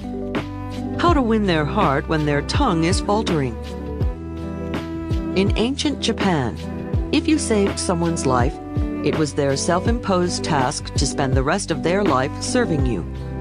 Nowadays, if you rescue someone's story, a molecule of that ancient instinct still gushes through his or her veins. It happens all the time. Someone in a group is telling a story, and just before their big point, boom, there's an interruption. Someone new joins the group. A catering person with a tray of crackers and cheese comes over, or a baby starts crying. Suddenly, everyone's attention turns to the new arrival, the nibbles on the tray, or the adorable little tyke. Nobody is aware of the interruption, except the speaker. They forget all about the fact that the speaker hasn't made his or her point. Or you're all sitting around the living room and someone is telling a joke. Suddenly, just before their big punchline, little Johnny drops a dish or the phone rings. After the crash, everyone talks about little Johnny's clumsiness. After the call, the subject turns to the impending marriage or medical operation of the caller. Nobody remembers the great punchline got aborted, except the joke teller. When it's you regaling everyone at a restaurant, have you ever noticed how you can almost set your clock by the waiter coming to take everyone's order just before your hilarious punchline? Most joke and storytellers are too timid to say, after the invasion. Now, as I was saying, instead they'll spend the rest of the evening feeling miserable they didn't get to finish. Here's where you come in. Rescue them with the technique I call lend a helping tongue. Watch the gratitude in the storyteller's eyes as he stabilizes where his story's sunk and he sails off again toward the center of attention. His expression and the recognition of your sensitivity by the rest of the group are often reward enough. You are even more fortunate if you can rescue the story of someone who can hire you, promote you, buy from you, or otherwise lift your life. Big winners have elephantine memories. When you do them subtle favors like lend a helping tongue, they find a way to pay you back. Technique number 79. Lend a helping tongue. Whenever someone's story is aborted, let the interruption play itself out. Give everyone time to dote on the little darling, give their dinner order, or pick up the jagged pieces of china. Then when the group reassembles, simply say to the person who suffered story interruptus, "Now please get back to your story." Or better yet, remember where they were and then ask, "So what happened after the..." and fill in the last few words. Harvey Mackay, the world's most notable networker who rose from envelope salesman to corporate CEO and one of America's most sought-after business and motivational speakers, teaches us that the world goes round on favors. How right he is. The next 3 techniques reveal unspoken subtleties of this critical balance of power. 80. How to let them know what's in it for them. Savvy business people know everyone is constantly tuned to the same radio station, WIIFM. Whenever anyone says anything, the listener's instinctive reaction is, "What's in it for me?" Sales pros have elevated this constant query to the exalted status of acronym, WIIFM. They pay such strict attention to the WIIFM principle that they don't open their pitch with the features of their product or service. Top pros start by highlighting the benefits to the buyer. Except for tactical reasons during sensitive negotiating, big winners lay both "what's in it for me" and "what's in it for you," WIIFY, right out on the table. This is so critical that if one camouflages WIIFM or WIIFY, the concealer is relegated to the status of little loser. I once invited a casual acquaintance to lunch. I had hoped to consult with Sam, the head of a marketing association, on my speaking business. I told him my desire and jokingly asked if an hour of his valuable time was available in return for lunch at a great restaurant. That was my way of saying, "Look, Sam, I know there's no real benefit to you except a tasty lunch and the dubious pleasure of my company." In other words, I was revealing WIIFY. To make the meeting even more convenient for him, I said, "Sam, choose the date and the best restaurant in your neighborhood." The day of our lunch consultation rolled around and I traveled 45 minutes across town to his chosen restaurant. As I entered, I was surprised to see an assortment of people arranged around the largest table in the room with Sam as the smiling centerpiece.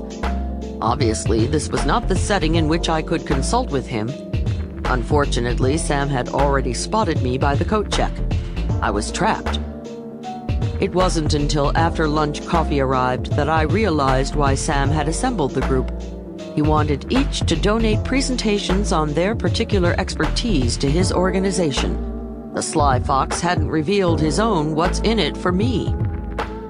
Had Sam been a straight shooter and a big player, he would have told me on the phone, "Leil, I'm getting a group of speakers who might be helpful to my organization together for a Dutch treat lunch. I will, of course, try to answer your questions about your speaking business, but we will be a group of 10. Would you like to join us, or shall we choose another date when we can have more privacy?" I would gladly have spoken pro bono for Sam's group had he been upfront about it. Instead, by not revealing WIIFM, we both lost. I lost a half day, and because of his trickiness, he lost my free speech for his group. Don't deny them the pleasure of helping you. Big winners also lay their cards on the table when asking someone for a favor. Many well-meaning folks are embarrassed to say how important the favor is to them, so they ask as though it's a casual inquiry when it's not. A friend of mine named Stefan once asked me if I knew any bands his organization could hire for their annual event. I told him, "No, I'm sorry, I really don't." But Stefan didn't let it go at that. He pressed, "Leil, didn't you once work with bands on ships?" I told him, "Yes, but I no longer have contact with them." I thought that was the end of it, but Stefan didn't. He grilled me further, and I found myself getting confused and irritated. Finally, I said, "Stefan, who's in charge of getting the band?" He sheepishly said, "I am." "Criminy jickets, Stefan, why didn't you tell me it was your responsibility? In that case, let me do some research and see if I can find a good one for you." I was happy to do my friend a favor, but Stefan, by not telling me how important it was to him, risked not getting help. He also went down a notch or two in his friend's esteem by not revealing WIIFM. When asking someone for a favor, let them know how much it means to you. You come across as a straight shooter, and the joy of helping you out is often reward enough. Don't deny them that pleasure. Technique number 80. Bear the buried WIIFM and WIIFY. Whenever you suggest a meeting or ask a favor, divulge the respective benefits. Reveal what's in it for you and what's in it for the other person, even if it's zip. If any hidden agenda comes up later, you get labeled a sly fox. Asking or granting favors is a fabric that holds together only when woven with utmost sensitivity. Let us explore more ways to stitch this delicate cloth so your relationship doesn't rip. 81. How to make them want to do favors for you. One of my clients, Susan Evans, heads up a large real estate firm. Once, sitting in her office discussing an upcoming project, her secretary buzzed. "Excuse me, Ms. Evans, it's your brother-in-law Harry on the phone." "Oh, of course," she smiled. "Put him on." My client, making apologies for the interruption, picked up the phone. I left the room for a few moments to give her privacy. When I returned, Susan was just hanging up, saying, "Sure, have him phone me." She told me the call was from her brother-in-law, whose young cousin worked in a gas station, but was interested in a career in real estate. "The young man is going to call me, and I'll see if I can help him out." It was obvious she was happy to do her brother-in-law a favor.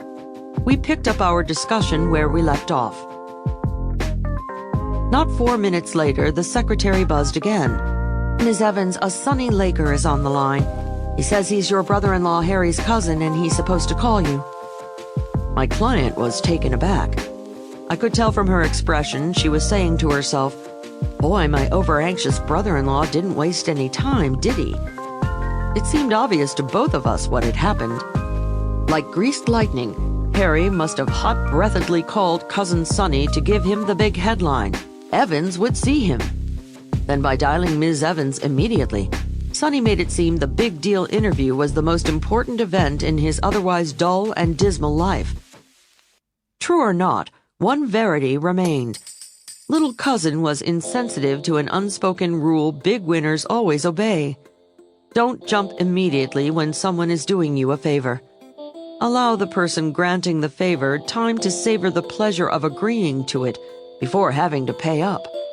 Both brother-in-law and potential employee slipped in Evans's estimate, all because of timing. To ensure the kid wouldn't call his real estate mogul sister-in-law too quickly, Harry should have waited a day before telling his cousin the good news. Also, young Sonny should have asked Cousin Harry about Evans's schedule. Sometimes an immediate call is advantageous, but not when someone is granting you a favor. One might think Evans was unfair judging Sonny harshly just because he didn't let her savor the favor. It runs deeper than that. Evans's subconscious thought process goes something like this.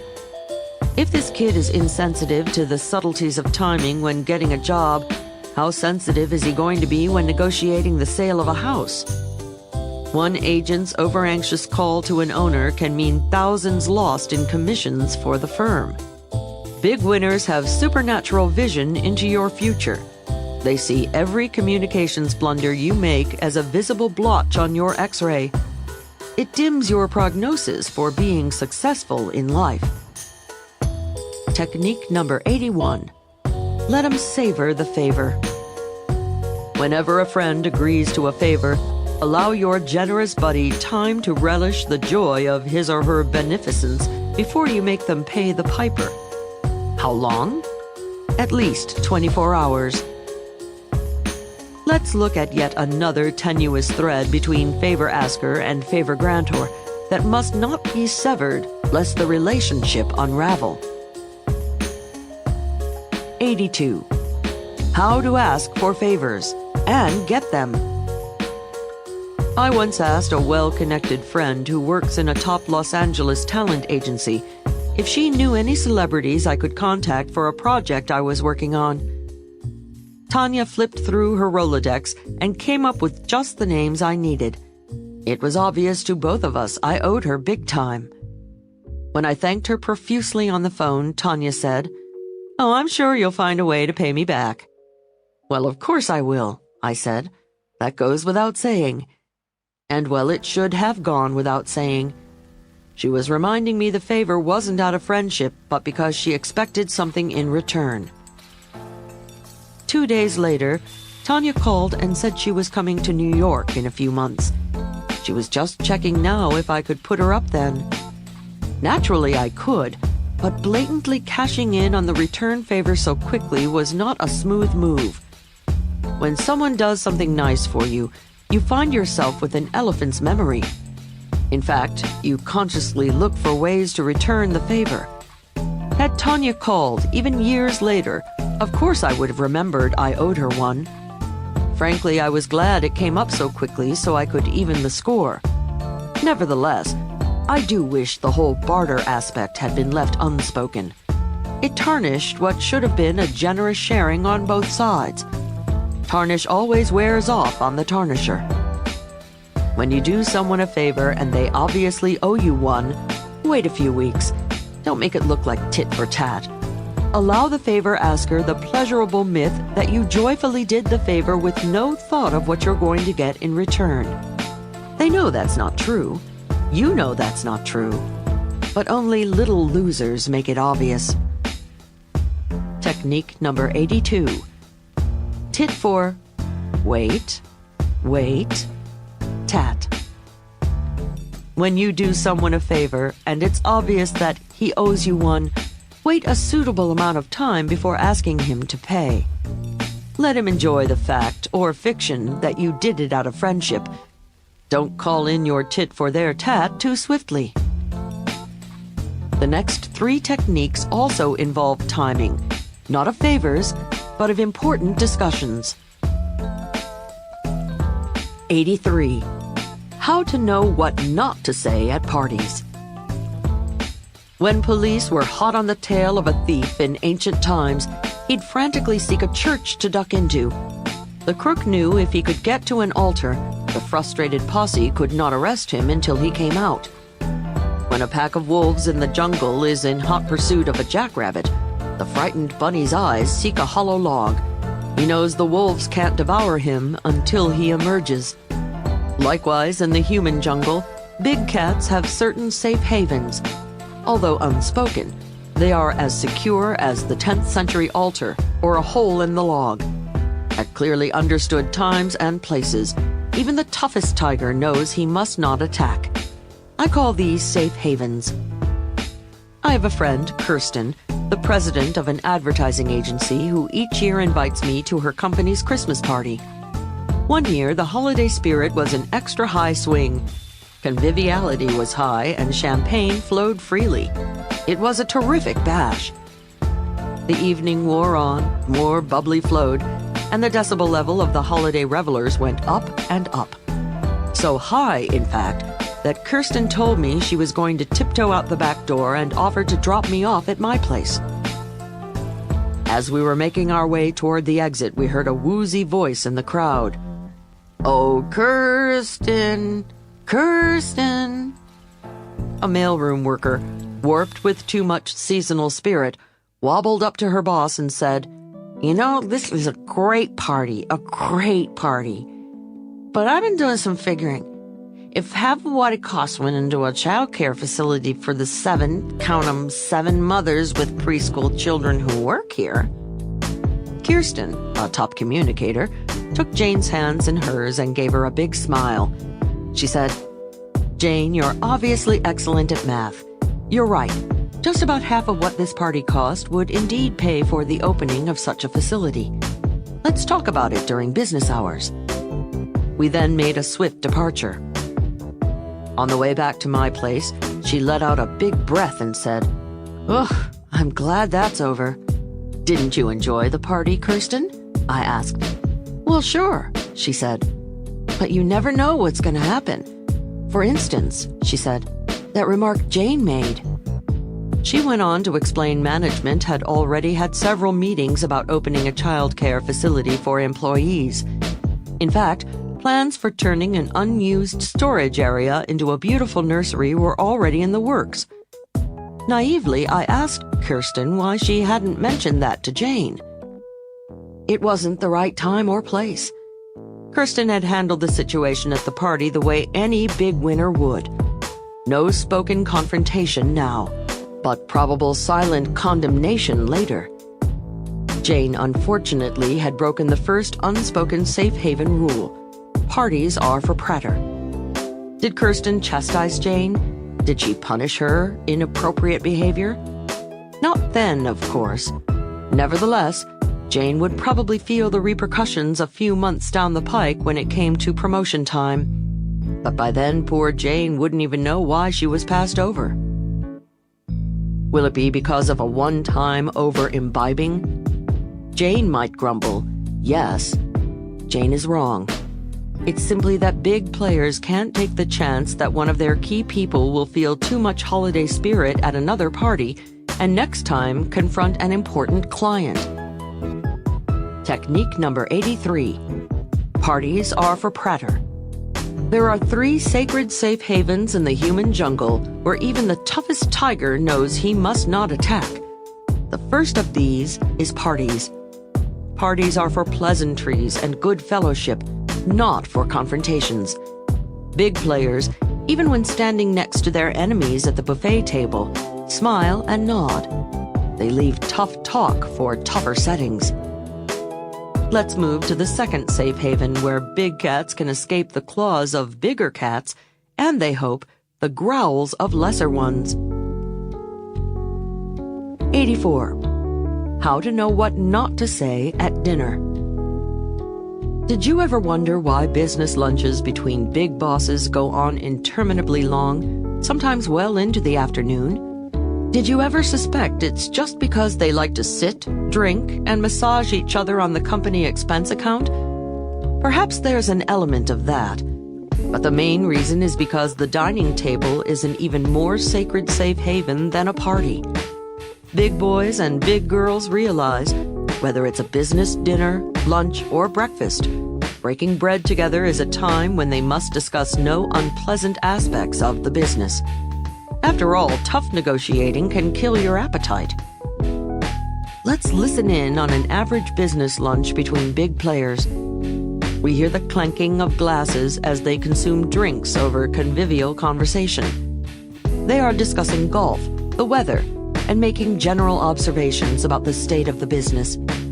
During the main course, the discourse turns to food, the arts, current affairs, and other non-threatening subjects.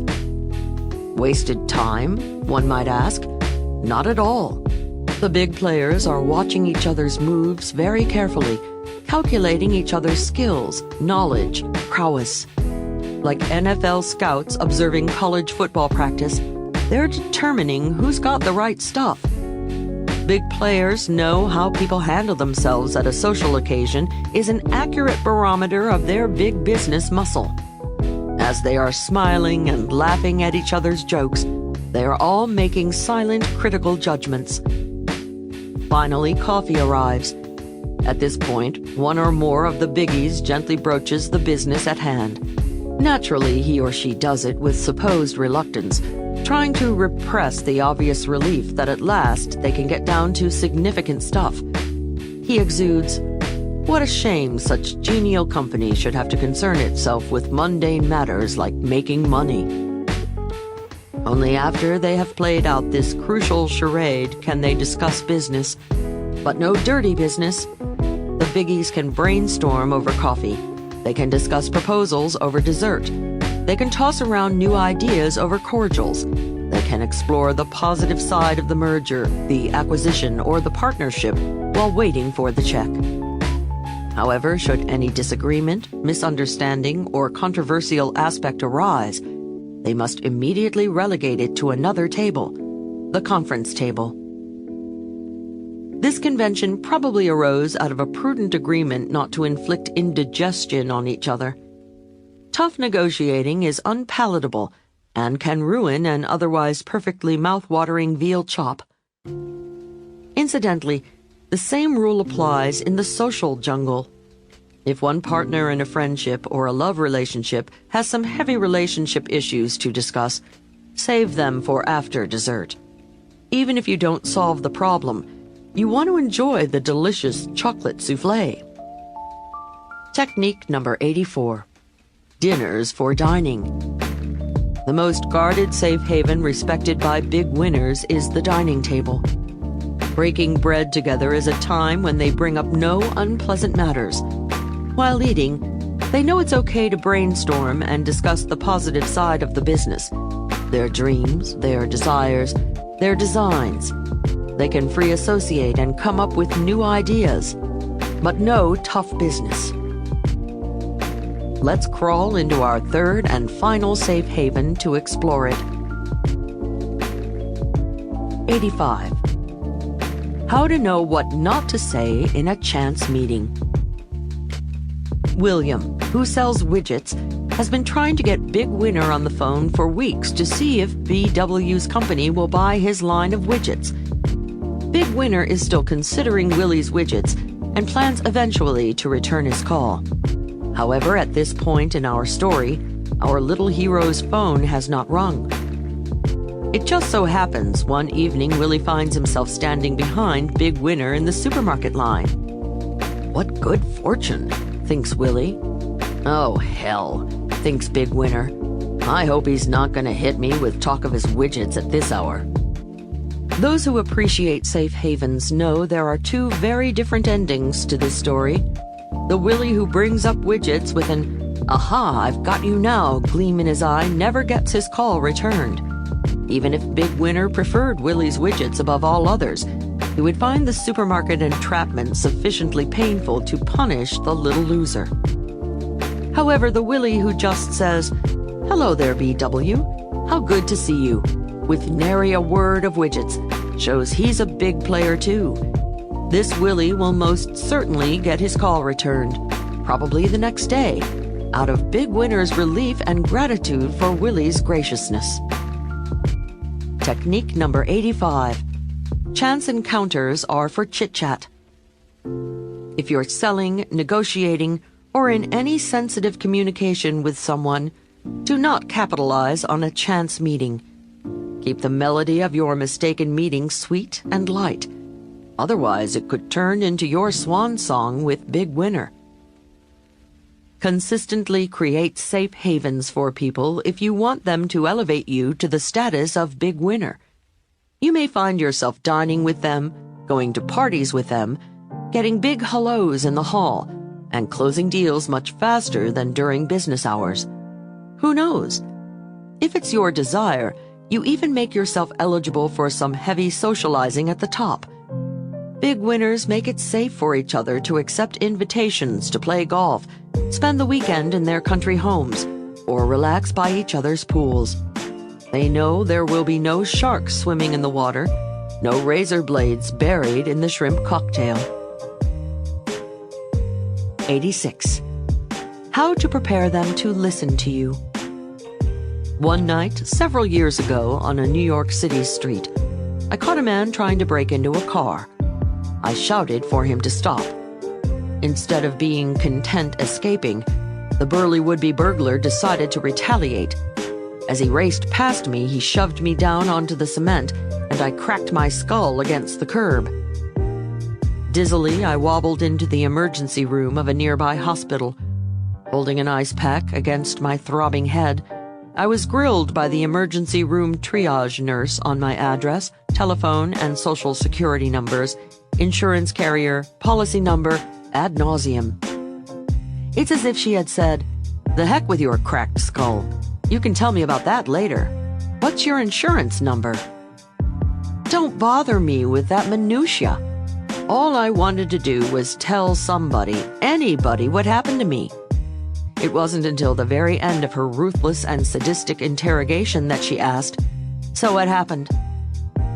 I later told my sad story to a friend, Sue, a nurse who works in admitting in another emergency room. She said, "I know. I can't believe they print the forms that way. Injured people don't get to tell what happened to them until the last line of the form." Sue said getting crucial numerical details from people suffering in the ER with broken bones and burns was a real challenge. Until, she said, she switched her questioning around. She'd first ask them what happened. They'd tell her all about it. She'd listen sympathetically. Then, she said, they were only too happy to give me the information I needed. Good bosses understand this human need to talk. Robert, a colleague of mine who owns a small manufacturing firm, says whenever one of his employees complains about a problem, he never holds the griper's feet to the fire for facts first. He hears the employee out completely. He lets him carry on about the cantankerous customer, the uncooperative coworker. Then, after he's gotten it off his chest, Robert says, I get the facts a lot more clearly. When you have important information to impart, any kid working in a garage knows you can't pump more gas into a full tank. Too much topping it off, and it splashes onto the cement. Likewise, your listener's brain is always full of his or her own thoughts, worries, and enthusiasms. If you pump your ideas into your listener's brain, which is full of her own notions, you'll get a polluted mixture, then a spill. If you want your supreme ideas to flow into her tank unpolluted, drain her tank completely first. Whenever you are discussing emotionally charged matters, let the speaker finish completely before you jump in. Count to 10 if you must. It will seem like an eternity, but letting the flustered fellow finish is the only way he'll hear you when it's your turn. Technique number 86. Empty their tanks. If you need information, let people have their entire say first. Wait patiently until their needle is on empty and the last drop drips out and splashes on the cement. It's the only way to be sure their tank is empty enough of their own inner noise to start receiving your ideas. I'm going to make you miserable before you can enjoy being my customer. Companies that run mail order operations could take a hint from this technique. One reason I enjoy ordering from LL Bean, a mail order clothing and sports equipment outfit, they let me first ask questions about the wearable or widget I want. They let me ramble on with my questions about the quality, the available colors, how it looks, how it feels, how it smells, and how it works. Then, when I'm all whacked up about receiving my 4 size 10 red and chartreuse soft odorless widgets, they tastefully ask my credit card number. Other companies have first grilled me on the number, the expiration date, my customer number, which I can never find on the back of the catalog, and how often I've ordered from them in the past before I even get to fantasize about the wonderful widget I might want to buy from them. Takes all the joy out of the purchase and sometimes kills the sale. Top communicators do more than just let you babble on. They use the next technique while you're in the process of dribbling down. 87. How to turn their anger around in 3 sentences or less. Emo is a word invented by Helen Gurley Brown, the grande dame of Cosmopolitan magazine. Emo translated is Give more emotion. Once Cosmopolitan asked me to write an article on communicating sensitive matters, most specifically advising young women on how to make their boyfriends more passionate. I interviewed a passel of psychologists, communications experts, and sexologists. My draft came back from Cosmo all marked up with "more emo" scribbled on every page. I called my editor and asked what it meant. She said that was Helen's way of saying downplay all that factual stuff with the sex therapists and so-called experts. Write about the emotion the young woman feels when her boyfriend isn't passionate enough, the emotion the accused male feels when confronted, and the emotion the couple feels about discussing their quandary. Helen Gurley Brown, a certified big winner, liked to have it all and knew just how to get it. Helen recognized, when the time is right, reject the rational and empathize with the emotions. In other words, smear on the emo. Oh no! He must have been mortified. LL Bean recently smeared emo all over me. Several months ago, my friend Phil wanted to buy some trousers and asked for a recommendation. I dragged him to my closet to show him the quality and construction of the LL Bean clothes. That convinced him, and Phil ordered a pair of navy blue dress trousers. Phil wore his brand new LL Bean pants for the first time on a big date with a new girlfriend at an elegant restaurant. While following the Metro D to the Cozy Corner booth, which he'd requested, his date happened to drop her evening bag. Phil promptly bent over to pick it up. Rip! Right down the middle seam. Most of the diners facing Phil's derriere mercifully looked away. A few tittered. Phil, tugging the torn seams together to blanket his buns, backed his way into the booth. The cool upholstery on his bottom the rest of the evening reminded him of his humiliation. When I heard of Phil's tribulations, I was furious at LL Bean. I immediately called one of their customer service agents. She sympathized as I told her of Phil's ordeal, but I was still simmering. She patiently listened and even asked me details of the disaster. When I finished the long, sad story, the agent said, "Oh, that's terrible. I understand. Your friend must have felt awful." "Yes, he did," I agreed. "He must have been mortified," she said. "He definitely was," I said, surprised at her excellent grasp of the situation. "And you, when you heard about it, you must have felt terrible too, especially after you'd recommended our product so highly." "Well, your products usually are excellent," I said, calming down a bit. "I'm so sorry we caused you this pain and aggravation," she said. "Oh," I interrupted, "it's not your fault." Now I was completely appeased. It must have just been a fluke that this one pair of pants was... There's more to this story, but let me pause here to interject the Echo the Emo technique. Technique number 87. Echo the emo. Facts speak. Emotions shout. Whenever you need facts from people about an emotional situation, let them emote. Hear their facts, but empathize like mad with their emotions. Smearing on the emo is often the only way to calm their emotional storm.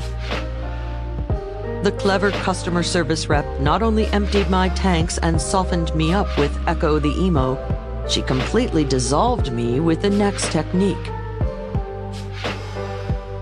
88. How to make them like you, even when you've messed up.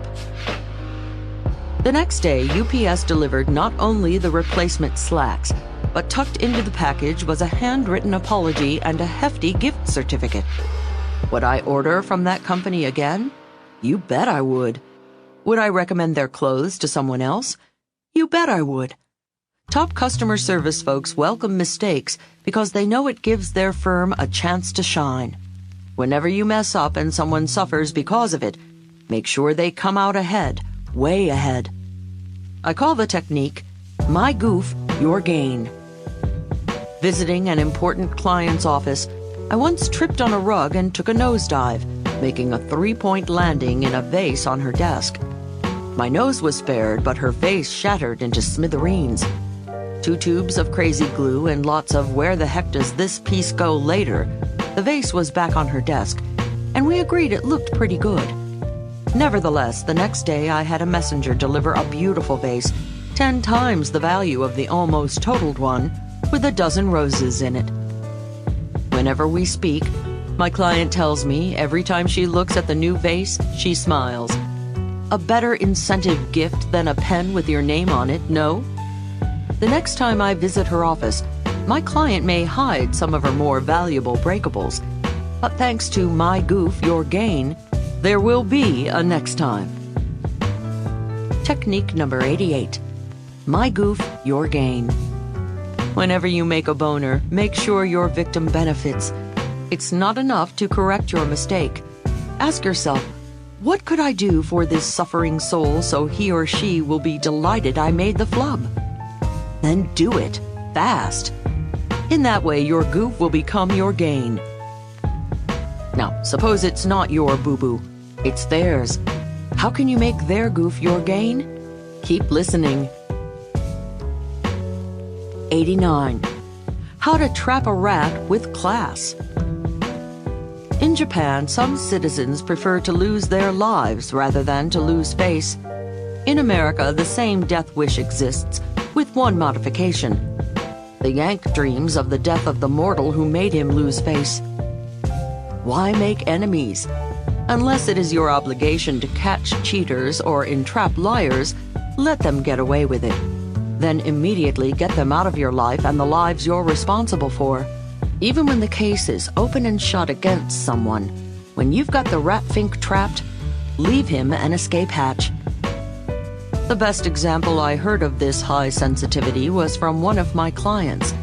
She was invited to brunch at the home of a wealthy socialite known as Lady Stephanie. Lady Stephanie's home was filled with beautiful objets d'art. Not the least among them was an exquisite collection of extremely valuable Fabergé eggs, which all the guests admired. At the end of the elegant champagne brunch, my client told me she was walking out the door chatting with several other guests. Just then, Lady Stephanie sidled up to one woman leaving at the same time as my client. "Oh, I'm so happy you were admiring my Fabergé collection," Lady Stephanie said, sliding her hand into the pocket of the guest's mink coat and plucking out one of her priceless eggs. "You must have wanted to see this one in the sunlight. Come, let us look at it together. It does reflect the bright light beautifully." The mink-clad thief gulped and furtively looked around to see who had witnessed her gentle entrapment. My client and everyone in the foyer saw what happened, but took Lady Stephanie's lead and pretended naivete of the attempted heist. Carrying the charade a step further, Lady Stephanie and the sticky-fingered guest admired the egg in the sunlight. Then Lady Stephanie, with her Fabergé egg secured safely between her perfectly manicured fingers, marched home to put the treasure in its rightful place. The attempted egg snatcher crawled back to her car from her last attendance at Lady Stephanie's coveted bashes. The hostess let the foiled filcher get away with a few slivered shreds of her ego left intact. Why did Lady Stephanie come out ahead? Everyone who witnessed and subsequently heard about the thwarted burglary has renewed respect for Lady Stephanie. Snaring the thief, yet sparing her pride, helped Lady Stephanie keep her reputation of hostess with the mostest. Why do big winners let bad news people get away with bummers? Because like mothers confronting naughty children to correct them, confronting creeps is a way of saying, "I care." By closing your mouth and then the door forever, you are saying, "You are so beneath me, I'm not even going to waste my words on you." Mea culpa.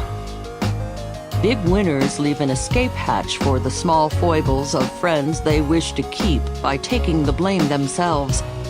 If a friend gets lost and is an hour late arriving at your house, tell her, "Those directions I gave you were terrible." He breaks your Limoges bowl. "Oh, I shouldn't have left it in such a precarious position." It's the old mea culpa routine that endears you to everyone, especially when they realize it wasn't your fault. Technique number 89. Leave an escape hatch.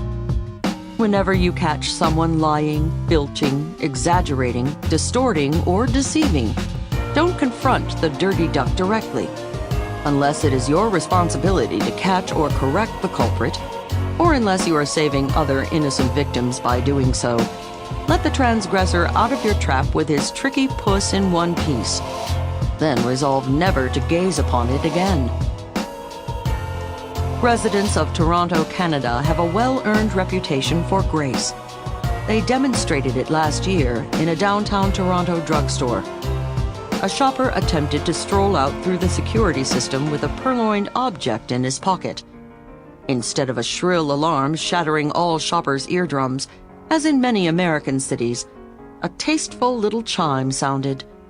A charming voice came across the public address. "Excuse us, we have failed to inactivate the inventory control system. Thank you for your patience while you wait for a customer care representative to come help you." Isn't that a nicer way of saying, "Freeze, punk, while we frisk you"? Now, let's move on to the next technique to keep people from messing up and to help them give you their very best. 90. How to get whatever you want from service personnel. A complimentary letter is called a buttercup because it butters up the recipient. Buttercups are nice. Even nicer are buttercups about someone to their boss. I once needed a massive photocopying job. It was so immense that the assistant manager of Staples' office supply store didn't think it could be finished by the end of the week. Nevertheless, grudgingly, he grumbled, "I'll try." In my enthusiasm and hope he could, I gushed, "Wow, you're great! What's your boss's name? Your supervisor should get a letter of congratulations on hiring you. You really try harder for your customers." To my astonishment, not only was my printing job done 2 days early, but every time I walk into Staples, the assistant manager rolls out the red carpet. I began to think, I may be onto something. A premature letter of commendation for favors not yet received could be a clever tactic. I decided to check it out with a few heavy hitters on my consultation list. One fellow I know, Tim, a top travel agent, is a real can-do guy. He gets anything his friends ask for in a finger snap. He's the fellow to call when you want hard-to-get theater tickets. He's the guy you call when your airline says the hotel is booked or the flight is oversold. When I told him of my buttercup experience, Tim laughed and said, "Leil, of course. This is news to you? A complimentary letter to someone's boss, or the promise of one, is a great insurance policy. It's as good as a written rider that you will be well taken care of in the future." Now I have a standard one in my computer. The buttercup reads as follows. Dear, name of supervisor. I know how important customer service is to an organization such as yours. This letter is to commend name of employee. He, she is an example of employee title who gives exceptional customer service. Name of store or business continues to have my business thanks in great part to the service given by name of employee. Gratefully, signature. I've sent this letter to supervisors of parking lots, owners of insurance companies, and to managers of dozens of stores where I shop regularly. I'm sure that's why I never need to worry about getting a parking place when the lot is full, an immediate callback from my insurance agent, and attentive service at my regular shopping haunts. But be careful. Don't just ask, "What's the name of your supervisor?" Hearing those words can make an employee as nervous as a turkey in November. Be sure to couch it in a compliment. Say something like, "Wow, you are terrific. What's your supervisor's name? I'd like to write him or her a letter." Then write it. You'll forever be a VIP in his or her book. Technique number 90. Buttercups for their boss. Do you have a store clerk, accountant, law firm junior partner, tailor, auto mechanic, maitre d', massage therapist, kids teacher, or any other worker you want special attention from in the future? The surefire way to make them care enough to give you their very best is send a buttercup to their boss. The next technique tells you how to stand out as a VIP when you're in a group. 91. How to be a leader in a crowd, not a follower. During the McCarthy era, government spies infiltrated underground political rallies to determine who was dangerous to national security. The agents were trained applause watchers.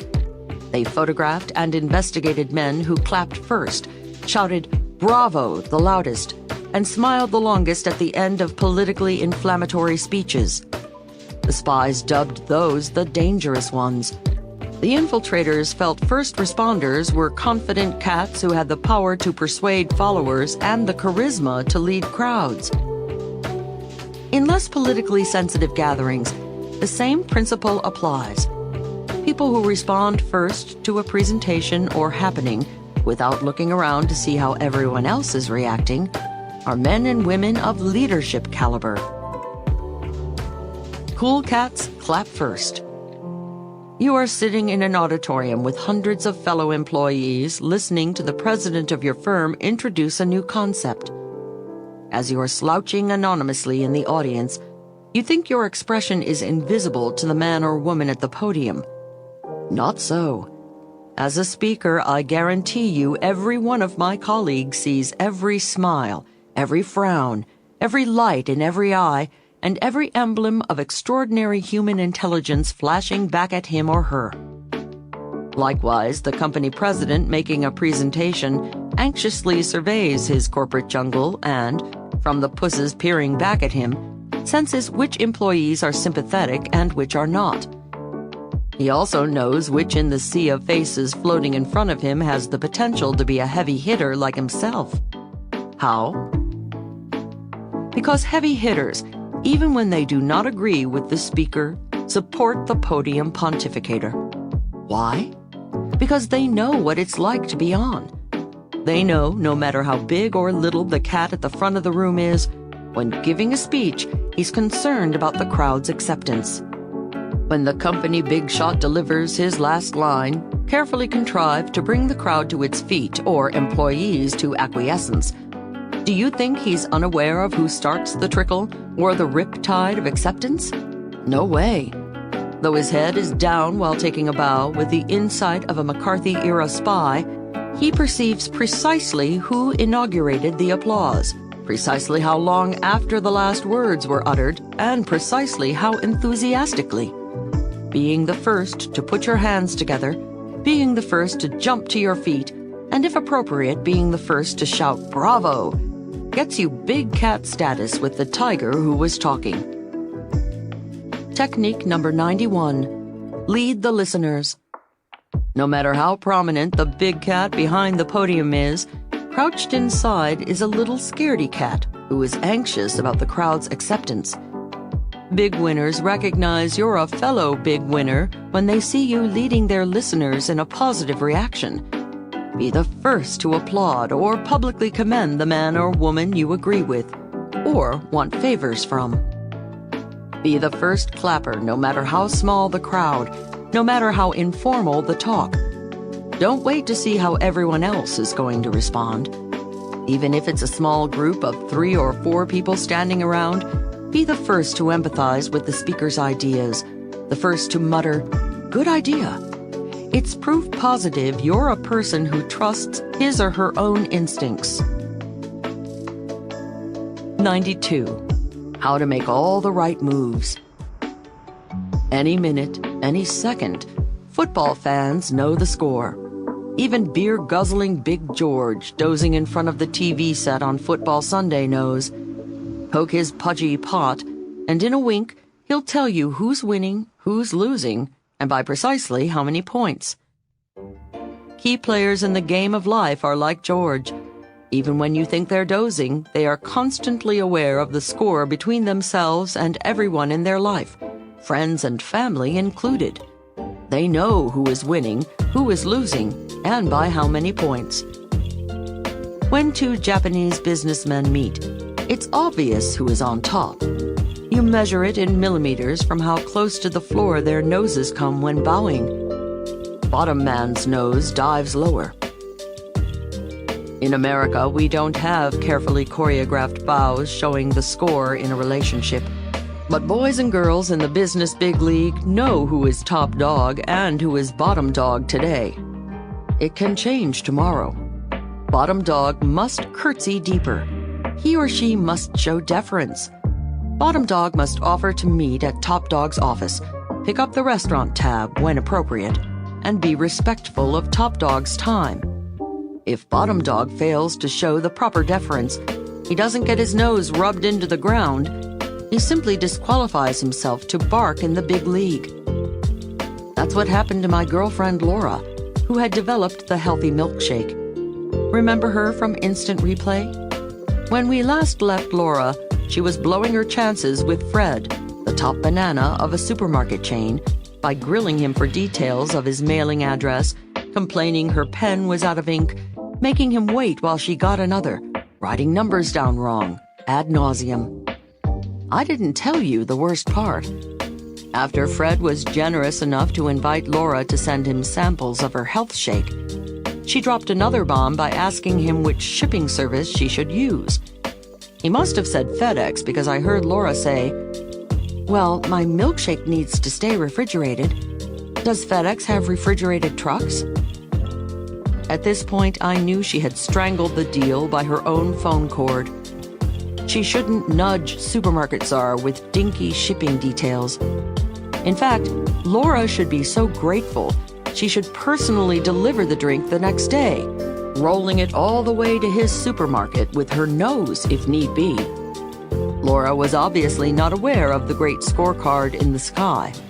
That day the tally was Fred everything, Laura nothing. Big winners before putting pen to paper, fingers to keyboard, mouth to phone, or hand to someone else's to shake it. Do a quick calculation. They ask themselves, who has the most to benefit from this relationship? What has each of us done recently that demands deference from the other? And what can I do to even the score? Friends keep tabs too. The great scorecard in the sky is not just bobbing over business people. If family members and friends look carefully over their loved ones' heads, they'll spot it. And like an over-the-counter stock, it goes up or down every day. When you mess up, you have to even your score by doing more for the one who didn't. To keep love alive, keep your eye on the great scorecard in the sky. Several months ago, I met a nice chap named Charles at a convention. We started discussing our favorite foods. His was homemade linguine with pesto sauce. I like Charles, and I make a mean pesto sauce. The remarkable coincidence of these two elements emboldened me to invite him to dinner at my place. "Great," he said. We set it for 7:30 the following Tuesday. Tuesday afternoon, I begin preparations for the big date. The cuckoo clock on the wall monitored my progress. At 5 cuckoos, I run to the store to find pine nuts. By 6 cuckoos, I'm back home grinding basil and garlic. At 7 cuckoos, I'm folding napkins, setting the table, pulling out fresh candles. Whoops, running late. I change clothes and spruce myself up. When 7:30 strikes, I am all ready. The pesto and I await his arrival. 8 o'clock rolls around, and no friend. Well, I figure I'll open the wine and let it breathe. Another hour passes and no Charles. The cuckoo calls me cuckoo 9 times now. I begin to believe the bird. It is evident Charles isn't coming. I have been stood up. The next day, Charles called with half-hearted apologies and a semi-plausible excuse. His car broke down. "Gee, I'm sorry," I said. I wanted to say, "Did Martians capture you? Were you transported to another planet where there were no phones to call me?" I resisted the sarcasm. However, he did sound contrite, so I was almost willing to forget it. Until his next question. He obviously wasn't aware of how he had slipped in the great scorecard in the sky because, instead of inviting me for linguine with pesto at a fine Italian restaurant to make up for his blooper, he asked, "When can we reschedule at your house?" "Never, Charlie." Technique number 92. The great scorecard in the sky. Any two people have an invisible scorecard hovering above their heads. The numbers continually fluctuate, but one rule remains. Player with lower score pays deference to player with higher score. The penalty for not keeping your eye on the great scorecard in the sky is to be thrown out of the game. Permanently. Your destiny. We've met many people in How to Talk to Anyone. A few of their names are changed, but each is very real. Recently, I decided to track down some of the folks with whom I'd crossed paths over the years. I wanted to see what they're up to now. Laura, my old friend who dreamed of milkshake millions but ignored the supermarket czar's scorecard, is now back at her day job. Sam, who ruffled me by not revealing he wanted me to speak for his organization, no longer has one. Sonny, who hounded his brother-in-law's cousin by a too-quick call, is still pumping gas. Tanya, who insisted on immediate tit-for-tat, no longer has that terrific job at the talent agency. Poor Jane, the mailroom clerk who confronted her boss at the Christmas party 5 years ago, is still wrapping packages.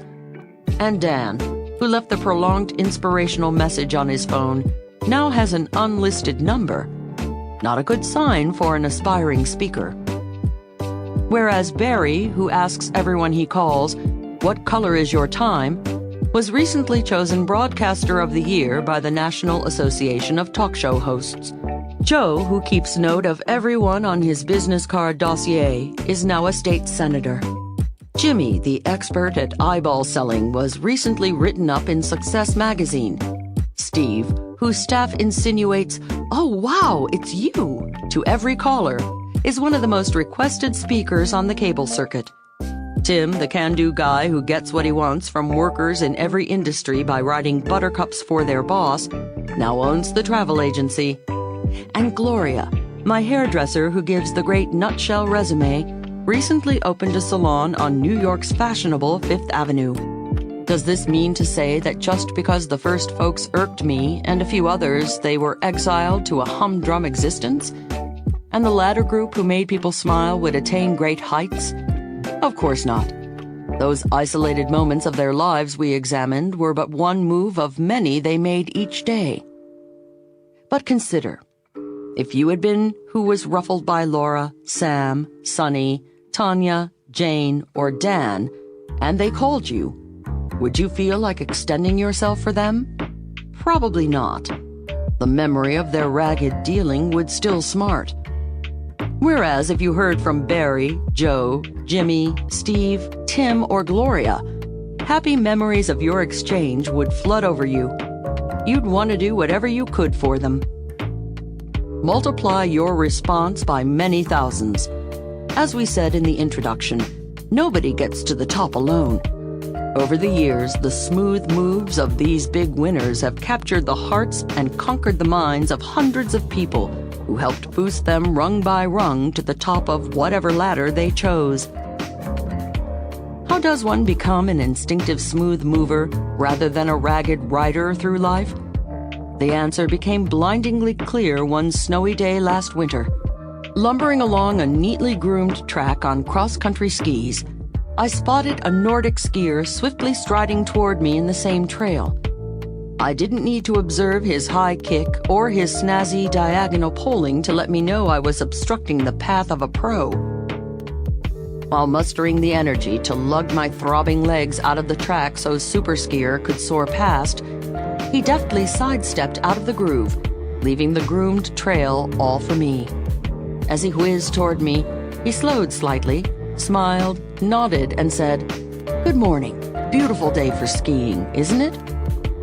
I appreciated his deference and insinuation that we were equals on the snow. I knew he was not thinking, Hey, look at me, here I am. But, there you are. Let me make room for you. As I implied in the opening words of this book, the difference in the life success between those two types of thinkers is incalculable.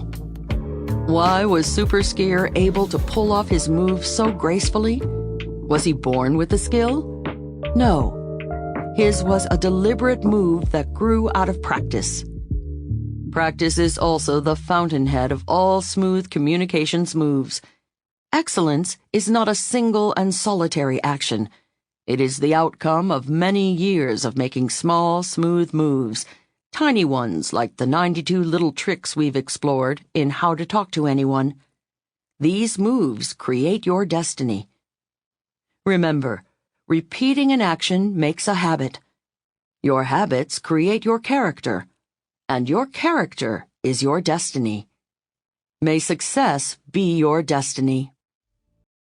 Knowledge is power, audiobooks. Knowledge is power, audiobooks. Knowledge is power. Knowledge is power, audiobooks.